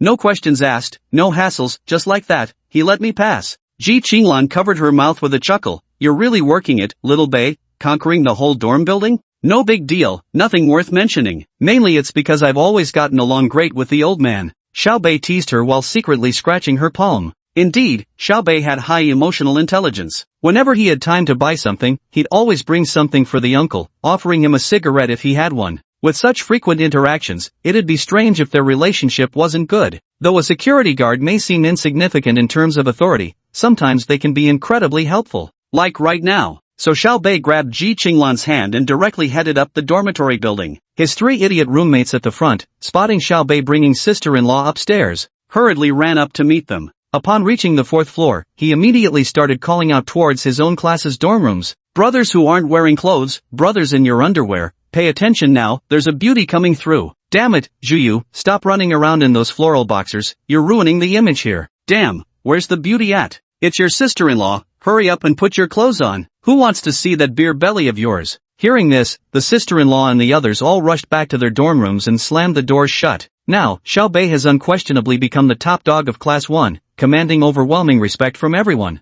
especially Ji Qinglan, the campus belle of the Fine Arts College. If sister-in-law is happy and introduces a few girls, wouldn't that be just perfect? When Xiao Bei brought Ji Qinglan to the 4th floor, it was smooth sailing all the way. After bringing Ji Qinglan back to the dorm, the boys moved quickly, hastily tidying up their respective beds. As soon as Xiao Bei and Ji Qinglan stepped inside, they saw their 3 dog bro buddies sitting in their spots. Welcome, sister-in-law, to room 401. We are deeply honored by your presence. Here, sister-in-law, have some water. Come, sister-in-law, this is old 4th's spot. Please take a seat. Xiao Bei was quite satisfied with his dogson's handling of the situation. Ji Qinglan responded with a gentle smile and gracefully took her seat. Xiao Bei immediately said to the 3 lads, grab your change of clothes and go wash up in the next room. Alright, we won't disturb our sister-in-law then. Having said that, the 3 of them dashed toward the neighboring room. Ji Qinglan glanced at Xiao Bei. Is that Chaochu Bei quite prestigious? Of course. Have you seen whose husband he is? Always with your glib tongue. Alright, go take your bath now. Ji Qinglan said with a laugh. Alright, sweetheart, wait for me. Xiao Bei hummed a cheerful tune as he stepped into the bathroom. After Xiao Bei entered the bathroom, Ji Qinglan glanced at the clothes he had left on the bed. She smiled slightly and then neatly folded Xiao Bei's clothes one by one, embodying the very picture of domestic virtue. Chapter 40. Ji Qinglan blows Xiao Bei's hair dry. Fresh from the shower, Xiao Bei stepped out of the bathroom. Drying his hair with a towel, he walked toward Ji Qinglan. Just as Xiao Bei reached his dormitory seat in bed, he suddenly noticed the clothes he had left on the bed were neatly folded. Next, even his slightly disheveled desk had been tidied up meticulously. Seeing this, Xiao Bei glanced at Ji Qinglan. Did you do this, sweetheart? Ji Qinglan rolled her eyes at Xiao Bei, smiling inwardly but still saying, you can't even tidy up your own bed. Ha, isn't it good that I've got my wife here? It's mainly because the military training wore me out lately. Normally I'm much tidier, really. Xiao Bei reached out a hand, playfully grabbing Ji Qinglan's hand with a cheeky grin. Fine, military training. But next time I come and it's still this messy, I won't help you clean it up. Ji Qinglan looked at Xiao Bei with rosy cheeks. When Xiao Bei stepped out, he was just wearing a pair of boxers and a tank top that accentuated his toned muscles. Though they'd been together for a month, Xiao Bei usually wore either military training t-shirts or army uniforms, so she had truly never seen his bare muscles before. At this moment, Ji Qinglan's delicate face flushed slightly upon seeing Xiao Bei's physique. Xiao Bei had actually come out like this on purpose, just to see Ji Qinglan's reaction. Showing off one's strengths was simply Xiao Bei's way of doing things. What's with the blush, wifey? Xiao Bei teased Ji Qinglan, grinning smugly. Ugh, you're so annoying. Hurry up and change your clothes, or you'll catch a cold later. Although Ji Qinglan said this, her gaze kept drifting involuntarily toward Xiao Bei's toned muscles. Such a physique would be devastatingly attractive to any girl. Xiao Bei looked at Ji Qinglan's shy expression and teased, Alright, I'll put it on right away. With that, Xiao Bei immediately put his clothes back on. Ji Qinglan watched Xiao Bei put on his clothes, especially when she caught sight of his toned abs, her cheeks flushed slightly. With that, he deliberately turned his head away to avoid the enticing sight. Xiao Bei finished dressing, then flashed a slight smile before suddenly grabbing Ji Qinglan's hand, who looked at him in astonishment. Does your husband look handsome? Ji Qinglan instinctively wanted to pull her hand away, but Xiao Bei's grip pressed down firmly, making it impossible to withdraw. Secondly, I somehow didn't feel like moving it away. Conceited. Ji Qinglan's words were sharp, but her body betrayed her true feelings. Handsome or not? Handsome, are you ready? Ji Qinglan couldn't resist Xiao Bei's insistence and said weakly. Then since your husband is so handsome, isn't there any reward? Xiao Bei asked Ji Qinglan with a smile. Xiao Bei leaned in close to Ji Qinglan's ear and asked. Xiao Bei's warm breath brushed against Ji Qinglan's earlobe, sending tingling waves of sensation. Ji Qinglan shyly glanced at Xiao Bei, lowering her head as she whispered softly, You big meanie, what reward do you want? Xiao Bei chuckled mischievously. That's up to you, Xiao Bei replied, gazing at Ji Qinglan. You naughty thing, always teasing me. Well, two can play that game. The atmosphere between the two was extremely romantically charged at this moment. Honey, I'll reluctantly reward you with a kiss then. After all, not just anyone gets a kiss from me. Ji Qinglan said with a flushed face and shy demeanor. She adopted the demeanor of a domineering female CEO, gazing at Xiao Bei with fervent eyes. Xiao Bei watched the scene with amusement. Little lass, clearly shy to death yet pretending otherwise? Darling, you know what? You're playing with fire. Oh really? And where's your fire? Seeing Xiao Bei's flustered state tickled Ji Qinglan, yet she maintained her composed elder sister demeanor. Leaning deliberately close to his ear, she whispered coyly, this older sister just loves playing with fire. Oh dear, hearing Ji Qinglan's words like that, how could Xiao Bei possibly hold back? Without hesitation, he reached out and pulled Ji Qinglan into an embrace. Ji Qinglan didn't resist, she returned his hug just as tightly. Her face was now flushed rosy with bashfulness, her eyes shimmering shyly, yet brimming more than anything with longing for Xiao Bei. You little minx, you asked for this. Xiao Bei swiftly turned around with Ji Qinglan in his arms, swapping their positions. Gazing at Ji Qinglan's rosy lips, Xiao Bei kissed her with unapologetic dominance. Ji Qinglan didn't know what came over her, she simply wanted to respond to Xiao Bei passionately. As they kissed, Xiao Bei grew unsatisfied with just that and was about to take things further. Ji Qinglan immediately snapped back to reality and stopped Xiao Bei's hand. Sweetheart. Before Xiao Bei could say more, Ji Qinglan reached out her hand and placed a finger on his lips. Honey, not here, tonight, we'll go out tonight. Ji Qinglan said shyly, looking at Xiao Bei. Xiao Bei's heart raced upon hearing this. Hee, whatever my wife says. Ji Qinglan revealed an embarrassing smile. Truth be told, when she was with Xiao Bei, she had already thought about these kinds of matters. As a girlfriend, she couldn't remain reserved forever. Besides, he was someone she truly liked. Alright, let me go. Your roommate might come back any minute now. Ji Qinglan's voice was barely a whisper. At this moment, the two of them felt like they were sneaking around doing something they shouldn't. Xiao Bei smiled faintly and released Ji Qinglan. At that moment, Ji Qinglan took a closer look at Xiao Bei's outfit. So he quickly replied, wearing it like this adds depth. With that, she went to straighten Xiao Bei's clothes. Xiao Bei grinned cheekily, having a wife sure is wonderful. With that said, he proceeded according to Ji Qinglan's instructions. Ji Qinglan dressed Xiao Bei in a Korean-style outfit, starting with a pristine white Gucci t-shirt as the base layer, topped with a black Calvin Klein short-sleeved shirt, paired with black Balenciaga casual pants on the bottom. Xiao Bei had just put it on when Ji Qinglan approached him, tucking his shirt into his pants and then unfastening the top two buttons of his top to reveal the white clothing beneath, creating a stylish layered look. Wear those Timberland boots. At that moment, Ji Qinglan seemed just like someone who'd been married for years, styling her husband's outfit. But then again, what else would you expect from a designer like Ji Qinglan? Xiao Bei obediently followed instructions and put on the boots. At that moment, Ji Qinglan took out Xiao Bei's Vacheron Constantin watch and fastened it onto his wrist. She took a step back, looked him over, and seemed quite satisfied. Sit down. What for? Let me blow dry your hair. Ji Qinglan smiled slightly.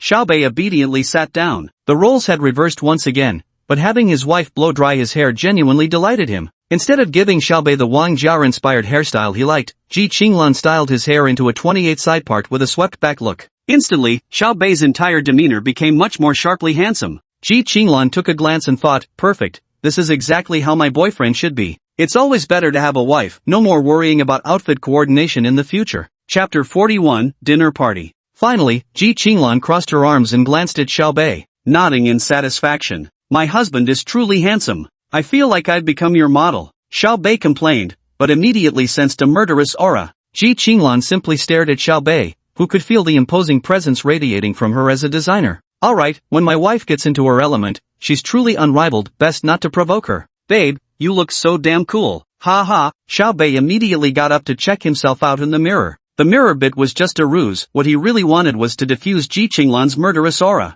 I know you're handsome, but if you don't want me to design for you, I won't do it anymore. Ji Qinglan looked at Xiao Bei and spoke calmly. No, from now on it's all you, haha, I'll be your lifelong model. Xiao Bei turned around and took Ji Qinglan's hand. Just then, the dormitory door swung open. The three roommates stared at the two hand-holding figures in the dorm. They all exchanged awkward smiles. Hey, fourth bro, sorry to bother you? Why don't we wait outside a bit longer? Yeah, we can keep watch for you outside. The three scoundrels never had anything decent to say. Ji Qinglan smiled gracefully upon hearing this and replied, it's no trouble at all, if anything, I'm the one intruding. Sister-in-law, you mustn't say that. That's right, that's right. Alright now, enough with the banter. Are we ready? If we are, let's head out directly. Xiao Bei watched them with an amused smile. All done. Let's go together then. You've been standing for so long today, you must be tired. Ji Qinglan said politely to Xiao Bei's three roommates. She then actively took Xiao Bei's arm in hers. When they arrived downstairs at the dormitory, the entire class had already gathered. Xiao Bei waved his hand grandly, and the crowd marched triumphantly to the Hilton Hotel not far from the school. Xiao Bei had already reserved a large private dining room. During the meal, the boys from Class 1 were all over the place, sucking up to their big sister-in-law in every possible way. Purpose? Anyone with a bit of emotional intelligence wasn't actually expecting Ji Qinglan to introduce girls from the Fine Arts Academy to them. Truth be told, in the entire Class 1, only about 8 guys actually had the capability to chase Fine Arts Academy girls. The rest were just joining the commotion because Ji Qinglan was Xiao Bei's girlfriend. Ji Qinglan was thoroughly amused by Xiao Bei's classmates and enthusiastically invited them. "You're all welcome to visit the Art Academy sometime. As long as my girlfriends are free, I'll bring them along for a social gathering." Xiao Bei almost laughed out loud upon hearing this. What did she mean? She'd barely had enough time to deal with him alone. Yet his foolish buddies completely bought it. Every one of them was beyond excited. But in Xiao Bei's eyes, it was nothing more than an unreliable promise. The classmates all respected Ji Qinglan so much. To be honest, even Xiao Bei couldn't help but sigh. His woman really brought honor to her man.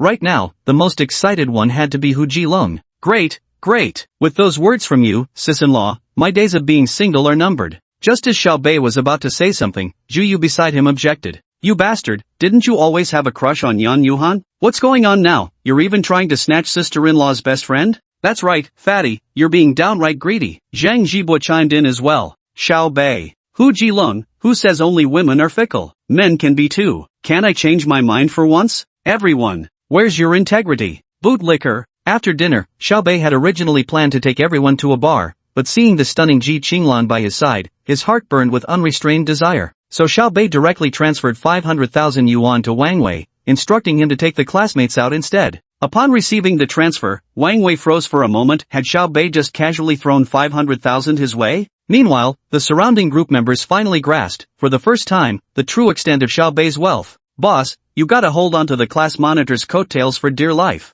Ji Qinglan was well aware of Xiao Bei's ulterior motives. With a coy blush, she pinched his waist in playful retaliation. But deep down, I'm still really looking forward to it. This kind of thing is usually more anticipated by girls than boys. It's just that girls tend to be more reserved about it. Don't argue with me if you disagree. Go find classmate Aben. After settling some matters, Xiao Bei immediately drove off with Ji Qinglan. Once in the car, Ji Qinglan shot Xiao Bei a coquettish glance. Xiao Bei responded with a mischievous grin. Ji Qinglan leaned close to Xiao Bei's ear and whispered, "Come to my place." Xiao Bei initially planned to go to a hotel, but after hearing Ji Qinglan's words, his heart instantly leaped with joy. What a wonderful wife she was. She'd even prepared the perfect venue for them. In the blink of an eye, Xiao Bei started the car and drove straight to Ji Qinglan's home, following the navigation she'd provided. After seeing the location Ji Qinglan shared, Xiao Bei immediately realized her family background wasn't ordinary. The place she lived in was none other than Hangzhou's premium duplex penthouse, the renowned Riverside Pavilion. Around 9 p.m., beneath the dim glow of nightfall, Xiao Bei's car entered Riverside Pavilion.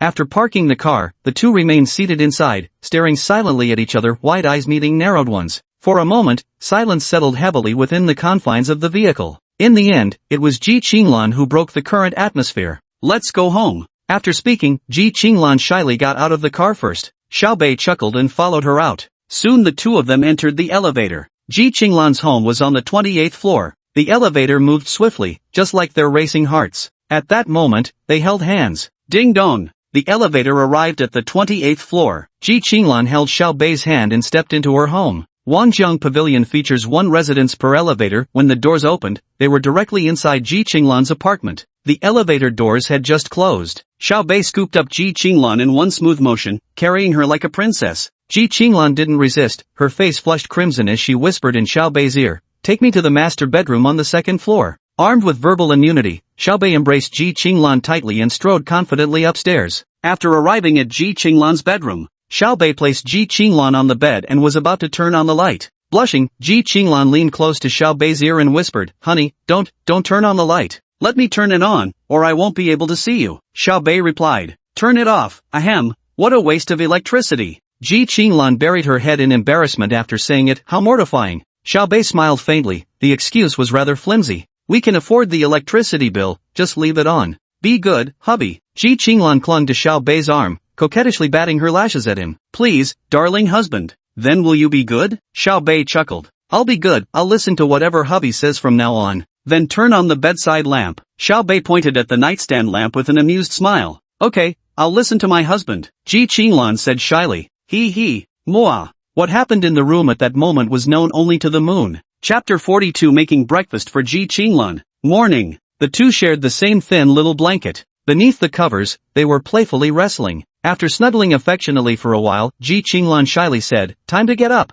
Xiaobei looked at Ji Qinglan lying in his arms, curled up like a little kitten, her bright eyes gazing at him. Without a word, Xiaobei suddenly scooped Ji Qinglan into his arms amidst her surprised gaze. "Put it on myself. Bad guy, trying to be naughty again?" Ji Qinglan blushed, looking shyly at Xiaobei lying on the bed. Xiaobei chuckled slyly. Then he gently approached Ji Qinglan's ear and whispered softly into it, "Be good." Ji Qinglan rolled her eyes at Xiaobei. An hour later, Ji Qinglan clung to Xiaobei like an octopus. She rested her head on his chest and looked up at him, saying, "Hubby, be good, and get up. I've got a class this morning." Ji Qinglan looked at Xiaobei, blushing with coy annoyance. "Alright, time to get up. Then you're going to class, but what should I do?" Xiaobei said with a trace of melancholy. The corners of Ji Qinglan's lips curled into a faint smile as she gazed at Xiaobei before encircling her arms around his neck. "How about this, hubby, just accompany me to one class. Just one lecture." Upon hearing this, Xiaobei pondered for a moment, then chuckled with a sly grin. "Hangzhou Academy of Fine Arts? Isn't that where all the beauties gather?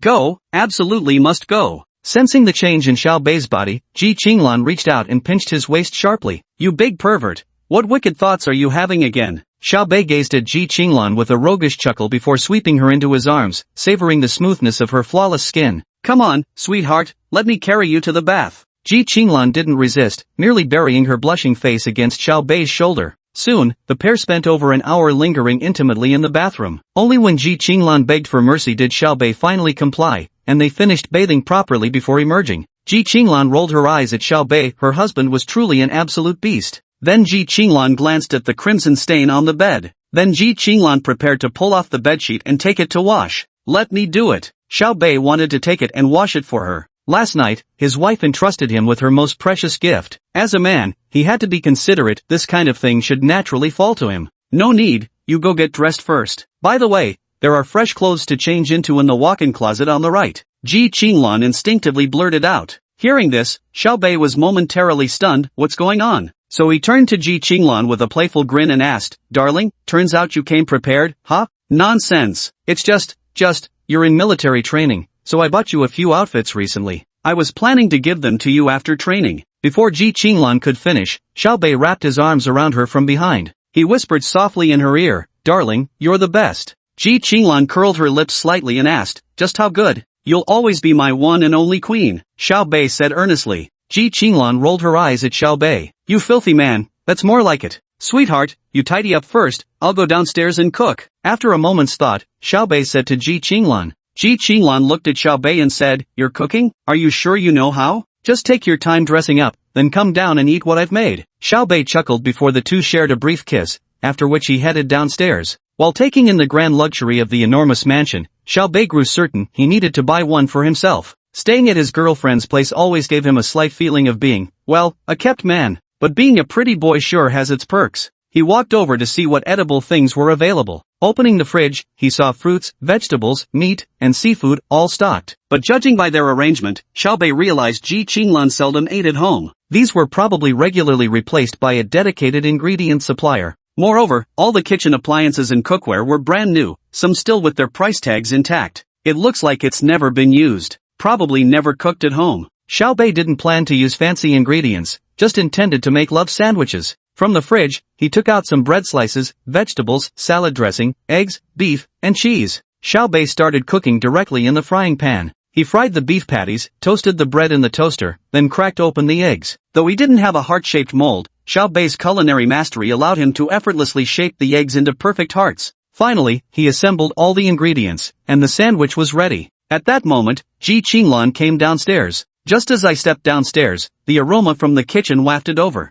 Just as Ji Qinglan was about to run to the kitchen to take a look, Xiaobei had already walked out carrying 3 sandwiches and 2 glasses of milk. Perfect timing, just right, let's eat. Ji Qinglan hurried forward to take the glasses of milk, eyeing the sandwiches on Xiaobei's plate. Wow, hubby, you really can cook. At this moment, Ji Qinglan's eyes sparkled with little stars. Little Caramilla, Xiaobei said. Xiaobei's cooking skills were beyond reproach, perfect in appearance, aroma, and taste. The two of them walked over to the dining table. Ji Qinglan glanced at Xiaobei and said coquettishly, "Honey, I want you to feed me." Here, Ji Qinglan opened her mouth directly, waiting for Xiao Bei to feed her. Xiao Bei smiled slightly, used the utensils to cut the sandwich, and placed a small piece into Ji Qinglan's mouth. Ji Qinglan ate the sandwich fed by Xiao Bei, then narrowed her eyes to savor it carefully. Her facial expressions were incredibly vivid. Wow, this taste, hubby, it's so delicious. Xiao Bei ate while gazing at Ji Qinglan, then asked mischievously, is everything your hubby cooks delicious? Yes, everything's delicious. Chapter 43, The Simps Around Ji Qinglan. Ji Qinglan had by now gained a deep understanding of Xiao Bei's shamelessness. However, she still said to Xiao Bei directly, honey, this is delicious. Xiao Bei chuckled. See, this was his wife, how wonderful she was. Both of them thoroughly enjoyed their breakfast together. After finishing their meal, the two left Ji Qinglan's home. Just as they got into the car, Ji Qinglan seemed to recall something and said to Xiao Bei, honey, I'll send you the password for our house. With that, she lowered her head, texted the code to Xiao Bei. Xiao Bei felt pleased hearing this, but although being a kept man sounded nice, he had no intention of becoming one. Just in time for the National Day holiday, he'd buy an apartment, and change his car too. A luxury car would be more fitting for a god of wealth. At Hangcheng Academy of Fine Arts, Ji Qinglan had a morning lecture today and dragged Xiao Bei along to attend. University lectures are like this, aside from specialized small classes, anyone can sit in on the large courses. Xiao Bei didn't conspicuously drive straight into the academy either, instead parking at their usual spot. Then, holding hands with Ji Qinglan, they walked together toward the Art Academy. In the A301 lecture hall of Hangzhou Art Academy, one of Ji Qinglan's roommates, Zhang Yi, was currently seated at the back of the lecture hall, chatting with a handsome guy. So you're saying Ji Qinglan got together with a freshman from the neighboring university? The man looked somewhat displeased. His name was He Meng. A junior this year, Su Tianhao is also a prominent figure at the Hangzhou Academy of Fine Arts, wealthy, handsome, and one of Ji Qinglan's most fervent pursuers. Yeah, they're together. Last night they said they were going out for dinner together, but she didn't come back to the dorm. Heh, where did this punk come from, daring to steal He Meng's woman? He Meng's face darkened as he glanced at Zhang Yi. Seeing this, Zhang Yi continued to fuel the fire, saying, they say that guy named Xiao Bei doesn't come from an ordinary family either, he drives an S63. Pfft, even if it's an S63, it's still just a lousy Mercedes. Doesn't hold a candle to my Lamborghini. He Meng disdained this with a trace of Hangzhou local pride, looking down on outsiders. Though he didn't know where Xiao Bei came from, he was certain the man wasn't from Hangzhou. While he couldn't claim to know every second-generation rich kid in the city, Xiao Bei definitely wasn't among their circles. Zhang Yi glanced at He Meng with a faint smile, thinking that new student probably couldn't compare to He Meng. Just as the two were chatting, the entire classroom suddenly erupted in commotion. Ji Qinglan walked into the lecture hall hand in hand with a boy. Damn, the campus belle Ji Qinglan really has an owner now. The guy's handsome and the girl's stunning, they really make a perfect match. This is going to be interesting. Today He Meng is here too, he's Ji Qinglan's crazy admirer. Yeah, but that guy over there is about to get a taste of his own medicine. Not necessarily. I checked the campus hot searches, this guy has some real skills too. Opinions varied among the crowd. At the back rows of the lecture hall, He Meng's face darkened the moment he saw Ji Qinglan holding hands with some pretty boy. Well, looks like they spent the whole night together, Zhang Yi said, seemingly offhand, though the remark was clearly meant for He Meng's ears. She just wanted to see how He Meng would cause trouble for Ji Qinglan's boyfriend, for no other reason than that she simply couldn't stand Ji Qinglan. If He Meng could intimidate this guy, it would prove Ji Qinglan's taste wasn't great. If he failed to intimidate him, well, she was ready to make her move on this cute guy. There's no loss for me either way. Ji Qinglan pulled Xiao Bei to sit in the back row on the right side. As soon as they sat down, Xiao Bei whispered quietly into Ji Qinglan's ear, honey, with so many girls at the art academy, you're really confident bringing me here. You can try if you dare? Ji Qinglan flashed a confident smile. Xiao Bei smiled faintly, looking at Ji Qinglan's confident demeanor. The little lady was truly captivating. Meanwhile, He Meng's gang of brothers also noticed the interaction between Xiao Bei and Ji Qinglan. Xian Hui nudged He Meng. Who's that guy? Stealing your woman, aren't you gonna teach him a lesson? Xian Hui's tone carried a hint of disdain, as if Xiao Bei were just an easy pushover who didn't know his place. As Qian Hui's voice trailed off, another man sitting beside He Meng chimed in with a smirk, just some pretty boy, to be honest, way handsomer than you, Mingzi. Chen Ming, if you don't know how to talk properly, just talk less. So what if he's handsomer than me? He Meng grumbled at Chen Ming, revealing that Chen Ming's abilities were nothing to scoff at either. Wow, Lan Lan really scored herself some kind of fairy tale boyfriend, so handsome. At this moment, Zhang Yi lit another cigarette and deliberately said with envy in his voice. Zhang Yi's dislike for Ji Qinglan was unknown to others, but when He Meng heard Zhang Yi's words, he froze for a moment. Then, he stared at Xiao Bei with burning rage. Under the watchful eyes of everyone, he stood up. At that moment, Xiao Bei was still flirting with Ji Qinglan, completely unaware that the spot he was sitting in would soon become the focal point of the entire classroom. He Meng had just stood up when several people around him encouraged him. Meng Gu, the dignity of our fine arts school rests on you now. We can't let some outsider from another school steal away the #1 goddess of our campus, can we? Meng Gu, don't chicken out. We all know your capabilities. Buoyed by their support, He Meng's confidence and courage soared instantly. He then swaggered over to Xiao Bei and Ji Qinglan. Lan, what have you been busy with lately? Haven't seen you around campus for ages. And who might this be? Xiao Bei was in the middle of talking to Ji Qinglan when suddenly, a man walked over and stood close to Xiao Bei. His gaze didn't linger on Xiao Bei at all, it was fixated entirely on Ji Qinglan. The art students in the classroom, who had been closely watching the scene, all stirred with excitement. Here it comes, He Meng is making his move. This is gonna be good. He Meng is handsome too, and his family background isn't bad either. That black Lamborghini parked at school is his. Suddenly I feel a bit worried for that junior. At that moment, Ji Qinglan frowned slightly as she looked at He Meng. Do I need to report to you about where I go? Faced with Ji Qinglan's cold words, He Meng seemed accustomed to it. Instead of getting angry, he smiled and said, Lan, I was just concerned about you. By the way, Zhang Yi mentioned you didn't return to the dorm last night. Did you go home? No comment. Ji Qinglan showed no mercy towards He Meng's advances. Watching his wife shut someone down so effectively, Xiao Bei couldn't help but chuckle. Who would have thought his wife had her own devoted admirer? Hearing Xiao Bei's laughter, He Meng immediately shifted his gaze from Ji Qinglan to Xiao Bei, all traces of his previous smile vanishing in an instant. Mate, you look unfamiliar. Where you from? Chapter 44, I've got a system, so what if I'm proud? He Meng's voice carried a bone-chilling coldness. At this moment, He Meng's brothers and Zhang Yi all looked over in this direction. At this time, Zhang Yi also walked over. Upon seeing Xiao Bei and Ji Qinglan, she deliberately put on an act of being good sisters. He walked over and sat down beside Ji Qinglan. Wow, Lan, is this the junior you mentioned? He's so handsome. You two look perfect together. Xiao Bei gave Ji Qinglan a puzzled look, silently asking with his eyes, who is this girl? But Xiao Bei figured it out very quickly. Ji Qinglan still replied coldly, of course my man and I are a perfect match. Ah, what a pity for young Master He though. He chased you for so long, only to lose to a junior. After what seemed like an offhand remark,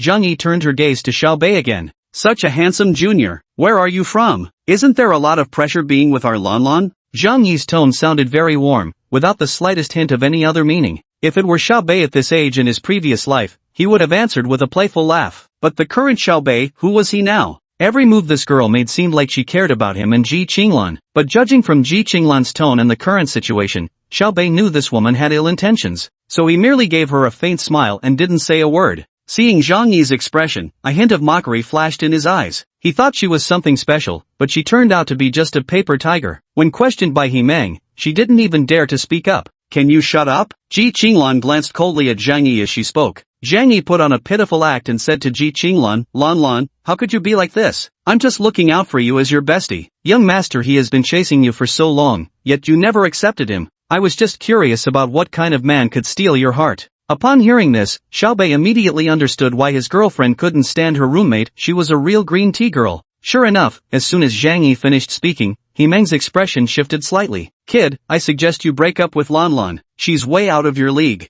Ji Qinglan frowned. Zhang Yi looked up, while Yu Yun's eyes gleamed with amusement. This was exactly the effect she wanted, letting He Meng provoke Lanlan's little boyfriend to test his mettle. Everyone could hear the ill intentions in He Meng's tone. Yet Xiao Bei deliberately glanced at He Meng with composure and nodded. Indeed, Lan isn't someone just anyone can aspire to reach. But that anyone doesn't include me. You're still not quite there yet. Xiao Bei's voice wasn't particularly loud, but since everyone at the scene was already looking in their direction and the place had fallen silent earlier, his words clearly reached every person present. Damn, this kid really doesn't know his limits. If even young master he can't manage it, you think you can? This punk's got some attitude. Don't know if he's genuinely capable or just putting on an act. Those who knew He Meng's background couldn't help but mutter disdainfully. Qinglan Ji stifled a laugh upon hearing this, knowing full well that Beixiao was genuinely upset. If others might not understand Beixiao, how could Qinglan not? Never mind that Beixiao's collaboration with her involved over 5 million, or that the car he drove cost more than 3 million. Even just the royal oak watch he wore today alone was worth over 1 million.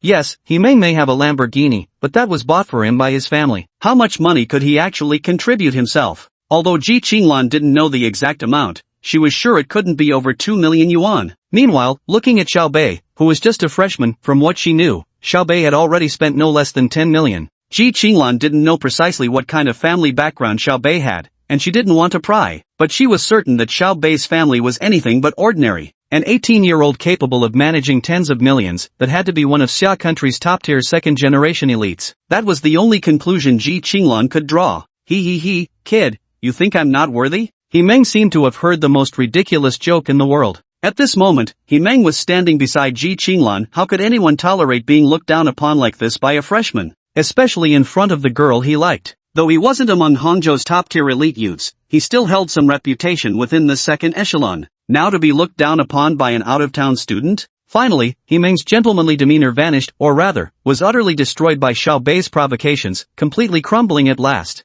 Kid, don't talk so big. I heard you own an S63. While that might seem like an expensive car to ordinary people, you're still not quite on my level. See this? The Lamborghini key. Never mind my car, have you seen my watch? An Audemars Piguet worth 500,000. My dad gave it to me for my birthday. Oh, by the way, do you own any property in Hangzhou? Just so you know, my family has 5 apartments there. Just as He Meng finished speaking, Zhang Yi chimed in, handsome, how about apologizing to young Master Yi? It's fine, you've got Lan Lan protecting you, he wouldn't dare do anything to you. Their duet of persuasion was, truth be told, utterly nauseating. Everyone was hearing for the first time about He Meng's family background, and they all gasped in astonishment. Wow, young Master Yi's family is so powerful. Binjiang Group? That's a massive company worth over 2 billion renminbi. 5 properties in Hangzhou, housing prices there aren't cheap nowadays. It looks like this young man has bitten off more than he can chew. Hearing the surrounding praise aimed at him, He Meng grew even more smug. He shot Xiao Bei a disdainful glance and sneered, now, do you think I'm worthy? Or do you still believe I'm not? If so, what exactly do you have that's better than me?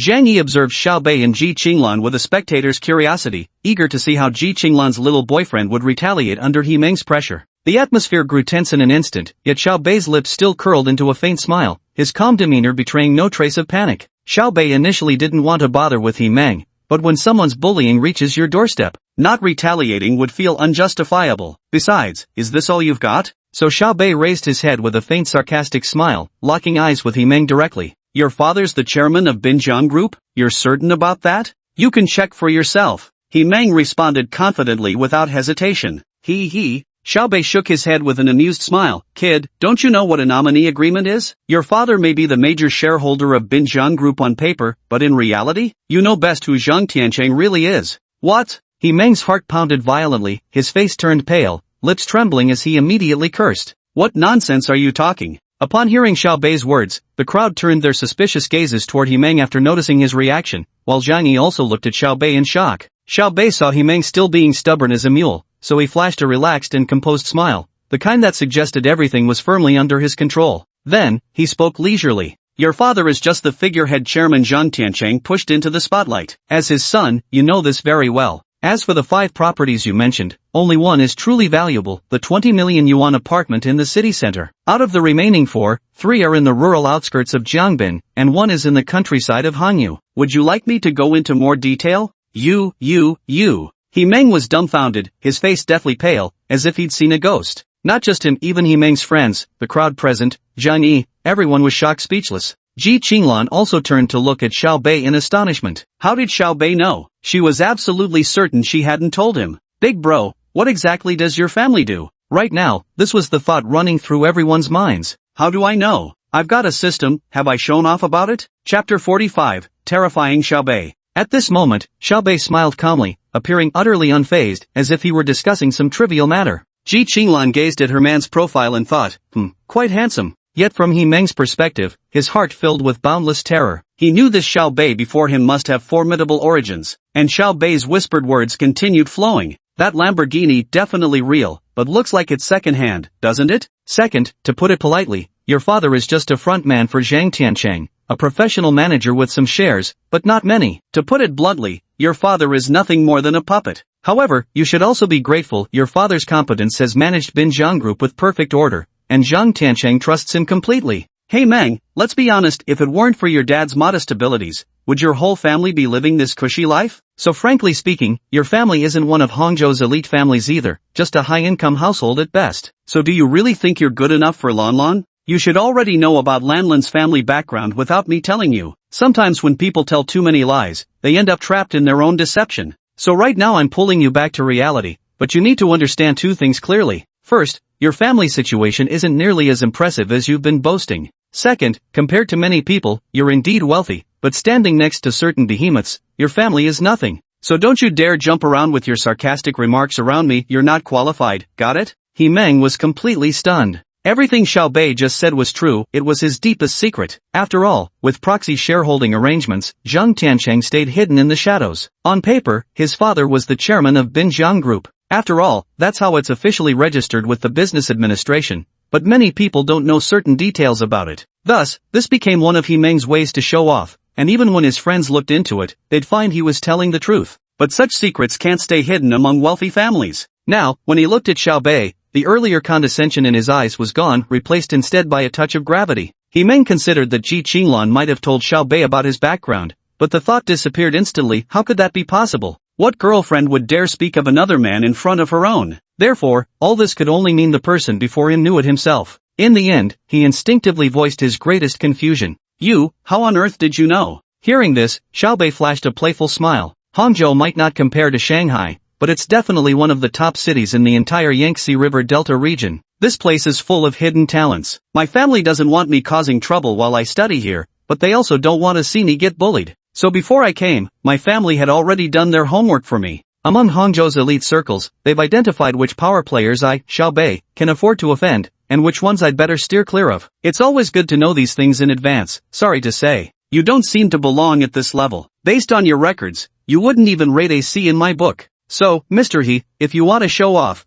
go find someone beneath your level. Around me, you're out of your depth. I, Xiao Bei, have always been broad-minded. I can let you slide once, or even twice, but don't you dare mistake me for someone breeding horses. Learn more about social graces, don't just master the accidents without grasping the courtesies. So, is my explanation clear enough now? Xiao Bei's voice wasn't loud, measured, unhurried, utterly composed. After hearing Xiao Bei's words, He Meng had completely lost his earlier arrogance, his forehead breaking out in cold sweat. His gaze shifted to Xiao Bei, sitting there in utter calm, and especially the commanding aura emanating from Xiao Bei now, it instantly made He Meng's legs tremble. After a moment of stunned silence, he bowed deeply to Xiao Bei under the astonished gazes of the crowd. Young Master Xiao, blame these blind eyes that failed to recognize Mount Tai. Rest assured, there won't be a next time, I guarantee it. At this moment, He Meng understood that such a person was far beyond his reach. Though he loved to show off, it didn't mean he lacked brains. Such a person is someone even my own father wouldn't dare offend. If he still wanted to maintain a decent life, then he'd better swallow his pride and bend the knee, otherwise, the consequences would be unthinkable.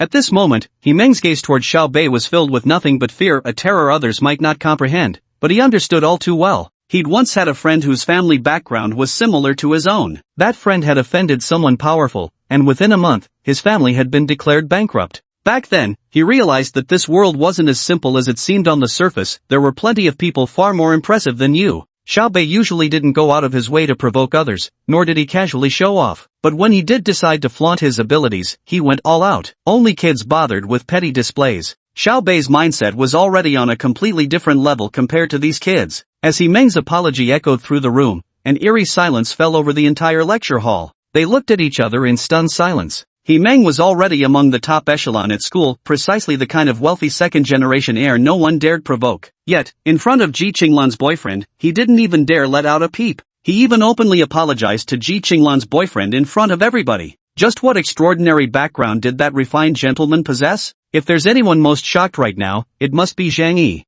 She had always thought someone like He Meng represented the absolute top tier among Hangzhou's second-generation elite. But witnessing Xiao Bei putting He Meng in his place instantly drained the color from her face. Yet inwardly, she was ecstatic. She absolutely had to get her hands on this Xiao Bei. As for He Meng's friends, those arrogant young elites who had been putting on airs moments ago, one look at He Meng's reaction made everything instantly clear to them. The Xiao Bei before them wasn't someone they could afford to provoke. Instantly, their faces turned as cold as cicadas in winter, heads bowing low in fear of being noticed by Xiao Bei, who might settle scores with them later. Wow! The other two roommates of Ji Qinglan, who had been keeping an eye on the situation, gasped in astonishment. Then they immediately started whispering among themselves. Xiao Bei looked at He Meng, who was bowing to him. Alright, class is about to start. Let this be the last time. Thank you, young Master Xiao. He Meng sighed in relief and hurriedly returned to his seat, his previous arrogance nowhere to be seen. After returning to his seat, he immediately lowered his head like a chick spotting an eagle, eager to escape Xiao Bei's attention. But everyone knew that He Meng would spend the next class in sheer terror.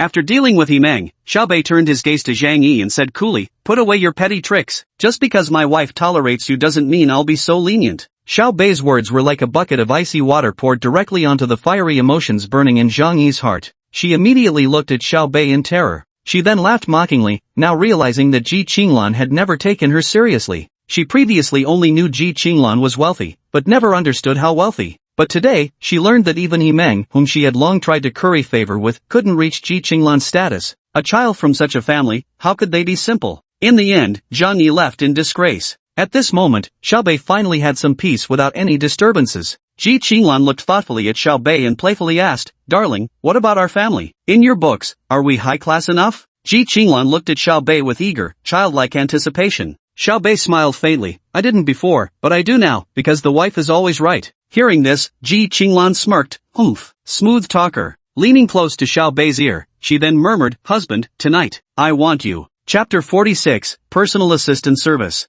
This class was an elective course economics. Although it was an art academy, some artistic endeavors still intersected with business. Moreover, Ji Qinglan wasn't just a design student at the art academy but also the owner of Qinglan Design. Therefore, it is still quite essential to gain an understanding of such matters. Ji Qinglan was absorbed in the lecture, while Xiaobei idly scrolled through his phone beside her. Soon, the hour-long class came to an end. "Honey, I'm hungry." As noon arrived, Xiaobei whined to Ji Qinglan like a clingy child. "Let's go, I'll treat you to a feast." Ji Qinglan gazed at Xiaobei with affectionate indulgence, a smile playing at the corners of her lips. Hearing this, Xiaobei's eyes immediately lit up with excitement. The taste of living off a sugar mommy, I know it well. At that moment, Ji Qinglan's other two roommates walked over to Xiaobei and Ji Qinglan's side. Seeing this, Ji Qinglan grasped Xiaobei's hand and smiled at the two of them. "Xianli, Li Yan, this is my boyfriend Xiaobei." Ji Qinglan generously introduced her boyfriend to her two roommates. Upon hearing this, Xiaobei felt immensely pleased inside. "Hello, Junior Xiaobei." Xianli looked at Xiaobei, then at Ji Qinglan, and exclaimed, "Wow, you two really make a perfect match."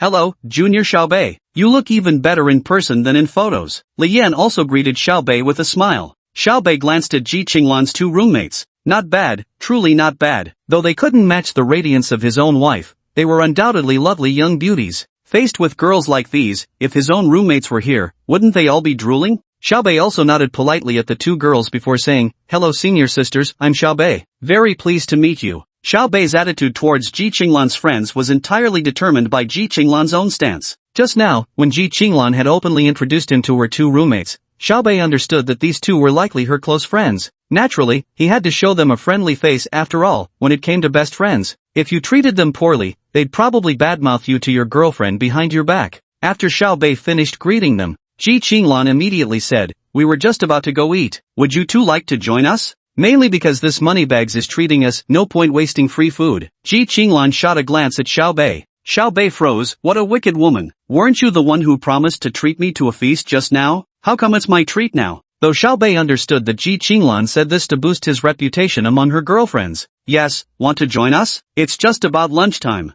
Xiaobei replied with a smile. Xianli and Li Yan exchanged glances. "Won't we be interrupting your little romantic getaway?" Xianli said with a laugh, looking at Ji Qinglan. Ji Qinglan smiled faintly. "It's just dinner. You should get to know each other eventually." "Lan, since you said so, we must go," Li Yan said with a smile. "Then let's get going." Xiaobei waved his hand grandly, then took Ji Qinglan by the hand and walked ahead, while Li Yan and Xianli followed behind, leaving the classroom together. Zhang Yi, who had been watching the scene closely all along, bit his lip tightly, as if he had missed out on something. The four of them went straight to Xiaobei's car. Xiaobei opened the car door and said to the two young ladies, "Ladies, I'm afraid you'll have to squeeze in the back." "No problem. With a fancy meal and a luxury car ride, who needs a bicycle anyway?" Li Yan joked. "Exactly. If this is considered suffering, I gladly endure it every day." Qianli teased as well. Oh ho, Xiaobei's favorable impression of the two girls instantly rose. It seemed they were laid back and carefree. Xiaobei opened the passenger door and pressed a switch next to one of the seats. The passenger seat automatically slid all the way forward and then folded up. "Hop in, ladies." "Ha ha ha, getting called a beauty by the campus heartthrob is totally worth it. I finally get it now, Xiaobei, how you managed to win Lan over. That tongue of yours sure is smooth." Both of them praised Xiaobei, causing the corners of his mouth to curl up in a smug smile as he proudly glanced at Ji Qinglan. "See that? That's the charm of your man." Looking at the smug Xiaobei, Ji Qinglan shook her head helplessly. "Stop complimenting him, both of you. He's getting full of himself again," Ji Qinglan teased. Oh dear, if I had a boyfriend like Junior Xiao, I'd probably praise him every single day. Exactly, Lan Lan, you're being such a humble bragger. The two of them sat in the back seat, teasing Ji Qinglan. Actually, ladies, don't hesitate to shower me with compliments, the more the merrier. Ha, I don't mind at all. Xiaobei adjusted the seat back into place and smiled at the two beauties. Ha ha ha, I was just about to praise you, but now it seems I'll listen to Lan Lan after all. Lan Lan, keep a close eye on Junior Xiao, he's too smooth with his words. Xiaobei smiled faintly, while Ji Qinglan's face lit up with victorious delight. Did you hear that, Mr. Arrogance? Got it, my queen. Take your seat, I'm starving. Xiaobei led Ji Qinglan to their seats before returning to the driver's seat and driving off immediately. Since Xiaobei was treating, he was quite familiar with Hangzhou as well. He drove directly to the Shangri-La Hotel in Shanxiao district. After getting out of the car, Xiaobei escorted the three beauties straight into the Shangri-La Hotel, heading directly for the elevator to the 36th floor Western restaurant. A man dragging along three women and three beauties at that drew quite the envious glances on the street, making him quite the envy-inducing sight. When they arrived at the restaurant entrance, it was exactly 12 o'clock, prime dining hours. The receptionist, a pretty young woman, regretfully informed Xiaobei, "I'm sorry, sir. Since you didn't make a reservation, we don't have any tables available now." Hearing this, Li Yan and Xianli were visibly disappointed, while Ji Qinglan remained unfazed. Xiaobei simply smiled, pulled out his phone, and made a call to his private banking advisor. Although they hadn't formally confirmed their collaboration with Manager Fu last time, Xiaobei had already become the bank's top VIP client. Later, during Xiaobei's military training, Manager Fu personally arranged a private financial advisor for him and promised comprehensive service coverage throughout the entire Yangtze River Delta region whenever needed, just a phone call away. Both Li Yan and Xianli were quite curious about whom Xiaobei was planning to call, and Ji Qinglan also felt a hint of curiosity. Assistant Yi, I'm currently going to have a meal at the Hilton restaurant in the Shangri-La, Shanyao district, Hangzhou. Okay, President Xiao, did you not make a reservation in advance? Assistant Ye's voice came through the phone. That's correct. Got it, President Xiao. Hand the phone to the front desk, I'll handle it. Assistant Yi responded with swift decisiveness. Xiaobei directly passed the phone to the young lady at the reception. The receptionist was initially confused, but after hearing the phone call, she immediately regarded Xiaobei with deep respect. President Xiao, our apologies. There are still seats available in the VIP lounge. Please follow me. If her previous smile had been purely professional, at this moment her hospitality came from the heart. Li Yan and Xianli witnessed Xiaobei resolving everything with just one phone call. For the first time, they realized, is this how powerful rich people really are? Ji Qinglan didn't think too much about it. Actually, even if Xiaobei hadn't called just now, Ji Qinglan would have made the call anyway. Chapter 47, La Fight is almost out of its league. Soon, under the guidance of the receptionist, the group arrived inside the VIP lounge. The VIP lounge stood in stark contrast to the crowded scene just outside its doors. Since the VIP lounge was located on the second floor and the entire space was spacious with only a few tables occupied,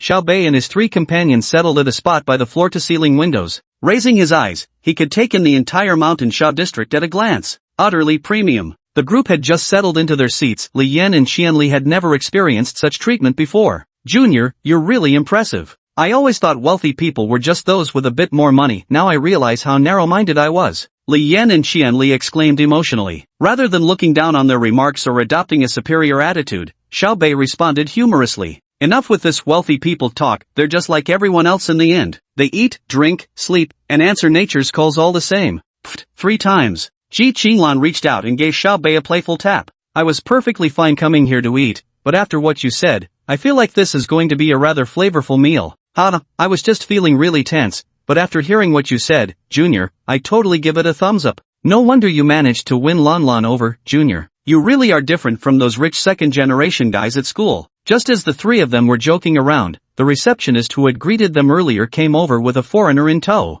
Mr. Xiao, apologies for the interruption. Our head chef Deli is extremely honored to learn that you'll be dining with us. He will personally prepare your meal to provide the most perfect culinary experience. This is our head chef, Deli. Hearing this, Xiaobei set aside his earlier playful tone and proactively shook hands with the chef. Hello, Mr. Xiao. It's my pleasure to serve you. Chef Deli was speaking in French, and just as the receptionist was about to translate, she was shocked. Not only was she shocked, but even the three beauties were taken aback. Right after Chef Deli finished speaking in French, Xiaobei directly responded in fluent French. Very pleased to meet you, Deli, and I'm really looking forward to your dishes today. Hearing this, Deli froze for a moment, then broke into a smile as he looked at Xiaobei and said, Mr. Xiao, your French is excellent. It reminds me of home. Receiving your praise is truly my honor. Mr. Xiao, Please enjoy some conversation first. Today's dishes will surely satisfy you. I'm looking forward to it. Then the two shook hands once more before Delhi cheerfully got up from her seat and left. Hearing someone speak your native language in a foreign land would surely lift anyone's spirits. After the receptionist in Delhi had left,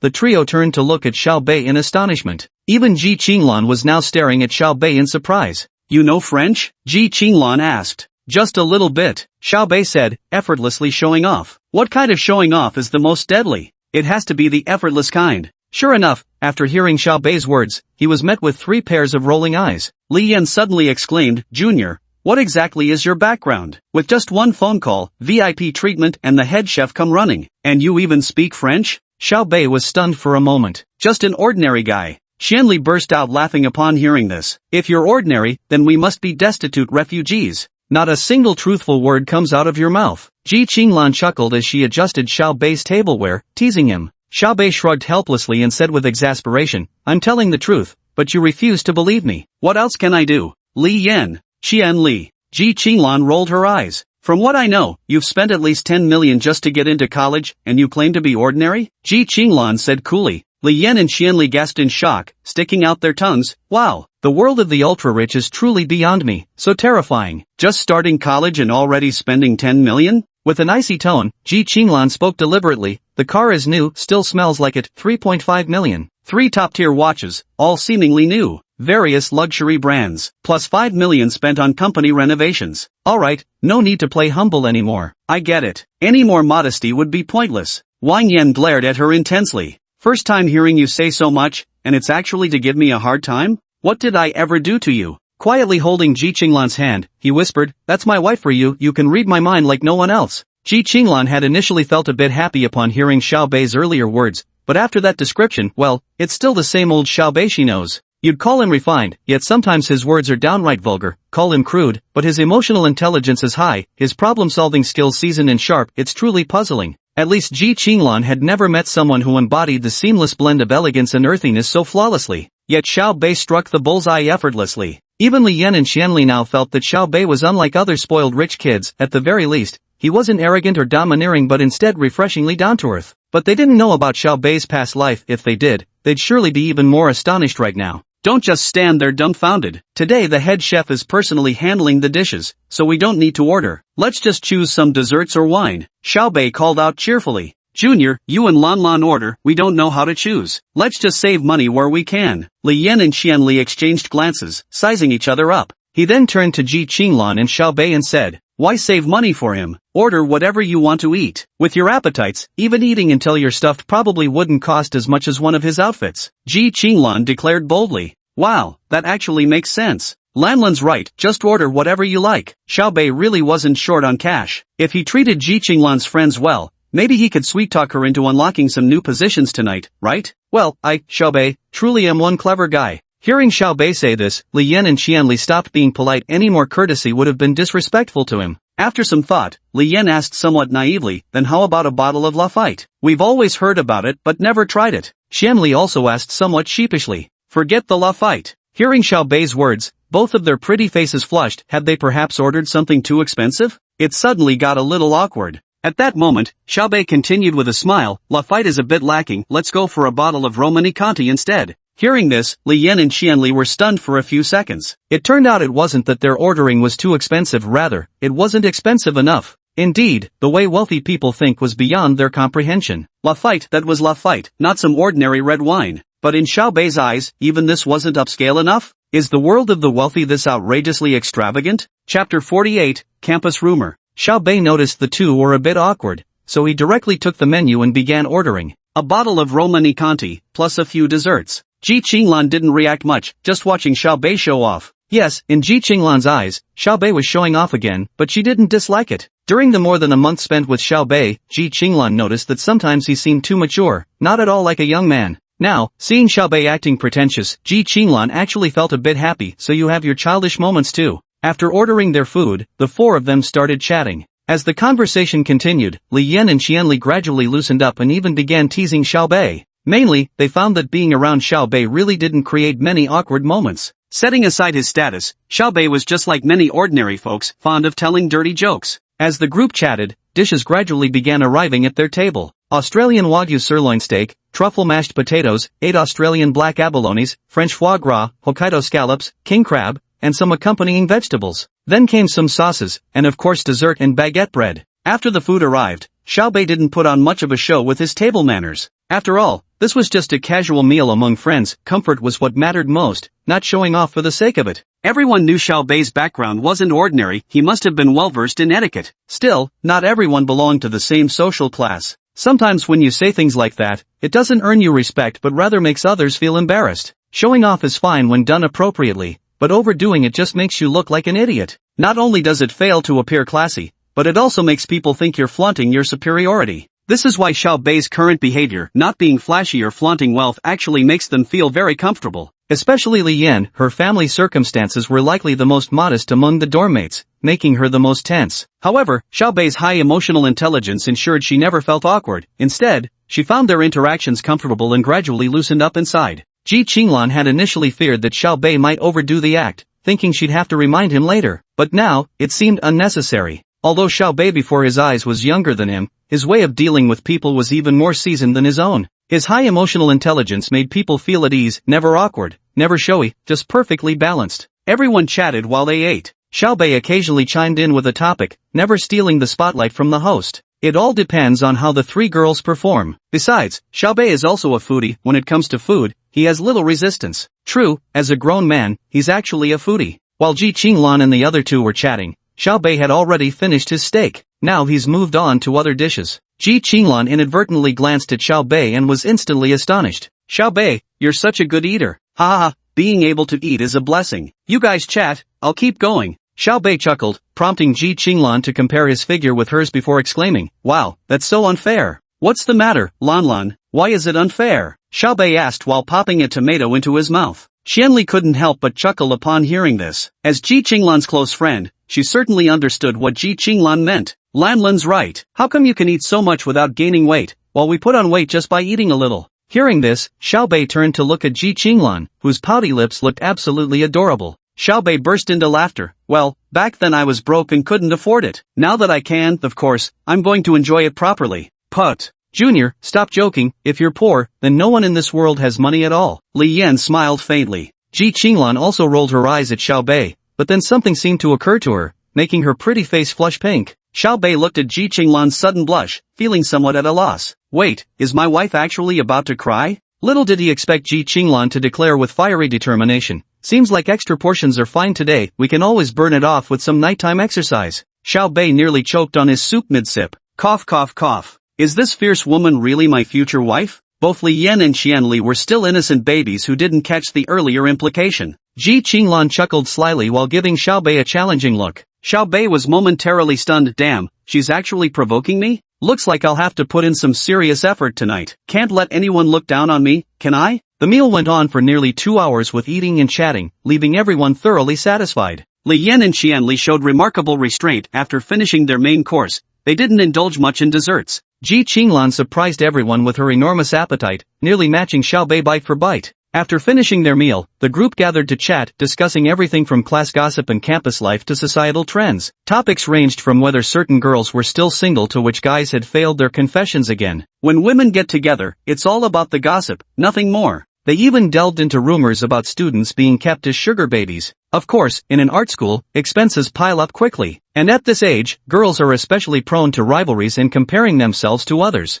In any given dorm room, if one girl owned something another didn't, the more diligent students might take on part-time jobs to afford it themselves. Meanwhile, some less scrupulous girls, call them what you will, might juggle multiple relationships, squeezing gifts and money out of their various boyfriends. For instance, during holidays, there's an endless stream of red envelopes to collect. Of course, there's also the last type, those who willingly degrade themselves and eventually become someone else's mistress. There are also quite a few who willingly become sugar babies, using their own money to support their boyfriends. Xiaobei's eyes lit up when he heard this, and he eagerly asked, how much per month? Immediately, he received 3 pairs of disdainful looks, along with Ji Qinglan's attack on his waist. But it was just casual chat, why not say whatever came to mind? Qianli was the first to spill the beans. Li Yan once ran into this sleazy middle-aged man who straight up told her, 50,000 a month. Damn it, I really wanted to slap him at that moment. Li Yan also said angrily, her tone brimming with fury. Ji Qinglan also smiled faintly and added, except our Yen Yen wasn't even 18 yet, she still had 2 months to go before coming of age.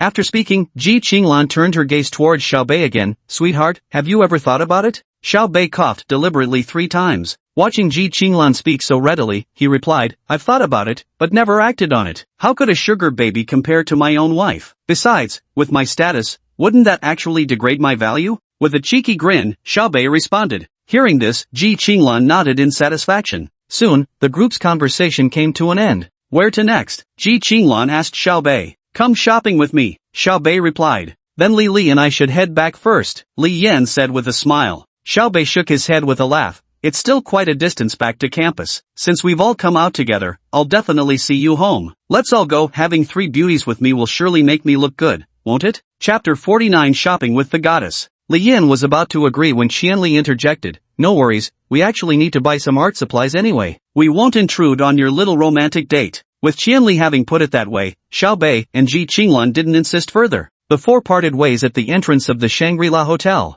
Xiaobei took Ji Qinglan onto his S63. After getting in the car, Ji Qinglan looked at Xiaobei and asked, Honey, what do you need to buy? Xiaobei hesitated for a moment, then reached out and lightly lifted Ji Qinglan's chin. You gave me a gift yesterday, he said with a smile. Today, it's my turn to give you one. Teased by Xiaobei like this, Ji Qinglan smiled faintly, though her cheeks flushed slightly rosy. I don't want any gifts, Ji Qinglan said. I'm sending you, that's my business. Whether you accept it or not is your decision. Xiaobei said domineeringly, not giving Ji Qinglan any time to refuse as he directly started the car and drove out of the hotel. Xiaobei drove straight to the International Trade Center. After parking the car, Ji Qinglan looked at Xiaobei and said, although my husband isn't short of money, you really don't need to deliberately buy me gifts. Many times, you say you don't want it, but as your man, I can't just comply. Be good. Xiaobei opened the car door with a smile. Ji Qinglan shot Xiaobei a glare. Xiaobei chuckled and said, come on, isn't it normal for a boyfriend to give his girlfriend things? Besides, if you don't accept my gifts,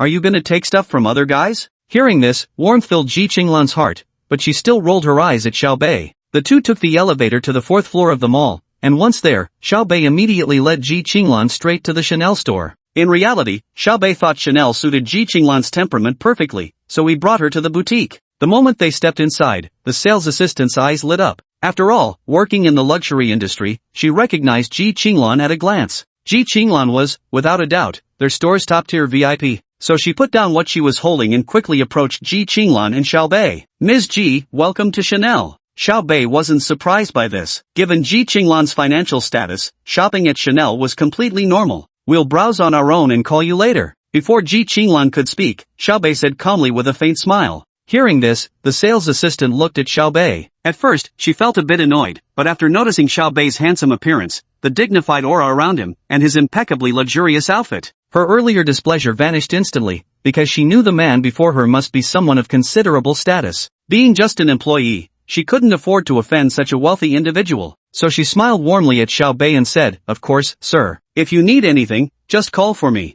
Xiaobei nodded faintly. Inside the Chanel store, Xiaobei browsed women's clothing with Ji Qinglan and asked, see anything you like? Ji Qinglan shook her head, nothing particularly striking had caught her eye yet. Xiaobei smiled slightly and didn't ask too many questions, instead choosing to browse on his own. After looking around, Xiaobei picked out a light blue dress with white accents. He waved to Ji Qinglan, how about this one? Why don't you try it on? Ji Qinglan didn't refuse. Accompanied by the shop assistant, she went to the fitting room and changed alone into the dress Xiaobei had selected. 2 minutes later, Ji Qinglan emerged wearing a long dress. Standing before the floor-length mirror, she gazed at her reflection. To be honest, Ji Qinglan was quite pleased with Xiaobei's taste. She really liked this particular dress. This light blue dress, rather than saying Chanel designers understand women, it's more accurate to say they understand men. Because the design of this dress before my eyes would ignite a man's desires. For example, the design at the chest area, adorned with lace, appears conservative at first glance but actually carries a hint of subtle allure, exceedingly tempting. Then there's the design around the hem, near the thighs, entirely crafted from sheer silk fabric. Not only does it look beautiful, but it also carries a touch of fiery passion. Though the entire dress has an innocent light blue appearance,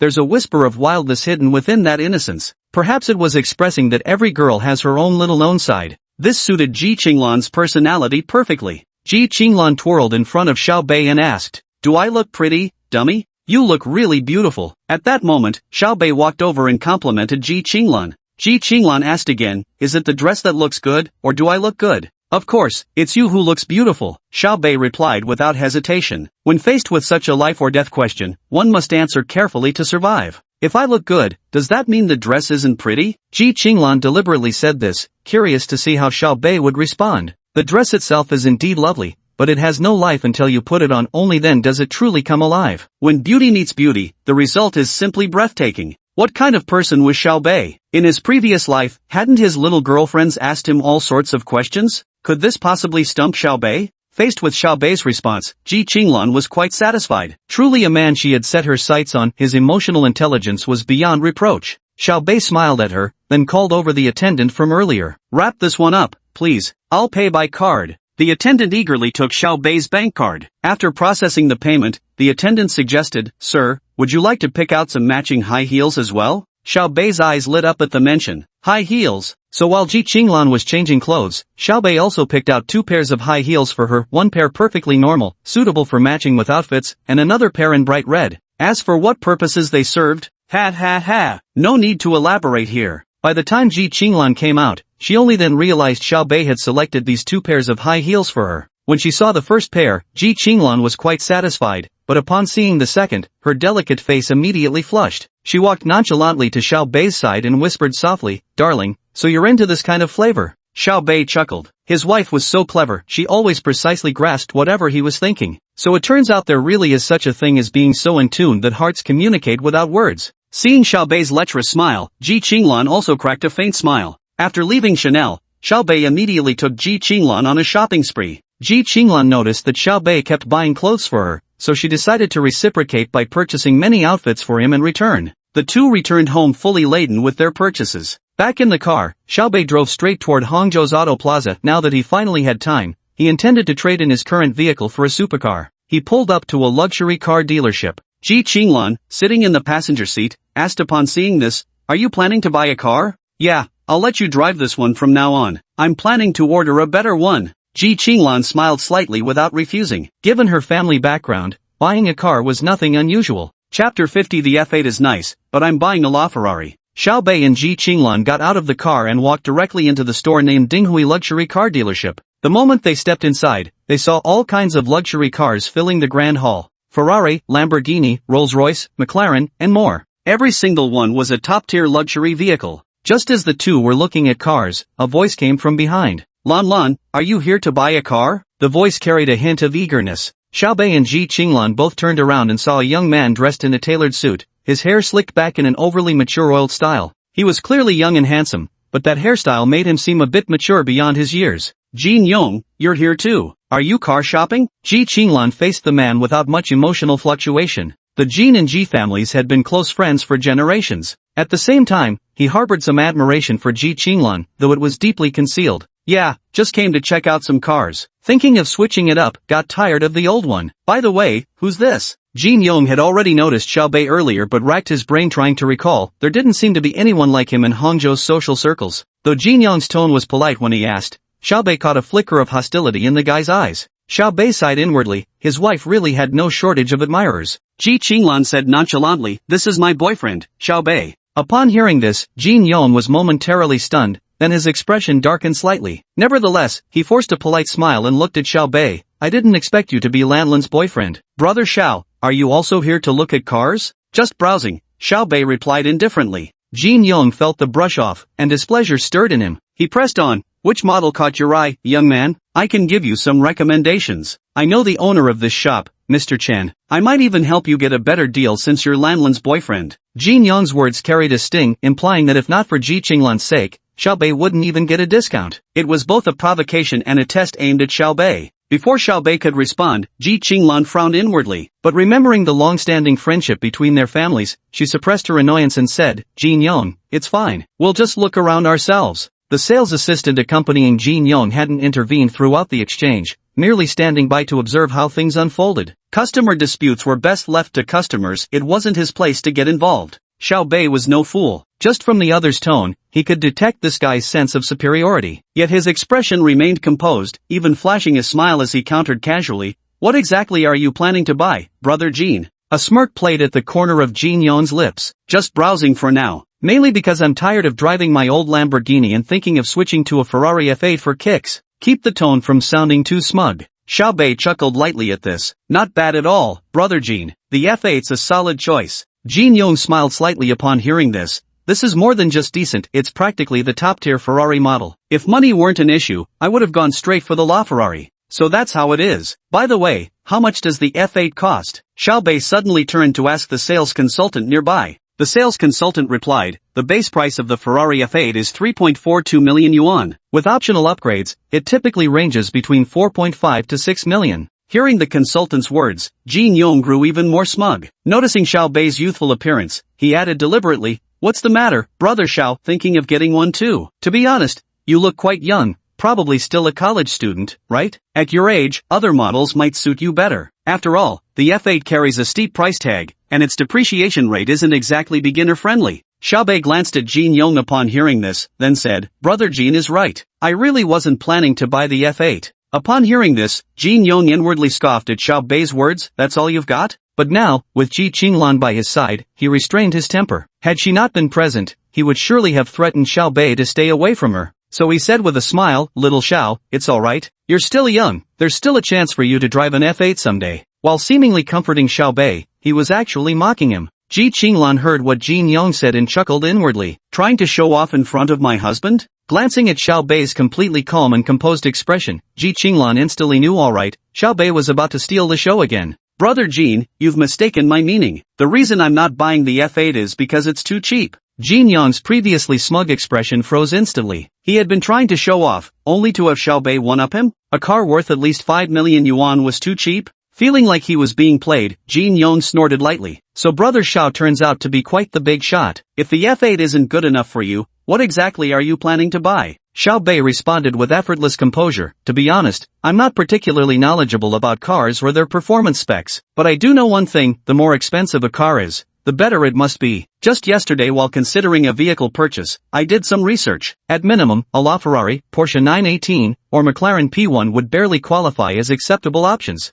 Oh, by the way, I remember you guys have a LaFerrari in store, right? Xiaobei turned to the sales assistant and added, you should have one. I specifically checked before coming to avoid embarrassing myself if my memory failed me. Jin Yong's expression darkened slightly. He was quite knowledgeable about cars, and the LaFerrari Xiaobei just mentioned was exactly the model he had boasted about wanting to buy if he had enough money earlier. Actually, the LaFerrari is a limited edition car, and even purchasing a new one isn't easy due to numerous requirements. Therefore, most people who want to buy a LaFerrari tend to purchase them through the pre-owned luxury car market. But don't assume that being second-hand makes it cheaper, quite the opposite. The price remains expensive because it's a car that maintains or even appreciates in value. Jin Yong was just putting on a show. Though his family was wealthy, they definitely wouldn't allow him to spend this much money on a car. Now Xiaobei said he wanted to buy a LaFerrari? So did his earlier bragging just get completely wrecked? The salesperson responded affirmatively to Xiaobei, yes, Mr. Xiao, we do have a LaFerrari in stock. It's only been driven 2,000 kilometers,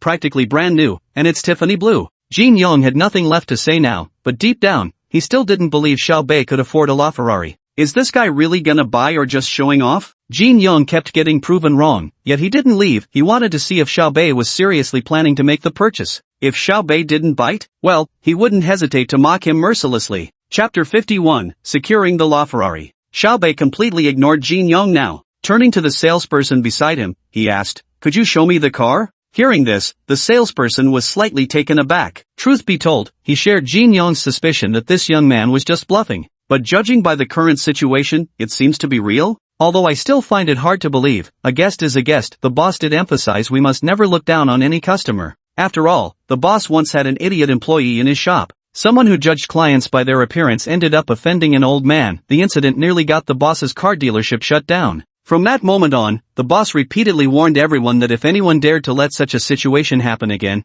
they shouldn't blame him for being ruthless. Very well, sir, please follow me. With that, the sales assistant led Xiaobei and Ji Qinglan toward an exhibition hall on the right. Jin Yong pondered for a moment but ultimately decided to follow. He simply refused to believe that Xiaobei had the means to buy this car. He was just waiting to see the joke play out. Any man who loses face in front of the woman he likes would be desperate to get it back twice over. Jin Yong was no exception. Soon, the sales assistant led the three of them to the display platform of the LaFerrari, which was still cordoned off with a barrier line. Xiaobei instantly fell in love with the Tiffany blue Ferrari supercar as soon as he saw it. Can I take a closer look inside? Xiaobei turned to ask the salesperson. The salesperson nodded and immediately led Xiaobei inside the car. Despite being a multi-million-dollar supercar, the LaFerrari's interior was surprisingly simple. It didn't even have a push-start button. But so what? This car's badass factor is all about its looks. Just imagine driving this beast out to cruise the streets. How many girls would be clamoring to get in? Cooling, big bro, your car is so hot. At the thought, Xiaobei got all fired up.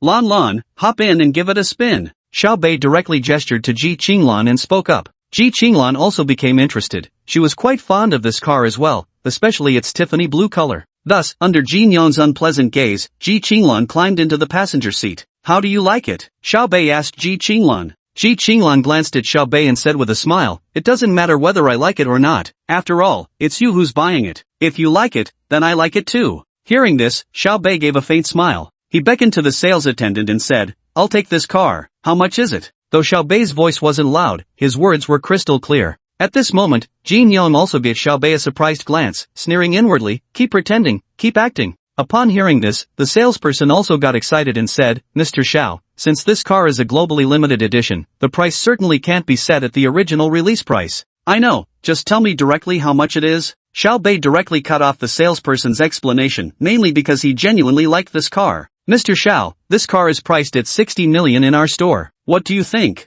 Go swipe the card. Xiaobei directly pulled out his bank card and handed it to the salesperson. The salesperson froze for a second before reacting with shock. Sir, this is 60 million, not 6,000 yuan. Still trembling, she took Xiaobei's bank card and then asked, Mr. Xiao, are you sure you don't want to know more about it? No need, I quite like it, it complements my refined temperament. Xiaobei boasted about himself. The sales assistant forced a smile and said, absolutely. With a snort, Ji Qinglan laughed and gave Xiaobei's arm a playful smack. Honey, now I know you have another flaw. What? Me? Have flaws? Xiaobei joked, bantering flirtatiously with Ji Qinglan. Watching Xiaobei's current demeanor, Ji Qinglan remarked, your flaw is narcissism. But looking at you now, it seems there's also a hint of nouveau riche potential, isn't there? Hee, no matter what kind of aura I have, as long as you like it, isn't that enough? Xiaobei teased. Conceded, but you're not wrong about that. Ji Qinglan and Xiaobei flirted playfully in the car. Meanwhile, Ji Nyong suddenly felt that the air conditioning in this shop was unusually cold. So, had he been proven wrong yet again?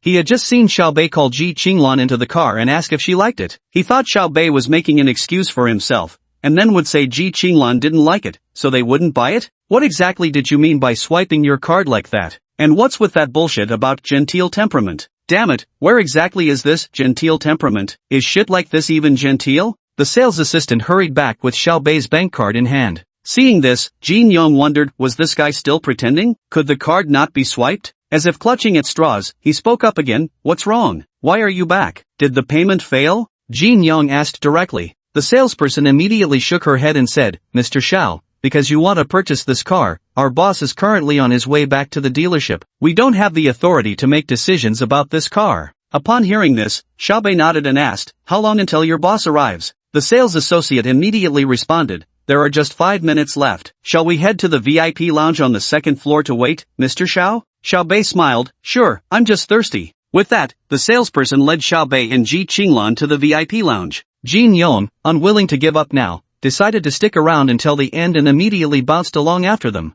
Inside the VIP lounge, the sales assistant had just served pastries to Xiaobei and Ji Qinglan. Please serve a portion to Mr. Jin as well, Xiaobei said with a smile, glancing at Ji Nyong. Right away. Faced with Xiaobei's nonchalance, Ji Nyong snorted coldly. At this point, he no longer cared about maintaining any gentlemanly demeanor. Soon, after just 3 minutes, the door of the VIP room was pushed open, and in walked a young man dressed head to toe in trendy designer brands. Brother Jean, you're here too? Oh, Miss G is here as well. This brother must be the customer looking to buy the LaFerrari, right? Upon entering the VIP room, Chen Shi spotted Ji Nyong and Ji Qinglan but didn't for a moment consider that they might be prospective buyers of the LaFerrari. Because he knew it couldn't be either of those two, he was well aware of Ji Nyong's financial situation, and Ji Qinglan was a woman who had no interest in supercars. That left only the young man sitting beside Ji Qinglan. Hello, Boss Chen. Wow, my friend, well met. Quite the achievement at such a young age. May I ask your surname? I'm Xiao. Brother Xiao, apologies for being late. Chen Shi's gaze towards Xiaobei carried a trace of surprise. He was so young. To own a LaFerrari at such a youthful age, his family background must be formidable. Someone like this was precisely the kind of connection Chen Shi needed to cultivate. Chen Shi was also part of Hangzhou's second-generation elite circle,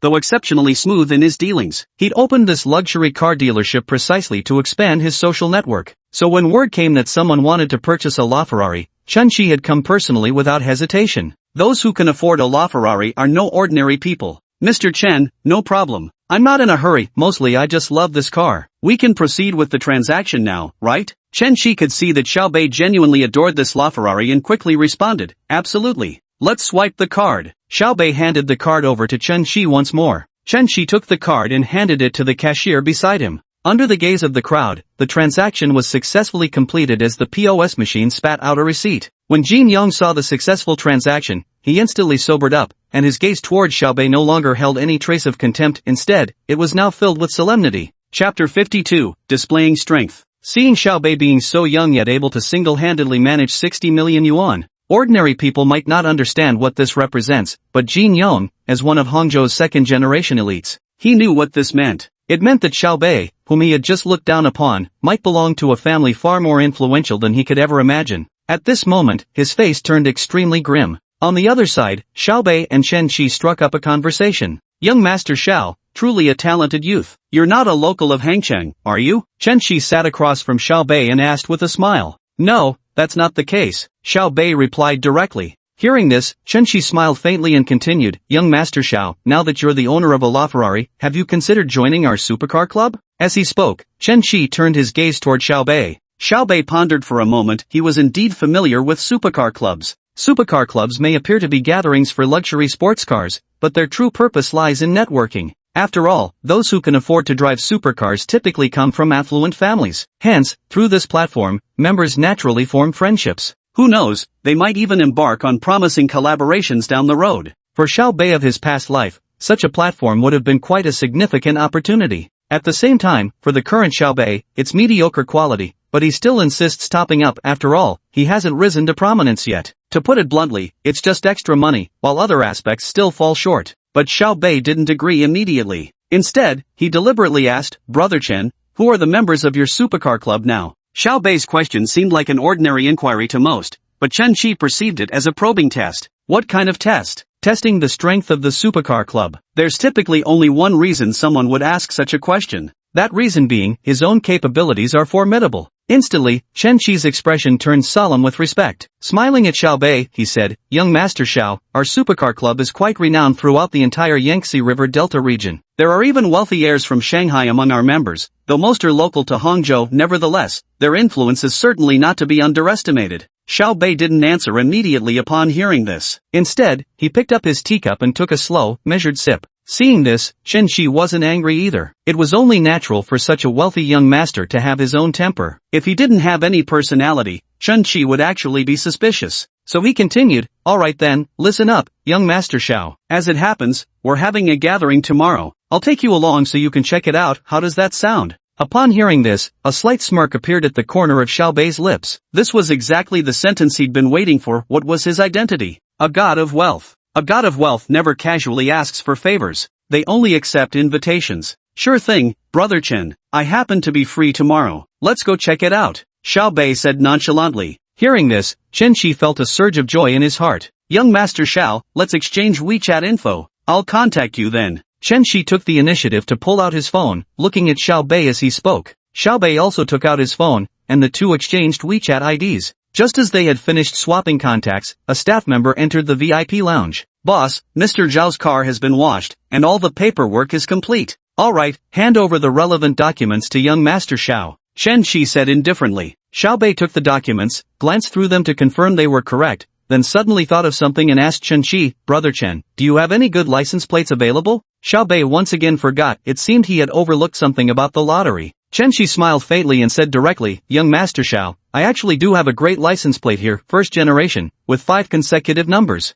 Xiaobei immediately became interested. What's the price? Seeing Xiaobei's interest, Chen-Shi replied straightforwardly, Hangzhou A99999. Originally priced at 7 million, but if you want it, young Master Xiao, just take it for 6 million. Think of it as making a new friend. Xiaobei smiled faintly and said, Brother Chen, consider me your friend from now on. Ha ha ha, ha ha ha, young Master Xiao. Brother Chen, I'm younger than you, so just call me Bei Xiao, or Bei for short. Since others were being so polite, Xiaobei couldn't very well keep putting on airs. Chen Shi thought to himself upon hearing this, must be another child from some prominent family, well-mannered, and a good potential connection. Well then I'll take the liberty of calling you Bei Zi, more friendly that way. Ha, brother Chen, whatever you prefer. Bei Zi, let me just say here in Hangcheng, if you ever run into trouble, just one call and I'll handle whatever I can for you. Then I'll take you up on that, brother Chen. By the way, there is actually something I'd like you to keep an eye out for me. Xiao Bei didn't stand on ceremony either and spoke directly. You name it, as long as I can do it. Brother Chen, could you keep an eye out for some nice supercars for me? I'll probably be buying a few more, like the P1 918, preferably even a Pagani. If you spot any good ones, just give me a call. Xiao Bei's words had just fallen. Everyone in the VIP lounge gasped in unison. Even Ji Qinglan, who normally didn't care much for cars, looked at Xiao Bei in astonishment. What kind of celestial boyfriend have I stumbled upon? Jin Yong's hands were trembling internally. What kind of monstrous being was this? Why would a top-tier young master like you stoop to bullying someone like me? But he had no idea that he was the one who had provoked Xiao Bei the entire time. Of course, Xiao Bei wouldn't waste his time arguing with someone like that. It was beneath him. If anyone was truly shocked, it was Chun Chi. Because the cars Xiao Bei just mentioned are all top-tier in the supercar world. He also just learned that Xiao Bei standing before him is only 18 years old. An 18-year-old able to amass such funds just to collect supercars. What on earth is Xiao Bei's background? But whatever his background, at the very least, they're friends now. Hey Bei, sure thing. I'll definitely keep an eye out for you. Just wondering, could you let me know your total budget for the car purchase? Let's tentatively set it at 500 million. If that's not enough, we can always add more later. The reason Xiao Bei could be so extravagant was that he just hit the jackpot again. His 60 million yuan spending triggered a 50x rebate, netting him a whopping 3 billion yuan extra. 500 million? Chump change. Actually, this was intentional on Xiao Bei's part, just showing off a bit of muscle. Chen Qi was genuinely stunned. Alright, it seems I still underestimated Xiao Bei. So with a laugh, he said, Bei, don't worry, I'll definitely find you the best car sources. Then I'll trouble you, brother Chen. It's getting late, see you tomorrow. Alright then, I'll see you off. Chen Qi promptly offered, thinking to himself, what a joke. This big shot was already on par with those three big names from Hangzhou. The group stood up and began heading out. Just then, Xiao Bei spotted Jin Yong and asked in surprise, huh, brother Jin, you're still here? Chapter 53 Sensation in Hangzhou. Upon hearing Xiao Bei's words, Jin Yong felt speechless internally. He clenched his fists, but recalling Xiao Bei's terrifying strength, though resentful, couldn't act upon it, but still followed the rules properly. Xiao, I haven't even picked out a car yet, of course I can't leave now. After pondering for ages, this was all Jin Yong could come up with to say. Yeah, that's true. Actually, brother Jin, the F8 is really not bad. I'm a pretty vulgar guy only by what's expensive. If I weren't so tacky, I'd get myself an F8 too. Xiao Bei said with a smile, then took Ji Qinglan's hand and walked out of the VIP room. Seeing this, Chun Chi immediately understood that Jin Yong must have offended Xiao Bei. But compared to Jin Yong, Chen Qi would definitely stand on Xiao Bei's side without hesitation. That's just how the adult world works. Anyone would make the same choice. After all, Chen Qi and Jin Yong didn't have a particularly close relationship. There was no reason to offend Xiao Bei for Jin Yong's sake. Chen Qi glanced at Jin Yong, then promptly followed Xiao Bei out the door. After the group had left, Jin Yong clenched his fists. He directly kicked the nearby sofa. Xiao Bei, right? You just wait, tomorrow won't end well for you. Jin Yong calmed down and suddenly thought of something, a strange smile curling at the corners of his mouth. Meanwhile, Xiao Bei, who had just emerged from the VIP lounge, turned to Chen Qi and said, Brother Chen, you don't need to accompany me any further. See you tomorrow. Alright, Beizi, I'll get in touch with you tomorrow. Chen Qi said with a smile. Then Xiao Bei walked over to his LaFerrari. Hop in, girl, let me take you for a spin. Xiao Bei gazed at the luxury car he could never have afforded in his previous life,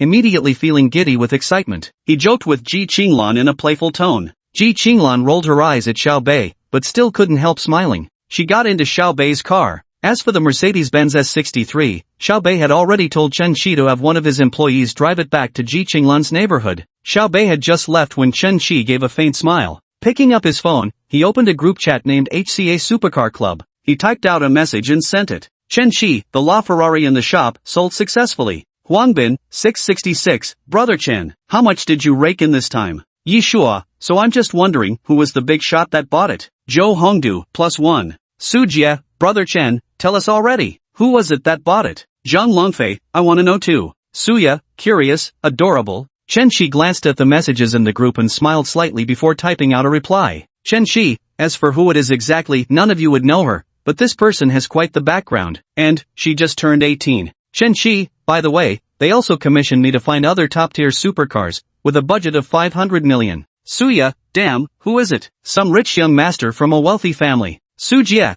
at this level, they're comparable to young Master Zhang and his crew, right? Zhang Longfei, I think they're probably not from Hangzhou, right, brother Chen? Chen Shi, alright, no need to guess anymore. I'll bring him to the gathering tomorrow, and introduce you all to him then. With that said, Chen Shi put down his phone. No sooner had he put down the phone than it rang again. Chen Shi picked it up, a smile appearing on his face. Manhwa, what's up? Damn, old Chen, I just saw the messages in the group. Who's this? Someone's really going all out. A hearty laugh came through the phone. A young master with quite the background. The waters of Hangzhou are about to get murky again. Anyone who can afford a LaFerrari isn't ordinary. So, did he agree to join the club? Not yet, planning to check it out tomorrow. After a brief pause on the phone, the voice came through. What do you think of this guy? Though he's only 18, he handles himself with remarkable savvy. Definitely worth cultivating a deeper connection. Ha ha ha, not many earn such praise from you, old Chen. Alright, I get it. We'll see tomorrow, if he checks out. Let's bring him into the circle.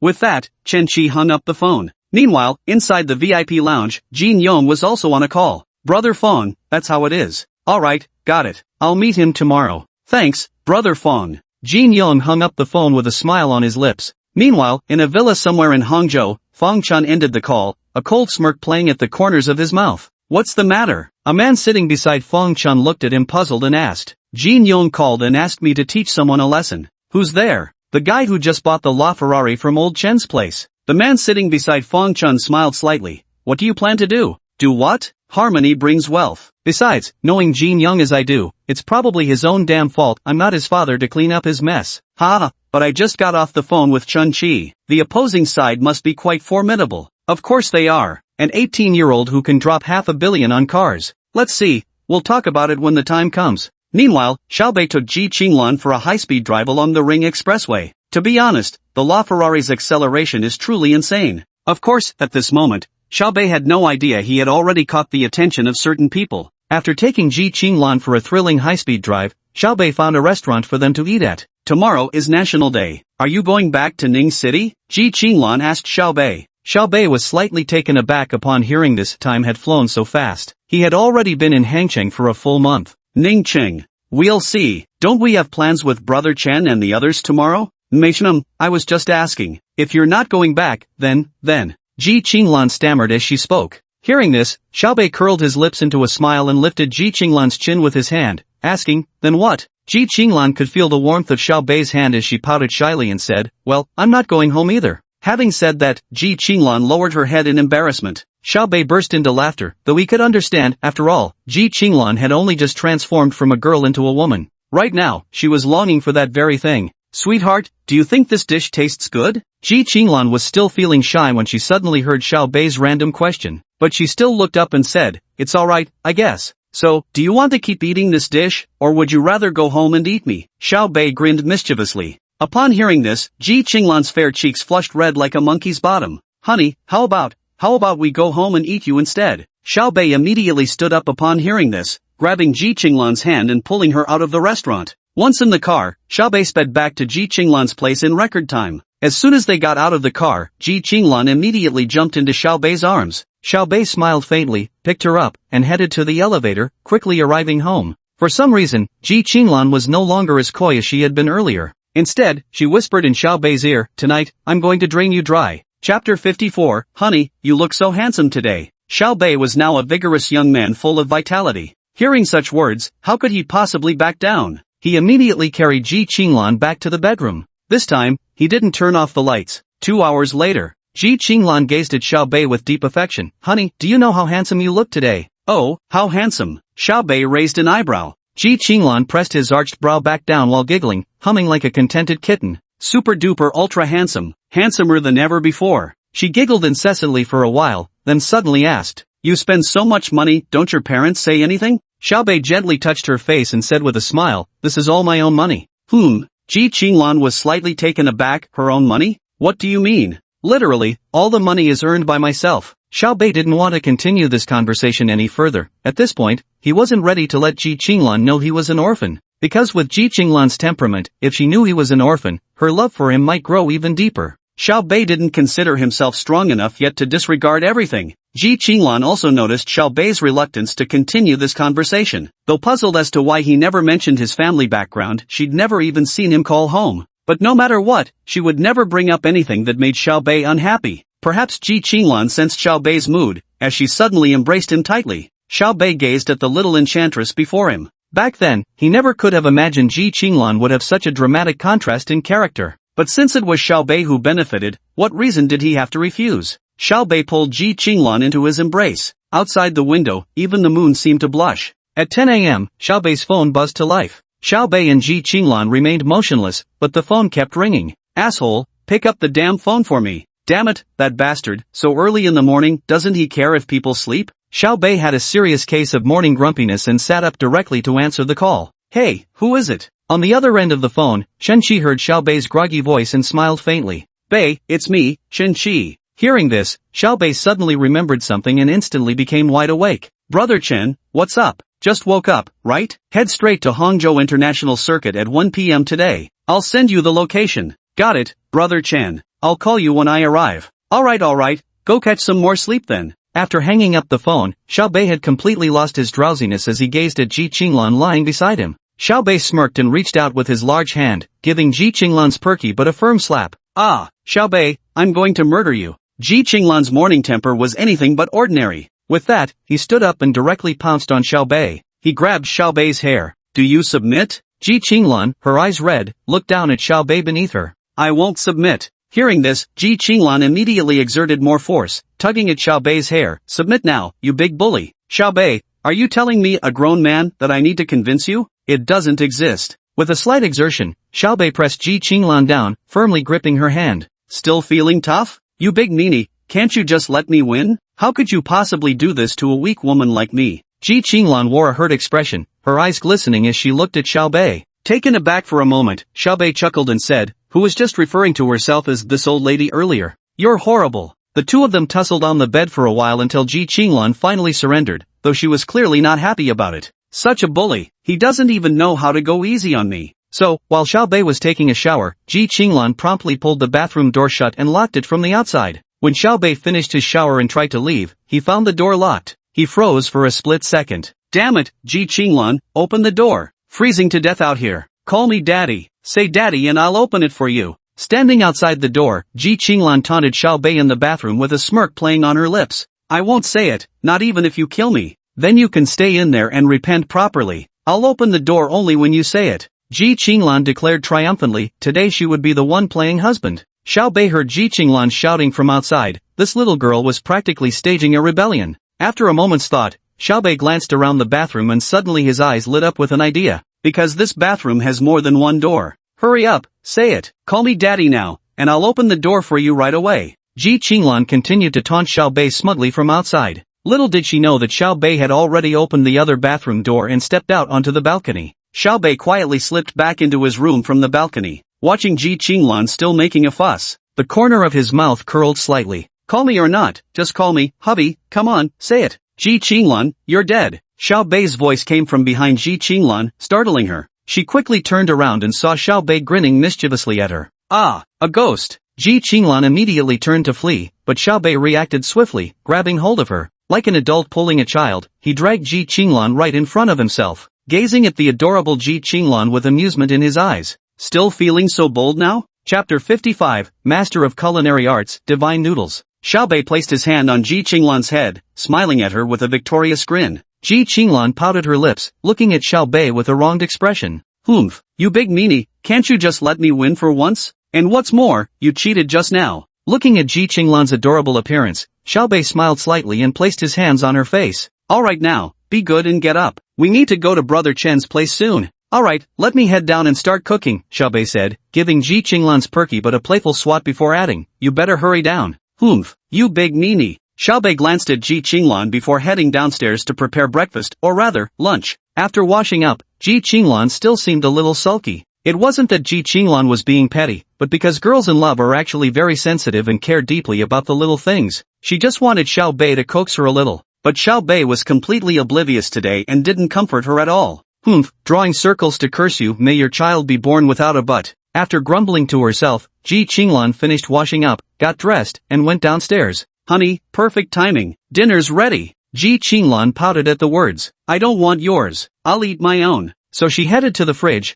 grabbed some bread and milk, retreated to the living room, and started eating right away. His gaze was fierce as he stared at Xiao Bei. Xiao Bei quickly emerged from the kitchen, carrying 2 bowls of fragrant noodles steaming with aroma. But he saw Ji Qinglan already eating. Xiao Bei frowned slightly and looked at Ji Qinglan, asking, why eat that when you could have the noodles I made? Wait a minute, why didn't you call me for dinner? Ji Qinglan let out a cold snort. Eat it or don't, what's it to me? Clearly, she was still upset about what had happened just now. Xiao Bei shrugged and walked over. Upon closer inspection, it was milk and bread. Eating so poorly, people might think I'm bullying or mistreating you? Ah, kindness really goes unrewarded, Xiao Bei said with a laugh. Ji Qinglan rolled her eyes at Xiao Bei. Pretending not to notice, Xiao Bei instead asked, by the way, darling, do you know what eating milk bread symbolizes? What? Ji Qinglan asked directly. Representative, you live quite the bachelor's life. I wouldn't ve thought you were one. You handled things pretty smoothly last night. Xiao Bei's explanation instantly left Ji Qinglan stunned, her wide eyes fixed on him in disbelief.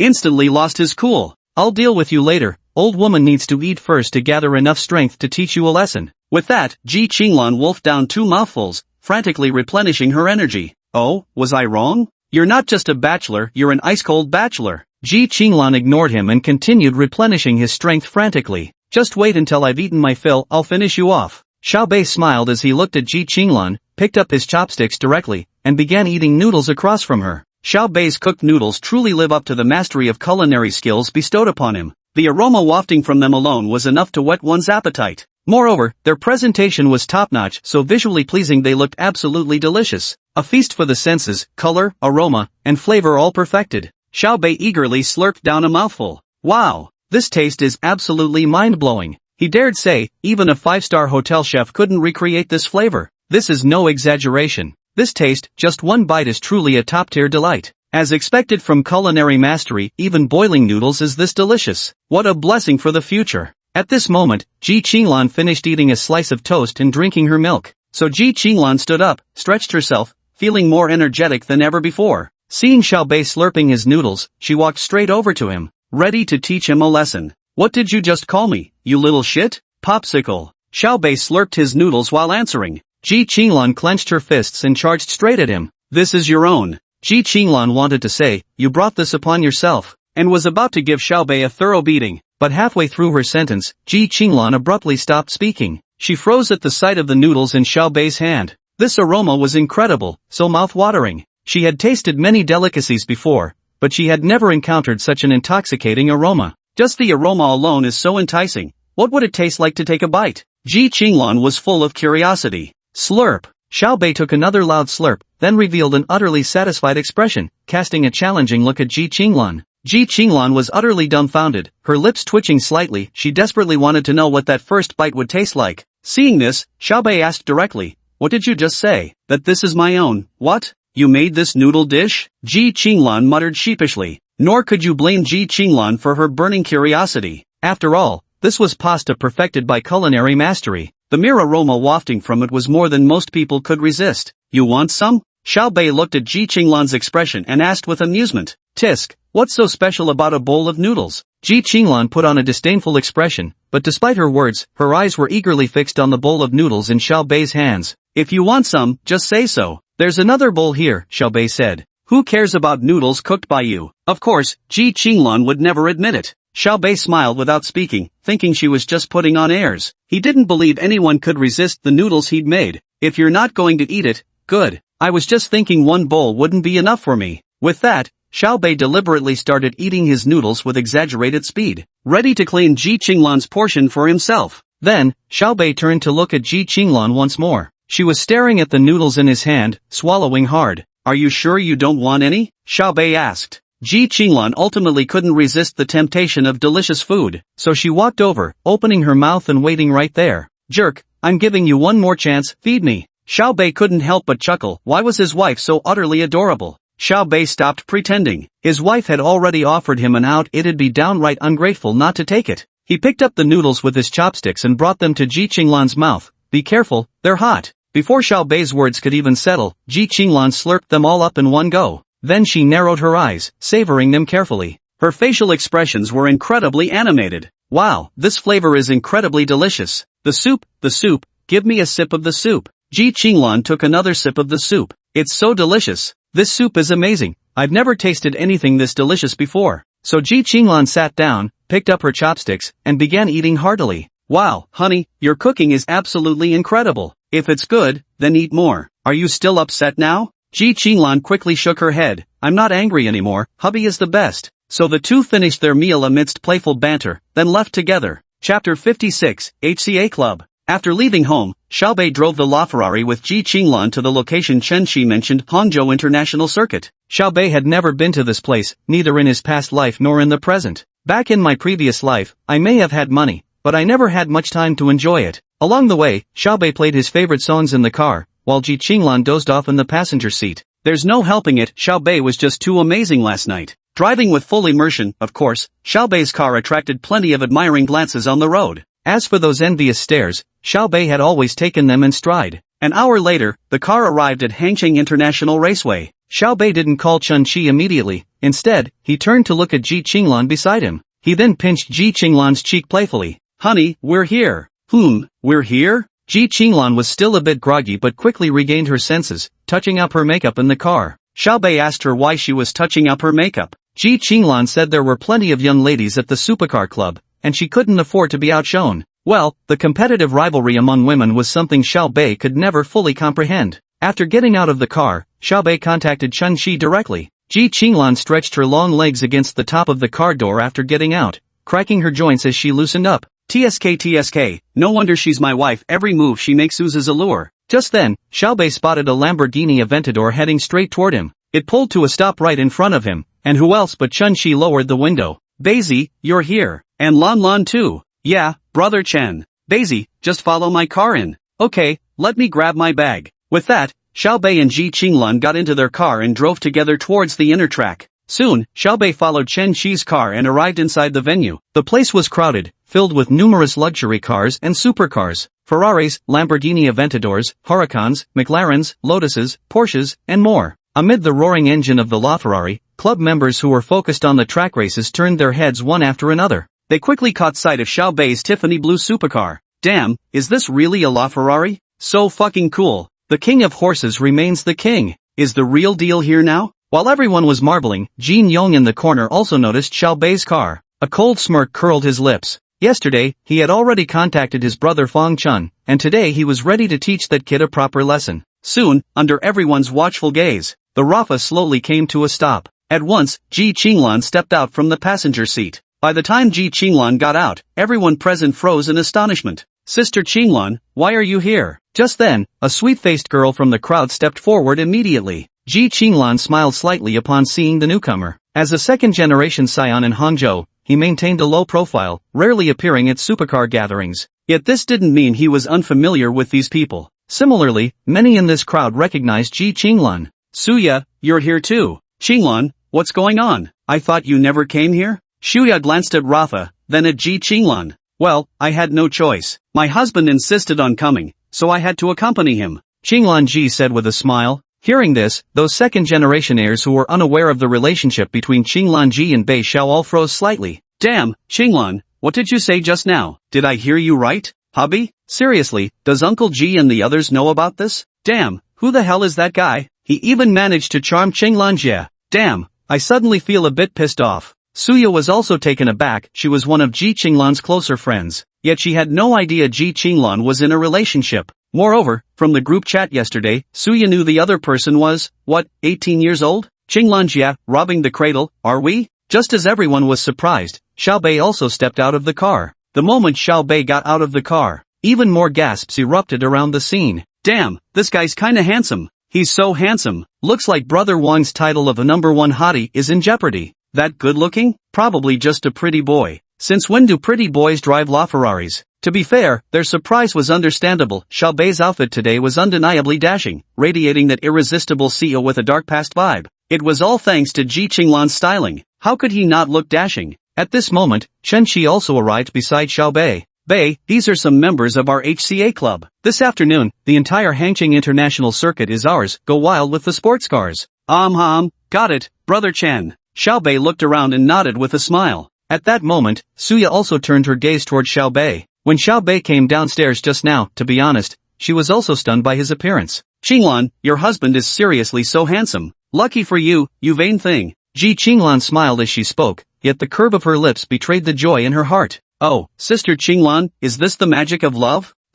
You're actually smiling now. Xiao Bei and Chen Qi had also arrived by Ji Qinglan's side at this moment. Ji Qinglan saw Xiao Bei arrive and naturally slipped her arm through his, saying to him, "Honey, this is my bestie, Suya." Xiao Bei looked at the girl named Suya. Yes, very pretty, but with a bit of a wild child vibe. Pink hair, leather pants, and a crop top. But her figure is absolutely stunning. Hello, Xiao Bei. Hello, brother-in-law. Suya's face turned slightly red as she shook hands with Xiao Bei. It was mainly because Xiao Bei was too handsome, the most attractive man she'd ever seen, with an exceptional aura. Now, shaking hands with Xiao Bei, she still felt a little shy. Hearing Suya's way of addressing him, Xiao Bei froze for a moment, then smiled. Chen Qi then brought Xiao Bei to the group and introduced him one by one. Although the people before him were all from privileged second-generation families, Xiao Bei found them quite pleasant, without any arrogance or domineering airs. Perhaps they recognized Xiao Bei's capabilities, which surpassed their own. During introductions, two individuals left a particularly deep impression on Xiao Bei. Those two guys, one named Mu Miao, meaning water abundance, as if his previous life suffered from severe water deprivation. The other one was named Kai Kuan, dressed in a basketball uniform. It instantly reminded Xiao Bei of that practice trainee from his past life, the one who trained for a mere 2.5 years. Xiao Bei really wanted to ask him, "Buddy, can you actually play ball?" The car they drove probably wasn't cheap, but their attitude was much friendlier than Xiao Bei had expected, enthusiastic even, with no airs at all. Though admittedly, they were real chatterboxes, talking non-stop for minutes without taking a breath. Bei Zi, plus two others, they're currently racing on the track. I'll introduce you to them when they arrive later. Those two also have quite impressive backgrounds. Chen Qi glanced at Xiao Bei, then said with a smile. Xiao Bei was momentarily stunned upon hearing this, then felt a flicker of anticipation. Chapter 57, Joining HCA. Then Xiao Bei was led to the edge of the track by Chen Qi. Ji Qinglan sat chatting with some friends to the side. No one stepped forward because they all knew Brother Chen was now bringing Xiao Bei into the fold. The supercar club had two essential requirements. One was owning a top-tier supercar. One refers to strength. As for Xiao Bei's capabilities, everyone present knew without saying, buying a 6 million yuan LaFerrari on a whim. Individuals like him were truly beyond their current reach. They would only make contact once Xiao Bei officially joined. Otherwise, how would they get to know Xiao Bei? By the side of the racetrack. Chen Qi passed Xiao Bei a soft-pack black label cigarette. Then the two lit up their smokes and took a deep drag. Chen Qi said to Xiao Bei, "Bei, the HCA club was initiated by me, but there are 3 other co-founders. 2 of them are Zhang Honghua and Fang Chun, who are currently driving the sports car. The last one, Shen Bin, is busy with a project abroad and hasn't returned yet. Zhang Honghua's family is in real estate. Their family is extremely powerful, among the top tier in the entire Yangtze River Delta region. I'm sure you've already guessed. Fang Chun's family specializes in security technology. They're number 1 in the country." After speaking, Chen Qi simply stared quietly at Xiao Bei. Xiao Bei smiled faintly upon hearing this. Greenland Group and Weihai Weisher? Hearing this, Chen Qi also smiled faintly while feeling curious about Xiao Bei's family background. However, he wouldn't inquire now because he knew he'd find out when the time was right. And Shen Bin abroad, his family background is no simple matter either. They're engaged in precision automotive components. That's the Xinxiang Group owned by the Shen family, Xiao Bei said nonchalantly. Chen Qi smiled faintly. Hearing this, Xiao Bei understood clearly. Among the 3 founders, one was a real estate tycoon, an industry leader just like the Chinka Group. Weihai Vision is undoubtedly one of the most formidable companies in Xia Nation, responsible for the entire national surveillance network and an industry leader. Xinxiang Group, a Fortune 500 corporation, represents such massive scale that its 3 founders can truly be counted among Xia Nation's elite. Even compared to Wang Song, they're not far behind in stature. Brother Chen, with your surname being Chen Tian Media? Xiao Bei said with a smile. Upon hearing this, Chen Qi smiled and patted Xiao Bei on the shoulder. Chen Tian Media, one of the largest entertainment companies in the country, owns numerous movie theaters and talent agencies. It's also one of the top-ranking entertainment media corporations in China. Its strength should not be underestimated either. Chen Qi valued Xiao Bei so highly, even without knowing his background, yet he still held him in high regard. The main reason wasn't that Xiao Bei bought a LaFerrari. Rather, it was because he looked up Xiao Bei's profile yesterday. Holy shit, top-level clearance right off the bat. People like that fall into 2 categories. Either they come from political families holding impossibly high positions. Another possibility is that the family's wealth and influence have already reached the level of Jack Ma and Pony Ma. But no matter which one it was, Xiao Bei's background was definitely not ordinary. As the two were chatting, two supercars pulled up beside them. Xiaobei glanced over and saw two cars, one was a McLaren P1, and the other was a limited edition Lamborghini SVJ. They are among the most top tier of supercars. Soon, two people got out of the cars. Both were quite handsome and appeared around Chen Qi's age, likely between 28 to 30 years old. After stepping out of the cars, a man with greased hair glanced at Xiaobei and smiled slightly. "You must be brother Xiaobei, I'm Zhang Honghua. I'm Feng Chun." Feng Chun was about the same height as Xiaobei and quite handsome,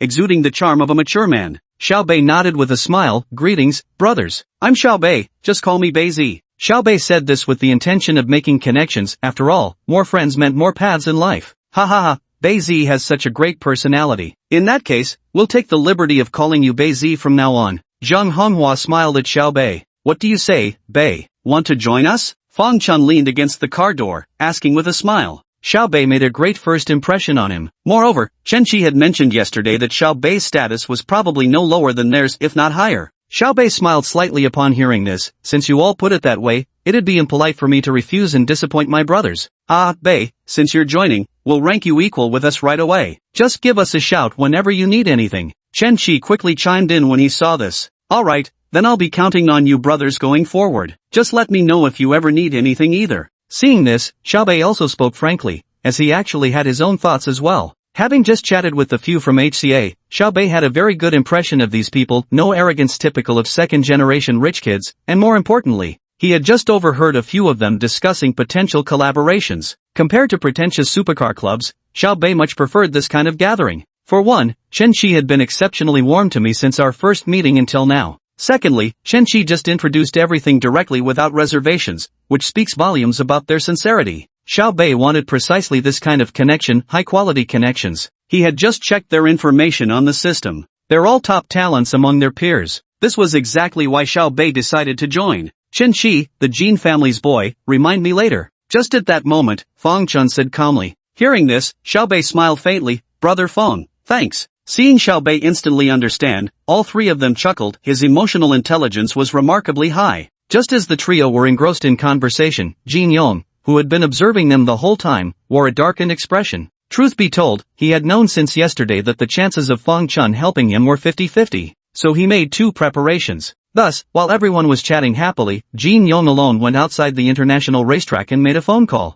"Young Master Lin, HCA is currently gathering at the international racetrack." "Good, I got it. I'm coming right away." Subsequently, Chen Qi and the other two brought Xiaobei to face the crowd. "Brothers and sisters, starting today, Xiaobei officially becomes a member of our HCA club, with the same rank as us few." With Chen Qi's announcement, Xiaobei formally joined the ranks of the HCA club. No one objected to Xiaobei reaching the same level as Chen Qi and the others. After all, his capabilities spoke for themselves. Immediately, everyone cheered and took turns exchanging WeChat contacts with Xiaobei. People from all professions were present. This marked Xiaobei's first batch of connections in this new world. Just as everyone was happily enjoying themselves, the roaring sound of several supercars came from the distance. Zhang Honghua turned to look and immediately darkened his expression. "Damn it! How the hell did Lin Fan, that bastard, find out we're having our gathering here today?" Chapter 58. My 500 million has arrived. What about yours? Just as Zhang Honghua's voice trailed off, 10 supercars pulled up in front of everyone. Xiaobei swept his gaze over the 10 supercars before them, all quite impressive.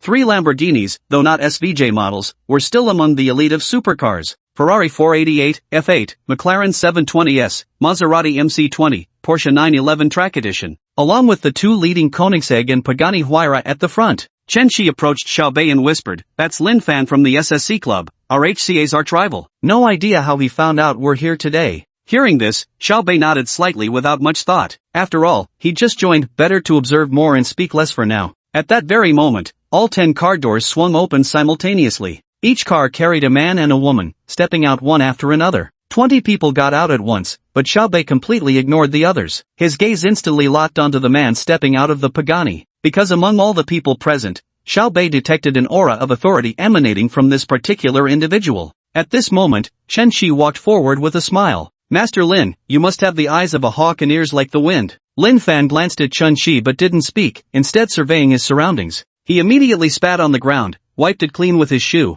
and then fixed Chen Qi with a gaze, his voice laced with a sinister softness. He smirked mischievously. "Chen Qi, you're really regressing. What kind of place is this? Doesn't suit your status at all, the facilities are so outdated." Well, since young Master Lin finds it beneath him, that works out perfectly. We can go play somewhere more suitable, Chun-Chi replied without batting an eye. Lin Fan glanced at Chun-Chi before straightening his clothes with deliberate care. I heard your club has a new member who drives a LaFerrari? Bring him out to meet us. Chun-Chi's previously pleasant expression instantly darkened. Young Master Lin, make no mistake, this is my territory now. Chun-Chi obviously wouldn't permit Xiao Bei to come face Lin Fan. If Lin Fan so much as uttered a word, they'd forcibly push Xiao Bei out to meet him. What kind of ridiculous situation would that be? At this moment, Ji Qinglan also approached Xiao Bei's side and whispered in his ear, Lin Fan, the son of Hangzhou Zhongtian Group's chairman, has quite an arrogant personality and doesn't get along with us. Upon hearing this, Xiao Bei smiled faintly. He had actually just purchased Lin Fan's profile through the system moments ago.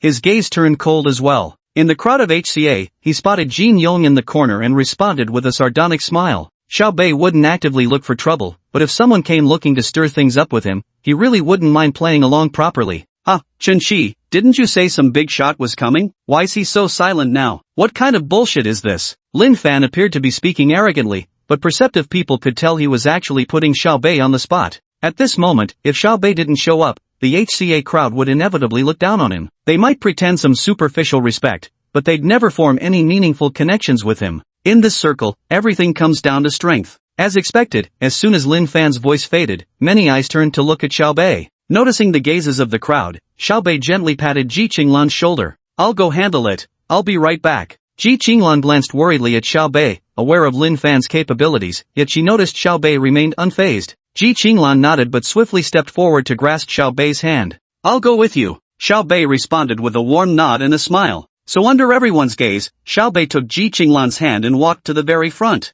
Bei Zi isn't backing down. If anything happens, we brothers got your back. Zhang Honghua also came forward, glancing at Xiao Bei as he spoke. Fang Chan remained silent but nevertheless stepped forward as well. Xiao Bei gave them a faint smile, signaling that everything was fine. So you're the newcomer? Lin Fan glanced at Xiao Bei as he came out holding Ji Qinglan. Mr. Lin, no need for small talk. Just lay out your terms. You're here to make trouble for someone on my behalf, aren't you? Xiao Bei said nonchalantly. Upon hearing this, Lin Fan looked at Xiao Bei in surprise. Then clap, clap, clap, he applauds. Pretty clever, aren't you? I heard you're quite the arrogant one. You're too kind, young Master Lin. Compared to you, I'm merely average. Xiao Bei cast another indifferent glance at Lin Fan and delivered his retort, effectively saying, not as cocky as you. Alright, enough bantering with you. I heard you've got serious skills buying a LaFerrari for 500 million? Alright then, how about this race me? If you lose, the LaFerrari and your 500 million are mine, plus you'll apologize to Jin Yong. Lin Fan responded with a faint smile.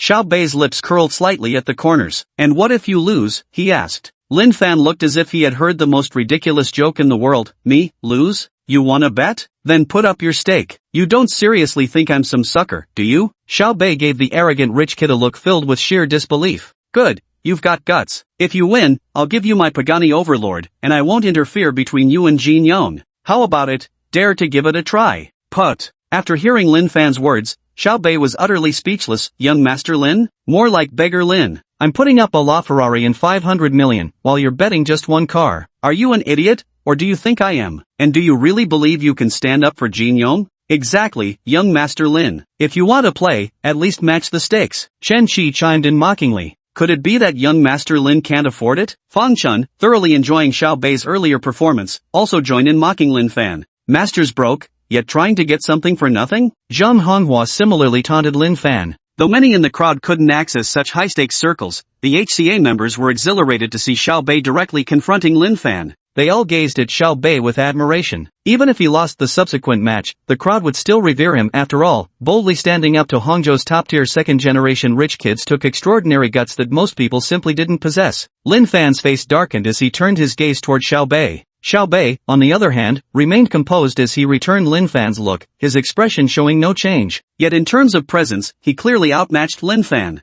Alright, you've got guts. Then I'll wager my Pagani Huayra, my villa at Baima Lake, plus 200 million against you. Xiao Bei smiled faintly. Sure thing, just transfer the funds up front. Without the slightest hesitation, Xiao Bei immediately transferred 500 million from his bank card to Chun-Chi. My 500 million has arrived in the capital pool, how about yours? Chapter 59, Trouble Brewing? Xiao Bei's tone was calm, but everyone was shocked. Bro, that's 5 small targets, not 5,000 bucks. Instantly, everyone present looked at Xiao Bei with a mix of wariness and admiration in their eyes. How wealthy must his family be? 50 million, just like that. Behind him, Suya watched Xiao Bei's domineering demeanor and suddenly felt a twinge of envy toward Ji Qinglan. So handsome. Lin Fan was stunned by Xiao Bei's imposing manner. He had always believed Xiao Bei's claim of spending 500 million to buy cars was just a boast. This was precisely why he had been acting so brazenly without fear. But now that the other party had effortlessly produced the sum, it revealed the true extent of their formidable capabilities. Though somewhat apprehensive, Lin Fan still didn't feel intimidated. Even if you, Xiao Bei, are a formidable dragon crossing the river, you'll have to crawl in Hangzhou's territory. Good, what nerve? Just you wait.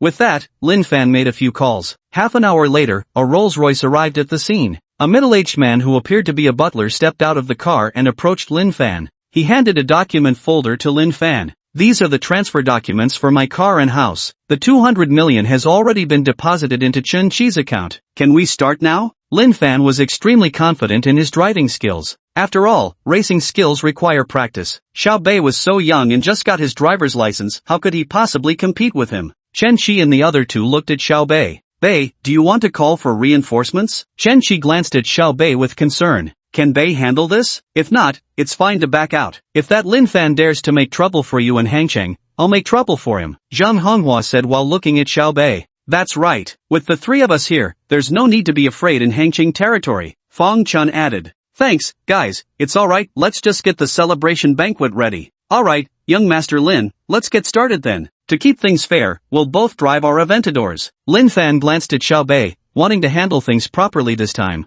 Though his Pagani was no less impressive than a LaFerrari, and he was confident in his own skills, it still wouldn't be great if he won against Xiao Bei with his own car and they refused to acknowledge it. Hearing this, Xiao Bei gave a slight nod and said, let's begin. After speaking, Xiao Bei took Ji Qinglan onto the HCA team's Lamborghini. Lin Fan also took his own girl and boarded their SSC team's Lamborghini. The crowd was buzzing with excitement. At this moment, the HCA team witnessed firsthand just how impressive Xiao Bei truly was. Holy shit, young Master Xiao is insane. 500 million just like that? Brothers, I feel like we're about to witness history, a 500 million bet. This is insane. Is this the gap between top-tier heirs like him and us? Damn, brother-in-law is too cool. Suya was the most excited. When she first met Xiao Bei, she thought he was extremely handsome and had heard from Chen Chi that he was very capable, but they didn't know the specifics of his abilities. Now, however, they understood. They had already held Xiao Bei in high regard, but it turned out they had still underestimated this super second-generation heir who came to Hangzhou for studies. With a roaring sound, two Lamborghinis took their positions on the racetrack, lining up at the starting line.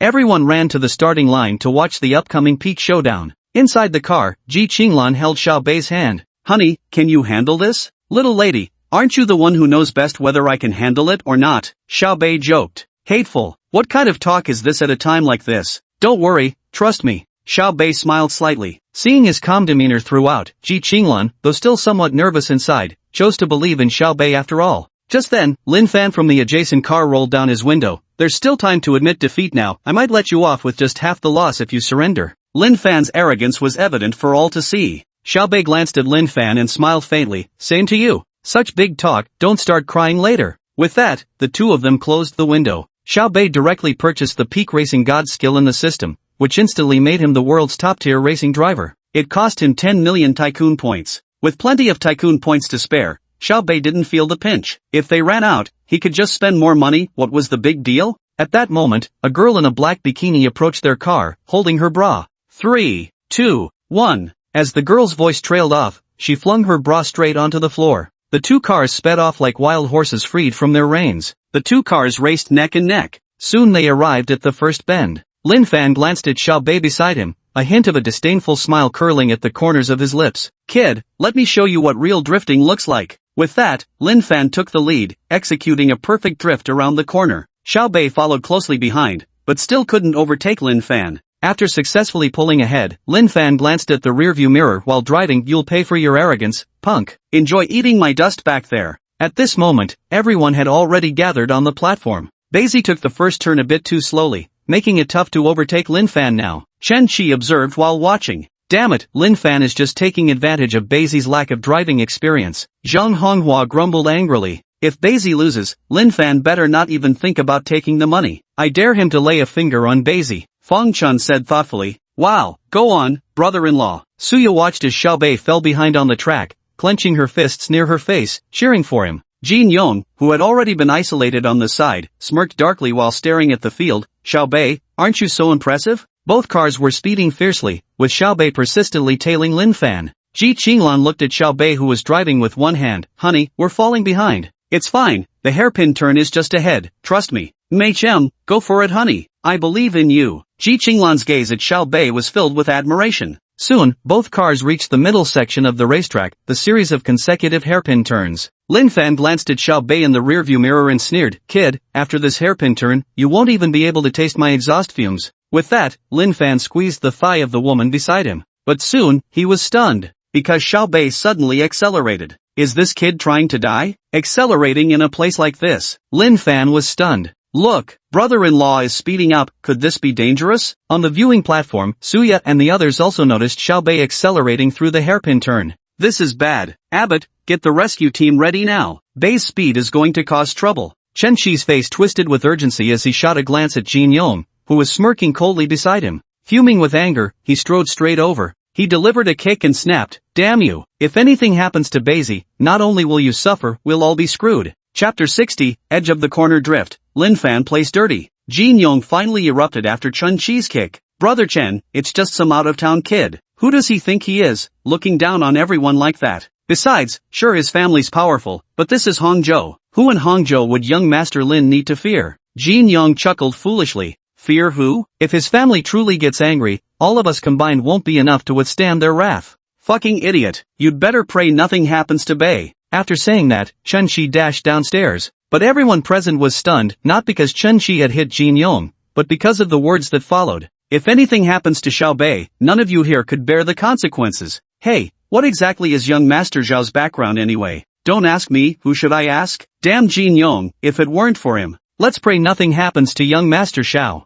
What the hell? At this moment, every member of the HCA didn't wish for Xiaobei to come to harm. On the other side, Huang Shang, another person in charge at SSC, also heard what Chen Shi just said. Just who is this Xiaobei anyway? Fan Z, go check him out, I want answers fast. Got it, brother Huang. Though Huang Shang and his crew opposed Chen Shi, they still took Chen Shi's words seriously. Chen Shi's efforts to win over Xiaobei surely meant he knew something they didn't. At this moment, everyone exchanged glances, a single thought flashing through their minds: if anything happened to Xiaobei today, all hell would break loose. Beep. While driving, Lin Fan suddenly heard a piercing honk, the sound of an incoming radio call. Frowning impatiently, he answered, What's the matter? Don't you know I'm driving? In the stands, Huang Sheng said, Lin Fan, don't clash head-on with Xiaobei. That kid has significant backing. If something happens at this bend, none of us will have it easy. What do you mean? Lin Fan was stunned. Whatever, this is Hangzhou. An outsider should stay low-key, even if he's a dragon. With that, Lin Fan directly turned off the walkie-talkie.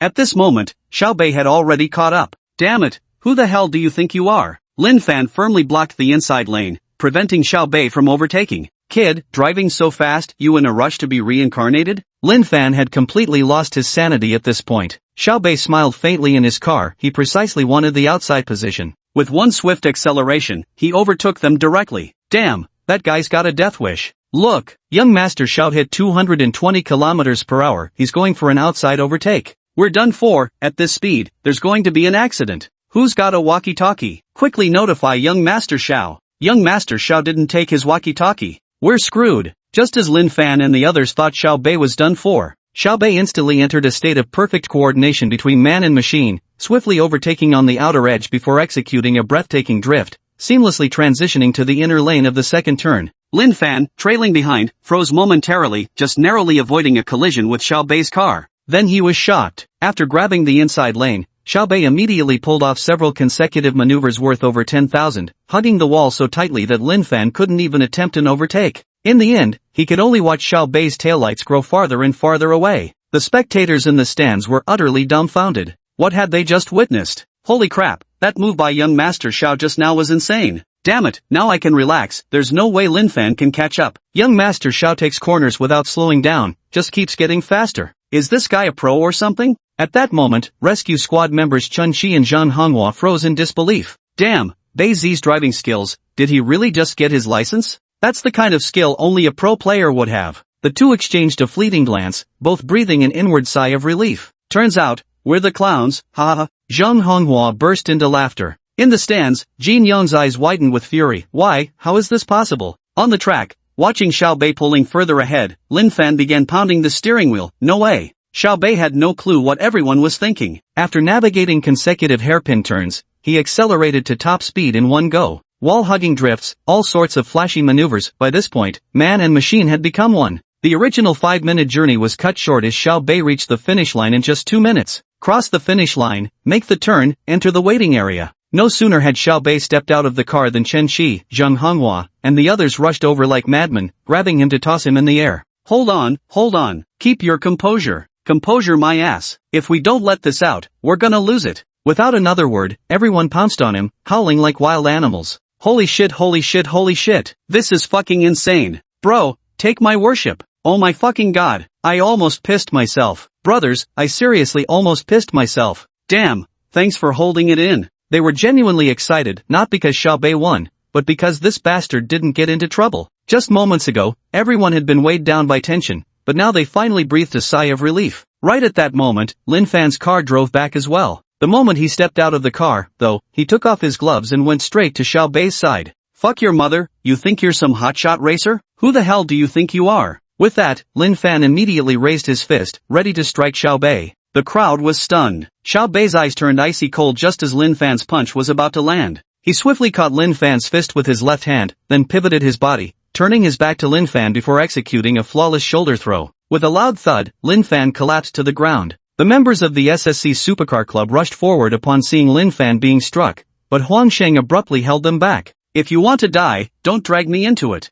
Huang Sheng had just received the dossier. After reviewing Xiao Bei's background, he was utterly terrified. Confidential level documents. For someone like this, wiping them out would be ridiculously easy. The crowd exchanged glances. After the initial surge of passion, they quickly calmed down, remembering Chen Shi's words from the stands moments ago. One by one, their gazes turned wary as they looked at Xiao Bei. At this moment, Xiao Bei had approached Lin Fan's side. Squatting beside Lin Fan, his tone icy as he spoke, "This is the first time, and the last. If you want to test me, then bring it on. But first, hand over the bet." Xiao Bei gently patted Lin Fan's shoulder. Lin Fan had been the golden boy since childhood. When had he ever suffered such humiliation? You want money? Keep dreaming. Do you think I scare easily? Just you wait. Lin Fan continued his aggressive threats, while Xiao Bei smiled faintly. Lin Fan, you bastard, learn to accept losses gracefully, understand? Chen Shi also stepped forward at this moment. Lin Fan's actions just now had truly left them speechless. Exactly. Who was the one insisting on the bet? Who was the one eager to show off? Now that you've lost, you're trying to welch? Zhang Honghua walked up to Xiao Bei and patted him on the shoulder. You can make a fool of yourself all you want,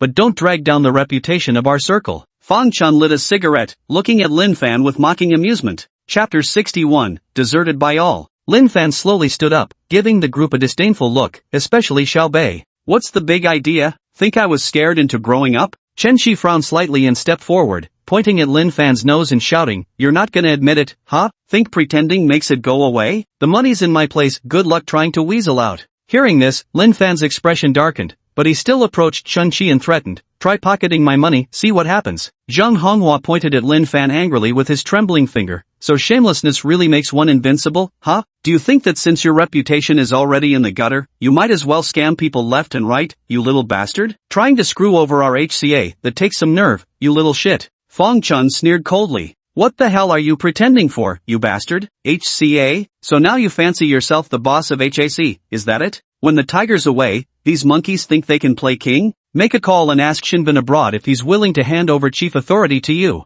Lin Fan's unexpectedly tough stance shocked everyone. Damn, this guy's got balls? But then again, if Lin Fan hadn't been so hot-tempered and eager to play the boss, today's showdown probably wouldn't have happened. Fang Chun's face darkened as he spoke leisurely. Alright, so you're going to renege, huh? You started this, you set the rules. Play by them, losers pay up. Su Jie, bring me that document folder. Ah, got it, brother Fang. Hearing this, Su Jie immediately led his men over to the SSC side, ready to seize the documents for the car and property Lin Fan had just put up as collateral. Try taking it and see what happens. Lin Fan replied, still unhurried, even lighting a cigarette. Today, he was dead set on welching. Although he didn't understand why Huang Sheng was just standing by without offering any help, but he still had confidence in his own abilities. Even if Xiao Bei had the most powerful connections, one fact remained unwavering, this was Hang Chang. At that moment, Xiao Bei, who had remained silent all this while, slowly approached Lin Fan. A disdainful smirk curled at the corners of his lips as an icy sneer surfaced on his face.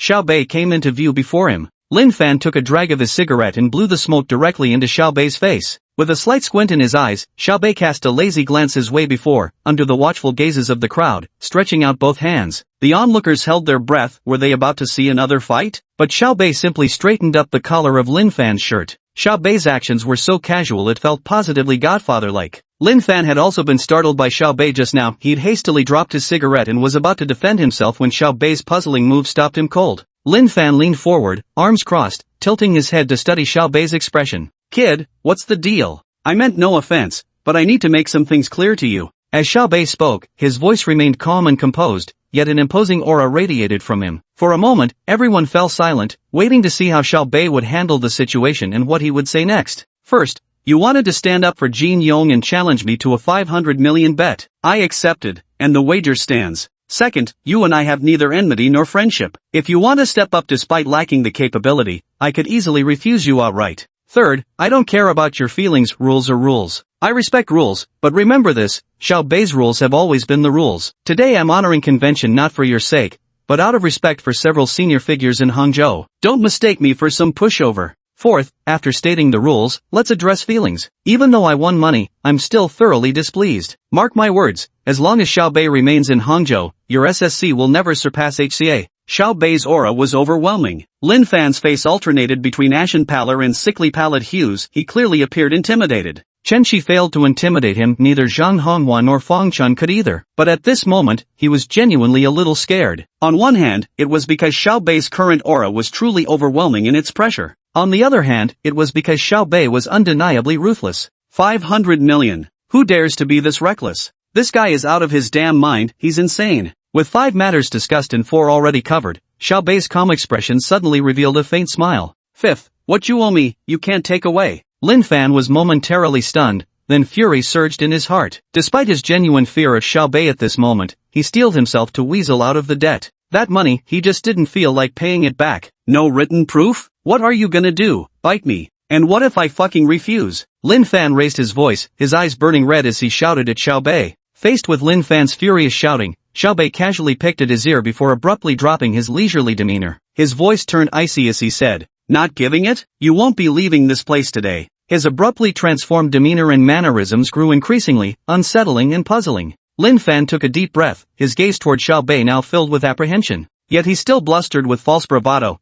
You dare lay a finger on me and see what happens? Before Xiao Bei could respond, the group of privileged young men who'd been listening to him suddenly grew animated. Unexpectedly, someone entirely surprising spoke up. "Paying debts is only right and proper, I see no issue with that." Huang Sheng slowly spoke up, unexpectedly taking the initiative to back them up. Chen Qi and the others exchanged silent glances, then burst into laughter one after another. Well, they hadn't even resolved their own issues with young Master Xiao yet, and now SSC was facing internal strife. "Huang Sheng, what the hell do you mean by that? Whose side are you on?" Lin Fan was furious, truly furious. At this moment, he felt like a drowning dog. Huang Sheng wore a complicated expression. "Brother Lin, this is the last time I'll call you that. We're all respectable men. For you to scheme over those gambling winnings is slapping SSC in the face, and slapping me in the face too. From today onward, I quit SSC." Lin Fan nearly coughed up blood in frustration. "If you fucking want to leave, then just leave. Why all this grandstanding, spouting so much nonsense, putting me on the spot like this? Who the hell are you trying to impress, acting like some gentleman?"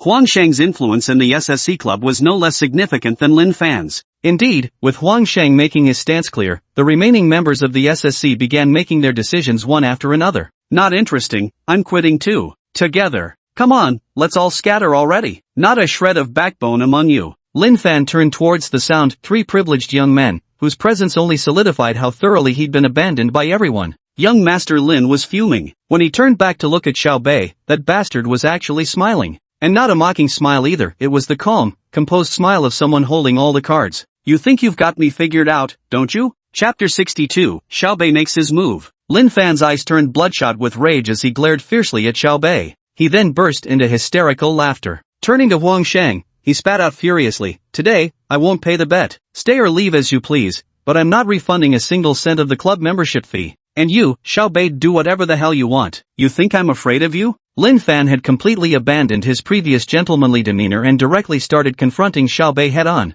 What the hell? Was he so provoked that he's gone completely nuts, ready to throw all caution to the wind? At this moment, everyone's eyes turned to Xiao Bei. Lin Fan had already reached the broken jar can't be more broken point of no return. Now it all depended on how Xiao Bei would respond. This bastard Lin Fan is shamelessly cheating, and no one can do anything about him. Once this sly old fox goes all out without fear, he becomes truly unmanageable. Some suggested beating him up now, but violence wouldn't solve anything. On the contrary, taking a beating might actually give Lin Fan the perfect excuse to escape. Without resorting to violence, the stalemate continues. Lin Fan indeed can't walk out that door, but who can be sure they'll outlast this psycho? Just playing outright shameless, what can anyone do about it? By now, everyone had witnessed the extent of Lin Fan's shamelessness. Chen Shi, fuck your mother, have some backbone, will you? So embarrassing. Lin Fan, embarrassing you? Fang Chun, calling yourself a young master? More like a slimy snake. Lin Fan, did I bite you or something? Zhang Honghua, stop fucking cheating, don't make me hit you.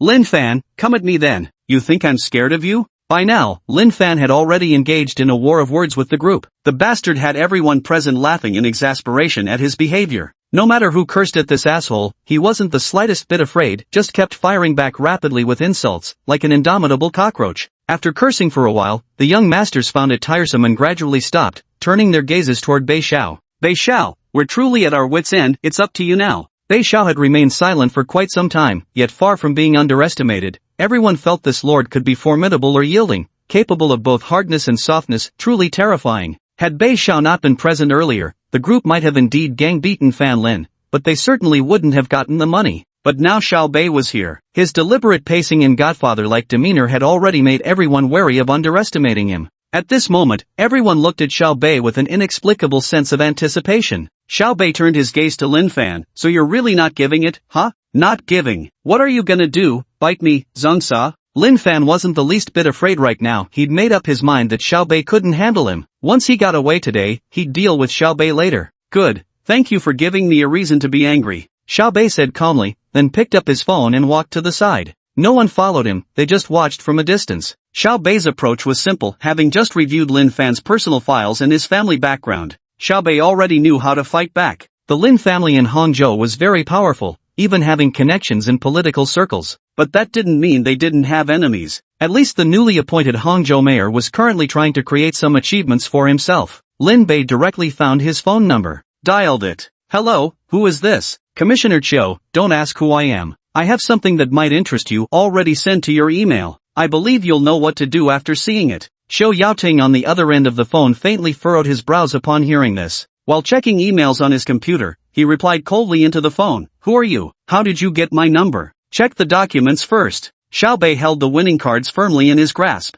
In an office, Xiu Yaoting had already opened the documents and glanced through them. His face immediately lit up with excitement, because they were all evidence of Zhongtian Group's tax evasion and bribery of officials. Who are you? How did you get these things? Chief Cho, you won't be able to track me. What you need to do now is launch an investigation into Zhongtian Group immediately. Otherwise, someone will flee. Chief Cho, if this matter is handled successfully, perhaps we can discuss future cooperation. For example, the Shudu incident from 8 years ago, Xiao Bei said calmly. Over there, Xiu Yaoting froze for a moment, then asked with trembling lips, you know? Yes, if you want all the information, do exactly as I say right now. Fine, but if you dare lie to me, you know what'll happen. My sincerity is absolutely genuine. With that, Xiao Bei hung up the phone. After the call ended, on the other end, Xiu Yaoting gritted his teeth and immediately sprang into action. Along with the Business Investigation Division and the Discipline Inspection Commission, they left the government building directly. After hanging up the phone, Xiao Bei returned directly to face the group. You can leave now, but I think in half an hour, you'll come begging for my help, Xiao Bei said coldly. Hearing this, everyone was stunned. How could they just let him walk away like that? Ah, kid, trying to show off and now you don't know how to back out of it, right? Well, I'm not leaving, I'll give you half an hour. With that, Lin Fan turned and walked straight back to his car. Chen Shi, Bei, you're just letting them go like that? Chen Shi voiced the question on everyone's mind. Some things just need time to let the bullet fly a little longer. Hearing Xiao Bei say this, everyone grew curious, eager to see how this top-tier young master would make Lin Fan back down. So everyone simply decided to wait together. In less than half an hour, merely 20 minutes, Xiao Bei and Lin Fan's phones rang simultaneously. Zhongtian Group has been thoroughly investigated, and the news is out. Okay, that matter? I'll come find you. With that, Xiao Bei hung up the phone, but the gazes of those around him had already shifted, now laced with wariness. Because just moments ago, not only Xiao Bei and Lin Fan had received calls, some among them had also gotten phone calls. The news was this: Zhongtian Group was being investigated. At this moment, Lin Fan finally understood, casting a fearful glance at Xiao Bei. All his previous arrogance and domineering attitude had completely vanished. Lin Fan immediately stepped forward, standing right in front of Xiao Bei.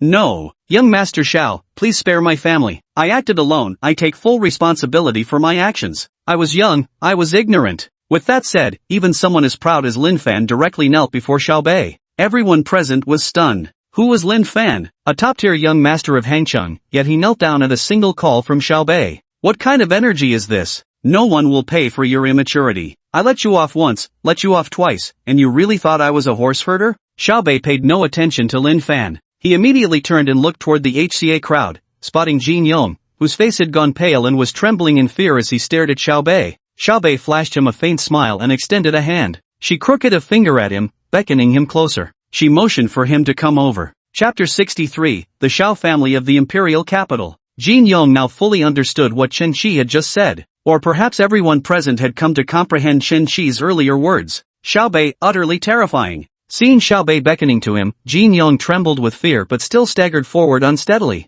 At this moment, he no longer harbored any resentment toward Xiao Bei. When the gap between two people is as vast as heaven and earth, there isn't even the courage to be envious. Xiao, young Master Xiao, I deserve to die. Jin Yong stared at Xiao Bei in terror. You really deserve to die, but someone paid the price for you. If it weren't for the long-standing friendship between your family and my wife's, you wouldn't be walking away today. Hearing this, Jin Yong shuddered inwardly. It seemed he wasn't going to be dealt with after all. He instantly let out a sigh of relief. But still, you've crossed me. If I don't do something about it, I won't feel satisfied. Xiao Bei continued leisurely. Mr. Xiao, you, go ahead. At this moment, Jin Yong knew that no amount of talking would help. Even someone as formidable as Lin Fan was now kneeling and begging for mercy, let alone someone like him. In the face of absolute power, all schemes and tricks are but fleeting clouds. From now on, I don't want to see you in Hangzhou ever again. Do I make myself clear? Xiao Bei's tone was indifferent, but no one dared to ignore his words at that moment, least of all Jin Yong.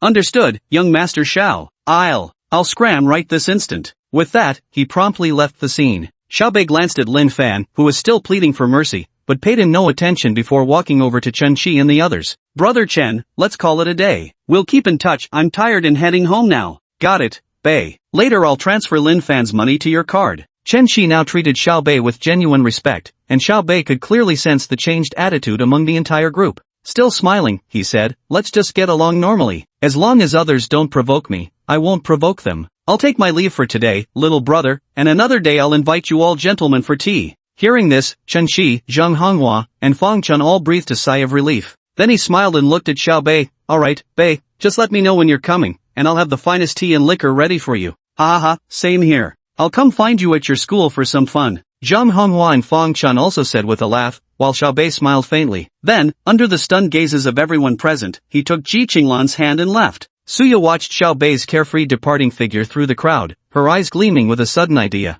Only after Xiao Bei had left, did the crowd finally let out a collective sigh of relief? Holy mother-forking shirtballs. Young Master Zhao's insane, resolving everything with just one phone call. No, just one phone call, 20 minutes, and Lin Fan was begging on his knees. No way, I pissed myself, I almost did it again. Damn you, hold it in. Hearing the chatter, Chen Qi turned and said, what happened today? Best not to go around talking about it. Got it. Alright, brother Chen, but seriously, what's young Master Zhao's background? It's insane, just like something out of a movie. At this moment, Su Jie stepped forward and asked Chen Qi, you'll understand once you've spent more time together. Right now, even if you ask me, I wouldn't know. As soon as he finished speaking, the group heard the roar of Xiao Bei's LaFerrari engine, and then they all watched as the LaFerrari disappeared into the distance. In the car, Ji Qinglan looked at Xiao Bei and suddenly felt a bit insecure. Xiao Bei noticed Ji Qinglan's state of mind and joked, darling, was your husband just now handsome or what? Talk about domineering. Hearing this, Ji Qinglan, who had been dwelling on thoughts of possibly not being good enough for Xiao Bei, burst into laughter.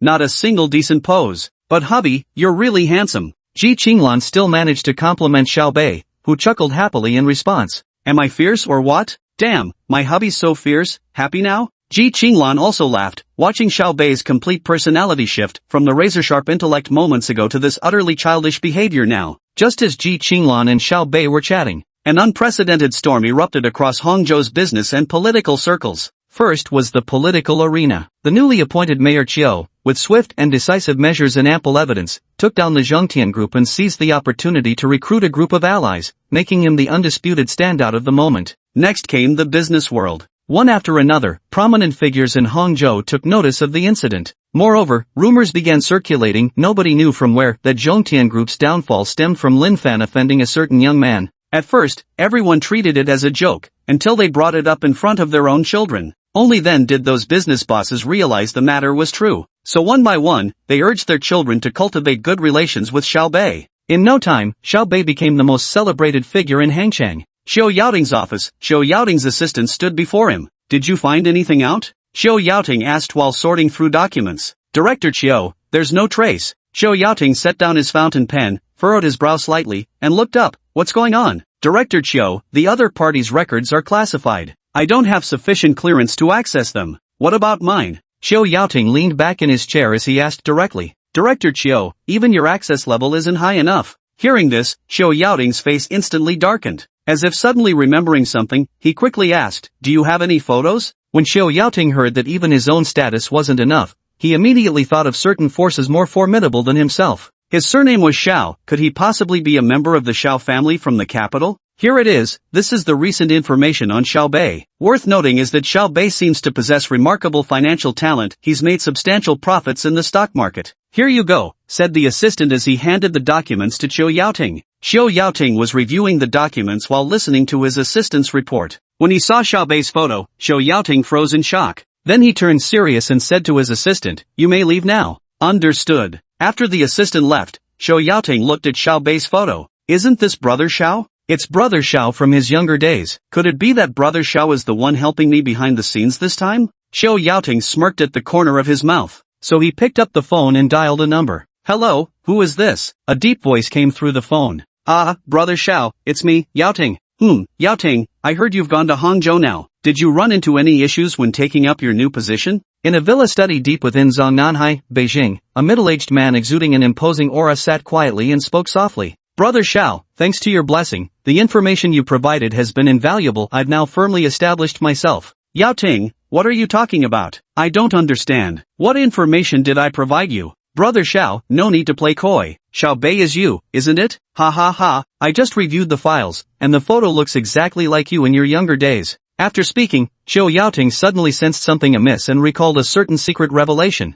Instantly, his mind went blank. What did you say? Exactly like when I was young. An excited voice came through the phone. Chapter 64, Heading to Shanghai. Xiao Bei remained completely unaware of the events that had transpired at Xiao Yaoting's place, because now he had brought Ji Qinglan to the Euro-American Financial Tower. Earlier in the car, Ji Qinglan had told Xiao Bei that the company's renovation was nearly complete, just waiting for the final soft furnishings. So the two of them came to the Euro-American Financial Tower. Since it was the first day of the National Day holiday, the entire Euro-American Financial Tower was practically empty. The two of them soon arrived at the company. The moment he stepped into the company, Xiao Bei immediately fell in love with the interior design before him. It was a perfect fusion of modernism and European-American minimalism. Xiao Bei was very satisfied with his office and the open-air balcony. The entire office spans 200 square meters, with floor-to-ceiling windows lining the wall right beside the desk. Behind the desk stands a crystal display cabinet, adjacent to a wine rack where fine wines can be stored later. The office is fully carpeted, and behind the desk wall, a small door opens into a bedroom perfect for staying overnight when working late. In the office lounge area, 3 artistically designed sofas face a 100-inch LCD television. Then there's the entertainment area, where we can purchase some recreational equipment based on Xiao Bei's preferences, such as a miniature golf set, a pool table, and so on.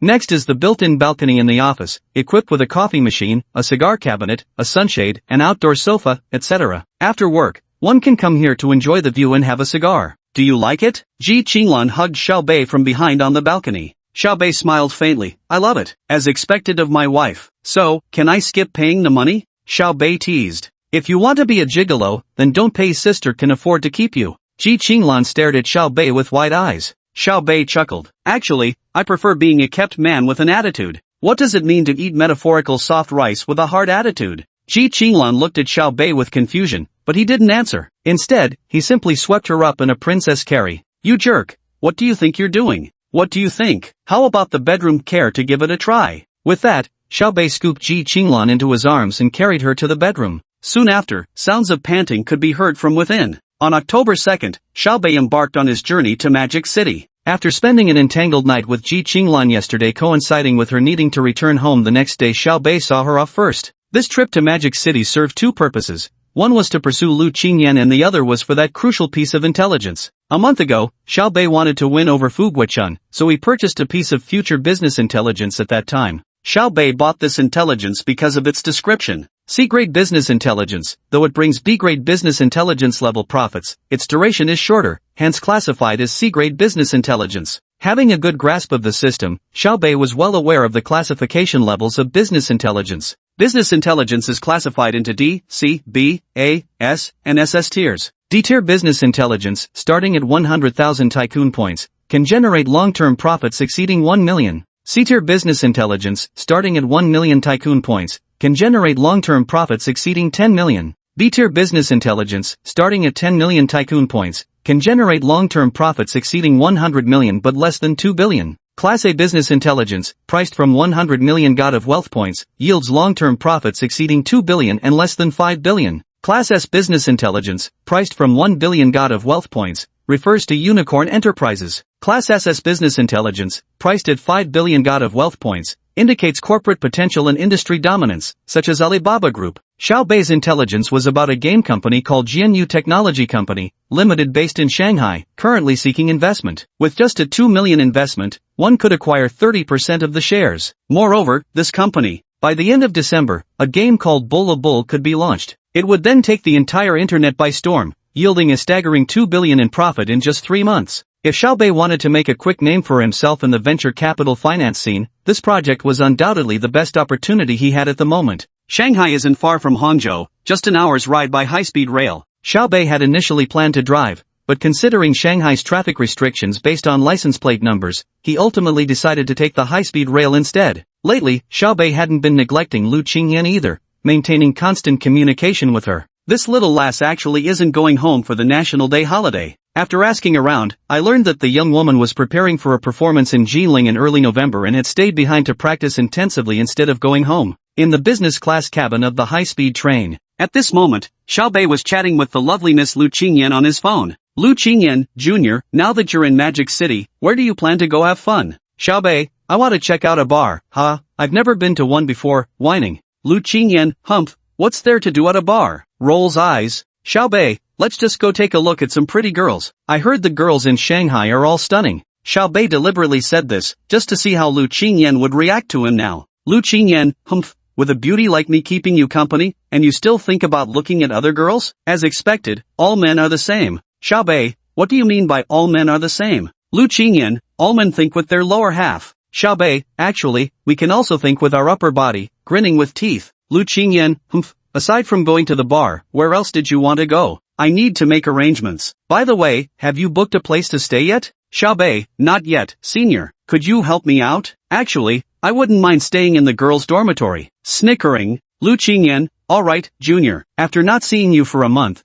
your tongue has gotten even smoother. You might not mind, but I do. Xiaobei, would you really leave me to wander the streets? Pouting. Lu Qingyan, stop with the nonsense. How about you find a hotel closer to my school? It'd be more convenient when I visit you. Lu Qingyan, what's your budget? I'll help you look. Xiaobei, no budget constraints. Any 5-star will do. Lu Qingyan, speak properly. Raising tiny fists threateningly. Xiaobei genuinely wasn't trying to show off. The reason Lu Qingyan couldn't believe him traced back to their first meeting. While Xiaobei carried himself with remarkable grace, his clothing suggested he came from an ordinary family background. So when he suddenly mentioned staying at a 5-star hotel now? Xiaobei, I just checked, and it seems the nearby hotels are all fully booked. Lu Qingyan rolls her eyes, silly junior, don't you know it's National Day holiday? Coming to Shanghai without booking a room in advance, of course everything's sold out. What are we gonna do now? Xiaobei, pouting, Sister Qingyan, I'm a stranger in Shanghai with no connections. Looks like I can only rely on you, pleading. Lu Qingyan chuckles, so now that you need me, you call me Sister Qingyan? But when you don't need anything,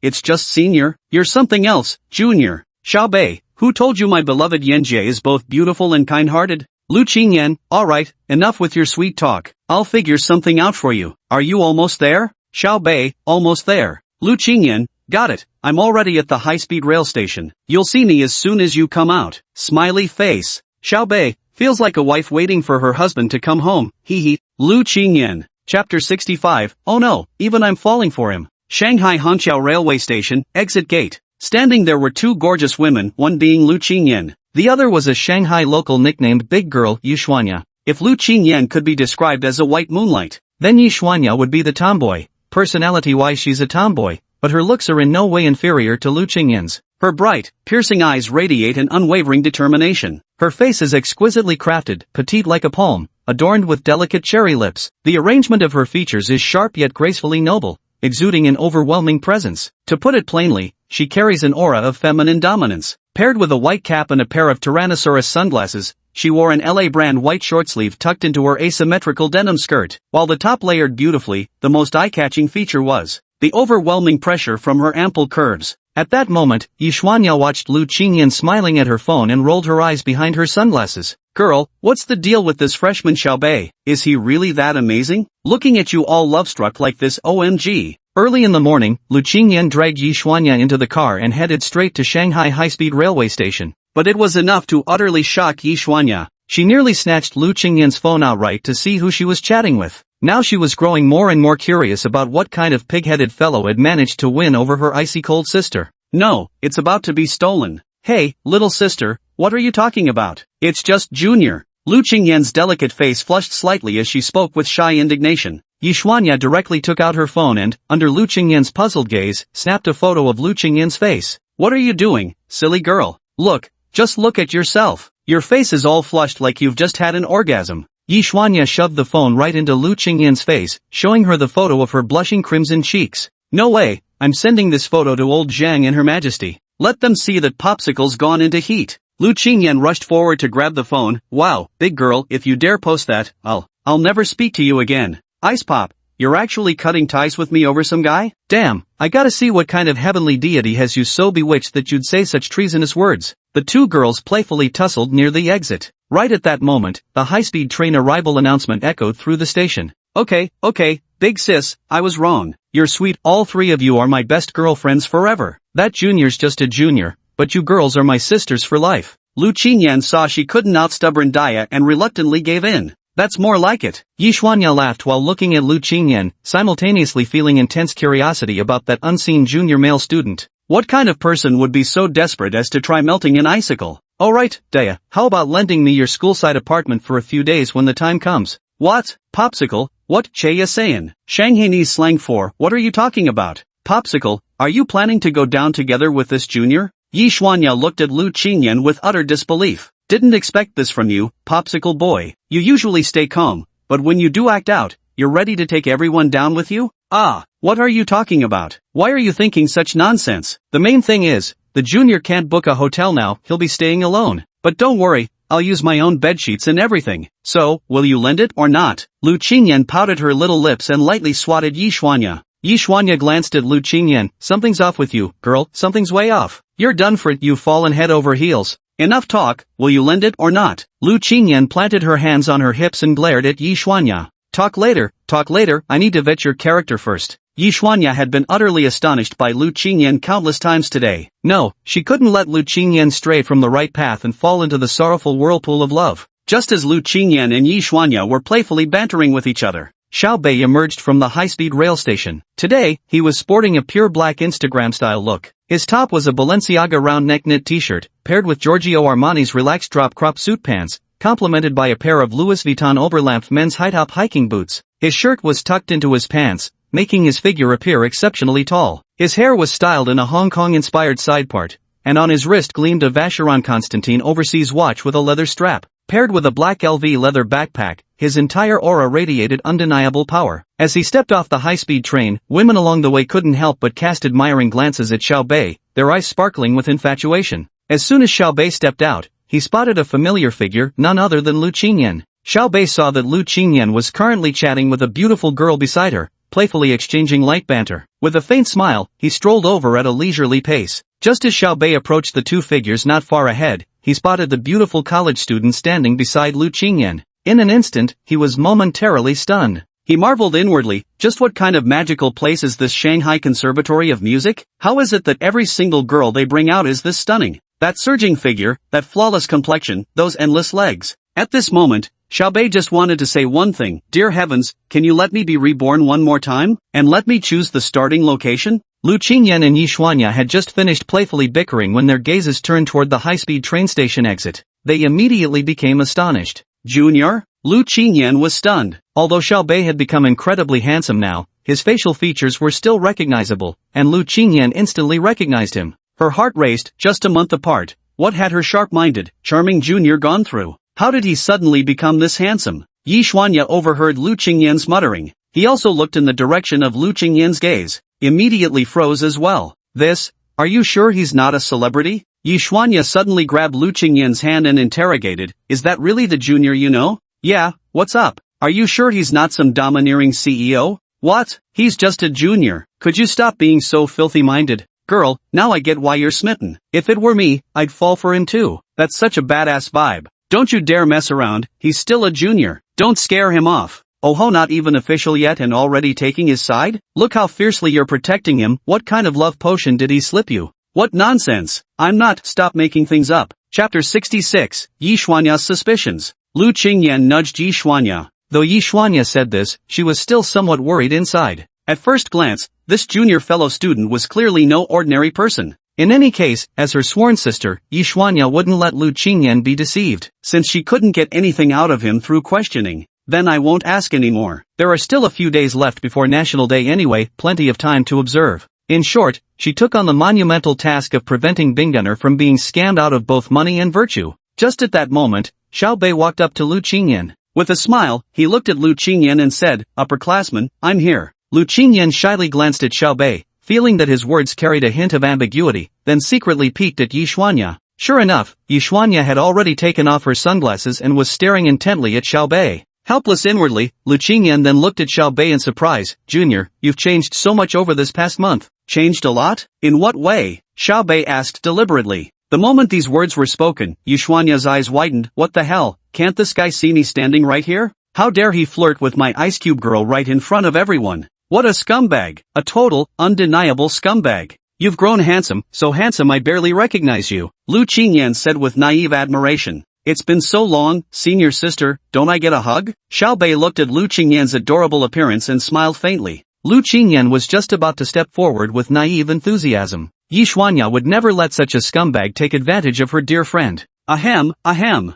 Yi Xuanya deliberately coughed a few times. Immediately, Lu Qingyan and Xiaobei's gazes locked onto Yi Xuanya. Who is this senior? Xiaobei glanced at Yi Xuanya and then asked. Lu Qingyan smiled and said, this is my good friend, Yi Xuanya. Since you're here, and she happens to have a car, she came to pick you up. Xuanya, this is your junior, Xiaobei. After introducing Yi Xuanya to Xiaobei, Lu Qingyan turned to Yi Xuanya and introduced Xiaobei. Hello, senior, Xiaobei. After speaking, Xiaobei extended his hand with a polite smile. Yi Xuanya looked at Xiaobei, who reeked of scumbag vibes, and coldly replied, hello. But she didn't extend her hand in return. Lu Qingyan glanced at the situation, helplessly massaged her temples, and then turned an apologetic look toward Xiaobei. Junior, don't take it personally. Danyoer has always been like this, tomboyish, aloof, and perpetually unimpressed with everyone. She probably entered early menopause or something. Yi Xuanya widened her eyes at Lu Qingyan's words, her little head full of question marks. Xiaobei smiled slightly, showing no displeasure at Yi Xuanya's reaction. Instead, he replied humorously. Guess I'm just not as cool as my senior, huh?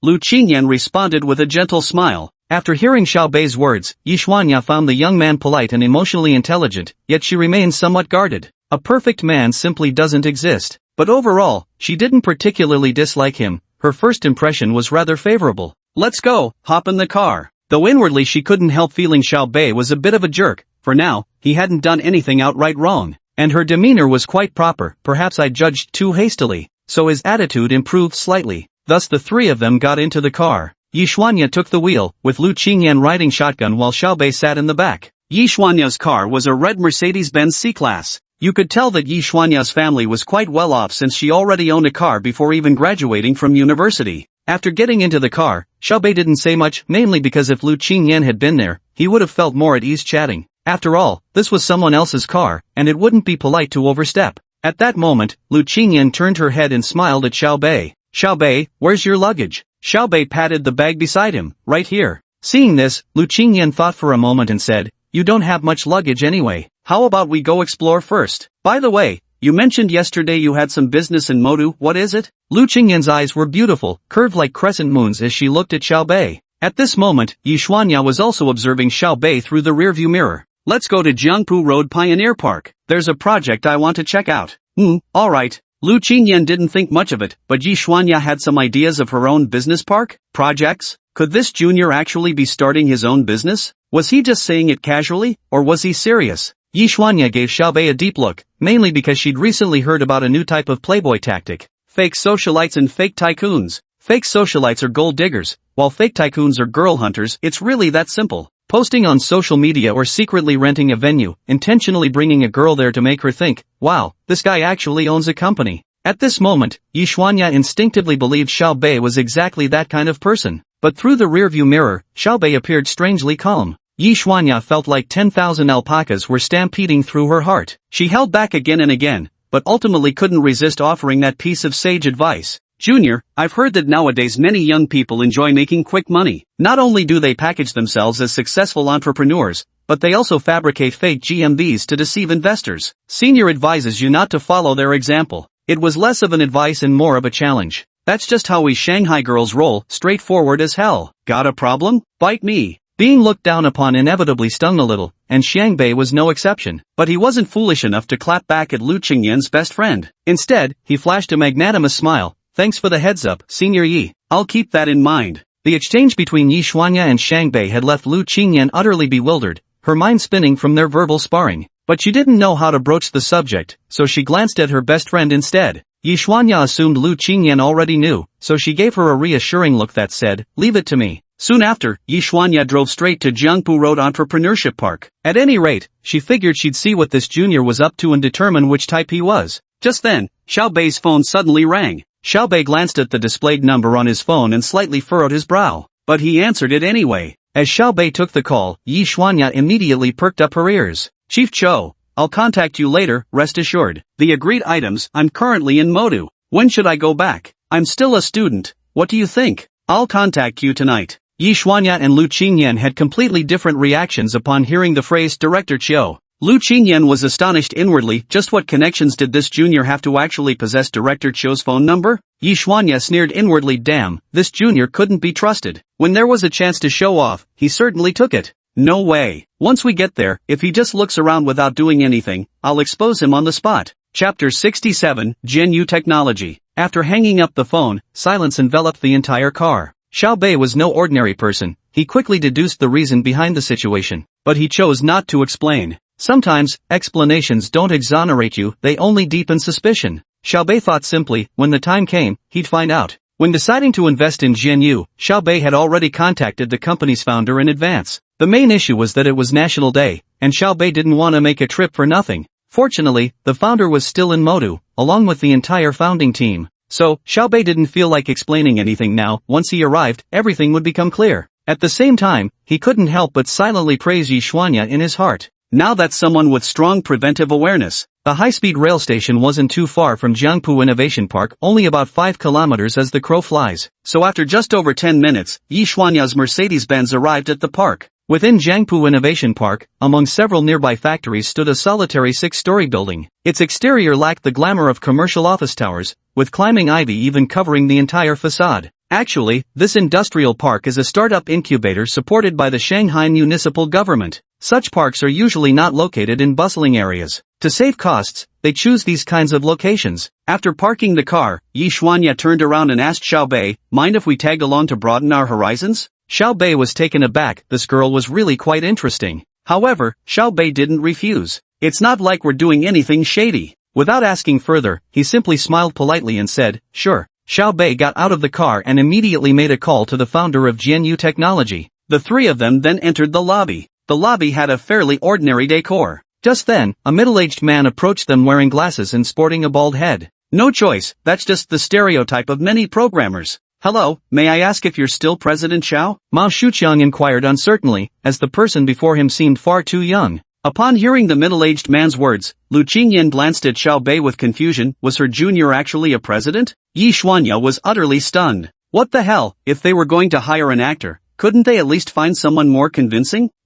Whatever, let's see how it plays out. Xiao Bei stepped forward with a smile. Hello, Mr. Mao, I presume? I'm Xiao Bei. Upon receiving Xiao Bei's confirmation, Mao Shuqian froze for a moment but quickly composed himself. After seeing Xiao Bei, and then spotting the two breathtakingly beautiful women behind him, Mao Shuqian didn't doubt Xiao Bei's capabilities for a second. Because in his eyes, the guy before him was just a rich second-generation heir, perhaps here to invest for fun. Perfect, I need money, you invest, and won't interfere with management. So Mao Shuqian smiled and said to Xiao Bei, Mr. Xiao, truly young and promising with boundless energy. Come, let's talk upstairs. Alright. Then Mao Shuqian led Xiao Bei and the other two to the third floor. Along the way, Xiao Bei and Mao Shuqian chatted about the entrepreneurship park, but neither brought up the topic of financing. Yi Xuanya and Lu Qingyan walked behind them. Neither spoke, but both took out their phones and started typing something. Yi Xuanya, ice pop, popsicle, that junior of yours might very well be a lying scumbag. Stay away. Lu Qingyan? After editing, the two exchanged glances, with Lu Qingyan's eyes carrying a hint of suppressed anger.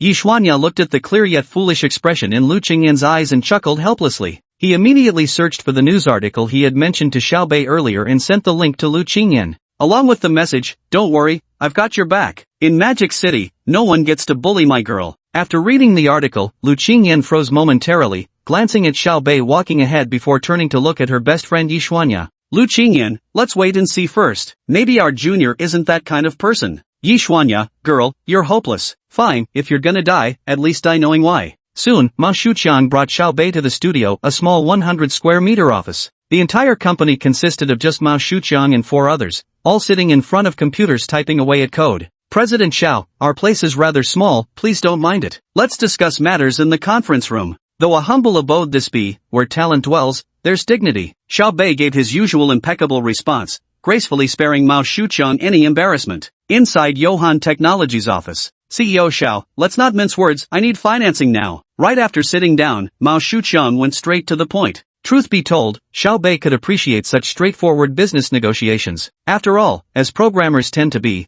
they lack the slickness of seasoned business people. But that was precisely what Xiao Bei liked about them. However, Yi Xuanya gave Lu Qingyan a casual glance after hearing Mao Shuqian's words. Lu Qingyan also noticed Yi Xuanya's gaze. Yi Xuanya, sitting down and jumping straight to business, who negotiates like this? Lu Qingyan, let's wait and see. Yi Xuanya fainted. Director Mao, I can invest, but I'd like to hear more about your project's concept. How far along is the development now? How will this funding be utilized? And what are the operational plans moving forward? Xiao Bei directly posed these questions to Mao Shuqian. Upon hearing this, Mao Shuqian was momentarily stunned before replying earnestly. President Xiao, the game is currently in internal testing. Once the financing is secured, I'll recruit some gaming influencers on Weibo. This world doesn't have Douyin yet, along with paid commentators to build hype. Of course, we'll also target WeChat mini programs. Hearing this, Xiao Bei remained expressionless and continued asking, how do you plan to monetize it later? We haven't figured that out yet, but we're preparing to introduce some paid in-game items.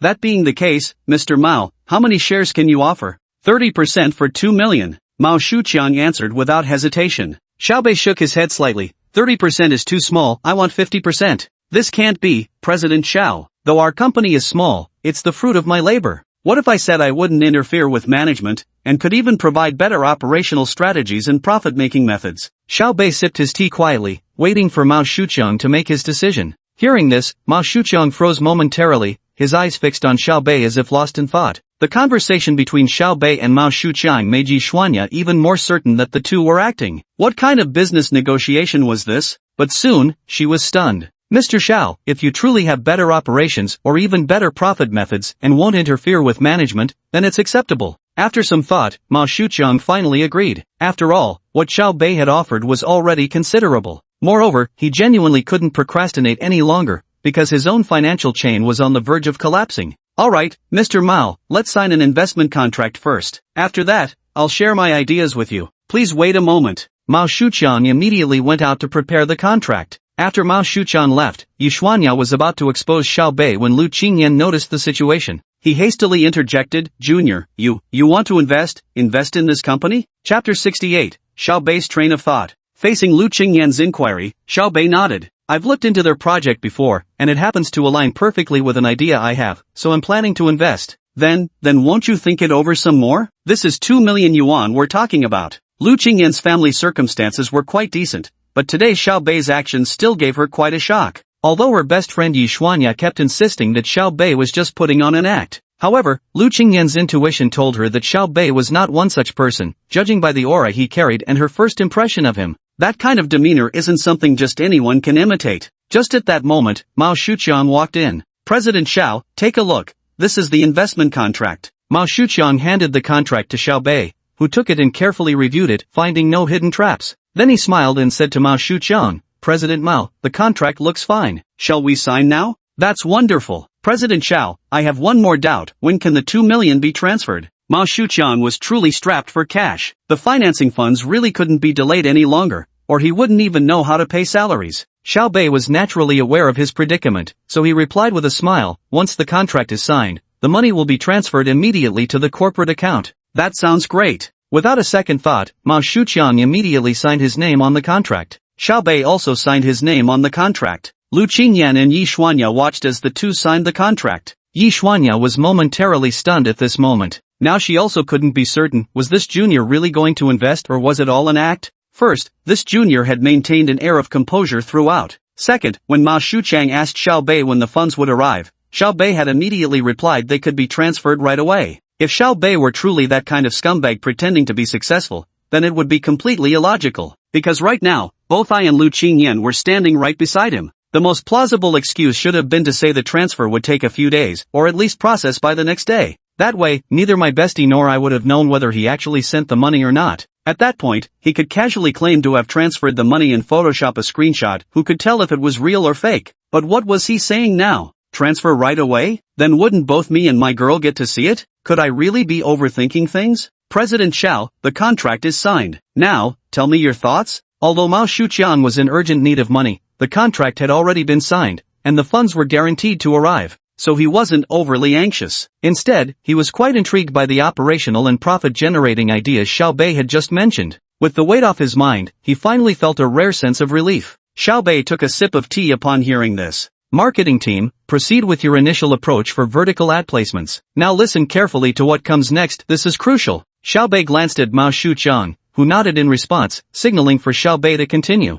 My plan consists of the following steps. First, our operations need to create contradictions. For example, the advertisements we launch might claim only people with an IQ of 180 can clear the game. But in reality, does clearing the game actually correlate with IQ? Obviously not. So, I want you to design an algorithm where the first level is extremely simple, anyone can pass it, but the second level suddenly spikes in difficulty, making 98% of players fail. As Xiao Bei finished speaking, Mao Shuqiang immediately shook his head and said, President Xiao, if we do it this way, who's going to play our game? Which brings me to my second point. We use the algorithm to categorize players by province. Those who pass the second level can enter the cattle circle of their respective provinces. Now, if your friends can pass but you can't, how would you feel? Mao Shuqiang froze in astonishment. Of course I'd be pissed off. I'd call back immediately. Same here, if someone hangs up on me before I can, it'd drive me crazy. Lu Qingyan and Yi Xuanya blurted out simultaneously. Bingo, you got it. Lu Qingyan and Yi Xuanya froze in surprise. Wow, Xiao Bei, I get it now. This way stirs up people's competitive spirit. Lu Qingyan realized something and immediately spoke up. Yi Xuanya's gaze towards Xiao Bei carried a different meaning now. This junior might actually be the real deal. That's right, how could I not have thought of it? Mao Shuqiang slapped his own thigh in realization. That way, users will unconsciously help promote us. Xiao Bei nodded slightly in response. That's not right, President Xiao. If that's the case, how will we make any profit? Mao Shuqiang pondered for a moment, then asked directly. Xiao Bei said calmly, didn't you initially plan to charge users with some member-exclusive tools? Yes. Then our props will be free. Xiao Bei smiled while looking at Mao Shuqiang. Free? How can you make money if it's free? Exactly. At this moment, Lu Qingyan and Yi Xuanya also joined the discussion. Who says you can't make money when it's free? All three of them stared at Xiao Bei, waiting for his answer. To get free items, there's one condition, you'll need to watch ads. The money we're making actually comes from advertisers. Don't worry about the advertisements. Initially, I'll connect you with a few sponsors. Once our traffic picks up, they'll be the ones coming to us. Xiao Bei said nonchalantly. In truth, all this was information he'd gathered from intelligence reports. But now these words came from him. All three had a sudden enlightenment. Mao Shuqiang immediately got excited. President Xiao, you really are a genius. Don't panic, there's still an Italian cannon. Xiao Bei casually cracked a joke before continuing. When our game becomes popular enough, we'll add fuel to the fire. Ha! The question came from Yishuanya, who was equally stunned by Xiao Bei's train of thought. She promptly asked, "There's more than one way to go viral, there's also the path of notorious fame. Black and red? Director Xiao, what do you mean?" "Exactly what you're thinking. The inspiration for this game came from that overseas title, didn't it? So, what comes next is hype, accusations of copying, but did we actually plagiarize anything?"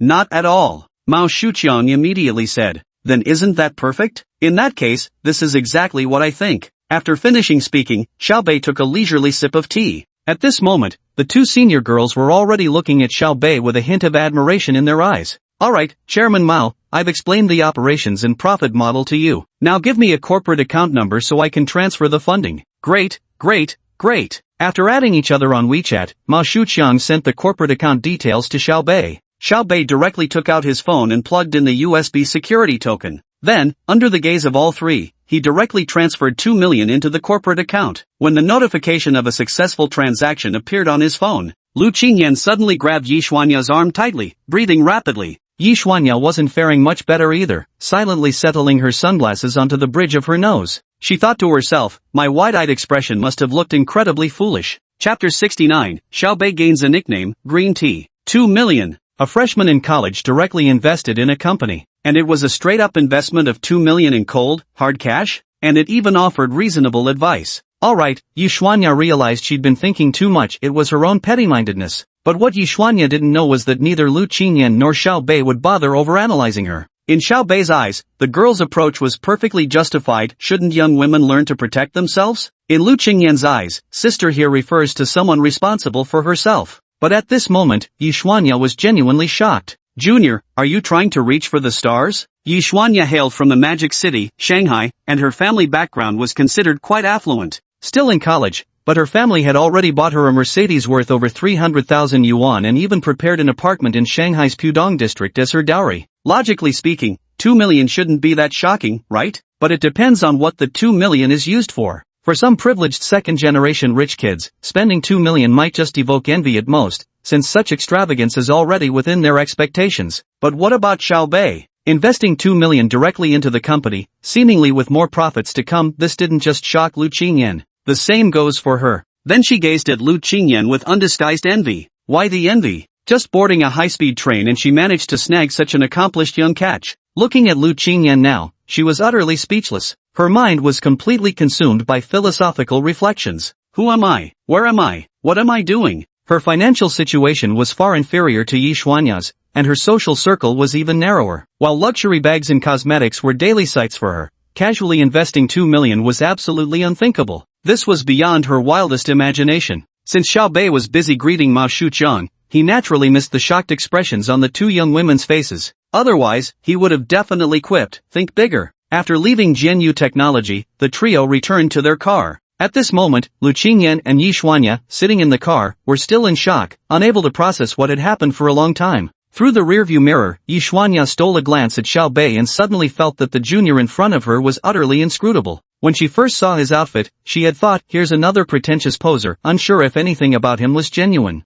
But now, damn, turns out he was actually quite low-key. Plus she was seeing the confident aura radiating from Xiao Bei now. She envied him. Oh, how she envied him. What kind of blessed fate does Binganar have? Binganar is really the type either doesn't melt at all, or when it melts, it fires a full-scale Italian cannon. Who could possibly withstand that? Now, Yishuanya no longer thought Xiao Bei was unworthy of her ice cream treat. In fact, recalling her previous underestimation of him made her cheeks burn with shame. Forget his wealth, just that composed confidence, that demeanor, those looks. He'd be more than a match for anyone. All Xiao Bei could do now was sigh inwardly. Once she'd collected herself, Yishuanya turned to Xiao Bei and said, "Not bad, Junior, you sure taught me a lesson there. My apologies for being so abrupt." Xiao Bei couldn't help but feel his admiration for the girl grow upon hearing this. She knew when to yield and when to stand firm, though he wondered if the same flexibility applied vertically. "It's alright, senior." Seeing Xiao Bei like this, Yishuanya also smiled faintly. After getting through the awkward phase, Yishuanya quickly came to terms with it. Sure, the junior is handsome, charismatic, and wealthy, but what does that have to do with her?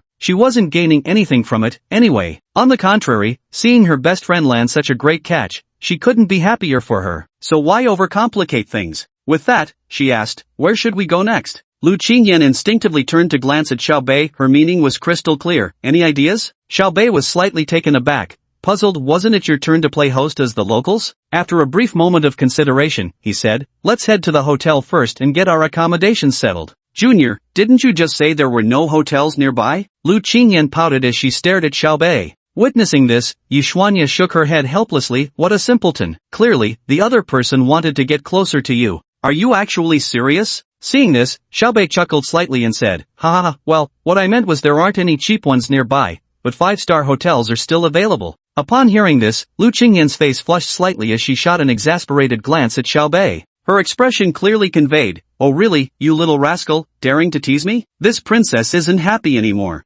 Put. Yishuanya couldn't help but laugh, then spoke frankly. Junior, you wouldn't know this, but our ice pop wants me to lend you my apartment for your sake. Hearing Yishuanya's words, Xiaobei suddenly became intrigued. Wow, actually, senior, you know what they say, if it's possible, I wouldn't mind at all, hee. Ice pop, keep an eye on your man. Yishuanya joked as she started the car. Ugh, you stinky Shuanya, your mouth only spits out filth instead of ivory. Senior Yi, how could you call our beautiful senior Lu an ice stick? Xiaobei deliberately said with a hint of green tea flirtation. Yishuanya glanced at Xiaobei through the rearview mirror. Then she raised her middle finger. Junior, I can really see your green tea tendencies now. Fine, from now on I'll call you green tea. Ice stick and green tea, what a perfect match. Junior, don't mind her, that's just how she is, our big girl. Okay, senior, I understand. Oh ho, still calling her senior? You should either call her ice pop or baby, she'll like that better. Yishuanya immediately began playing wingman. Hearing this, Xiaobei's eyes lit up. He really liked being called that, but right now he couldn't speak, he had to wait and see how Lu Qingyan would react. Sure enough, when Lu Qingyan heard Yishuanya's words, she immediately protested, shooting an angry glare at the big girl.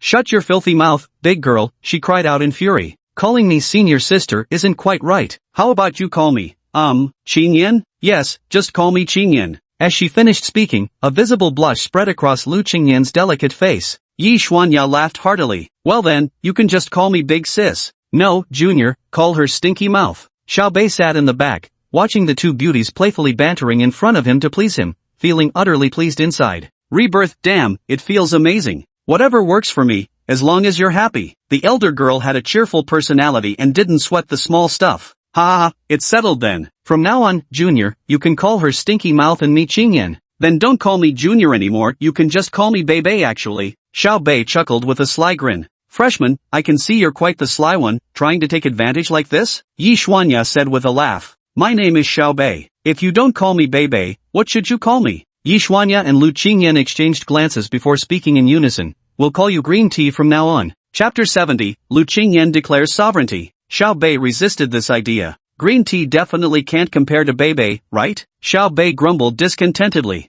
Alright then, we'll fully respect your opinion. Lu Qingyan pondered for a moment, then gave Xiaobei a meaningful glance. What? Xiaobei asked. From now on we'll call you Green Tea Bei, see how considerate your senior is? Never imposing any dictatorship on you. Popsicle man, you're something else. So, Green Tea Bei, which hotel are we heading to? Yishuanya glanced at Xiaobei through the rearview mirror. Xiaobei responded, somewhere close to your university would be best. That way it'll be convenient when I come to visit you. Budget? Hey, Popsicle, still talking about budget? Does Green Tea Bei need to consider a budget? Yishuanya couldn't help but tease. Lu Qingyan finally realized, how presumptuous of me. Xiaobei smiled faintly, enjoying this kind of interaction where people didn't fawn over you just because you were wealthy. This is how friends get along. I checked, so let's just book us at the Yaman Yangyun Resort directly. It's the only decent hotel nearby. Xiaobei said nonchalantly. Yishuanya responded instantly with anger. Ice cream, I really feel like hitting someone right now.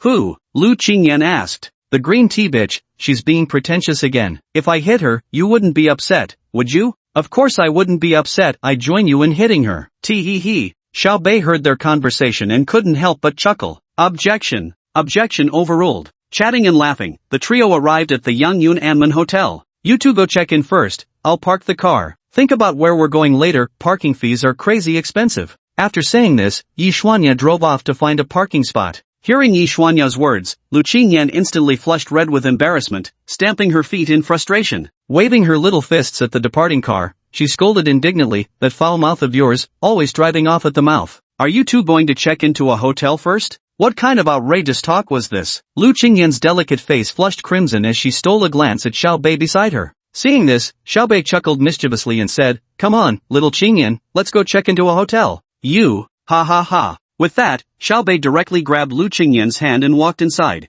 As Xiaobei held Lu Qingyan's hand, she immediately lowered her head in shyness. If there had been a third-person perspective at that moment, you're bound to see a man pulling a woman along, the man strutting with head held high, while the woman follows with lowered head and tiny, hurried steps. Especially if it's at a hotel, people would think, damn, today the world lost another innocent girl and gained one more woman. Soon, the two stepped into the revolving door. Lu Qingyan quickly shook off Xiaobei's grip and deliberately shot him a fierce glare, saying sharply, mind your manners. I'm afraid I'll get lost. Xiaobei grinned mischievously. First time stepping into such a grand hotel, I'm nervous. Holding your hand makes me feel better. Annoying. Lu Qingyan kept hitting him in frustration, as if she'd believe that nonsense. Throwing around 2 million for investments like it's nothing, yet claiming to be nervous? What a load of crap. Wait, why the panic? Lu Qingyan's mind went blank as she thought of something.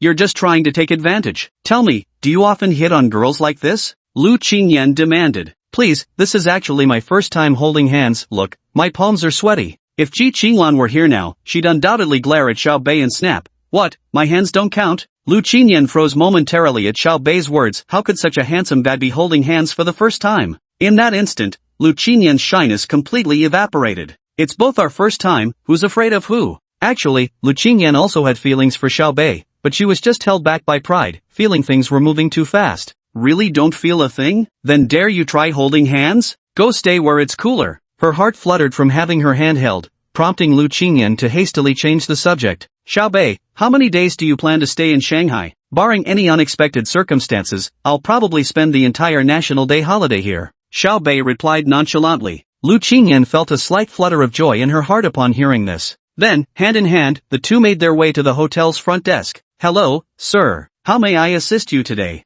The receptionist courteously turned her gaze toward Xiaobei, though inwardly she was astonished. Whose prize thoroughbred is this, roaming free and causing a stir? I'd like to stay for a few days. Please book me the presidential suite for a week. Xiaobei thought for a moment before answering. Xiaobei had no intention of pretending to be weak just to surprise others later. With his current means, why wouldn't he enjoy the finest things life had to offer? After all, he'd come to Magic City for leisure, no point shortchanging himself. The receptionist blinked in surprise before confirming, Sir, did you just say the presidential suite for 7 days? Yeah, right, for a week. Xiaobei's reply was decisive. The receptionist girl couldn't help feeling delighted upon hearing this, then glanced at Xiaobei again. Despite the ethereally beautiful maiden by his side, she still secretly cast flirtatious glances his way. No choice, the guy clearly has it all, handsome, young, and loaded. That girl was genuinely smitten. Lu Qingyan had been keeping an eye on this side, and when she noticed the receptionist's gaze, she immediately felt displeased. So you're here, and you're still making eyes at me, huh?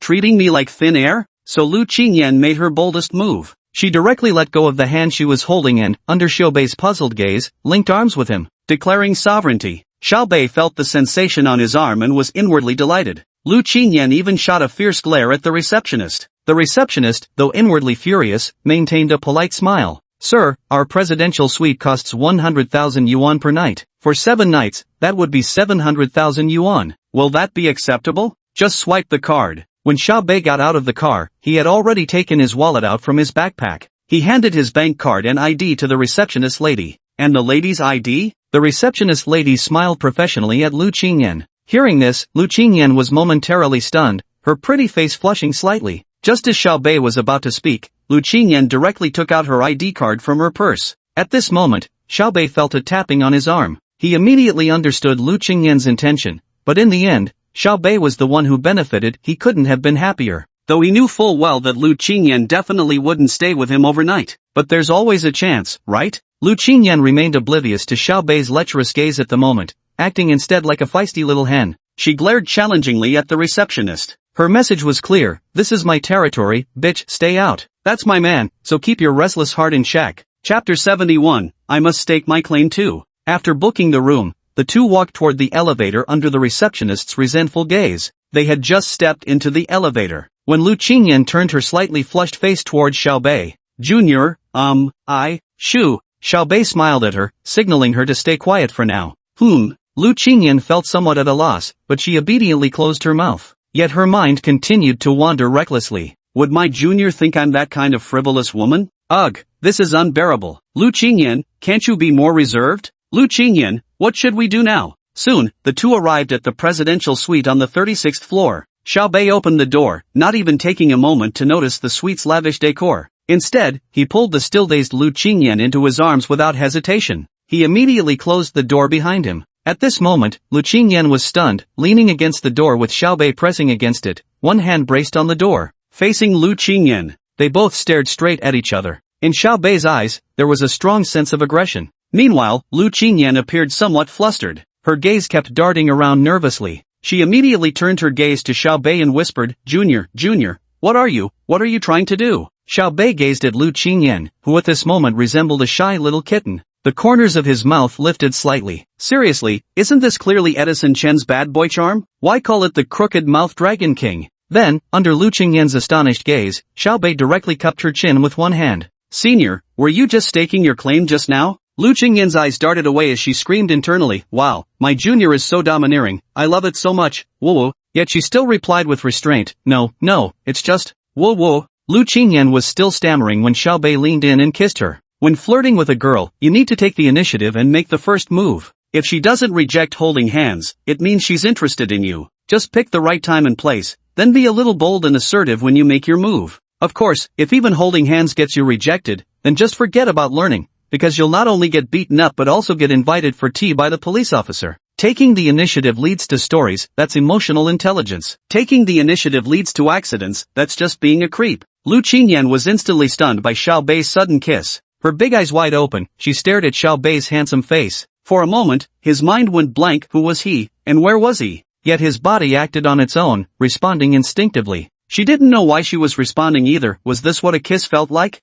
So sweet. Lu Qingyan responded, then decisively closed her eyes in shyness. The two embraced in a passionate kiss. Just as Lu Qingyan was about to wrap her arms around Xiao Bei's neck, a phone ringtone suddenly interrupted. At that moment, Lu Qingyan was startled like a bird startled by the mere twang of a bowstring. He quickly opened his eyes and gently pushed Xiao Bei away. Her face flushed red as she glared at Xiao Bei, who responded with a wide grin. Lu Qingyan took out her phone, took a deep breath, and then answered the call. Ice Pop, where are you guys? Yi Xuanya's voice came through the phone. We're on the 36th floor, in the room. Come on up. Lu Qingyan patted her chest lightly as she spoke softly.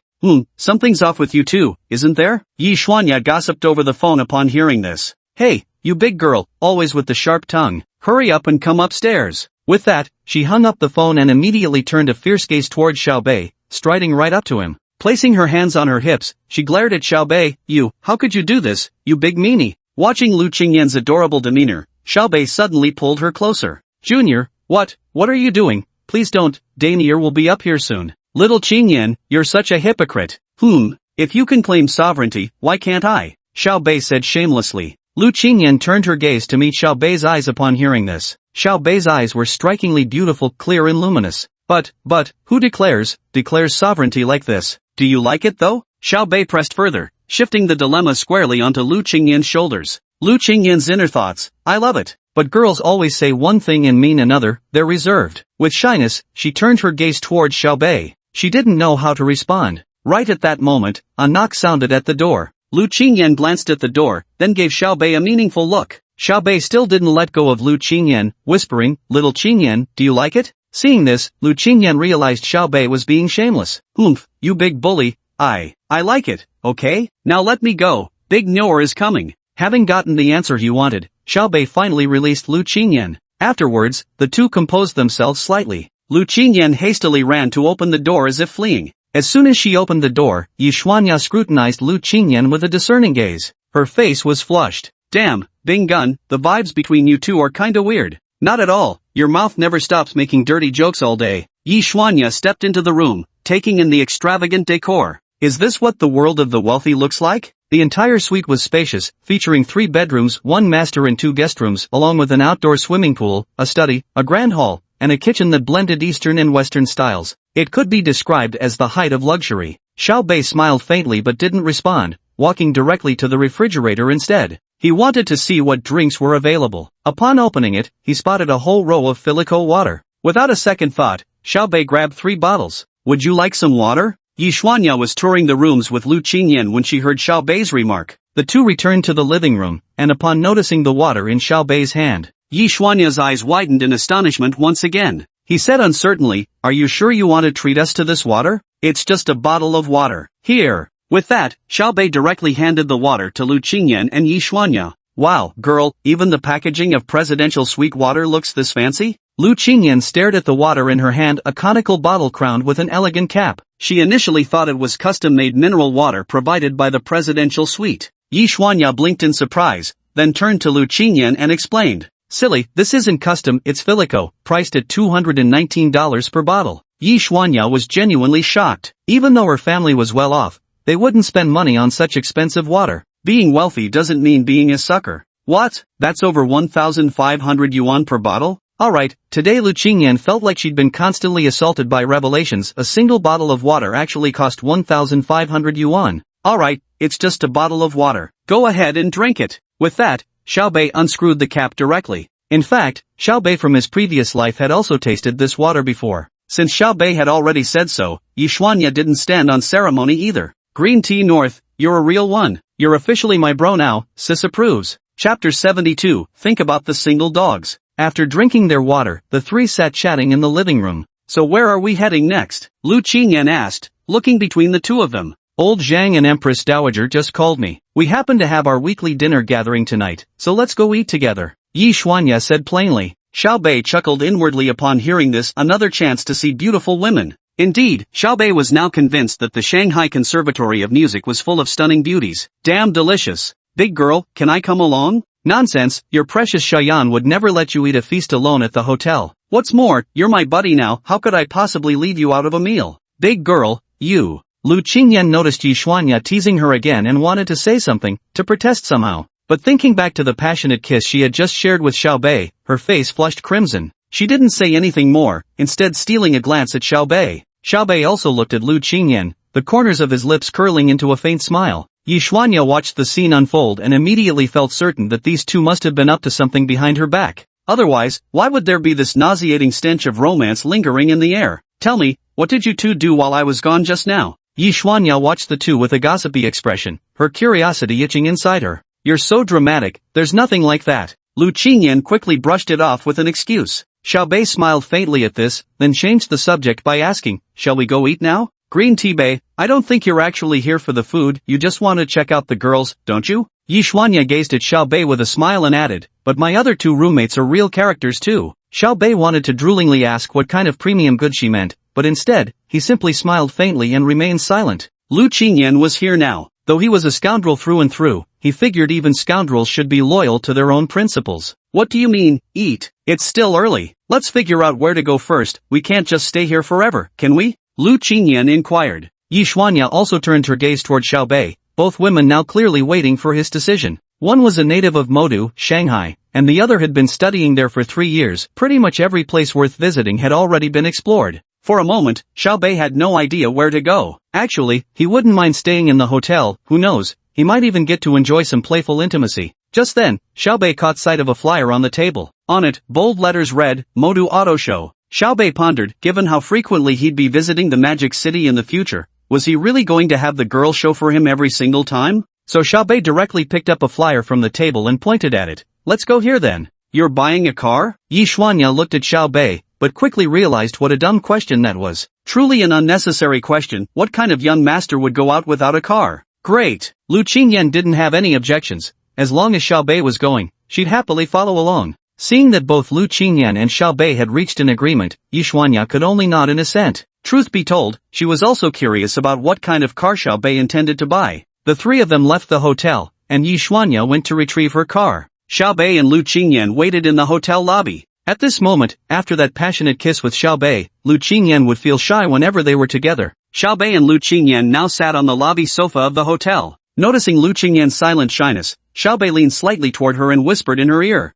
"You're so beautiful, Xiao Qingyan." Seeing Xiao Bei's smug expression, Lu Qingyan pouted her lips and gave him a solid slap on the arm. So she glared angrily at Xiao Bei again, such a nuisance. Xiao Bei chuckled and tightened his grip on Lu Qingyan's hand once more. Lu Qingyan struggled symbolically before giving up, pouting as she looked at Xiao Bei with a mix of annoyance and amusement. Junior. Don't call me Junior, call me Xiao Bei, or something even more affectionate. Xiao Bei smiled as he looked at Lu Qingyan. Humph, no way, little Junior, little Junior. Little girl, do you want me to proclaim my sovereignty over you again? Xiao Bei grinned at Lu Qingyan. Lu Qingyan, upon hearing this, immediately revived the words that Xiao Bei had just interrupted. She glared at Xiao Bei and said angrily, "Xiao Bei, if you ever kiss me again without my permission next time, I'll be angry. And when I'm angry, the consequences are serious." Her words were clearly lacking in conviction. Xiao Bei chuckled mischievously and continued teasing her, "How serious are we talking?" Lu Qingyan rolled her eyes at him, then whispered, "Anyway, it's very serious. Junior, don't you think we're moving too fast?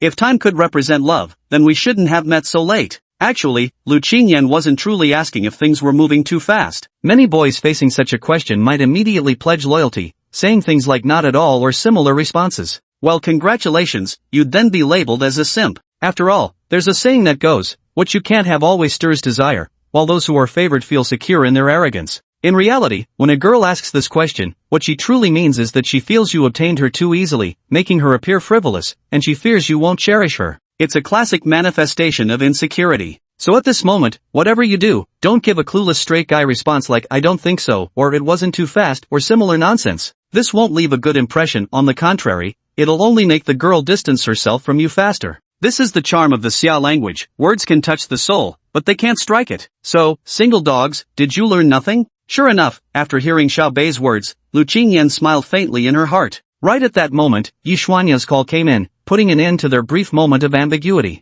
They walked out of the hotel together. At this moment, Yi Xuanya had already parked the car at the entrance. The two walked toward the car. This time, Lu Qingyan didn't take the front passenger seat but instead sat directly in the back with Xiao Bei. Noticing this, Xiao Bei smiled faintly. Often, a woman's subtle actions convey her thoughts quite precisely. Xiao Bei happened to be aware of such thoughts. Yi Xuanya was momentarily stunned. Through the rearview mirror, she glimpsed Lu Qingyan's expression before stealing another glance at Xiao Bei. He immediately quipped, "Green tea with popsicles? Now that's an unbeatable combo." Xiao Bei giggled at the remark. Lu Qingyan, who would usually argue back, didn't even bother this time, just grinned and teased, "What's wrong, jealous? Go find your own green tea. Oh wait, bratty guy, right, Bei." After saying this, Lu Qingyan glanced at Xiao Bei, her cheeks faintly pink, mostly due to that affectionate Bei. Right, absolutely. Yi Xuanya grimaced at being force-fed their affection and floored the accelerator. Save the sweet talk for the bedroom at night. Show some consideration for us single folks, will you?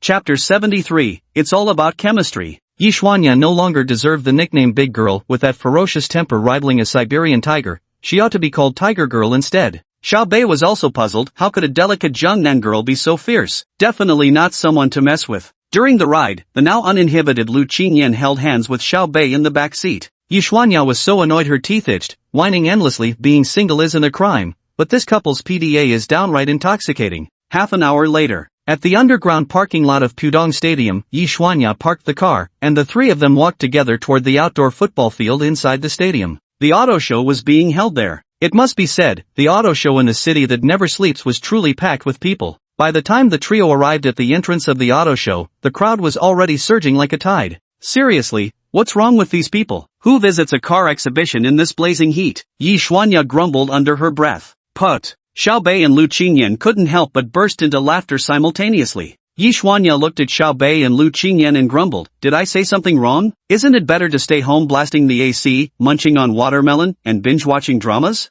"I agree with the latter part of your sentence," Xiao Bei said with a smile. "But we don't agree with the first half." Lu Qingyan immediately spoke up after Xiao Bei finished. "Why?" "Because, my dude, we're not sick, you can just take yourself." Xiao Bei chuckled. "See? I knew you were no good, you damn tea master Xiao Bei." Yi Xuanya immediately started bickering with Xiao Bei. Seeing this, Lu Qingyan could only smile helplessly. On one side was her almost boyfriend, on the other her best girlfriend. There was no way to take sides. "Alright you two, stop arguing already. Let's go in." Lu Qingyan could only play the peacemaker. The three of them entered the car show. As soon as they stepped inside, they felt a slight chill. Though held in an open-air stadium, the venue was covered with a glass enclosure. The air conditioning inside was cranked to the lowest setting, creating a rather chilly atmosphere. At a glance, all three of them could see was a dense crowd of people, swarming like ants. But it must be said, the auto show in the Magic City was indeed of high caliber, featuring everything from low-end to high-end models. There were even some live streamers holding selfie sticks, broadcasting the grandeur of the event in real time.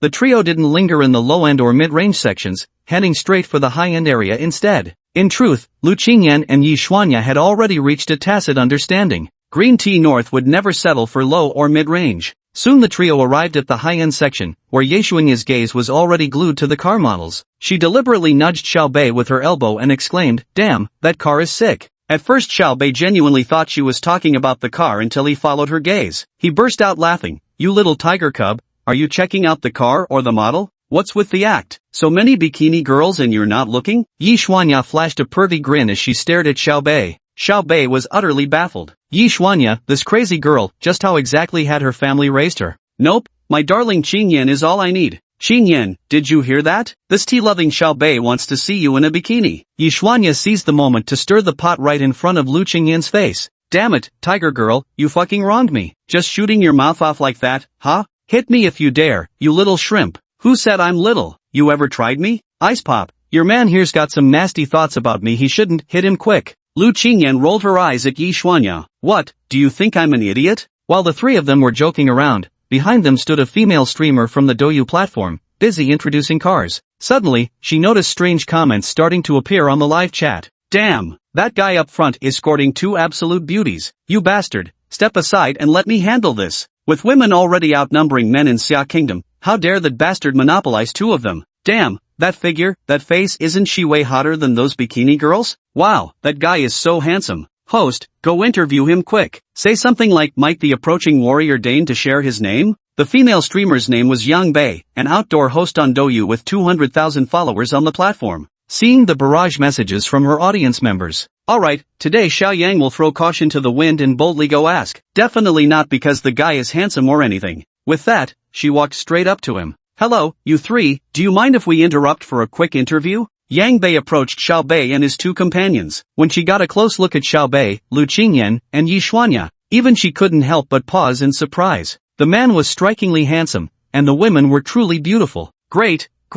Are you live streaming?" Yeshuanya asked without hesitation.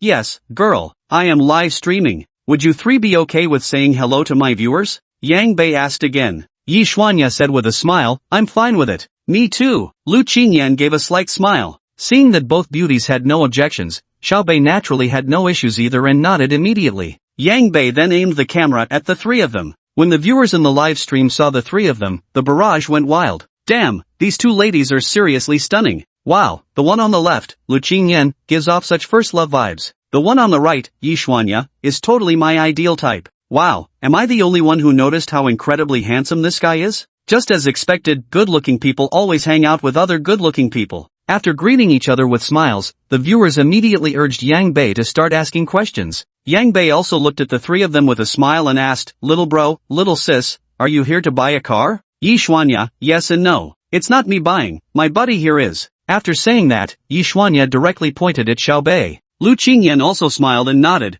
"We're just here to keep him company while he buys a car. Wow, this guy is decked out in designer brands head to toe. Handsome and loaded. Who knows if it's real or fake? Looks like a college student anyway." The comments bar was buzzing with ongoing discussions. Yang Bei also came to stand beside Xiaobei. "Hey buddy, is there any car you're looking to buy? I see they've got all the premium brands here, BBA, supercars, you name it. What are you planning to get?" "Haven't decided yet, just browsing for now." "So what's your budget?" Actually, some of our live stream viewers are quite knowledgeable about cars and can give you suggestions. Yang Bei wanted to engage with the audience, but she was quickly astonished by Xiaobei's comment, and so were the viewers in the livestream. Xiaobei flashed a smile, gazing intently at the barrage of comments in the livestream. Honestly, budget doesn't really matter. What counts is finding the right car at first sight, buying what catches your eye. Chapter 74, Lamborghini SVJ. Xiaobei's humble brag left the host Yang Bei and the livestream viewers utterly dumbfounded. Lu Qingyan and Yeshuanya were already accustomed to such sights, but they still locked eyes for a moment. You'd think Xiaobei was smart and emotionally intelligent, but right now he's acting like the village idiot from a wealthy landlord's family. Yet if you call him the landlord's dim-witted son, well, he proves himself remarkably clever. He's truly an enigma that keeps you guessing. Right now, the most shocked people must be the livestream viewers. Damn, this guy really knows how to put on an act, talking about fate at first sight and all that. Does this mean if I take a liking to the LaFerrari and it catches my eye, I can just buy it on a whim? Such a carefree guy. Suddenly realizing how handsome he is. Listen up ladies upstairs, I can say the same thing, but whether I can actually afford it is another story. Everyone shut up, this is clearly some loser posing. Just look at what kind of cars are parked behind him. Ferrari, Lamborghini, McLaren, Porsche, and the likes. The cheapest ones are still luxury cars like BMW, Benz, and Audi. These post-95s kids nowadays, always running their mouths without thinking, truly don't understand the value of money, they think it grows on trees. Host, ask him which car caught his eye. At this moment, Yang Bei also snapped back to reality. With a puzzled look on her face, she tilted her flawless face upward and asked, "Hey there, handsome, do any of these cars catch your eye? Let's wait and see." Xiao Bei smiled faintly, but those words sounded entirely different to his audience. Confirmed, just putting on airs. Such a pity for those two lovely ladies. People who say that usually can't afford it, but don't want to lose face in front of a beautiful woman. Ha ha, don't tell me we'll search the whole car show and not find a single car that catches your eye. Facing the barrage of comments in the livestream, Xiao Bei simply ignored them, so did Lu Qingyan and Yi Xuanya. Xiao Bei can't afford it? Are you kidding me? Yet none of the three offered any explanation, nor did they pay much attention to the barrage comments. The trio strode forward without hesitation. Yang Bei hesitated for a moment, wondering whether to follow them. The livestream chat instantly urged her to follow him upstairs. Upon hearing this, Yang Bei followed suit without hesitation, following closely behind the three of them. The livestream audience also understood the trio's conversation perfectly clearly. Green Tea North, so you're saying we should get a Ferrari 488? Yi Xuanya gazed at the Ferrari display. Are you trying to get me to buy a Ferrari or are you checking out the girl by my side? Xiao Bei rolled his eyes at Yi Xuanya. Ha ha ha, guess. I'll be damned if I keep guessing. Don't buy it. Got it, Xiao Bei said nonchalantly. Upon hearing this, Lu Qingyan and Yi Xuanya were momentarily stunned. Got one already? What a comeback with got one already. Damn, that casual flex is absolutely lethal. What? He already has a Ferrari? Bullshit, that's a Ferrari, not a cherry. Anyway, I won't believe it until I see it. But somehow, I feel like what this guy said might be true. Yang Bei's livestream chat was already buzzing with discussion. Bei, you already have a car. Why are you buying another one? Lu Qingyan asked somewhat puzzled. I'll be coming to Shanghai frequently from now on. Can't always have Nyo play show for every time. Honestly, Green Tea Bei, if you'd just pay this old lady a salary, she'd be more than happy to drive you. Yi Xuanya giggled mischievously, while Xiao Bei rolled her eyes at her. Damn, that's one hell of a scheme. By the way, Green Tea Bei, after watching for so long, have you seen anyone who catches your eye? Lu Qingyan chimed in as well. Exactly. What kind of car catches your eye? At least give us a price range to work with. We know money isn't an issue for you, but surely you aren't saying only 5-6 million or 10 million yuan cars catch your eye? Faced with the women's questioning, Xiao Bei smiled faintly and simply shook his head. If it doesn't catch my eye, I won't buy it no matter how cheap. If it does, I'll buy it no matter how expensive. With that, he walked further inside, leaving Lu Qingyan and Yi Xuanya suddenly feeling that his words carried an air of dominance, yet also seemed somewhat fantastical. However, Xiao Bei's bold declaration instantly rubbed the viewers in Yang Bei's livestream the wrong way. Oh ho, what a big talker. No matter how expensive, I'll buy it if it catches my eye. Dare I say, would he even dare to buy a LaFerrari? TSK. I don't know what to say. Young people these days are just too impulsive. Is he for real? Does he think this auto show belongs to him? While the crowd was still murmuring about Xiao Bei, Yang Bei couldn't help but wonder what kind of car was this guy actually planning to buy. Was he really that full of himself? So she followed directly after him. Though it wasn't quite proper behavior, the Chinese love for spectacle was simply an unshakable trait. Xiao Bei and his two companions walked ahead and soon arrived at the Lamborghini display. Suddenly, Xiao Bei came to a stop. A matte black sports car came into view. Its low-slung body, scissor doors, sharp geometric contours, futuristic rear end, an incredibly sleek interior, everything about it screamed cutting-edge style. Its emblem resembles a powerful charging bull, perfectly matching the exterior design and showcasing an indomitable personality. Of course, its car model is equally bold and unrestrained. A long-haired beauty wears a hot bikini paired with black stiletto sandals, making her curves strikingly prominent. Because both the car and the model were exceptionally stunning, a large crowd had gathered around, frantically taking photos. So beautiful. Xiao Bei couldn't help but mutter a sarcastic remark. Yi Xuanya grinned slyly and glanced at Lu Qingyan. Your man's checking out the bikini-clad beauty and even said, so beautiful, aren't you jealous at all? Why should I be jealous? It's not like he said the car model. Ha! Look! Lu Qingyan pointed toward Xiao Bei as she spoke. Just then, Xiao Bei walked straight up to the car model and stood beside her, eyeing the matte black supercar behind them. Holy crap! Is Green Tea Bei interested in this car? Yi Xuanya stared blankly at Xiao Bei standing beside the vehicle. Big girl, is this a Lamborghini? Lu Qingyan was also mesmerized by the sleek curves of the car before her. Before Yi Xuanya could respond, Yang Bei stepped forward from behind and explained to Lu Qingyan. This isn't just any ordinary Lamborghini, it's a limited edition Aventador SVJ, priced at over 10 million yuan, the kind that's practically priceless, with only 900 units produced worldwide. Ah, so expensive. but it's really cool though. Lu Qingyan froze for a moment, then said with a bitter smile, "Hurry up. Let's go ask if Beibei has a connection with this green tea car." Yi Xuanya, who also recognized the vehicle, was now equally excited. Lu Qingyan helplessly glanced at Yi Xuanya and said, "A connection is one thing, but isn't this car too expensive? Can Beibei really afford it?" Yi Xuanya looked back at Lu Qingyan and replied, "Look how calm he is. Does he seem like someone who can't afford it?" Chapter 75 The Connoisseur. Lu Qingyan and Yi Xuanya immediately stepped forward to take a closer look. Yang Bei also moved in for a better view, mainly because the livestream viewers wanted to verify whether the person was truly knowledgeable or just full of hot air. "So, what do you think, Green Tea Bei? Does this car meet your discerning taste?" Yi Xuanya came to Xiao Bei's side and asked directly. Xiao Bei didn't deny it either, nodding directly in agreement. "Damn, took a liking to it? Are you gonna buy it then?" Now we will see whether he's truly capable or just pretending. If I weren't talented, I definitely wouldn't dare take a look. So I reckon this young man might be the real deal. What do you say, ladies upstairs, care to make a bet? Go to hell, you gambler. Soon, Xiao Bei's actions gave them the answer. Because right now a middle-aged man with a prominent belly, his hair slicked back and dressed in a suit, came forward to greet him. "Sir, may I have your name? I've noticed you've been looking here for quite some time. Are you interested in this particular car model?" Xiao Bei glanced at the newcomer, whose name tag read, Sales Director Tang Xiaolong. Xiao Bei was slightly taken aback when he saw the name. "Damn, are you seriously not from that certain Shang Corporation?" he muttered to himself. "Yes, is this car a display model or is it available for purchase?" Of course Xiao Bei knew this car, the limited edition Lamborghini SVJ.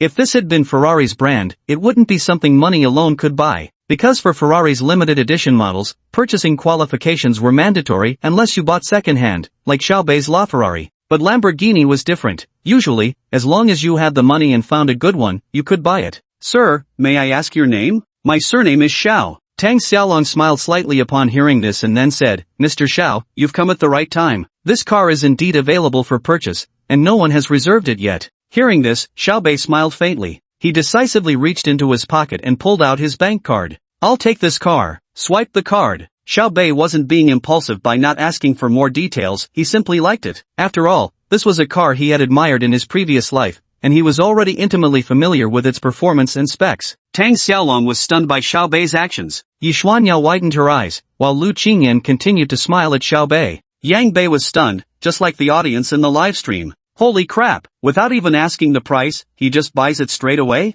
Damn, got proven wrong, but why doesn't it feel annoying at all? Wow, so handsome. Darling, anyone looks handsome after paying. My mind is completely blank right now. Can someone tell me how much this car costs? Are you blind? Didn't you see the sign next to it? 15 million. So this young guy just bought a car for 15 million outright? Damn, people in Magic City really are loaded. Regaining his composure, Tang Xiaolong smiled and took Xiao Bei's card, then added, "Mr. Xiao, if you decide to purchase today, you might not be able to take the car immediately. The exhibition still has 3 days left, would that be alright? Then contact me in 3 days. Let's get the payment settled now to avoid someone snatching it later," Xiao Bei said casually. Hearing Xiao Bei's words, Tang Xiaolong didn't dare delay. He quickly waved over the cashier at the counter. "Charge this SVJ." Without hesitation, Tang Xiaolong handed Xiao Bei's bank card directly to the finance staff, as if afraid Xiao Bei might change his mind. "Mr. Xiao, perhaps we should look at other models too?" Tang Xiaolong, seeing they finally landed a big client,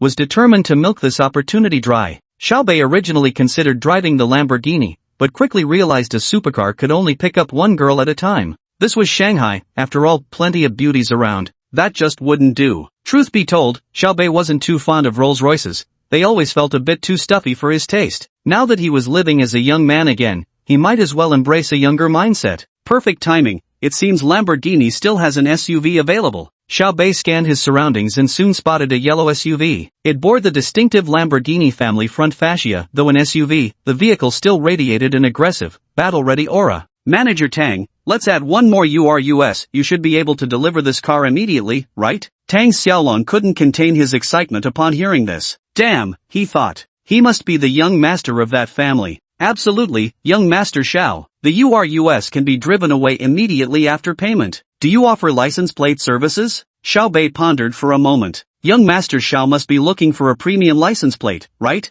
That's right. Ha ha ha, young Master Xiao, you've come at the perfect time. We just happen to have 2 top-tier license plates ready. What do you think? Price doesn't matter. Just give me both. By the way, what are the numbers? Xiao Bei still inquired. Magic AXB888 and Magic ALM777, Tang Xiaolong said slowly. Upon hearing these two license plates, Xiao Bei gave Tang Xiaolong an odd look. XB, X what B? LM. Flirting with chicks? But I like it. I'll take them. Settle the bill together. Alright, young Master Xiao, then the total for the SVJ just now, plus the URUS and the two license plates comes to 24 million. What do you think? Alright, just handle it for me directly. Xiao Bei and Tang Xiaolong's conversation didn't bother to consider the presence of Lu Qingyan and the other two. Lu Qingyan was utterly shocked by now, and Yishuanya didn't feel like saying much either. If she had to say anything, it would be, damn, little Qingyan is truly born with a silver spoon in her mouth. The streamer Yang Bei was utterly shocked, staring at the handsome young man in front of her who looked even younger than herself. He casually tossed out 25 million like it was nothing. This was definitely a hidden tycoon in the wild. Even the trolls in the livestream chat, who had been mocking earlier, instantly lost all their attitude. One after another, they all flooded the screen with the same two-word phrase, legendary. Today they truly witnessed what it means to buy cars like buying groceries.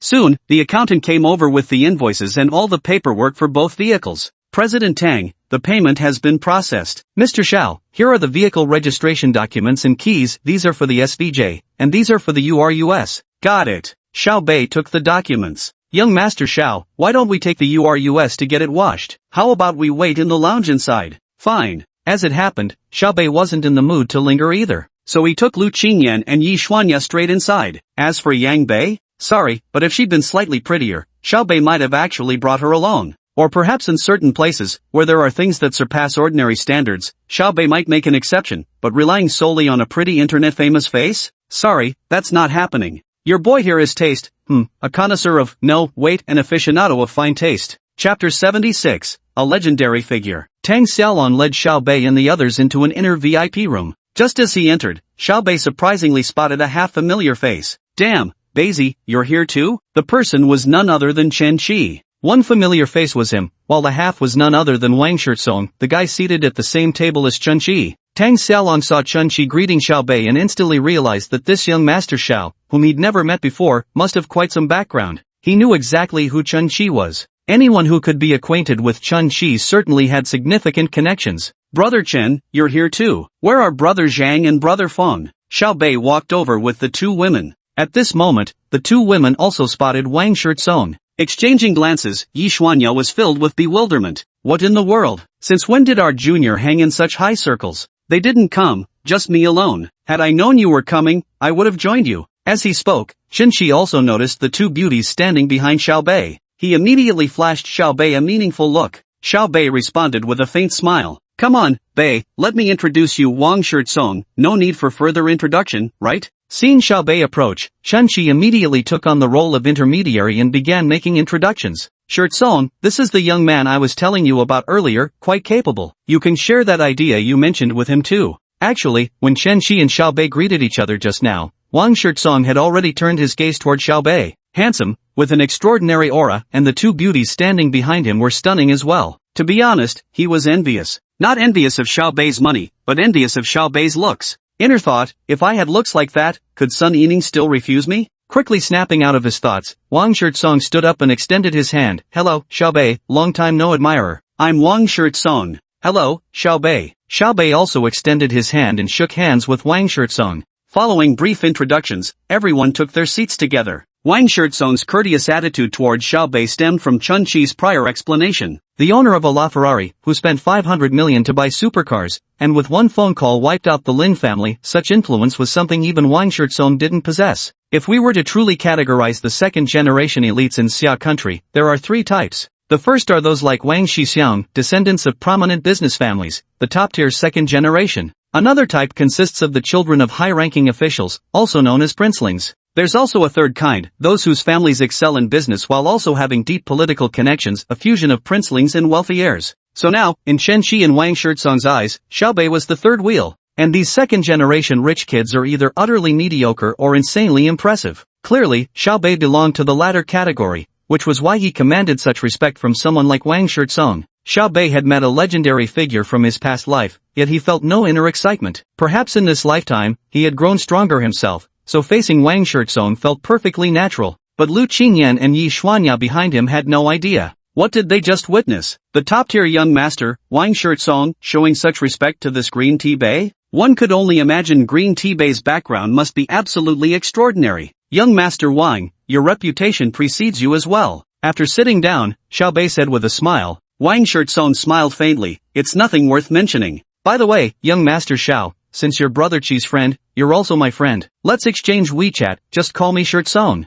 Ha, then don't call me young Master Xiao either. Like Brother Chen, just call me Bei. After exchanging greetings, Chun Chi suddenly remembered something. Bei, did you come to Modu to buy a car too? Nah, mainly came for investments, and secondly to check on my woman. Xiao Bei answered frankly, unafraid of Chun Chi gossiping. Among men at their social level, who only has one girlfriend anyway. But when Lu Qingyan heard these words, she was instantly stunned. My woman? You bratty junior, when did I become your woman? But, why does this make my heart flutter so happily? Yi Xuanya also looked at Lu Qingyan with envy. Damn, this ice queen really has the fate of a wealthy madam. Hearing this, Chen Qi and Wang Shirtsong smiled faintly and also offered polite nods to the two girls standing behind Xiao Bei. Beizi, you're coming to the investment company? Yeah, just dipping my toes in, invested in a gaming company. Xiao Bei said with a smile. So that means you also have an investment company? Chen Qi looked at Xiao Bei and said meaningfully. Yeah, just got up. What's up? Ha, that's great. There's a business opportunity here, want in? Chen Qi looked at Xiao Bei with a smile. Xiao Bei didn't immediately respond to this, instead asking directly, what? Chen Qi glanced at Wang Shirtsong, then turned to Xiao Bei with a smile and said, Shirtsong here has a project in need of investment, it's quite promising. Why don't you hear him out? Xiao Bei turned to Wang Shirtsong, Bro Wang, what kind of project do you have? Care to enlighten me? Enlighten you? I wouldn't dare. Though I am being rather presumptuous, Truth be told, Xiao Bei found such pretentious people rather annoying. But since it was Wang Shirtsong's project, he might as well hear him out. After all, running an investment firm wasn't just about making money, it was also about expanding one's network. No need for formalities. I've long admired President Wang from afar. Meeting you today is truly an honor. In his previous life, Xiao Bei had engaged in plenty of business flattery, so handling such discussions came naturally to him now. You see, live streaming has been booming recently. Coincidentally, my dad just gave me 5 small goals, 500 million, so I thought I'd start a business. Since the live streaming industry is still in its early stages, and Brother Chi's family happens to be in media, I figured, why not launch a live streaming platform? He'll supply the talent, and we'll acquire an existing streaming company. Once we hit our GMV targets, we can attract venture capital and maybe even take it public. Wang Shirtsong gazed at Xiao Bei as he spoke. Hearing this, Xiao Bei instantly understood what young Master Wang was planning. In his past life, Wang's Panda TV had been established back in 2015. Surprisingly, in this world, it was delayed by 2 years. Xiao Bei had studied the case of Panda Live back then. The biggest issues were inadequate platform supervision that led to gambling-related fraudulent orders, plus later incidents of anchor reselling. It ultimately went bankrupt, but it was extremely profitable in its early stages. After some thought, Xiao Bei figured it was worth investing in. After all, Panda Live had gone through 10 rounds of financing and raised massive capital. He just needed to cash out at its peak and exit. So tell me, Brother Wang, how exactly do you plan to collaborate? Xiao Bei said lightly. Hearing this, Chen Qi and Wang Shirtsong exchanged glances, knowing that Xiao Bei was intrigued. Beizi, if you want in, just bring the capital. Not much. I'm planning to initially invest 100 million. If you join, I can give you 20% equity. 20 million will do. After speaking, Wang Shirtsong turned his gaze to Xiao Bei. Hearing this, Xiao Bei smiled faintly. Alright, then I'll chip in 20 million to support the headmaster. But I have one condition. Since I'm still in school, if my energy becomes limited, I'll have the right of first refusal for share sales, and I won't be involved in management. Wang Shirtsong thought it over. This was actually ideal. Truth be told, he was genuinely wary of Xiao Bei interfering with management rights. Bei, that's excellent. In that case, I'll start preparations soon and give you a call when ready. Sounds good. Xiao Bei agreed cheerfully as well. Chapter 77, Lu Qingyan's Changing Attitude. Lu Qingyan watched Xiao Bei, who had just been earnestly discussing business with Wang Shirtsong. She thought to herself, so this is what Xiao Bei is like in his everyday life, negotiating deals with tycoons. Yet such a person treated someone insignificant like herself with such kindness, making her feel utterly at ease throughout their interactions. At that moment, Lu Qingyan felt deeply touched in her heart. In the VIP lounge, Xiao Bei chatted for a while with Chen Qi and Wang Shirtsong. Xiao Bei then took his leave. Coincidentally, Wang Shirtsong also had matters to attend to, so they agreed to visit Xiao Bei in Hangzhou next time. Coincidentally, at that moment, Xiao Bei's car was ready. After Wang Shirtsong left, only 4 people remained at the scene: Xiao Bei, Chen Qi, along with Lu Qingyan and Yi Xuanya. Xiao Bei and Chen Qi walked ahead, while Lu Qingyan and Yi Xuanya followed behind them. Xiao Bei suddenly turned around to look at Lu Qingyan and Yi Xuanya. Qingyan, Dashwan, big sis, could you two go ahead and drive my car out first? I'd like to have a chat with Brother Chen. Sure. They both understood that Xiao Bei and Chen Shi probably had something important to discuss. Once the two women had left, Chen Shi took out a pack of soft black cigarettes and offered one to Xiao Bei. The two of them sat in the smoking room, chatting while having a smoke. Bei, do you have any opinions about Wang Shirtson's live streaming platform? Chen Shi knew that Xiao Bei wasn't just some ordinary rich kid. The fact that he waited until Wang Shirtson left before pulling him aside for a smoke made it clear he had something on his mind. Brother Chen, this is why I love talking with smart people like you. You go ahead and speak. Brother Chen, what do you think of Wang Shirtson's business acumen? Xiao Bei certainly wouldn't say it outright, planning to guide Chen Shi subtly. Not bad, fairly standard. Hey, Chen, do you know what Wang Shirtson's hobbies are? Xiao Bei took a deep drag from his cigarette and asked again. Play games, chase girls. Bei, if you've got something to say, just say it straight. Wang Shirtsong and I are just business partners, our personal relationship is nothing special, we hardly ever keep in touch. Hearing this, Xiao Bei pondered for a moment before cutting to the chase. Brother Chen, let me rain on your parade. Wang Shirtsong's platform will never go public. At best, it might go through a few rounds of financing. Like you said yourself, his management skills are just average, and he's obsessed with gaming. Do you really expect a privileged second-generation heir like him to run a company properly? Chen Shi took a deep drag from his cigarette and said nothing more, just watching Xiao Bei quietly. Second, what's the hottest stream right now? Gaming. And he's someone who loves playing games. So, Shinji, make sure you stay alert. If the wind changes direction, get out of there immediately. Chen Shi took Xiao Bei's analysis to heart, then gave him an encouraging pat on the shoulder. Alright, Bei, got it. By the way, how many days are you staying in Shanghai? Chen Shi pondered for a moment before asking. Planning to stay a few extra days in Shanghai for now. Fine then, I'll head back to Hangzhou by myself, huh? Meanwhile, Lu Qingyan and Yi Xuanya, who had driven Xiao Bei's car out, were still sitting dumbfounded in the vehicle. How much did your man spend today? Seems like 47 million. Lu Qingyan thought for a moment and did the math. When she said it out loud, even she found it a bit unbelievable. Wow, Qingyan, what kind of lucky fate do you have? Why isn't it me instead? Yi Xuanya looked at Lu Qingyan and said enviously. Of course, she was just joking. Big girl, I'm actually a little scared. Lu Qingyan had lost the joy she'd felt moments ago when she was with Xiao Bei. Xiao Bei's background was simply too terrifying. She was just an ordinary girl from a modest family. Yi Xuanya, Lu Qingyan's closest friend, immediately understood what she was implying. He also calmed down and looked at Lu Qingyan. Then he asked seriously, just one question, do you like Xiao Bei? Lu Qingyan nodded shyly. What do you think of Xiao Bei? Or should I say, how about you? Yi Xuanya looked at Lu Qingyan and spoke. Could this be considered a happy problem to have? For now, everything is quite good. He feels different from the second-generation rich kids at our university. Those rich kids are all arrogant and constantly showing off. But with Xiao Bei around, I haven't experienced any of that. It feels really comfortable being with him. He never puts me in awkward situations. Lu Qingyan thought for a moment and replied. Yi Xuanya nodded upon hearing this, then smiled and said, you already have the answer now, don't you? Since you trust her, just take a chance. Relationships are a matter between two people. It mainly depends on you and him. But you made one very accurate point. Xiao Bei is different from other spoiled rich kids. Maybe it's how he was raised by his family since childhood. Yi Xuanya pondered for a moment before speaking. It's all up to you. Whatever you decide, we sisters got your back. Lu Qingyan nodded. Then she said, darling, tell me, when you're young, if you meet someone extraordinary but don't seize the chance, wouldn't there be endless regrets later? Yi Xuanya nodded. But there was still one thing left unsaid. Xiao Bei, a man of such high caliber, would surely never lack for women around him in the future. Not telling was also to preserve her best friend's ideals about love. Alright, you've got your answer, so just get along well. We're not after his money, at most, we're after his looks. You're awful, demure, always taking every chance to make dirty jokes. Lu Qingyan initially felt a bit of pressure, but now it instantly dissipated. Indeed, as Danier had said, just interacting normally would be fine. At this moment, Lu Qingyan had already made up her mind she would simply leave everything to time.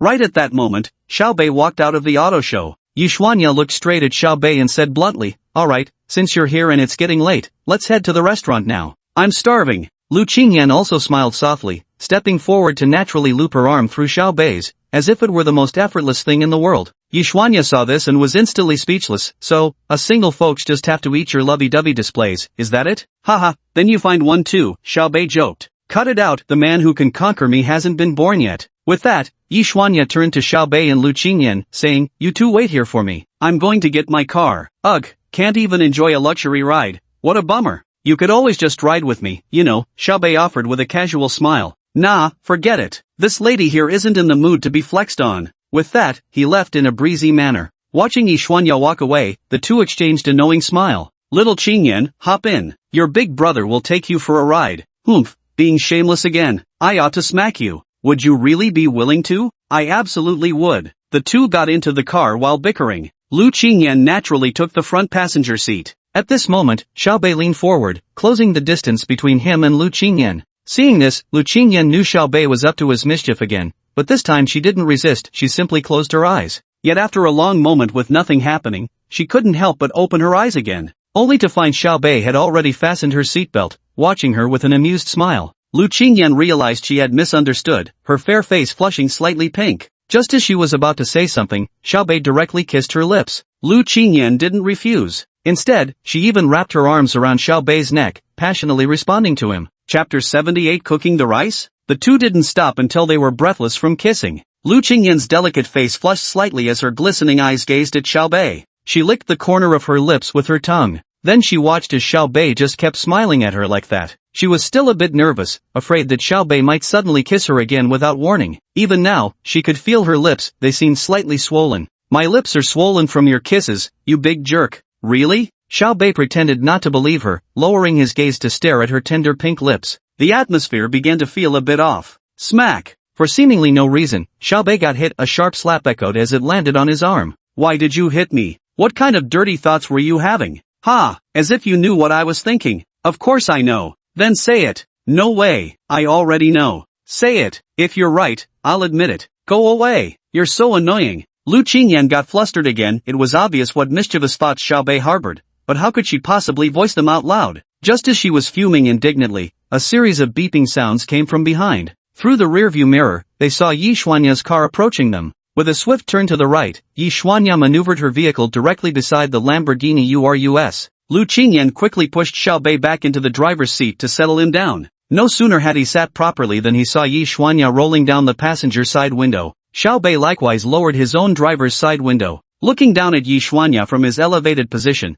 Xiaobei's eyes nearly popped out of his head, because Yishuanya was currently leaning slightly sideways toward the passenger seat. Xiaobei's Urus had a relatively high body, and from this angle, there was indeed a prominent swell of snowy white. He couldn't help but swallow hard. But Xiaobei quickly regained his composure, though he couldn't help but chuckle inwardly. This tomboy Yishuanya actually had quite the impressive cleavage. The moment Yishuanya noticed the lipstick on Xiaobei's mouth, she instantly puffed up like a fighting cock with its feathers ruffled. Holy shit, are you guys that desperate? I just went to get the car, and you couldn't even wait? Yishuanya blurted out an expletive. Don't you go accusing innocent people now, Xiaobei declared solemnly. Damn, dude, your mouth is covered in lipstick. Yishuanya pointed it out directly, and Xiaobei hurriedly checked the rearview mirror. Damn, after walking by the river for so long, I finally got my lips wet today. Meanwhile, Lu Qingyan fell completely silent. Right now, she wished she could bury her head in her chest. It was just too awkward and humiliating. Yishuanya chuckled mischievously. Not bad, Green Tea Bay,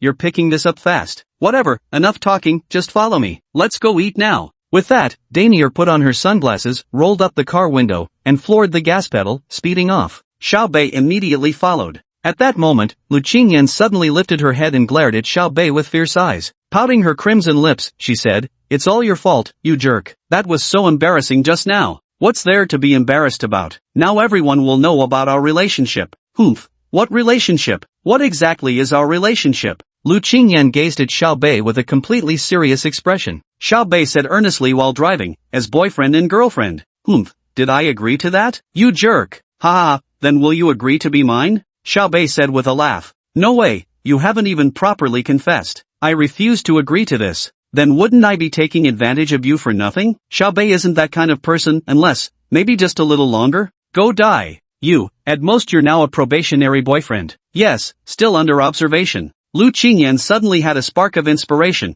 as if she thought of something. So does a would-be boyfriend have any rights to exercise? Xiaobei looked at Lu Qingyan with a mischievous grin. You rascal, you don't have any rights now. Only after I agree would you have any. All the way, Xiaobei followed Yishuanya's car while teasing Lu Qingyan in his own vehicle. Nothing could be more comfortable. At the same time, Xiaobei was in high spirits today. Because his investment of 2 million had triggered a 10x rebate, instantly skyrocketing to 20 million. As for the 25 million spent on buying the cars, luck didn't favor him with a higher multiplier, just a 1x rebate. Still, not bad at all, getting 2 luxury cars for free. Is there anything more satisfying in this world than getting something for free? By the time Xiaobei drove to his destination, it was already 6 p.m., just in time for dinner. He was absolutely famished. After getting out of the car, Xiaobei took in the surroundings. Not bad at all. The place was called Garden Fresh Beef Hot Pot, tucked away in a traditional courtyard near the Demon Capital Conservatory of Music. It had a rather charming vibe to it. After the three of them gathered, Yi Xuanya glanced at them with laughter in the corners of her eyes, saying nothing, yet the meaning was clear.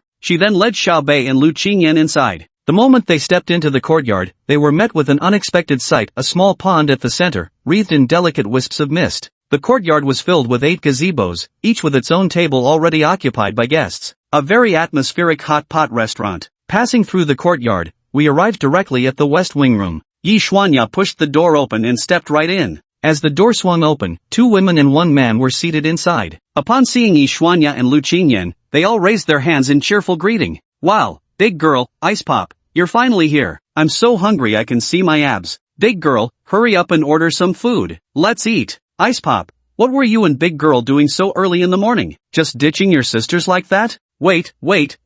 Catch up later, someone introduce me first. Who's this new little brother here? Yi Xuanya immediately smirked and stepped aside, joining the 2 girls and 1 guy. Now, with 3 women and 1 man, they all turned their gazes toward Lu Qingyan and the young man standing beside her, Xiaobei. At that moment, Yi Xuanya teasingly said to Lu Qingyan with a mischievous grin, seriously, who's this new little brother? Ice Pop, aren't you going to explain? Now, the stage is yours, give me your best performance. If it had been morning, facing the scrutiny of Yi Xuanya and the others, Lu Qingyan might have still felt shy. But now, thinking about what happened to Xiaobei today, Lu Qingyan felt somewhat relieved. Just as Xiaobei had mentioned in the car earlier, sooner or later, she would have to bring it up. However, Lu Qingyan certainly wouldn't admit outright that Xiaobei was currently her boyfriend. So, gritting her teeth and flushing slightly, Lu Qingyan said, this handsome guy here is Xiaobei, a junior from my college. He happened to be visiting Moto for fun, so I brought him along to liven things up. Lu Qingyan initially wanted to say, this is my soon-to-be boyfriend, but felt that didn't sound quite right either, so she squeezed out this sentence instead. Cut the crap,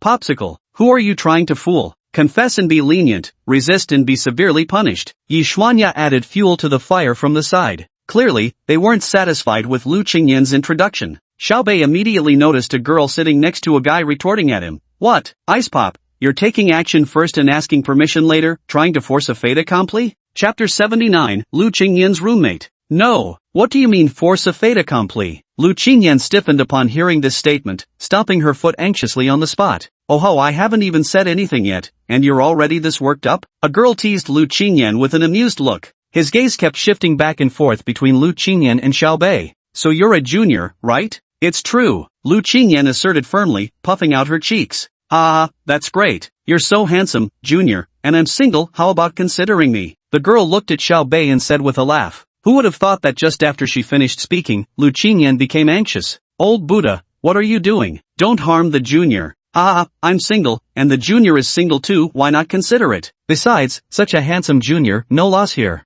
The girl continued while suppressing a laugh and glancing at Lu Qingyan. Lu Qingyan, no. Why? Because what? Alright, this is my boyfriend, happy now. Lu Qingyan finally had no choice but to tell the truth.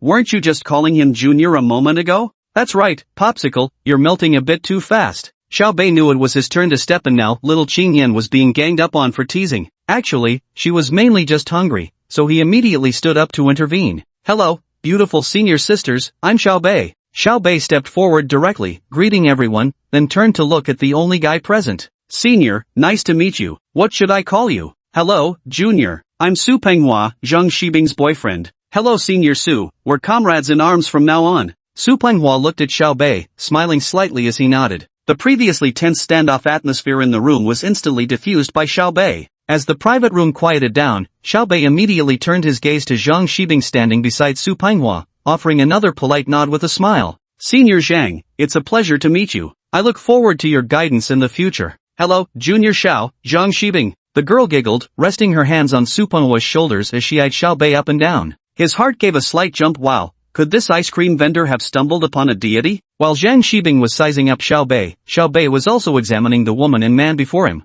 Su Pinghua, Zhang Shibing's boyfriend, stood at 1.8 meters tall just like Xiaobei, quite handsome with looks vaguely resembling Eddie Peng from his previous life. Zhang Shibing was also a beauty, likely from northern China. She played the mute bride, remaining silent and embodying a classic northern Chinese beauty, tall, fair-skinned, presenting an elegant image when quiet. Just opening his mouth, he immediately sounded like a typical northeasterner with that rustic accent. Xiaobei then turned his smiling gaze towards the girl currently sitting with Yi Xuanya. Hello, you must be Senior Hani, right? During the car ride earlier, Lu Qingyan had briefed Xiaobei about the dorm situation. The one with a boyfriend was Zhang Shibing, while the other single girl was called Hanirina. Hanirina happened to be the girl who'd been constantly teasing Lu Qingyan earlier. This girl is quite distinctive because the moment Xiaobei saw her, he almost blurted out, Doraba. She looks very much like Doraba, with a high nose bridge and deep-set eyes, a classic ethnic minority appearance from western regions. Her nickname? Her Majesty. Hello, Hanirina. The girl looked at Xiaobei openly, her eyes smiling with amusement. Many thanks to Danier, Hani-senpai, and Zhang-senpai for taking care of our little Qingyan. You've gone through so much trouble, it's only right that I treat you all tonight as thanks for looking after Qingyan.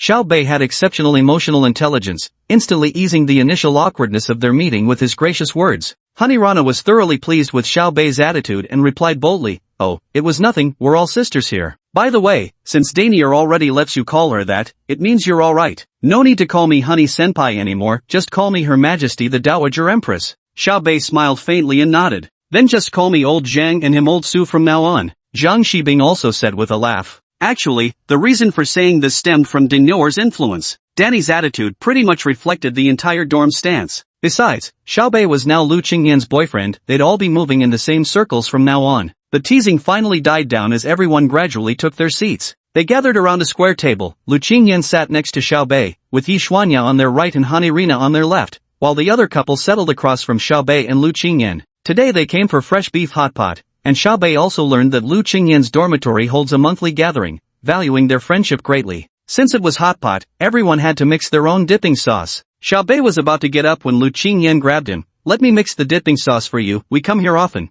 I know the place well. Xiaobei smiled and nodded in agreement, so he remained seated at the table. Su Pinghua, however, didn't receive the same treatment. He was busy running around, not only mixing sauce for his girlfriend but also attending to the group's leader, Yi Xuanya. After all, Yi Xuanya was a favorite of Su Pinghua and Zhang Shibing. Xiaobei simply sat there, observing Lu Qingyan's two other roommates. Damn, there wasn't a single unattractive girl at Shanghai Conservatory of Music. These two were also undeniably gorgeous. At this moment, Xiaobei felt fortunate that he had over a month to improve himself, otherwise, this would have been his worst-looking phase. Lu Qingyan soon returned with 2 bowls of mixed sauces, sesame oil, sesame paste, chopped scallions, garlic, and a special blend, all visually appetizing. I didn't know if you liked cilantro, so I left it out. I brought some separately, do you want any? Lu Qingyan sat beside Xiaobei as she spoke. I eat cilantro, Xiaobei replied casually. Hearing this, Lu Qingyan smiled softly before sharing some from her bowl with him. Give it a try, see if it suits your taste. Xiaobei picked up his chopsticks, took a bite, and his eyes lit up. Delicious. Lu Qingyan asked happily, I'm glad you like it. The interaction between the two left the other girls utterly astonished. TSK, Green Tea Bay, you've really got some skills. Bingano is our dorm's treasure. We can't bear to treat her like this, yet she's willing now. TSK. Bingano usually avoids guys, so how did you manage this in such a short time? Xiaobei grinned, playing dumb on purpose, huh? What? TCH. Boring. What a slippery one. Only Su Pinghua cast an envious glance at Xiaobei, silently giving him a thumbs up. Chapter 80 Real Name Envy. As all the dishes were served, everyone enthusiastically dug in. They all showed particular care and attention to Xiaobei and Lu Qingyan. Gradually, through conversation, they all became more familiar with each other. Just as the atmosphere reached its peak, Yi Xuanya couldn't hold back anymore. Sisters, you have no idea how utterly shocked I was today. What happened? Did we miss some dramatic scene? Zhang Shibing picked up a piece of meat Su Pinghua had placed in her bowl and asked with a smile. Stop yapping, big sister. The stage is right in front of you, start your performance. Hanirina said bluntly with her signature boldness. The girl wasn't shy at all and immediately began vividly recounting today's experience. Holy shit, you guys have no idea how shocked I was when I first saw Green Tea Bay at the high-speed rail station. Damn, are we sure he's not the male lead from some romance novel? No wonder our ice cube fell for him. Just look at Green Tea Bay's appearance, hell, even I'd fall for him. Ha ha, I agree. When I saw Green Tea Bay earlier, I was like, what kind of celestial being is this? Hanirina bit her chopsticks and said excitedly. Later, I met Green Tea Bay. After greeting Bing Gunner, he even said, "It's been so long, don't I deserve a hug?" Girl, do you know what I was thinking at that moment? What a scumbag! Scumbag! Scumbag! The insult scumbag rang out 3 times in unison from Her Majesty, Old Zhang, and Old Su all speaking simultaneously. Xiao Bei, fine. Just bully me then, I'll eat properly. Not eating all this delicious food to go do crosstalk? Whoever says that is a damn fool. And then, girl, come on, tell me, how did you get rid of that doubt? Hanirina really enjoys listening to crosstalk performances. Then we got in the car, and I asked that fake innocent northern girl, hey, where the hell are we going? She told me, head to the Puxi Innovation Park, there's a project to invest in. When Big Girl reached this point, all 3 people present froze and stared blankly at Xiao Bei. What the hell? Investment? Then it occurred to me, could it be related to that news report we saw a few days ago about fake socialites and phony tycoons? But I guessed wrong. This guy went in, talked with them for barely any time at all, and straight up invested 2 million yuan, and it was transferred on the spot. That scene, can you even imagine how stunned I was? Nods all around, yep, we can practically see it. Yi Xuanyan nearly burst out laughing but held it in and kept describing. Back then, my impression was that some landlord's foolish son had ventured out to start a business. But before I could even figure it out, this guy took us to the Shanghai Auto Show to buy a car and simply said, let's go with whatever catches our eye. He then took a liking to a Lamborghini SVJ and bought it on the spot plus a URUS as an extra. My immediate thought was, whose foolish rich heir is this? What a way to waste family fortune. Ha ha ha. Everyone burst into laughter, though when they looked at Xiao Bei now, there was an inexplicable something in their gaze even though the big girl's moment had been genuinely funny. Yet everyone also knew Xiao Bei's capabilities were nothing to scoff at.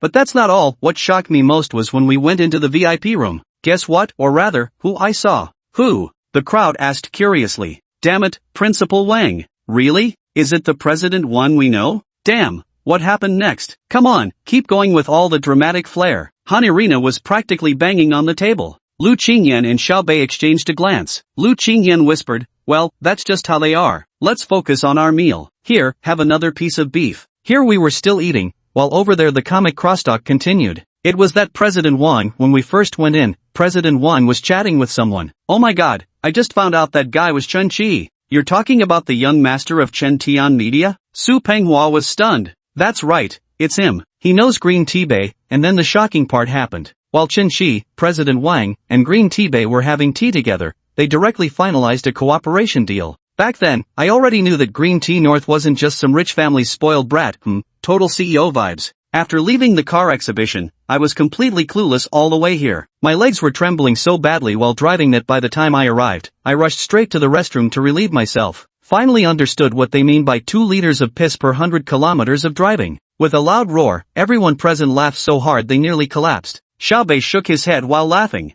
Big sis, did you spend your childhood squatting under overpasses listening to Guadi Gang's crosstalk every single day? With your talent, why waste time learning to sing? Change careers now and you'll definitely blow up. But Xiao Bei still gave Danier a meaningful glance. There was no denying the girl's emotional intelligence was top-notch. On the surface, it looked like they were dragging him out just to roast him. But in reality, it was all about helping Xiao Bei integrate into their circle faster. After all, if Xiao Bei had said these things himself, people would think he was showing off. But when phrased with humor, it creates an entirely different effect. Sure enough, the moment he finished speaking, the group all curiously turned their attention to Xiao Bei, immediately making him the center of conversation. Lu Qingyan also flashed a smile at Danier. Earlier, she'd been a little worried that bringing Xiao Bei to this gathering of familiar faces might lead to awkwardness. But unexpectedly, Xiao Bei handled things perfectly from the start. Then Danier followed up with perfect teamwork. Seeing Xiao Bei chatting happily with everyone at this moment, Lu Qingyan felt her satisfaction with him increase just a tiny bit. Yeah, just a tiny bit. The topic soon shifted to Zhongtian Media.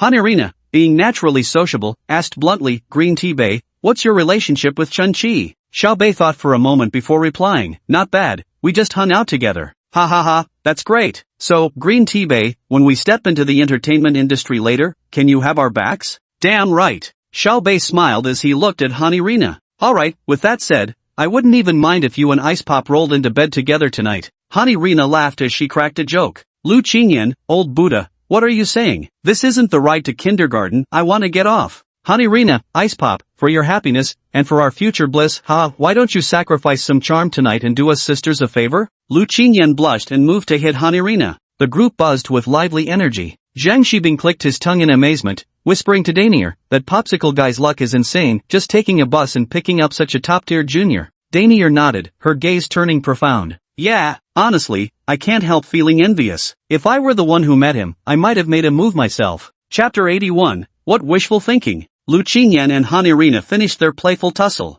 Then they noticed Danier and Zhang Shibing whispering to each other, so they went over and asked, "What are you talking about?" "Jealous of you, Popsicle." "Yeah, totally jealous." The two looked at Lu Qingyan and said with a laugh. Lu Qingyan was briefly taken aback before turning to Zhang Shibing. "Jealous of me? Come on, old Zhang, isn't your Manhwa the best? You don't believe me even when I'm telling the truth? If you don't want it, hand it over to me." The big girl rubbed Bingwar's head and said fiercely. Zhang Shibing glanced at Lu Qingyan and Yi Xuanya, smiling faintly. She didn't tease Lu Qingyan any further. "Ice Pop, you'd better keep a close eye on Green Tea Bay. Our Manhwa is handsome too, but he can't compare to your family's wealth." Lu Qingyan's delicate face flushed pink again as she stubbornly insisted, "Oh, old man Zhang, stop teasing me. Everyone knows about you and old Su's relationship. Besides, Bei is studying in Hangzhou." The big girl scoffed. "Hangzhou and Shanghai? It's barely a distance. Whether it's by high-speed rail or gas money, is that really an issue for Green Tea Bay? But that's still a long-distance relationship."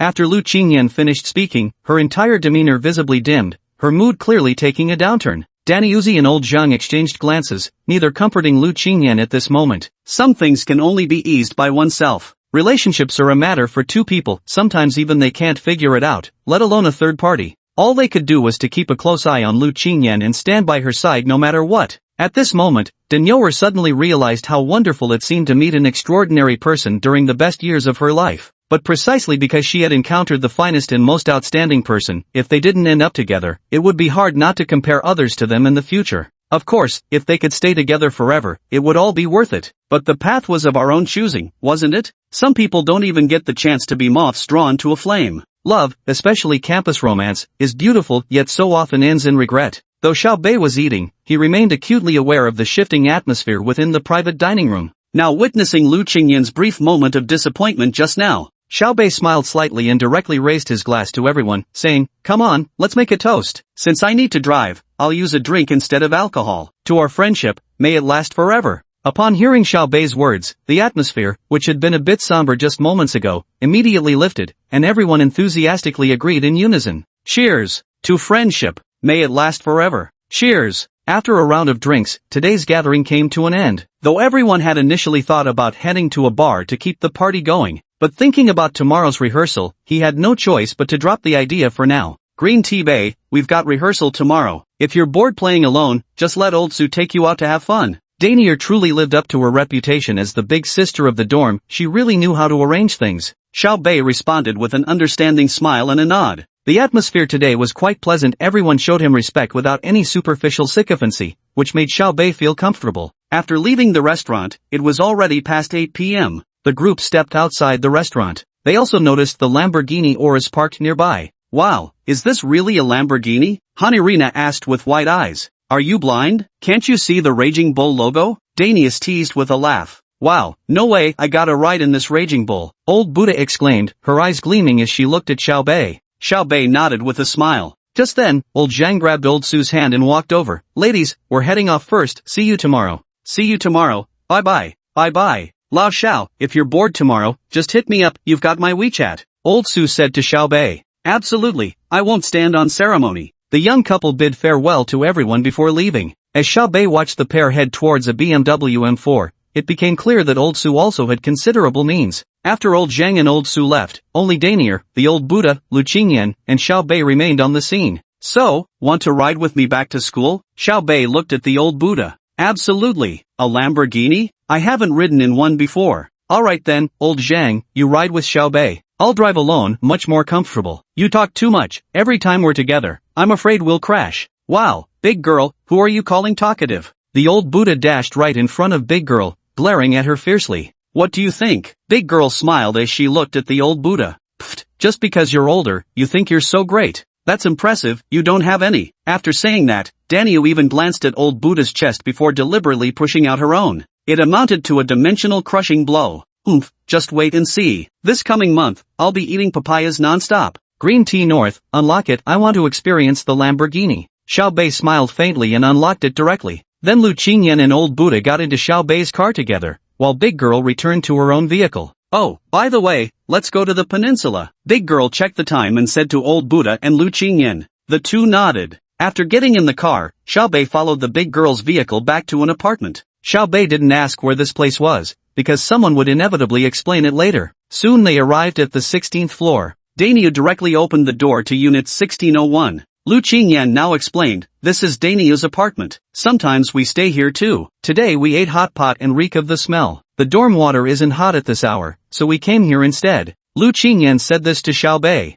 Xiao Bei gave a slight nod. After sending Dingyoer and the old Buddha lady to the apartment, the group chatted for a while inside. Xiao Bei stood up and said to the old Buddha lady and Dingyoer, alright, you two rest well, I'll take good care of Xiao Qingyan. Hearing Xiao Bei's words, Lu Qingyan instantly blushed with embarrassment. Big Sis and old Buddha exchanged glances, then burst into laughter together. Ha ha ha, what are you thinking about? Giggle giggle, I'm dying of laughter. After laughing for a while, the two looked at Xiao Bei with the scrutinizing gaze of elders. What's wrong? Xiao Bei asked, puzzled. What's wrong? The Empress Dowager grinned at Xiao Bei. Green tea Bei, what meaningless thoughts are you lost in? That's right, wake up. You didn't even drink tonight, already drunk? The Empress Dowager finished speaking and promptly pulled Lu Qingyan toward herself. Danier immediately said, you can't just take Binganu away like that. Don't tell me you actually thought we'd let her go back to the hotel with you just because you two started seeing each other. Exactly. Even if Binganu agrees, we won't allow it. Ha ha ha. Anyway, you'll have to take care of yourself tonight. The two of them shielded Lu Qingyan behind them, guarding her like she was prey and he was a wolf. Lu Qingyan weakly defended herself. Bei, I didn't agree to go to the hotel either. Xiao Bei smiled helplessly but wasn't angry. Actually, he had just been testing the waters. Best if it works out, but nothing lost if it doesn't. After all, good things take time. Okay, no problem here. You two should get some rest early. Chapter 82, Xiao Yaoting's information. Xiao Bei bid a bittersweet farewell to the three of them before promptly taking his leave. After Xiao Bei had left, the three girls started chattering away in Danui's room. Wow, ice cream, what kind of luck do you have? Tell me quick, how do you meet such a perfect catch on a high-speed train? Lu Qingyan stubbornly retorted, what perfect catch? If you don't like him, give him up, old Buddha said excitedly to Lu Qingyan. This instantly deflated Lu Qingyan's defiant attitude. Truth be told, Bei the green tea is actually quite decent. Sure, he's a rich second-generation heir, but unlike many of his kind, he's genuinely pleasant to be around. Exactly, that's precisely what I wanted to say, he's truly so refined. The way he carried himself during dinner, so measured and composed, really impressive. Such high emotional intelligence, it's just innate. Compared to those self-important seniors at our school, he's leagues better. Danyoer also sighed in admiration. Immediately, both Danyoer and Leofoy cast envious glances toward Lu Qingyan. Lu Qingyan smiled faintly to herself, having her boyfriend praised by her best friends certainly brought her pride and honor. But still said, I think it's just average. Ice Pop, you're being Versailles tonight, you're sleeping in the living room. The Empress Dowager stood with her hands on her hips, glaring at Lu Qingyan. Then she seemed to recall something and gave Danui a meaningful look. Danui, you're not acting right today either. Danui had been happily watching the two banter when the Empress Dowager's sudden remark left Yi Xuanya completely speechless. What's wrong with me? Yi Xuanya asked, looking straight into old Buddha's eyes. Girl, the way you were looking at Green Tea North today was a bit off. Old Buddha observed with razor-sharp perception. Damn you, asking for a beating? Yi Xuanya felt a shock inwardly but maintained a calm exterior.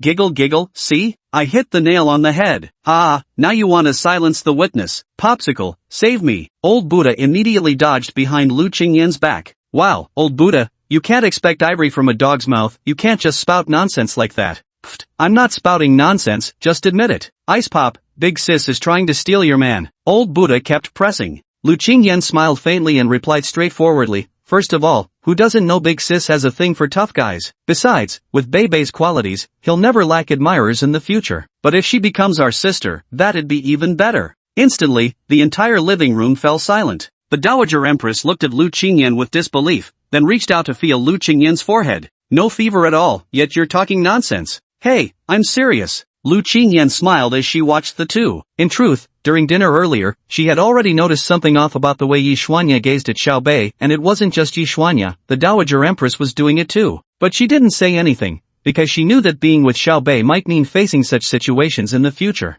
Seeing this, Danyoer smiled faintly, alright, no more jokes like that. Let time take its course. Besides, perhaps we're both just appreciating each other. As De Wang's words trailed off, the three of them settled back into the previous atmosphere. Compared to smelly men, they trust friendship more. Gradually, their conversation drifted beyond the confines of Xiaobei. Then each went about their bedtime routines and settled into bed. Once in bed, Lu Qingyan sent Xiaobei a WeChat message, but there was no response for the longest time. Suddenly, she found herself torn between hope and fear. Will Xiaobei blame me for not going to the hotel? Or is something going on right now? Taking a shower? Asleep? Are you really serious about liking me? All sorts of wild thoughts raced through her mind. Lost in her wandering thoughts, Lu Qingyan gradually drifted off to sleep. This is just how girls are when they're not in a relationship. They live perfectly fine on their own. But once they fall in love, they can't help but overthink everything. After leaving the apartment, Xiaobei drove straight back to the hotel. Upon returning to the hotel, Xiaobei immediately headed to the bathroom and enjoyed a refreshing shower. He had just stepped out and lay down on the bed. Staring at the empty room, Xiaobei still felt a trace of loneliness, but he soon let it go. Though I may be a scoundrel, I'm a devoted one at that. A rogue isn't frightening, what's truly terrifying is a lecher. No, being a pervert. At that very moment, Xiaobei saw the message Lu Qingyan had sent him. He was about to reply immediately when a phone call came in. Upon seeing the caller ID, Xiaobei patted his forehead. How could he have forgotten about this? The caller was none other than Director Chiu. Xiaobei quickly answered the call. Soon, a steady voice came through the phone. Xiaobei, have you rested now? Hearing Director Chiu address him this way, Xiaobei was momentarily stunned. When did our relationship become this good? But Xiaobei didn't dwell on it. He simply apologized directly. Sorry about that, Director Chiu. I just got back to the hotel and was about to give you a call. On the other end of the line, Director Chiu no longer had his usual intimidating presence. His expression now seemed more like someone looking after a junior. Director Chiu, I'll send you an email, it's good news, so you can rest easy. Although Xiaobei felt somewhat at a loss about why the director was being so friendly towards him. But then, he quickly sent the email over after all. During the Hangcheng International Design Competition, the reason Xiao Yaoting helped Xiaobei was connected to one particular incident in those documents. That incident was the car crash Xiao Yaoting experienced 8 years ago. For someone in Xiao Yaoting's high position, having enemies was only to be expected. 8 years ago, Xiao Yaoting, who was serving as the deputy mayor in Jinling City, was then at the peak of his career, riding high on success. With the retirement of the former mayor, he and another standing deputy mayor at the time, Zhao Donli, were the top candidates to be promoted. But Zhao Donli was determined to secure that position. During a countryside outing with his family, Xiao Yaoting was ambushed on a narrow road. Assassins sent by Zhao Donli rammed his car off a cliff, sending both him and his vehicle plunging into the abyss. Fortunately, Xiao Yaoting survived, but his wife died in that car accident, and their daughter, only 2 years old, also went missing. All signs indicated it wasn't an accident, yet no clues could be found. This was what Xiaobei learned after purchasing Xiao Yaoting's information. Upon reading this, Xiaobei decided to spend 20 million tycoon points to buy Xiao Yaoting's future information. In the future information, Xiao Yaoting didn't obtain the clues until he was 60 years old, eventually uncovering the mastermind behind the accident and finding his daughter. What Xiaobei provided wasn't just the driver's clue, but also ironclad evidence pointing to the real culprit behind it all, along with current information about his daughter. This was precisely why the stubborn old man Xiao Yaoting agreed to Xiaobei's terms. Besides this, Xiaobei chose him for another reason. Xiao Yaoting was a virtuous official. Otherwise, Xiaobei wouldn't have chosen him. Chapter 83, The Mysterious Arrival. Silence hung over the phone line. Xiaobei wasn't anxious, he knew Xiao Yaoting was reviewing the documents at that moment. Suddenly, the faint sound of weeping came through the phone. Xiaobei knew that sound, it was the sound of someone crying from sheer joy. Xiaobei, thank you. Though I don't know where you got your information, I still want to thank you. From now on, as long as you stay out of trouble, just say the word whenever you need my help. Xiao Yaoting declared resolutely over the phone. Hearing this, Xiaobei smiled faintly. This was exactly the kind of connection he had been aiming for. You're too kind, Uncle Chiu. Xiaobei was no fool, since the other party had invited him to address him as uncle, he naturally wouldn't hesitate to do just that. Realizing something, Xiaobei continued, by the way, Uncle Chiu, that truck driver has changed his name and has 2 IDs, different ID numbers. He hasn't used his original identity information for a long time and has even undergone minor cosmetic surgery. So it's best if you have your people check his household registration records to get the photo he's currently registered with. Even though so many years have passed and he's had slight alterations, you should still be able to recognize him. Xiaobei reminded him, knowing full well that Xiao Yaoting had clearly seen that face during the car accident. After some thought, Xiaobei decided to add another precaution. Also, before you find him, it's best not to let anyone call his number. Only a handful of people know this particular contact. We wouldn't want to startle the snake. He's not the main target, but once we locate him, Zhao Donli won't be able to slip away either. Uncle Chiu, you'd better have someone you trust handle this matter. The other party listened intently to Xiaobei's words before responding. Alright, Xiao Bei, I understand. Thank you. Once I've dealt with this matter, I'll come visit you personally to thank you properly. No need for formalities, uncle. Xiao Bei, about that. Never mind, you'll find out when the time comes. Xiao Bei was slightly taken aback. What was it that he would find out later? Why did it feel like Uncle Chiu was hinting at something deeper? After exchanging a few more pleasantries, the two hung up the phone. Deep within the West Lake area of Hangzhou lay a villa compound, the most heavily guarded residential enclave in the city, as it housed the highest-ranking political figures of Zhejiang province. Inside Villa Number 2, Zhou Yaoting set down the phone, his gaze turning profound as he studied the information on his computer screen. He took out his phone and dialed a number. Uncle, it's so late, what's the matter calling me? A young man's voice came through the phone. Xiao Hao, I'm giving you some information. Investigate it secretly for me, don't even tell your parents about it for now. Is this about Auntie?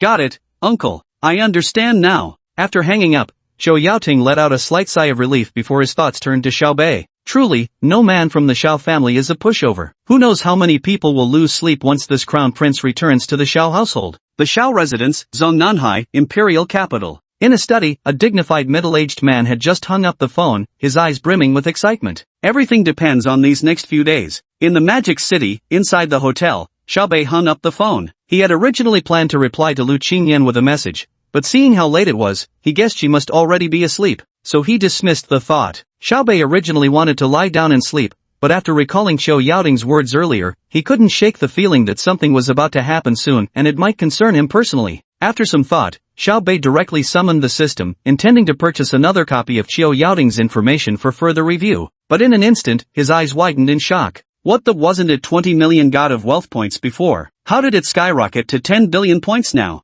Xiao Bei instantly felt his scalp go numb. System, get out here. Is it really okay for you to jack up prices like this? Ding. All items in this system store are clearly marked at fair market prices, no price gouging here. You should be grateful you even have access to a system store. Xiao Bei. Damn you, didn't jack up the price? Then why did Zhou Yaoting's information jump from 20 million points to 10 billion points? Ding. The future intelligence in the mall is priced based on predicting future situations and is not fixed.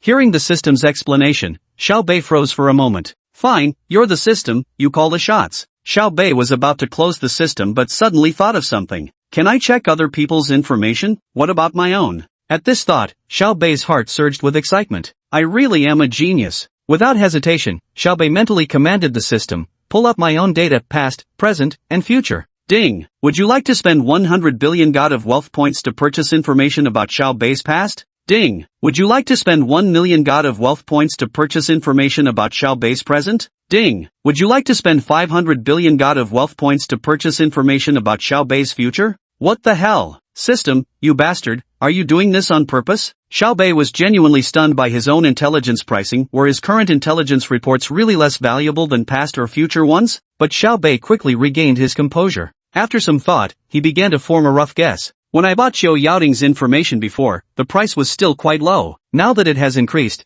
it shows that my butterfly effect has taken hold. But his current situation was obviously unreasonable. Could it be? Suddenly, Xiao Bei realized something. If there was anything most mysterious about his current circumstances, it had to be his identity. In this world, he was an orphan. Could it be related to his background? Thinking this far, Xiao Bei felt it made sense. Forget it. Why dwell on it? Let's enjoy the present moment. Having family might just burden my normal life and development. Since Xiao Bei couldn't figure it out, he stopped worrying. With the system by his side, what was there to fear anyway? Percent. Head down, sleep. The night passed uneventfully, and the next morning Xiao Bei got up bright and early. Looking at the scenery outside the window, Xiao Bei chuckled to himself. Today was yet another beautiful day. Just then, notifications popped up on Xiao Bei's WeChat. Some were from Ji Qinglan, others from Lu Qingyan. And there were messages from the class group chat at ING him too. Ji Qinglan's message was asking Xiao Bei when he would return to Hangzhou. Xiao Bei glanced at Lu Qingyan's message after replying.